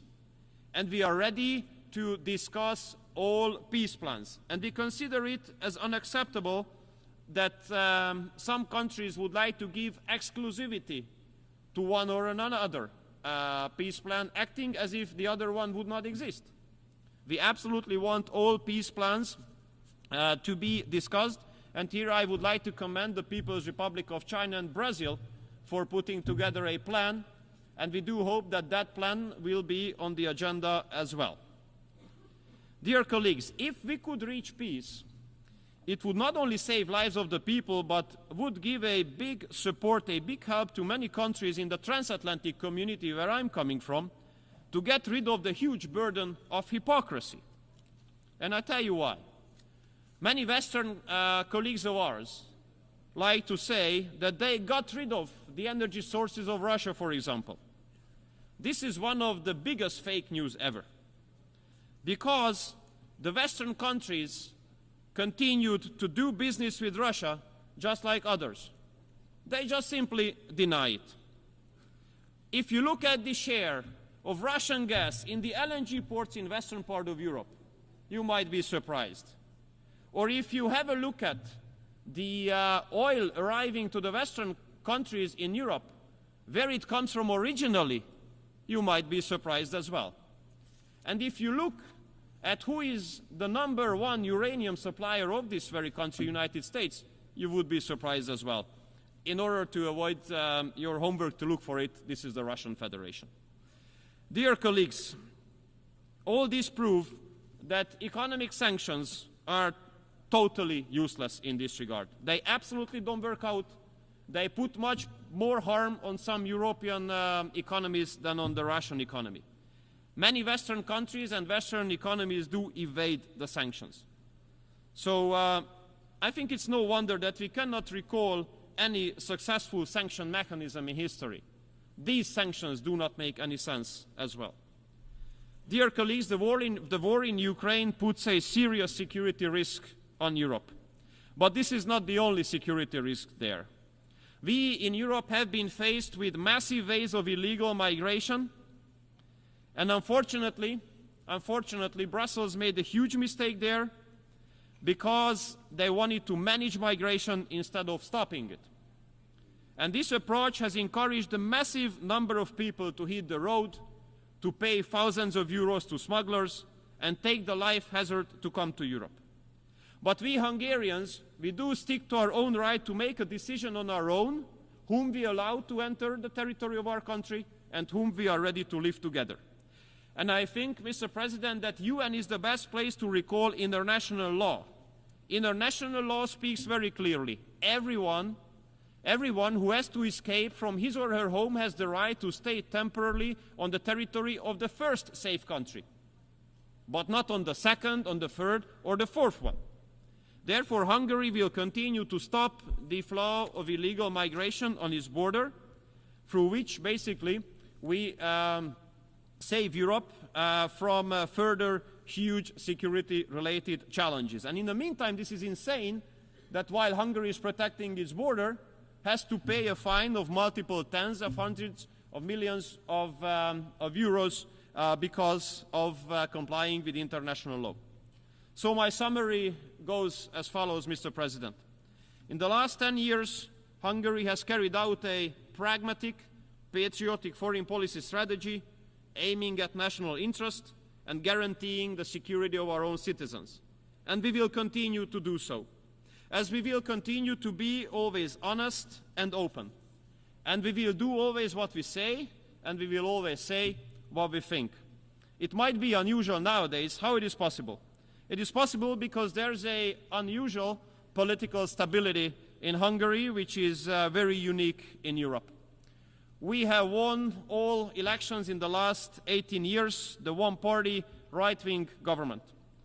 That means that people like what we are doing, they support what we are doing, and they give the approval to continue. And the government will continue. We will not have the intention to satisfy NGOs or external actors, but we will always have the intention to satisfy our own electorate, our own citizens, because we do believe that democracy is all about that, the people. Thank you so much for your kind attention.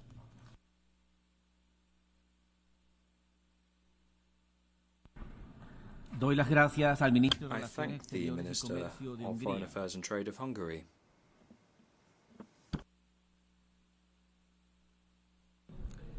I now give the floor to His Excellency Bakhtiyor Saidov, Minister of Foreign Affairs of Uzbekistan.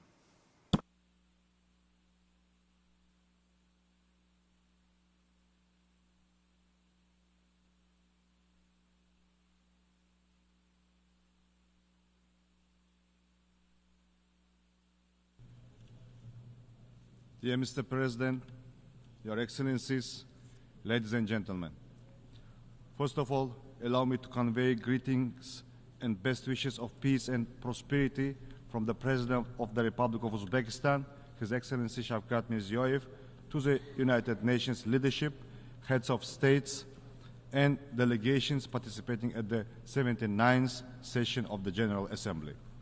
Let me also express my sincere gratitude for the opportunity to address this esteemed Assembly. I would like to thank the UN Secretary General, Mr. Antonio Guterres, for his firm focus on Central Asia. This was once again confirmed by his recent visit to our region, which laid a solid foundation for further expanding cooperation with the United Nations. Our debates are taking place at a time of escalating global challenges. Wars and conflicts, triple planetary climate crisis, worsening of the world economy and technological gap are affecting all countries without exception. We firmly believe that the United Nations must remain central in addressing the challenges of the 21st century. Resolving global issues at the national level is crucial for maintaining stability and the well-being and prosperity of our people. In this context, achieving the Sustainable Development Goals is very important. The consistent implementation of the SDGs has been identified by the President of our country as a cornerstone of Uzbekistan's state policy. Our Uzbekistan 2030 development strategy is fully aligned with SDGs. In recent years, Uzbekistan has made significant progress in poverty reduction, improving public access to education, transitioning to a green economy, and promoting gender equality. Our GDP has more than doubled, and the poverty rate has fallen almost 4 times in less than 10 years. We are taking solid steps to create jobs and improve the quality of human capital with the aim to reduce the unemployment rate from 11 to 7%. Full-scale implementation of the SDGs is impossible without attracting investments and advanced technologies. Uzbekistan is actively pursuing these goals, leveraging our state resources and private sector. However, many developing countries face challenges in accessing global financial resources. We share the view to reform the international financial system to establish a modern financial architecture. Humanity's future is closely linked to the development and application of modern technologies. New scientific advancements should bring people and nations closer together, not separate them. We proceed from the principle that access to technology is not a privilege, but a right for every person and every nation. Digital technologies are especially crucial. We have adopted the Digital Uzbekistan 2030 strategy. We are rapidly advancing our IT sector. Yet, there is another side of the coin. Rise of the digital technologies presents new challenges, particularly concerning the uncontrolled use of artificial intelligence. Based on this idea, at the previous session, Uzbekistan supported and co-sponsored UN General Assembly resolutions on utilizing safe artificial intelligence for sustainable development and strengthening international cooperation. We will continue to advocate for broad international collaboration to address these issues. Last year was one of the hottest in the history of meteorological observations. We have witnessed record-breaking heat and extreme cold conditions worldwide. This once again proves the growing urgency of the climate change problem. Central Asia is among the most exposed and vulnerable regions of the world climate change. The air temperature in Central Asia is rising faster than the global average. This creates a wide range of problems which pose serious risk to food and energy security. Thus, the level of the water availability per capita in Central Asia has halved over the past few decades. The RLC disaster continues to have an extremely negative impact on the ecosystems of all states in the region. We call on the international donor community to expand projects in the RLC region aimed at mitigating the devastating consequences of this disaster. The RLC became the first region in the world to be granted by the UN the status of a zone of environmental innovation and technology. Our best experience could benefit other countries facing similar problems. Central Asian countries are unified on climate action. Last December, at the initiative of the President of Uzbekistan, the General Assembly by consensus adopted a resolution that Central Asia in the face of environmental problems, strengthening the regional solidarity for sustainable development and prosperity. We also developed a regional climate change adaptation strategy and established a climate council to create a national climate change program. At the same time, we are aware of the need for broad international cooperation to effectively overcome these challenges. In this regard, we propose to adopt the UN Resolution International Year of Land Restoration and Increasing Drought Resistance. Ladies and gentlemen, our updated constitution sets ambitious goals for building a welfare state. Uzbekistan is committed to enhancing social protection, improving service quality, and implementing international standards. For this purpose, we have established the Social Protection Agency. We plan to hold the World Conference on Social Protection in 2025, and we invite all UN member states to hit this important event. Empowering women and girls is a key component of our state policy. Uzbekistan has made notable progress in ensuring gender equality, ranking among the top 5 countries in this regard. The Asian Women's Forum, held in Samarkand in partnership with the UN Women, has become a crucial platform for dialogue on gender policy issues. We propose expanding this forum to a global women's forum and adopting the UN resolution on enhancing the social, economic, and political activities of Asian women. Youth represents our common future. In Uzbekistan, where over half of the population is under 30, effective youth policy is vital to build a new Uzbekistan. We are a global leader in implementing the UN Youth Strategy 2030. However, the rising radicalization and increased violence involving youth alarming. We must focus on fostering proper spiritual and moral education of young people to prevent their involvement in radical movements. We propose enhanced cooperation in this direction based on the UN General Assembly Resolution, Enlightenment and Religious Tolerance, adopted at the initiative of our President in 2018. The global threat of terrorism requires unified international action. In the fight against this evil, there should be no place for selective approach and double standards. The Central Asian states maintain close cooperation in ensuring regional security. Together with the UN Counterterrorism Office, we have successfully launched the Regional Expert Council in Central Asia on rehabilitation and reintegration. We appreciate the UN's assistance in developing the national strategy of Uzbekistan to combat drug trafficking and drug abuse for 2024-28.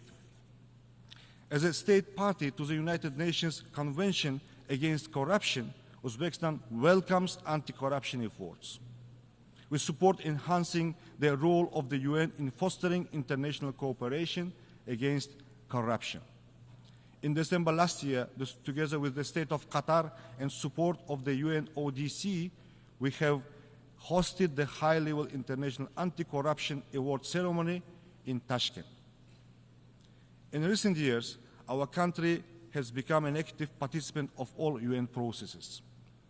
For the first time in our history, we have joined the UN Human Rights Committee, ECOSOC, and the governing body of the International Labour Organization. In 2025, we will host the 43rd session of the UNESCO General Conference in Samarkand, an event that will be held outside of Paris for the first time since 1985. We invite all UNESCO member states to actively participate in this event. We have decided to run for the non-permanent membership of the UN Security Council for the 2035-2036. We count on your support of our candidacy. Dear ladies and gentlemen, Central Asia remains top priority in Uzbekistan foreign policy.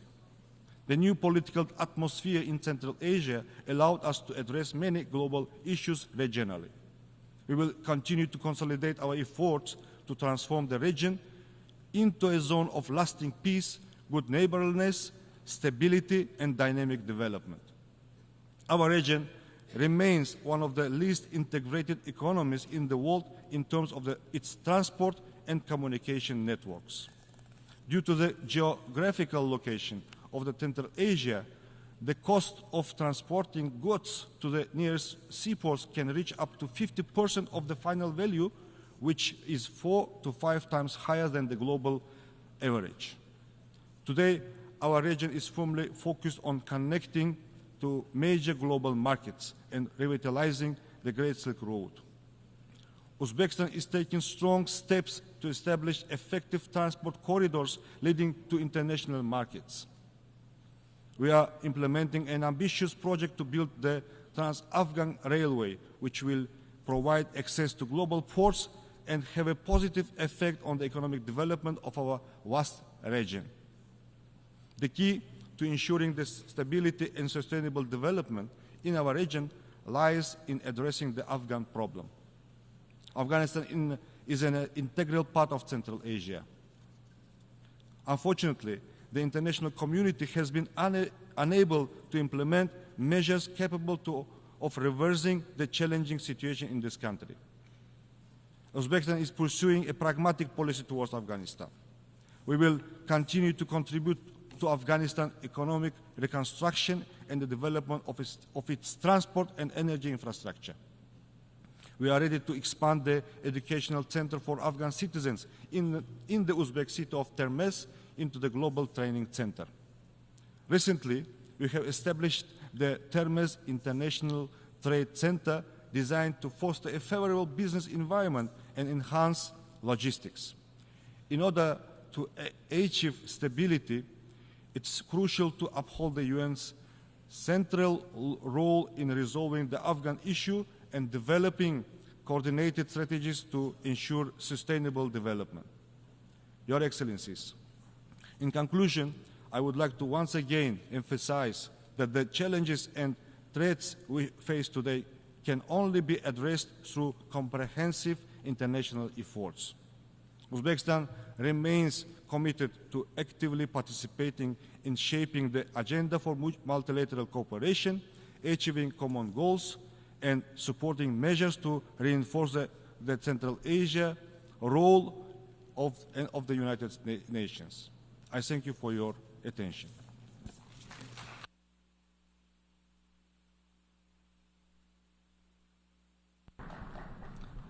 Muchas gracias al ministro de Relaciones I thank Exteriores de the Uzbekistán. Minister of Foreign Affairs of Uzbekistan. Doy ahora la palabra al excelentísimo I now señor give the floor Iván to His Gil Excellency Ivan Ministro Gil del Pinto, Poder Popular Minister para of Relaciones People's Exteriores Power de la for Foreign República Affairs Bolivariana of de the Venezuela. Bolivarian Republic of Venezuela.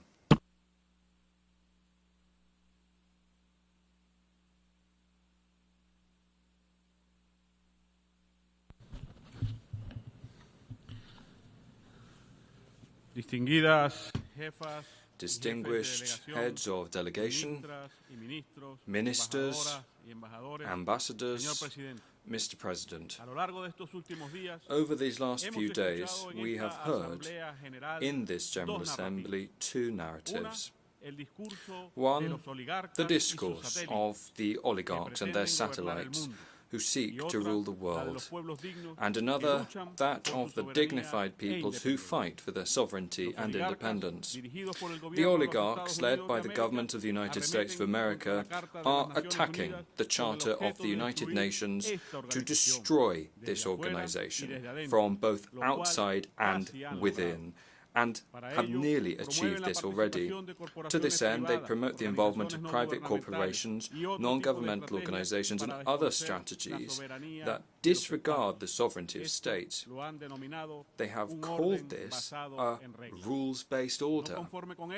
Not satisfied with this, the oligarchies resort to political expressions that we thought we had already overcome, such as fascism and Nazism. These political currents of imposition and domination promote white supremacy, racism, xenophobia, and other forms of intolerance, normalized with the support of large international media monopolies and social networks. They are placed at the service of imperialism and neo-colonialism. colonialism, ultimately supporting their plans to create tensions, fabricate conflict, and pit peoples against each other. As we speak in this assembly, bombs are falling in Gaza, where Israel has murdered tens of thousands of girls, boys, women and men who are innocent, with the complicity of the governments of the United States of America and the European Union. The greatest crime of extermination and genocide since the one committed by Hitler in the Second World War is currently being carried out. Today they intend to export their hatred and destruction to an entire region, bombing and murdering innocent people in Lebanon and Syria as they try to destabilize the Islamic Republic of Iran. This is a genuine threat to humanity and world peace. A new form of terrorism has been doled out in Lebanon, where, with the complicity of private companies, with the complicity of private companies that manage the supply chains of mass consumer technologies, it sets a severe precedent, putting global security at risk. They also bomb civilian infrastructure in that kindred country, killing innocent people just as they do in Gaza. Israel has truly become a death machine, which must be stopped at once. But instead of stopping the massacre and bringing those responsible to justice, those most powerful insist on expanding the war to Europe and other parts of the world through military blocs such as NATO. After the defeat of Ukraine in their Nazi adventure, they now intend to bring war and terrorism to Great Russia, which, as history has taught us, will always be victorious.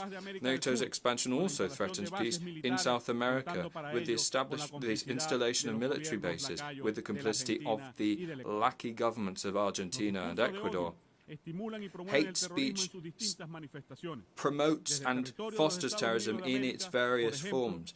For instance, from the very territory of the United States of America, attacks, assassination attempts, destabilization and attacks against sovereign people such as Venezuela are continuously planned. To this end, they have resorted to the use of information and communication technologies, especially social media, controlled by the empire's frontmen who fabricate psychological wars aimed at exploiting feelings of hatred and destruction without control of any sort. In addition to this, there are cyber attacks on critical infrastructure, including vital utilities, banking, oil, and electoral systems, as happened in my country on the 28th of July. Mr. President, how can progress be achieved on peace and security issues when the United States of America, whose government insists on providing a framework of impunity for violators of international law, hijacks the body responsible for maintaining peace and security? From this rostrum, we reiterate our unwavering solidarity with the kindred people of Palestine, whom we support with determination in their just cause, and in all efforts aimed at preserving a clear political horizon, which preserves the viability of the two-state solution, based on the pre-1967 borders. We welcome the fact that for the first time in the history of this Assembly, the delegation of Palestine sits with us as another state. Today, more than ever, it is urgent that we ensure their immediate, fully fledged membership of this organization. We also wonder how the decolonization agenda can be achieved if we insist on preserving a status quo that only benefits the occupying and administering powers. Our solidarity and firm support goes out to all peoples who are fighting for their inalienable right to self-determination, to achieve full independence and to be true masters of their own destiny, their lands and their resources. It is time that the yearning of freedom of our sisters and brothers in Western Sahara, Puerto Rico, New Caledonia, French Polynesia, Bonaire and so many other territories be finally realized. realized. Venezuela has a profound anti-colonial vocation inherited from our independence struggle and the legacy of our liberator Simón Bolívar. Therefore, we embrace with determination all of these great causes, which we have historically assumed as our own. We are determined to contribute to the end of colonialism in all its forms and manifestations. Similarly, we will continue to demand the restitution of the sovereignty rights over the Chagos archipelago and the Malvinas Islands to the legitimate owners, namely the Republic of Mauritius and the Argentine Republic. Despite the betrayal of the cause of the Malvinas by the shameless Javier Milei, the brotherly people of Argentina can always count on Venezuela's solidarity and full support in this just and historic claim. President, even today, the peoples of the world are still paying the price for the misfortunes left by the colonialism of empires such as the United Kingdom, which committed crimes on all continents and is now trying to erase from our memories this with total impunity. One of them, these harmful effects, which persists to date, is the disposition of Venezuela's sovereign rights over the Guayana Esequiba. This plunder originated in the expansionist and violent policy exercised by the British Empire in Venezuelan territory throughout the 19th century, sought to impose itself by fraudulent means in 1899 via a form of arbitration that was rigged between the powers of the day. On the 3rd of December 2023, the Venezuelan people expressed themselves clearly and decisively in an advisory referendum, granting an unavoidable and clear mandate to the Venezuelan state to recover the Guayana Esequiba, a territory that represents a sacred inheritance of the struggles of our liberators. In that referendum, the Venezuelan people ratified the historic position of our country of never recognizing the jurisdiction of the International Court of Justice in this case, nor any decision it may adopt on that matter. The President of Guyana has lied on this rostrum in this connection. Venezuela only recognizes the Geneva Convention of 1966 as the only way to reach a settlement that restores Venezuela's rights over the territory of the Guayana Esequiba. Today, the United States of America and Guyana are in violation of the Joint Declaration of Argyll, threatening regional peace, security and stability through the military presence of extra-regional actors and the illegitimate granting of oil concessions in a non-demarcated maritime area. In this context, we take this opportunity to reiterate our firm commitment to the CELAC proclamation of Latin America and the Caribbean as a zone of peace. It is time for Guyana to demonstrate its commitment to that proclamation, as well as dialogue, mutual respect, tolerance and understanding, thus returning to the Geneva Agreement. President, the illegal imposition of unilateral coercive measures against whole peoples by the United States of America and the European Union represents a flagrant violation of the Charter of the United Nations and every norm of international law. These measures constitute massive violations of human rights, including the right to development, as well as crimes against humanity. We reiterate our call for the complete, immediate and unconditional lifting of all regimes of so-called sanctions and blockades that today are enforced against more than a third of humanity, including 30 million Venezuelans. Our solidarity with the sisters and brothers in Belarus, the Democratic People's Republic of Korea, Cuba, Eritrea, Iran, Nicaragua, Syria, Zimbabwe, and so many others who suffer the effects of these criminal policies day by day. Mr. President, dignified peoples fighting for their sovereignty and independence have also raised their voices in these spaces and must be heard. Venezuela today faces the onslaught of new forms of colonialism. For several years now, the government in Washington has been carrying out a neo-colonial experiment which aims to destroy our democratic system, our institutions, our sovereignty, our independence, and the inalienable right of our people to self-determination in every possible way. This is a large-scale recolonization plan that attempts, based on a continued coup d'etat, to destroy our republic. For its its execution, all options have been and continue to be on the table. Since the cruel, inhuman enforcement of a ferocious economic, commercial and financial blockade with almost 1,000 sanctions, which has cost our nation more than $642 billion in the last 7 years alone,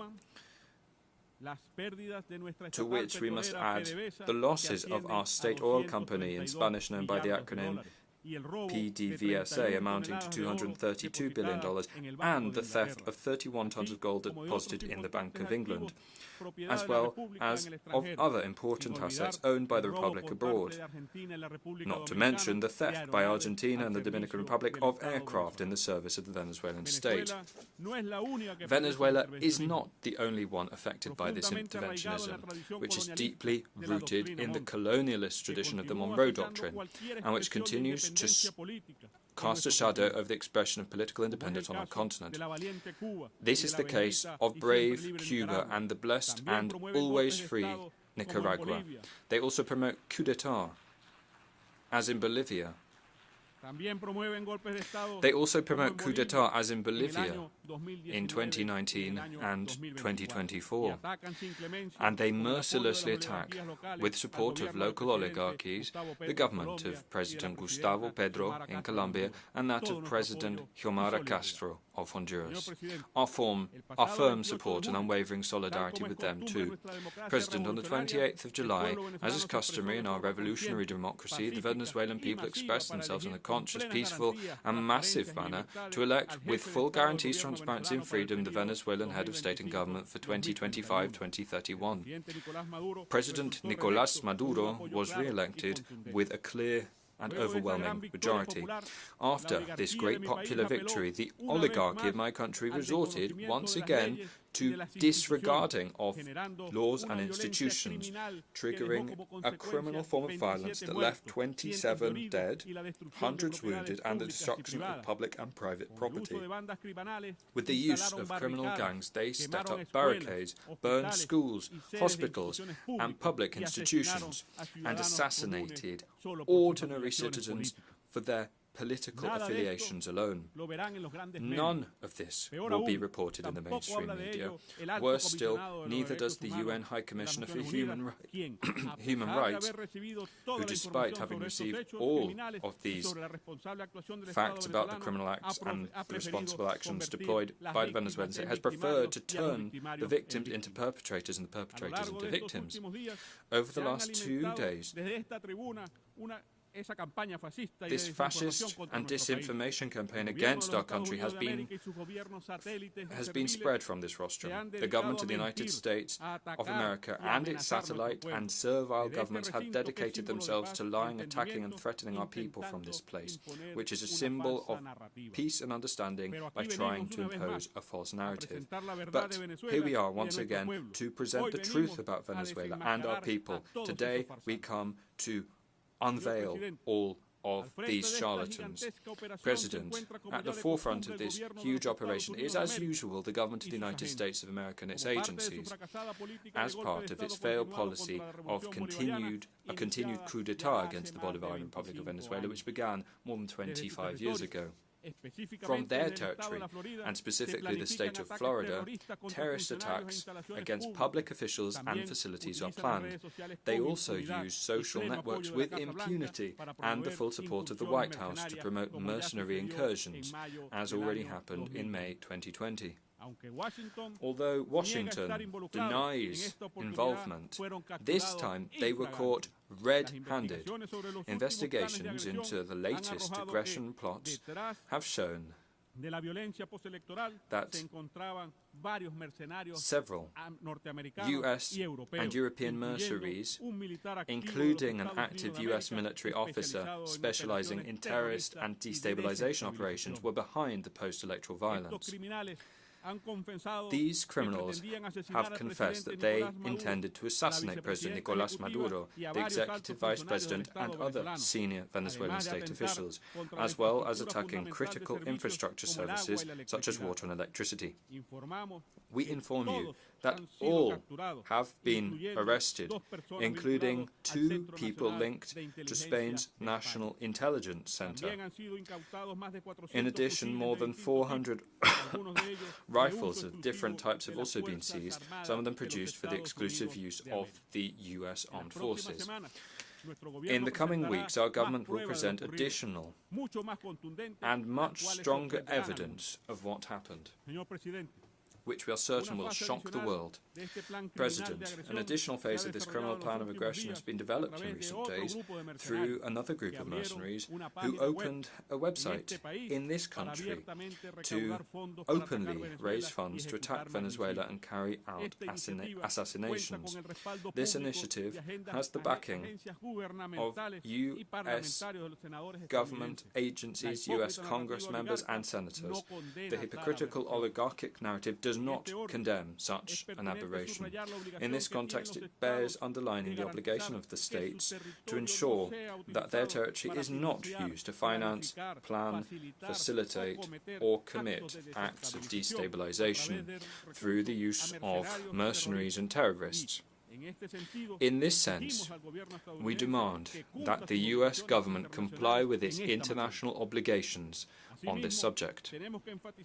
We also have to emphasize that these terrorist plots, planned for months, took place at the very same time as the negotiations and signing of agreements between Venezuela and the United States of America in Doha in September last year, through which we sought to move towards a normalization phase of relations between the 2 nations.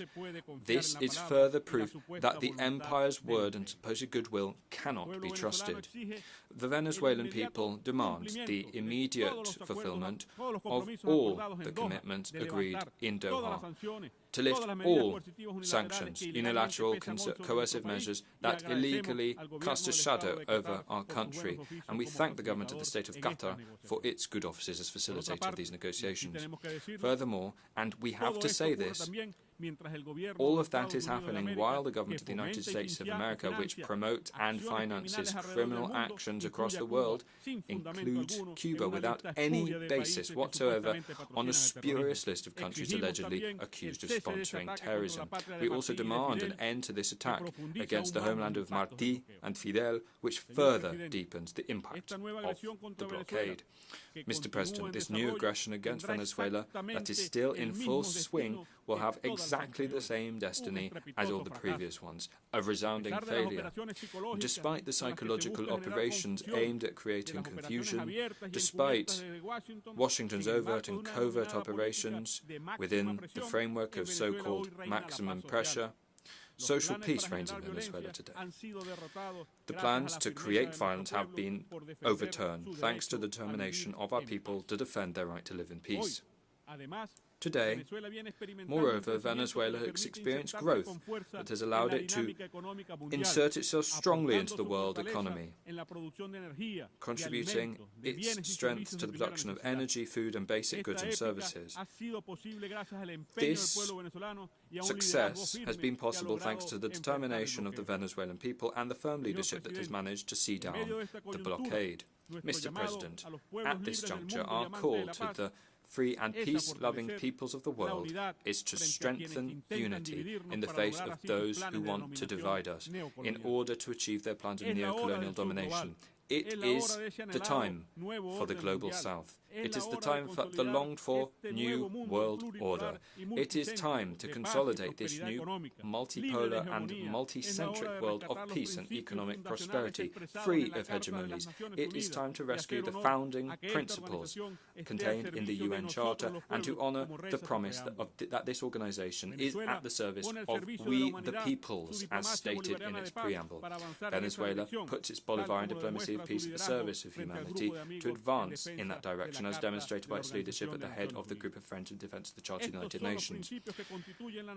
These are the principles that constitute the narrative of free peoples, which are expressed in new forms of partnership based on the principles of solidarity and complementarity, as, for example, the Bolivarian Alliance for the Peoples of America, or ALBA-TCP by its acronym in Spanish, and BRICS, as well as other hopeful prospects for the emerging new world order, in which our country seeks to insert itself at an accelerated pace. President, let me conclude by emphasizing that in Venezuela we are still on our feet, waging battles hand in hand with our people in a permanent popular organization and mobilization in the struggle to continue consolidating our independence. No matter who is at the head of the US empire that speaks before this rostrum in a year's time, you can rest assured that the clear and rebellious voice of the people of the Bolivarian Republic of Venezuela will continue to be present in this forum under the strong leadership of President Nicolás Maduro Moros, as we stand determined to resist US imperialism. As Bolivar said, God grants victory to those who enshow constancy. Thank you.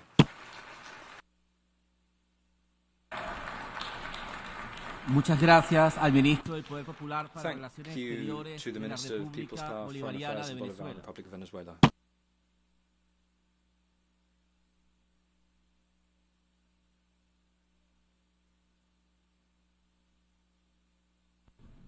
Doy ahora la palabra al I now give the floor to His Excellency Frederick Makamure Shava, Minister of Foreign Affairs and International Trade of Zimbabwe.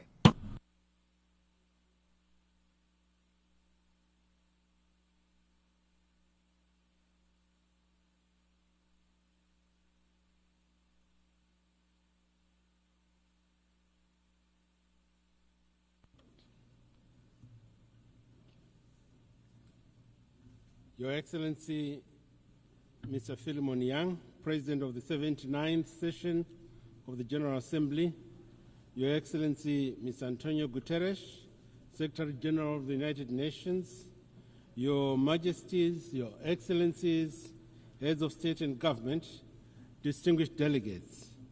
Allow me to extend my heartfelt congratulations to you, Your Excellency, Mr. Philemon Yang, on your election as President of the 79th session of the United Nations General Assembly. We are confident that under your astute leadership, significant progress will be made on the critical global agenda that is before us. Please be assured of Zimbabwe's unwavering support throughout your tenure. I would also like to pay tribute to your predecessor, Ambassador Dennis Francis, for his exemplary stewardship of the 78th session of the General Assembly. As the General Assembly had to contend with a number of delicate issues, Ambassador Francis worked hard, so hard, to promote compromise and the collective resolution of issues anchored on the principle of multilateralism, understanding, and mutual respect. Mr. President, in an increasingly polarized and insecure world, dialogue and diplomacy are indispensable. Our world is besieged by numerous global challenges, both natural and man-made. The interconnectedness of our world means that events in one region inevitably affect others. In this regard, the theme of this session, therefore, and I quote, leaving no one behind, acting together for the advancement of peace, sustainable development, and human dignity for present and future generations, unquote, is so relevant and timely. The theme is a reminder of our shared responsibility to build a world that is inclusive, a world that is just and sustainable. It is through collective action, grounded in solidarity and mutual respect, that we can advance peace, foster sustainability, and strengthen multilateralism, as well as uphold human dignity. In this spirit of unity, we must prioritize the most vulnerable and marginalized populations, ensuring that no one and no place is left behind in our pursuit for progress. Sustainable development cannot be achieved without peace, and peace cannot be sustained without addressing the root cause of conflict, chief among them poverty, inequality, intolerance, scarcity exacerbated by climate change, and unwanted and unwarranted external interference in internal affairs of some states. By investing in education, healthcare, and sustainable economic opportunities, we can create resilient societies that empower individuals and communities to thrive. To attain this, we should commit to a renewed sense of global partnership, where every nation, large and small, continues to and benefits from our collective efforts. Mr. President, as the 2030 deadline for the Sustainable Development Agenda goals, SDGs, approaches, the global community is at a crossroads and needs to make a critical choice on how to advance these ambitions and ambitious targets. Climate change, geopolitical conflicts, and economic disparities continue to pose substantial barriers to the achievement of the 2030 agenda. It is therefore essential to accelerate action, enhance funding, and foster innovative solutions. The next 6 years are pivotal if achieving the SDGs is to remain within reach. Zimbabwe fully supports the proposed SDG stimulus so as to reinvigorate the implementation of these crucial goals that we set for ourselves. In this regard, the just held summit of the future was an opportunity and indeed an opportune moment for the international community to come together to forge robust frameworks and innovative strategies to address the complex and interwoven challenges we face. We must leverage this moment to reaffirm our commitment to multilateralism, sustainable development, and the principles enshrined in the United Nations Charter. It is imperative, therefore, that we adopt a holistic approach that integrates economic, social, and environmental dimensions, ensuring that we are all inclusive as we navigate the path towards a more resilient and equitable world. The devastating impact of climate change is our common challenge that requires collective action to enable vulnerable communities to adapt while at the same time mitigating the impact. Our SADC region has been affected by the El Nino-induced drought that has created a serious food and nutrition security. In that context, the SADC heads of states and government launched an international humanitarian appeal amounting to US $5.8 billion at the end of May 2024. That figure will go up as more countries of the region complete their own national assessments. The overreaching and overarching objective is to meet the immediate needs occasioned by the El Nino-induced drought, while at the same time building resilience for future shocks, including through the establishment of early warning systems. Excellencies, I wish to reiterate our steadfast commitment to the 2030 Agenda for Sustainable Development, spearheaded by our transformative Vision 2030. This national blueprint sets forth our aspirations to propel Zimbabwe to upper middle income status by the year 2030, focusing on robust economic growth, sustainable development, and holistic societal transformation.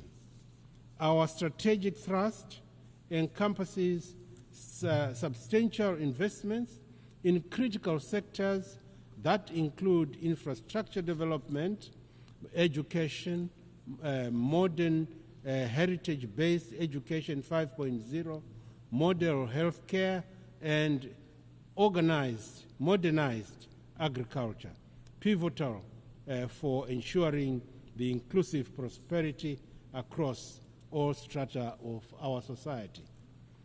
In earnest pursuit of the SDGs, Zimbabwe has recorded commendable strides across various domains.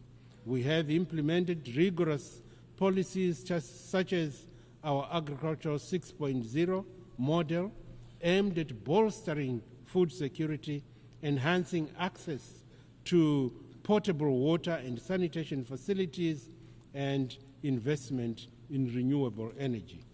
Our comprehensive and social protection frameworks and healthcare systems have yielded tangible reductions in poverty levels and disease burdens.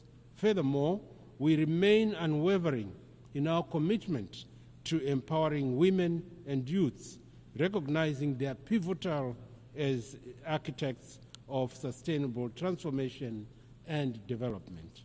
The government of Zimbabwe is advancing a devolution policy driven by our mantra, which I quote, leaving no one and no place behind. The focus is on promoting grassroots development through empowering provincial and district authorities to lead the way in fulfilling their development aspirations. Our goal is to ensure that no community, no village, no town center or province is left behind in our development efforts. As a result of this policy thrust, we have witnessed a life-changing and transformative impact driven by this bottom-up approach. Our valiant developmental efforts notwithstanding, Zimbabwe is confronted by formidable challenges in its quest to attain the SDGs. The adverse impact of the punitive, illegal, unilateral sanctions, compounded by the exigencies of climate change, present real threats and barriers to our development strategy. In this regard, we call upon all those that have maintained illegal and unjustified sanctions on Zimbabwe to remove these unwarranted measures immediately and unconditionally to allow us to continue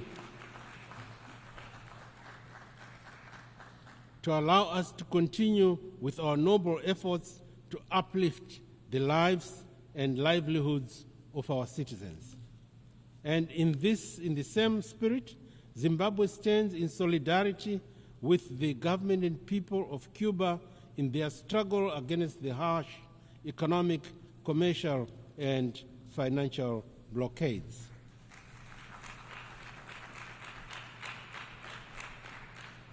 We call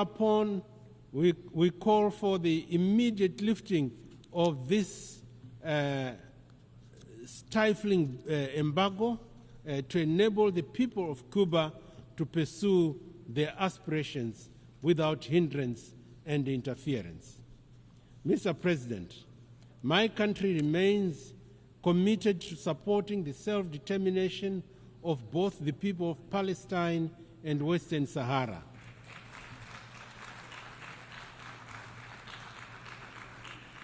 The time for mere rhetoric has long passed. The international community cannot continue to turn a blind eye or be numb to the systematic injustices and suffering of the Palestinian people.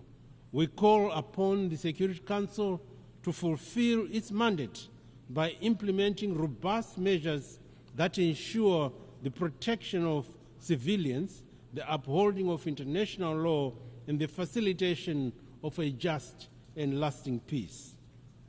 Most importantly, we need to continue supporting efforts towards a two-state solution which will help resolve the question of Palestine and the resultant peace and security challenges in the Middle East. In the SADC region, we are working tirelessly towards the achievement of peace and security in Eastern Democratic Republic of the Congo, DRC, and in the Cabo Delgado province of Mozambique. Excellencies, the international financial architecture, as it stands today, is an anachronistic construct that no longer meets the needs of the global community, particularly those of developing nations. Our economies, which are the livelihood of the global market, are disproportionately affected by the rigid and often inequitable policies imposed by dominant financial institutions. The current system, steeped in historical power imbalances, has failed to provide the necessary flexibility and support required for sustainable development. It is therefore imperative that we reform these structures to ensure that they are more inclusive, more equitable, and more reflective of the diverse realities that are faced by all member states, particularly in the global south.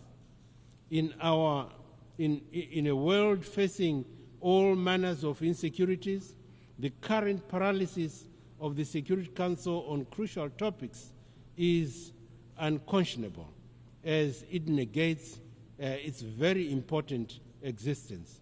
Reform of the Security Council is not just an aspiration, but a present-day necessity. This reform is not just a matter of fairness.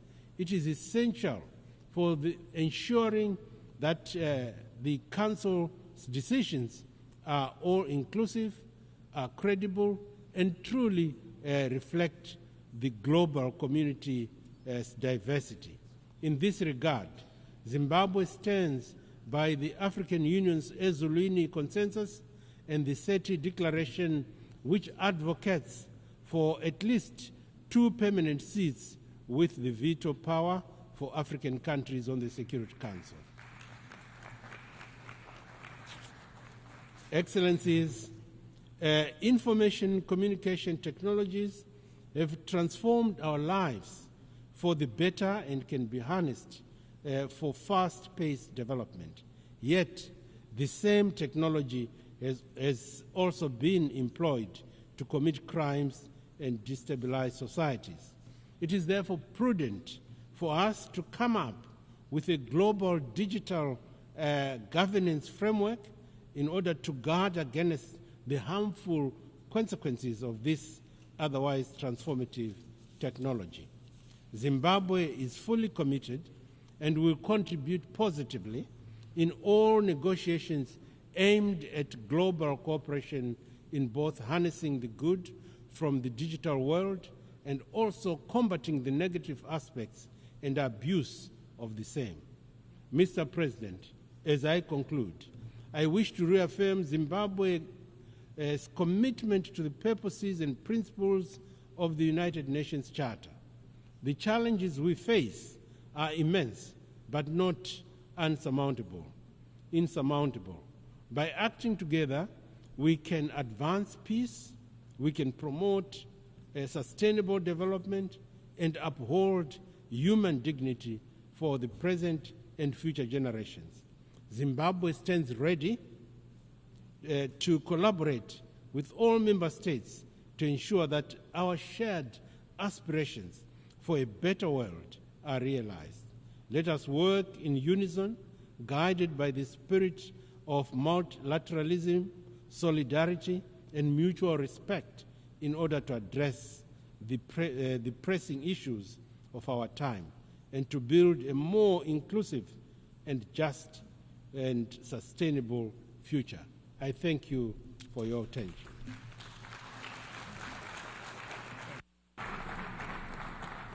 Muchísimas gracias al Ministro de Relaciones I Exteriores y thank Comercio the Minister Internacional de of Foreign Zimbabwe. Affairs and International Trade of Zimbabwe. Doy ahora la palabra al I now excelentísimo give the floor señor to His Excellency Ramadan Abdallah Mohamed Gok, Minister of Foreign Affairs and International Cooperation in the revitalized transitional government of national unity of South Sudan.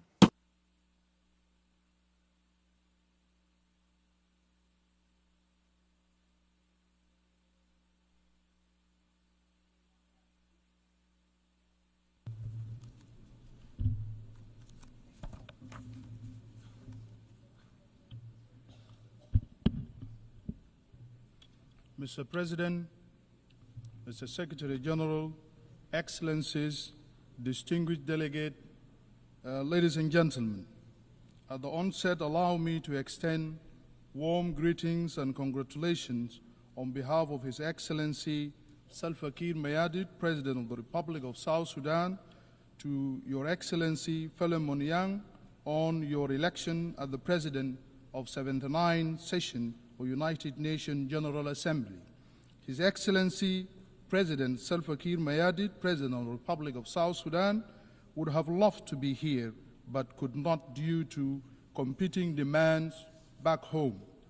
Republic of South Sudan stand ready to support you during your tenure as at the helm of the General Assembly. Allow me also to warmly bid farewell to His Excellency Ambassador Dennis, who was the President of the 78th Session of the General Assembly of United Nations for his stellar work in service of the ideals of the UN Charter. We are especially grateful for his proactive leadership as illustrated by goodwill visit to the Republic of South Sudan in June this year, which he undertook in support of the ongoing efforts to consolidate peace, security, and development in our country. Mr. President, the theme of the 79th session, leaving no one behind, acting together for the advancements of peace, sustainable development, and human dignity for present and future generations, speak directly to the present state of global affairs. The ideals and values envisioned in the UN Charter are as important, relevant, and crucial now as they were at the founding of this noble organization on October 24, 1945. They remain essential to addressing serious global challenges from conflict, nationalism, geopolitical competition, food insecurity, climate shock, natural disasters, pandemic, and threat to the international peace and security. Mr. President, distinguished delegate, the revitalized government of national unity in the Republic of South Sudan, as repeatedly stated by the President of the Republic of South Sudan, His Excellency President Salva Kiir Mayardit, is fully committed to consolidating peace in our country. The implementation of the revitalized peace agreement on the resolution of the conflict in the Republic of South Sudan is primary vehicle for ensuring peace and stability in our country. Thus far, we have made tangible progress in our quest for durable peace and political stability in the country, but we have been constrained by resource challenges to fully meet key benchmarks of the agreement. Nonetheless, all the signatories to the peace accord remain steadfast in consolidating the gains made so far in the form of relative stability and joining hands to complete the rest of the outstanding elements. This unity of purpose was illustrated in the recent endorsement by the Cabinet, the Revitalized Joint Monitoring and Evaluation Commission, the RJMEC, and the Revitalized National Legislature of 24 month of extension of the transitional period, paving the way for the organization of free and fair general election that will be conducted in the Republic of South Sudan by the end of December 2026. The decision to postpone the elections, as previously scheduled for, was justified by the fact that essential security sector mechanisms and election-related institutions require more time to fulfill their mandate. Mobilization of funds to complete these important tasks that are critical to the conduct of free, fair, and credible election in the Republic of South Sudan also demands more time. Most importantly, the process of constitution making covers a series of activities and require an adequate time frame for effective consultation with all stakeholders to ensure that a broadly accepted constitution is adopted in South Sudan. We therefore call on the United Nations and the broader international community to join us in ensuring that this new roadmap for peaceful transition in South Sudan is met by availing the required financial and technical support for the process. Furthermore, I am pleased to report that the revitalized government is currently engaged in robust and promising negotiation with the All-Out Group through the Tumaini Initiative under the auspices of the government of the Republic of Kenya to address all grievances and guarantee the return of those opposition leaders to the Republic of South Sudan. Mr. President, distinguished delegates, over the last year, the conflict in Sudan is the country neighboring to South Sudan, has created one of the worst humanitarian crises in the world. As stated by the United Nations and other United Nations agencies, as an immediate neighbor, we have been impacted by this conflict with about over 800,000 refugees and returnees crossing our borders on a daily basis, coming to South Sudan, fleeing from the war and settling in South Sudan. While we profoundly appreciate the efforts of the United Nations and humanitarian agencies working to elevate the suffering of the victims of this conflict, we strongly encourage support for the IGAD Peace Initiative to bring about peace to Sudan.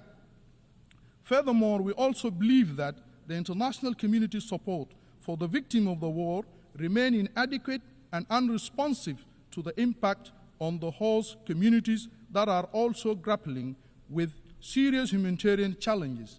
Therefore, we are calling on the international community to expand their support and closely engage with the government of the Republic of South Sudan to mitigate and navigate impact of war on all victims.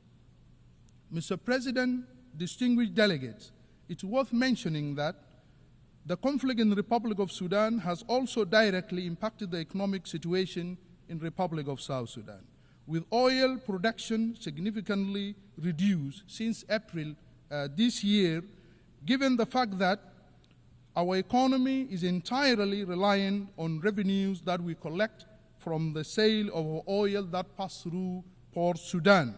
We urge the international community to double its efforts toward resolving the conflict in Sudan. We further call for more solidarity with South Sudan as it struggles to overcome and withstand the dire economic impact created by the conflict in neighboring Sudan. Mr. President, in the last 70 years, 500 million people in Africa also have been affected by the impact of the climate change. As a result, South Sudan battled and suffered from devastating impact of the flood and the drought. Millions of people have been displaced and many lives have been lost due to the flood and the drought. Therefore, there is a need to scale up adaptation action and support to ensure an adequate response in context of the climate crisis. Moreover, we strongly urge developed countries to exercise greater leadership by expanding their financial contribution to the required global mitigation and adaptation interventions, as trillions of dollars are needed annually to tackle the crisis, restore trust in multilateral system.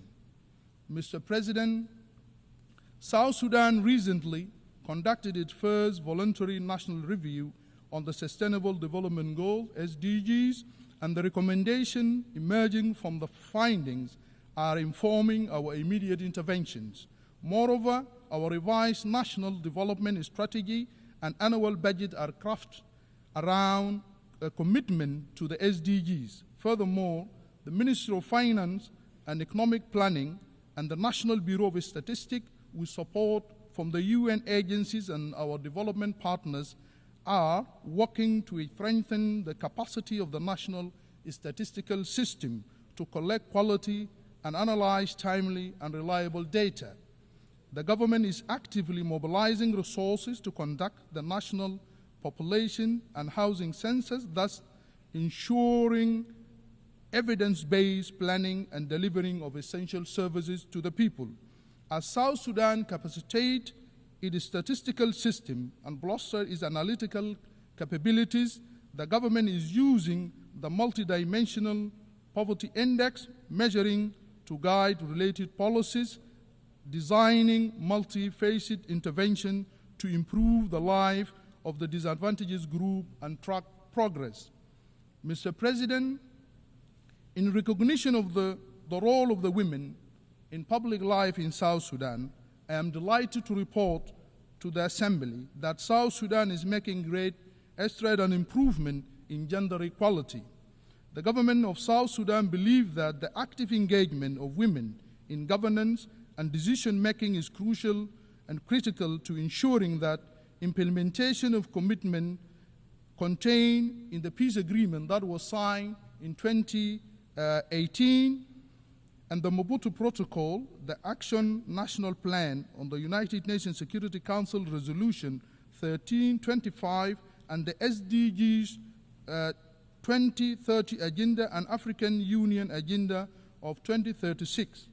UNCSR 1325 is practically powerful advocacy tool for equal representation in national governance.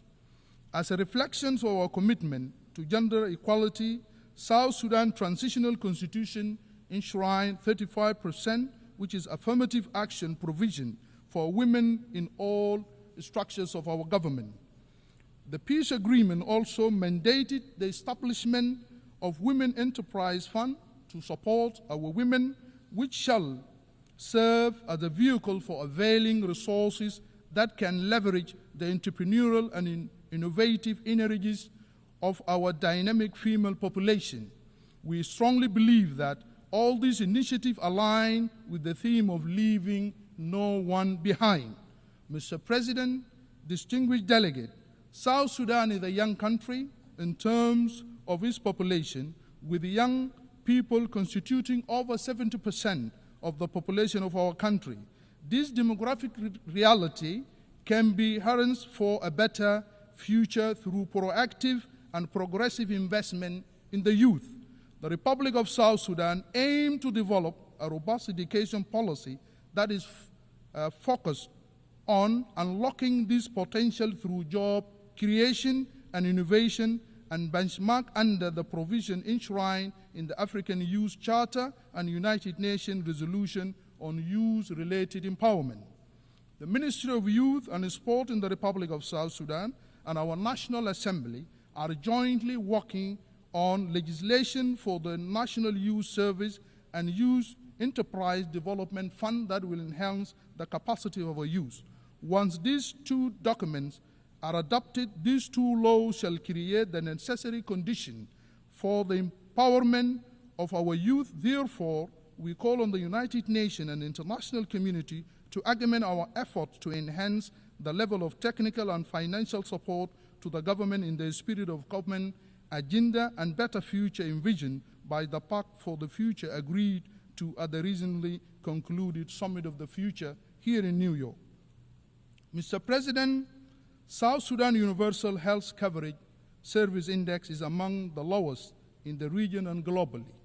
This is attributed to conflict, economic crisis in the country, and consequence of climate change, resulting in a fragile health system.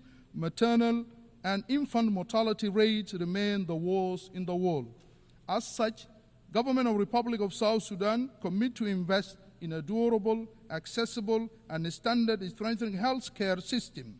We are committed to optimal health and well-being of our citizens via a primary health care approach as the most inclusive, equitable, and cost-effective path to universal health coverage, provisions of preventive health service through national programs such as malaria, HIV/AIDS, TB, routine immunization, and maternal and child health programs, including nutritional health service, is crucial for the reduction of the economic burden of health care expenditures for households and the healthcare system in South Sudan.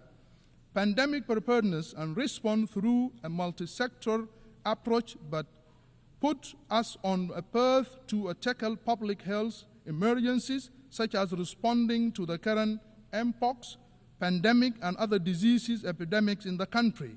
Most importantly, our commitment to address the burden of both infectious disease and rising burden of non-communicable disease as we aim at reducing mortality rate remains our top priority. Succeeding to achieve all the above will promote sustainable development goals of health target of 2030, which will enhance the strategies for Africa we want by 2063. Mr. President, as part of our commitment as a country to transforming education and government of South Sudan recognize every child's right to quality education as well as addressing the issues of access, equity, and inclusion. Based on this premise, the government commitment has been translated into several actions or interventions. Primarily, His Excellency President Salva Kiir Mayardit reiterate that government policy of universal basic education for all children regardless of their background or gender in February 2023. This has made a considerable impact on not only in improving enrollment and retention in school, but also in combating early and forced marriages that have been compelled by many girls to drop out of schools. Consequently, we have achieved enrollment and retention of almost 3 million learners at the primary education level, almost attaining gender parity. Mr. President, as you are aware, His Excellency President Salva Kiir, President of the Republic of South Sudan, is the incumbent chairperson of East Africa Community, has constantly emphasized that need for maintenance of peace and security in the East African region. The Great Lake and the Horn of Africa is his role that is playing. The President effort aligns with the theme of this 79th session of the General Assembly and the Secretary General call in the Summit of the Future. Mr. President, one of the main impediments of South Sudan's full realization of sustainable peace and security is the fact that the Security Council continues to maintain sanctions, individually target sanctions, and the arms embargo despite our call and the call from the African Union and IGAD for this sanction to be lifted. These punitive measures have created a negative impact, restraining South Sudan's full potential by preventing the government from maintaining effective deterrence against negative non-state actors that foment violence and insecurity in our country. Furthermore, potential investors in various sectors believe that South Sudan is under broad sanction and as a result refrain from investing in our country. As a country, we have experienced relative peace and stability for the last 6 years, and continued imposition of these punitive measures is not reflective of the progress we have made so far. Mr. President, for any meaningful peace and security to prevail in the world, we urgently call for reform of the Security Council to be fit for purpose in today's global dynamic and realities. The United Nations has been an integral element in this effort, but it has to evolve in its processes and structures to more optimally address contemporary problems. It is in this context that we join the call for expansion of the UN Security Council to incorporate the voice of the African people in an equitable way that reflects the continent's weight and relevance in maintaining of global peace and order and security.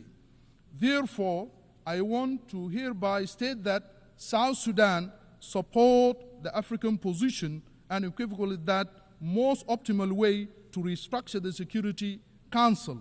The reform proposal announced recently, which grant Africa 2 permanent seats at the Security Council without veto powers, is counterproductive and falls short of the spirit of inclusive and equitable global governance that we have been calling for. This only exacerbates that current inequalities and equities and fail to achieve the elusive consensus and cooperation required at the Security Council. South Sudan therefore called for a text-based negotiation which is more viable and will lead to the Security Council with enhanced credibility and acceptance. Mr. President, in conclusion, I wish to reiterate that our appreciation for your leadership of this 79th session of the United Nations General Assembly, as well as express our commitment to advancement of peace, sustainable development, and human dignity for present and future generations. I thank you. Muchísimas gracias al Ministro de Relaciones Exteriores. I thank the Minister of Foreign Affairs and International Cooperation of the revitalized transitional government of national unity of South Sudan. I now give the floor to Her Excellency Selinda Sosa Lunda, Minister for Foreign Affairs of the plurinational state of Bolivia.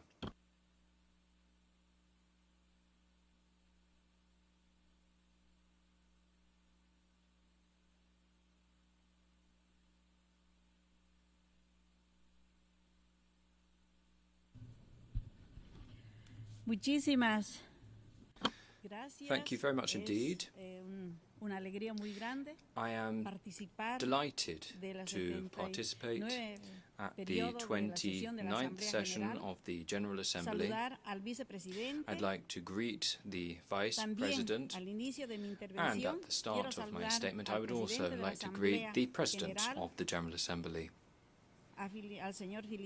Mr. Filimon Young, as well as my brother, Secretary General Antonio Guterres, and all delegations here present. President, distinguished colleagues, today we are meeting at a challenging moment for humankind. We are facing not one but many challenges which threaten our present and the future of generations yet to come. Climate change, inequalities, pandemics, geopolitical crises, and the democracy crisis, all of these are mutually self-reinforcing, worsening vulnerabilities and posing challenges which require urgent and coordinated solutions. We must do so collectively. The global economy today is becoming fragmented. The model of accumulating capital based on the hoarding of wealth in the hands of but a few. We have seen a rise in poverty, marginalization, and social instability in many places the world over. Meanwhile, financial markets continue to generate huge profits for the 1% of the global elite. Millions of people struggle to access the most basic resources. This crisis isn't only economic, it is also an ethical and social one. It highlights the deep structural rifts in the capitalist system and prioritizes profit over life and welfare and Mother Earth. Wars, the production of weapons, enormous military expenditure, and the dissemination of weapons doesn't only take massive resources away from sustainable development, it also fuels conflicts, exacerbating the suffering of human beings. Billions of dollars are destined to the production of weapons, while millions of people go without access to basic services such as education, health, food, and water. Instead of finding solutions to common problems, it increases global instability and hinders the achievement of the Sustainable Development Goals. The environmental crisis is one of the greatest threats, and still our actions are falling short. Global warming, deforestation, pollution, and biodiversity loss are wreaking havoc on our ecosystems, but they also have a direct impact on the lives of millions of people via extreme phenomena such as droughts, floods, hurricanes, all of which are ever more intense and which affect local communities and indigenous peoples. President, the transformation of technologies, which is unprecedented with the development of new technologies and artificial intelligence, are forms of progress which are changing how we interact. Let us work to ensure that this is a good change. But this technological revolution also forces us to ask major questions about global governance. In a world where technological power is concentrated in the hands of a mere few corporations and countries, global governance needs to adapt to make sure that these technologies are deployed in an equitable, ethical way which serves the well-being of humankind, rather than entrenching inequalities or creating new forms of exclusion and control. Brothers and sisters of the world, given this crisis, we must act decisively to collectively tackle the global challenges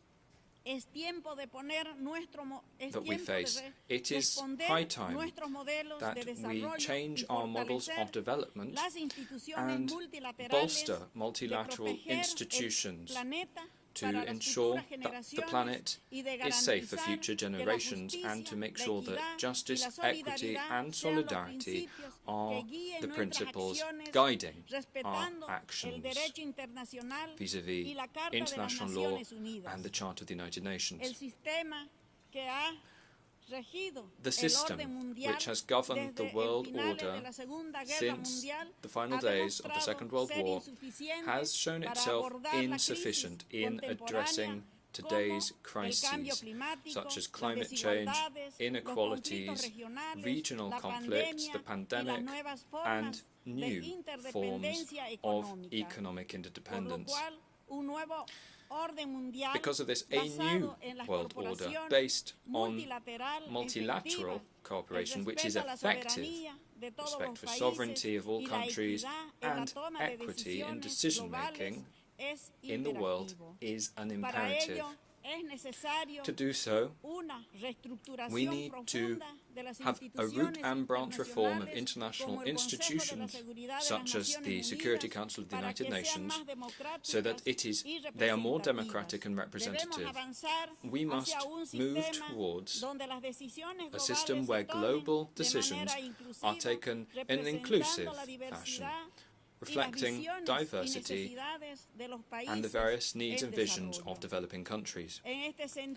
With that in mind, we also will need to deeply and significantly restructure the international financial architecture,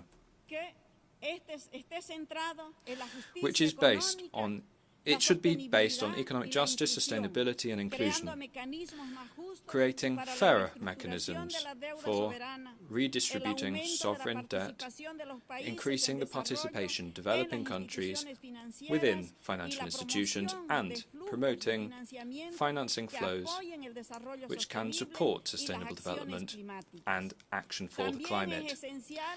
It is also vital to redesign mechanisms for international cooperation in tax affairs so that the most vulnerable economies have access to resources which allow them to address these many crises. Restructuring the international financial system is not only a technical matter. It is also a technical and political sine qua non if we are to build a more equitable, resilient and solidarity-rooted global economy. The 2030 Agenda and the Sustainable Development Goals continue to be in force. They represent our critical roadmap to addressing global challenges, including those which are most urgent. They provide us with a key framework for actions in international cooperation, despite the fact that they are not on track for implementation. We must redouble our efforts and redouble our collective endeavour to ensure that this ambitious plan becomes a tangible reality and that it changes the lives of our peoples. The Pact for the Future must be seized as a historic opportunity so that our destiny as humankind can be safeguarded. We need to commit ourselves to an agenda which addresses not only immediate problems, but which also fosters sustainable, inclusive and equitable solutions for future generations. The Pact of the Future can't be boiled down to a diplomatic meeting. Now it's up to us to push ahead with these decisions so that we give impetus to the Sustainable Development Goals and change the lives of all communities and cities in our nations. Sustainable development and climate change are two sides of the same coin, the same challenge, which will guide the future of our planet and generations yet to be born. Taking action doesn't just mean reducing emissions, it also means transforming our model of production and consumption, protecting biodiversity, and guaranteeing economic progress, leaving no one behind.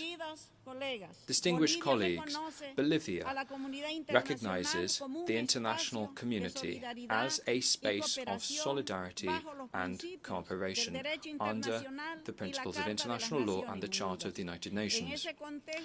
With that in mind, we reject unilateral coercive measures which violate the most fundamental human rights and which hold back the development of many peoples. We stand in solidarity with Cuba, with Venezuela, with Nicaragua, and with all countries the world over which suffer unfairly from these unilateral sanctions.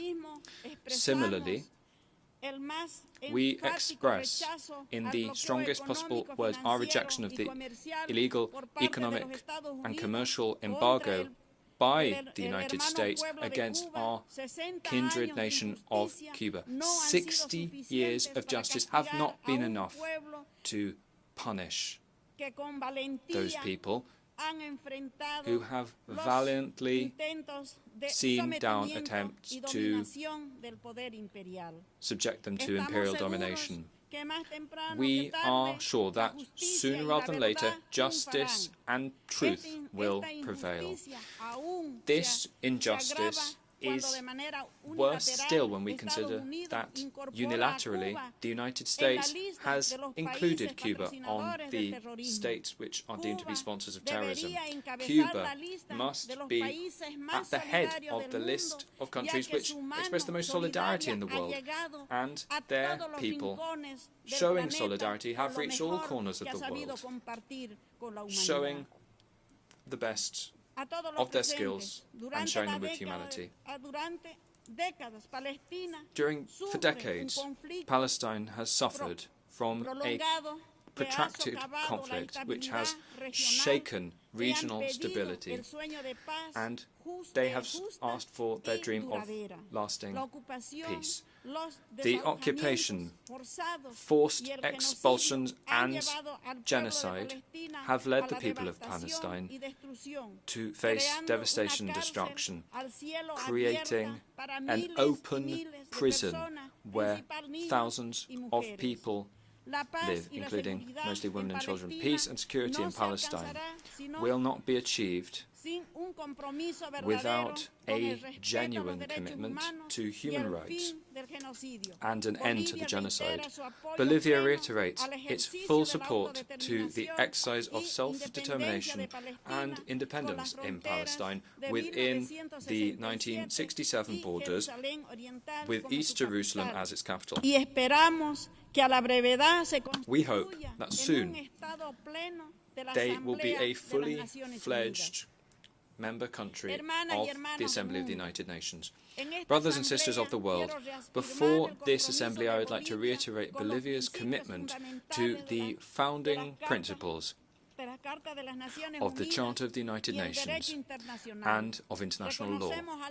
We see the UN as the highest multilateral organization created for humanity, development, peace and security, not just within our borders, but also internationally.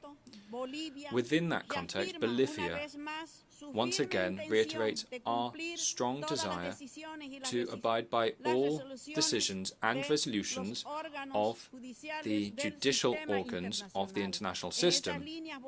Along those lines, Bolivia attended the International Court of Justice in The Hague in a trial linked to sovereign access to the Pacific Ocean. In that connection, the court urges Bolivia and Chile to continue with dialogue and exchange in a spirit of good neighbourliness to address matters linked to a sovereign form of access to the Pacific Ocean. The solution to this has been recognised by both parties as a matter of mutual interest. The court issued an appeal to both countries, asking them to resolve their issues on the basis of discussions, so that Bolivia can have sovereign access to the Pacific Ocean, which we had during our Declaration of Independence, as recognised by that very court in its relevant ruling. My country stands ready to engage in dialogue when our counterparts decide to follow suit. We believe that this is a right of the Bolivian people. Bolivia calls upon the international community to protect and support indigenous peoples who have been the guardians of biodiversity and ancestral knowledge. At present, we face challenges which have been exacerbated by various crises. It's important to recognise the contribution they have made to climate action, as well as their knowledge, which is fundamental, proposing to us a new model of development so that we can live well in harmony with Mother Earth. Similarly, within this chamber, allow me to share with you our concerns about the negative reputation enjoyed by the coca leaf, which to indigenous peoples represents part of our community and culture. Furthermore, we propose that we continue to make headway towards the promotion of gender equality policies and social policies, with a focus on decolonization and ridding ourselves of the patriarchy. This will allow us to revolutionize social relations which have been perpetuated under the hallmark of gender inequality and oppression of our sisters. Today, on behalf of the people of Bolivia and its constitutional president, Luis Arce Catacora, we reiterate our democratic conviction, which is rooted in the well-being of the Bolivian people, to soon achieve the 2030 agenda and a form of living well in harmony with Mother Earth. We regret that domestic and external interests are now plunging the country into turmoil as they seek to destabilize a democratically elected government. But we are sure that with the support of all of you, we will stand firm and strengthen our democracy and institutions in our country. Bolivia is a country which has demonstrated throughout its history that its democratic vocation is unwavering as we strengthen our institutions and seek to guarantee a future which is peaceful, prosperous and progressive for all. This is the only goal we pursue as a government. I would like to say, allá los pueblos del mundo. Thank you very much. Muchísimas gracias a la ministra de Relaciones Exteriores del Estado Plurinacional de Bolivia. Hemos escuchado la última intervención en el debate general de esta sesión. Continuaremos el debate general mañana a las 9 horas en este mismo salón. Se levanta la sesión. The meeting stands adjourned. Thank you very much.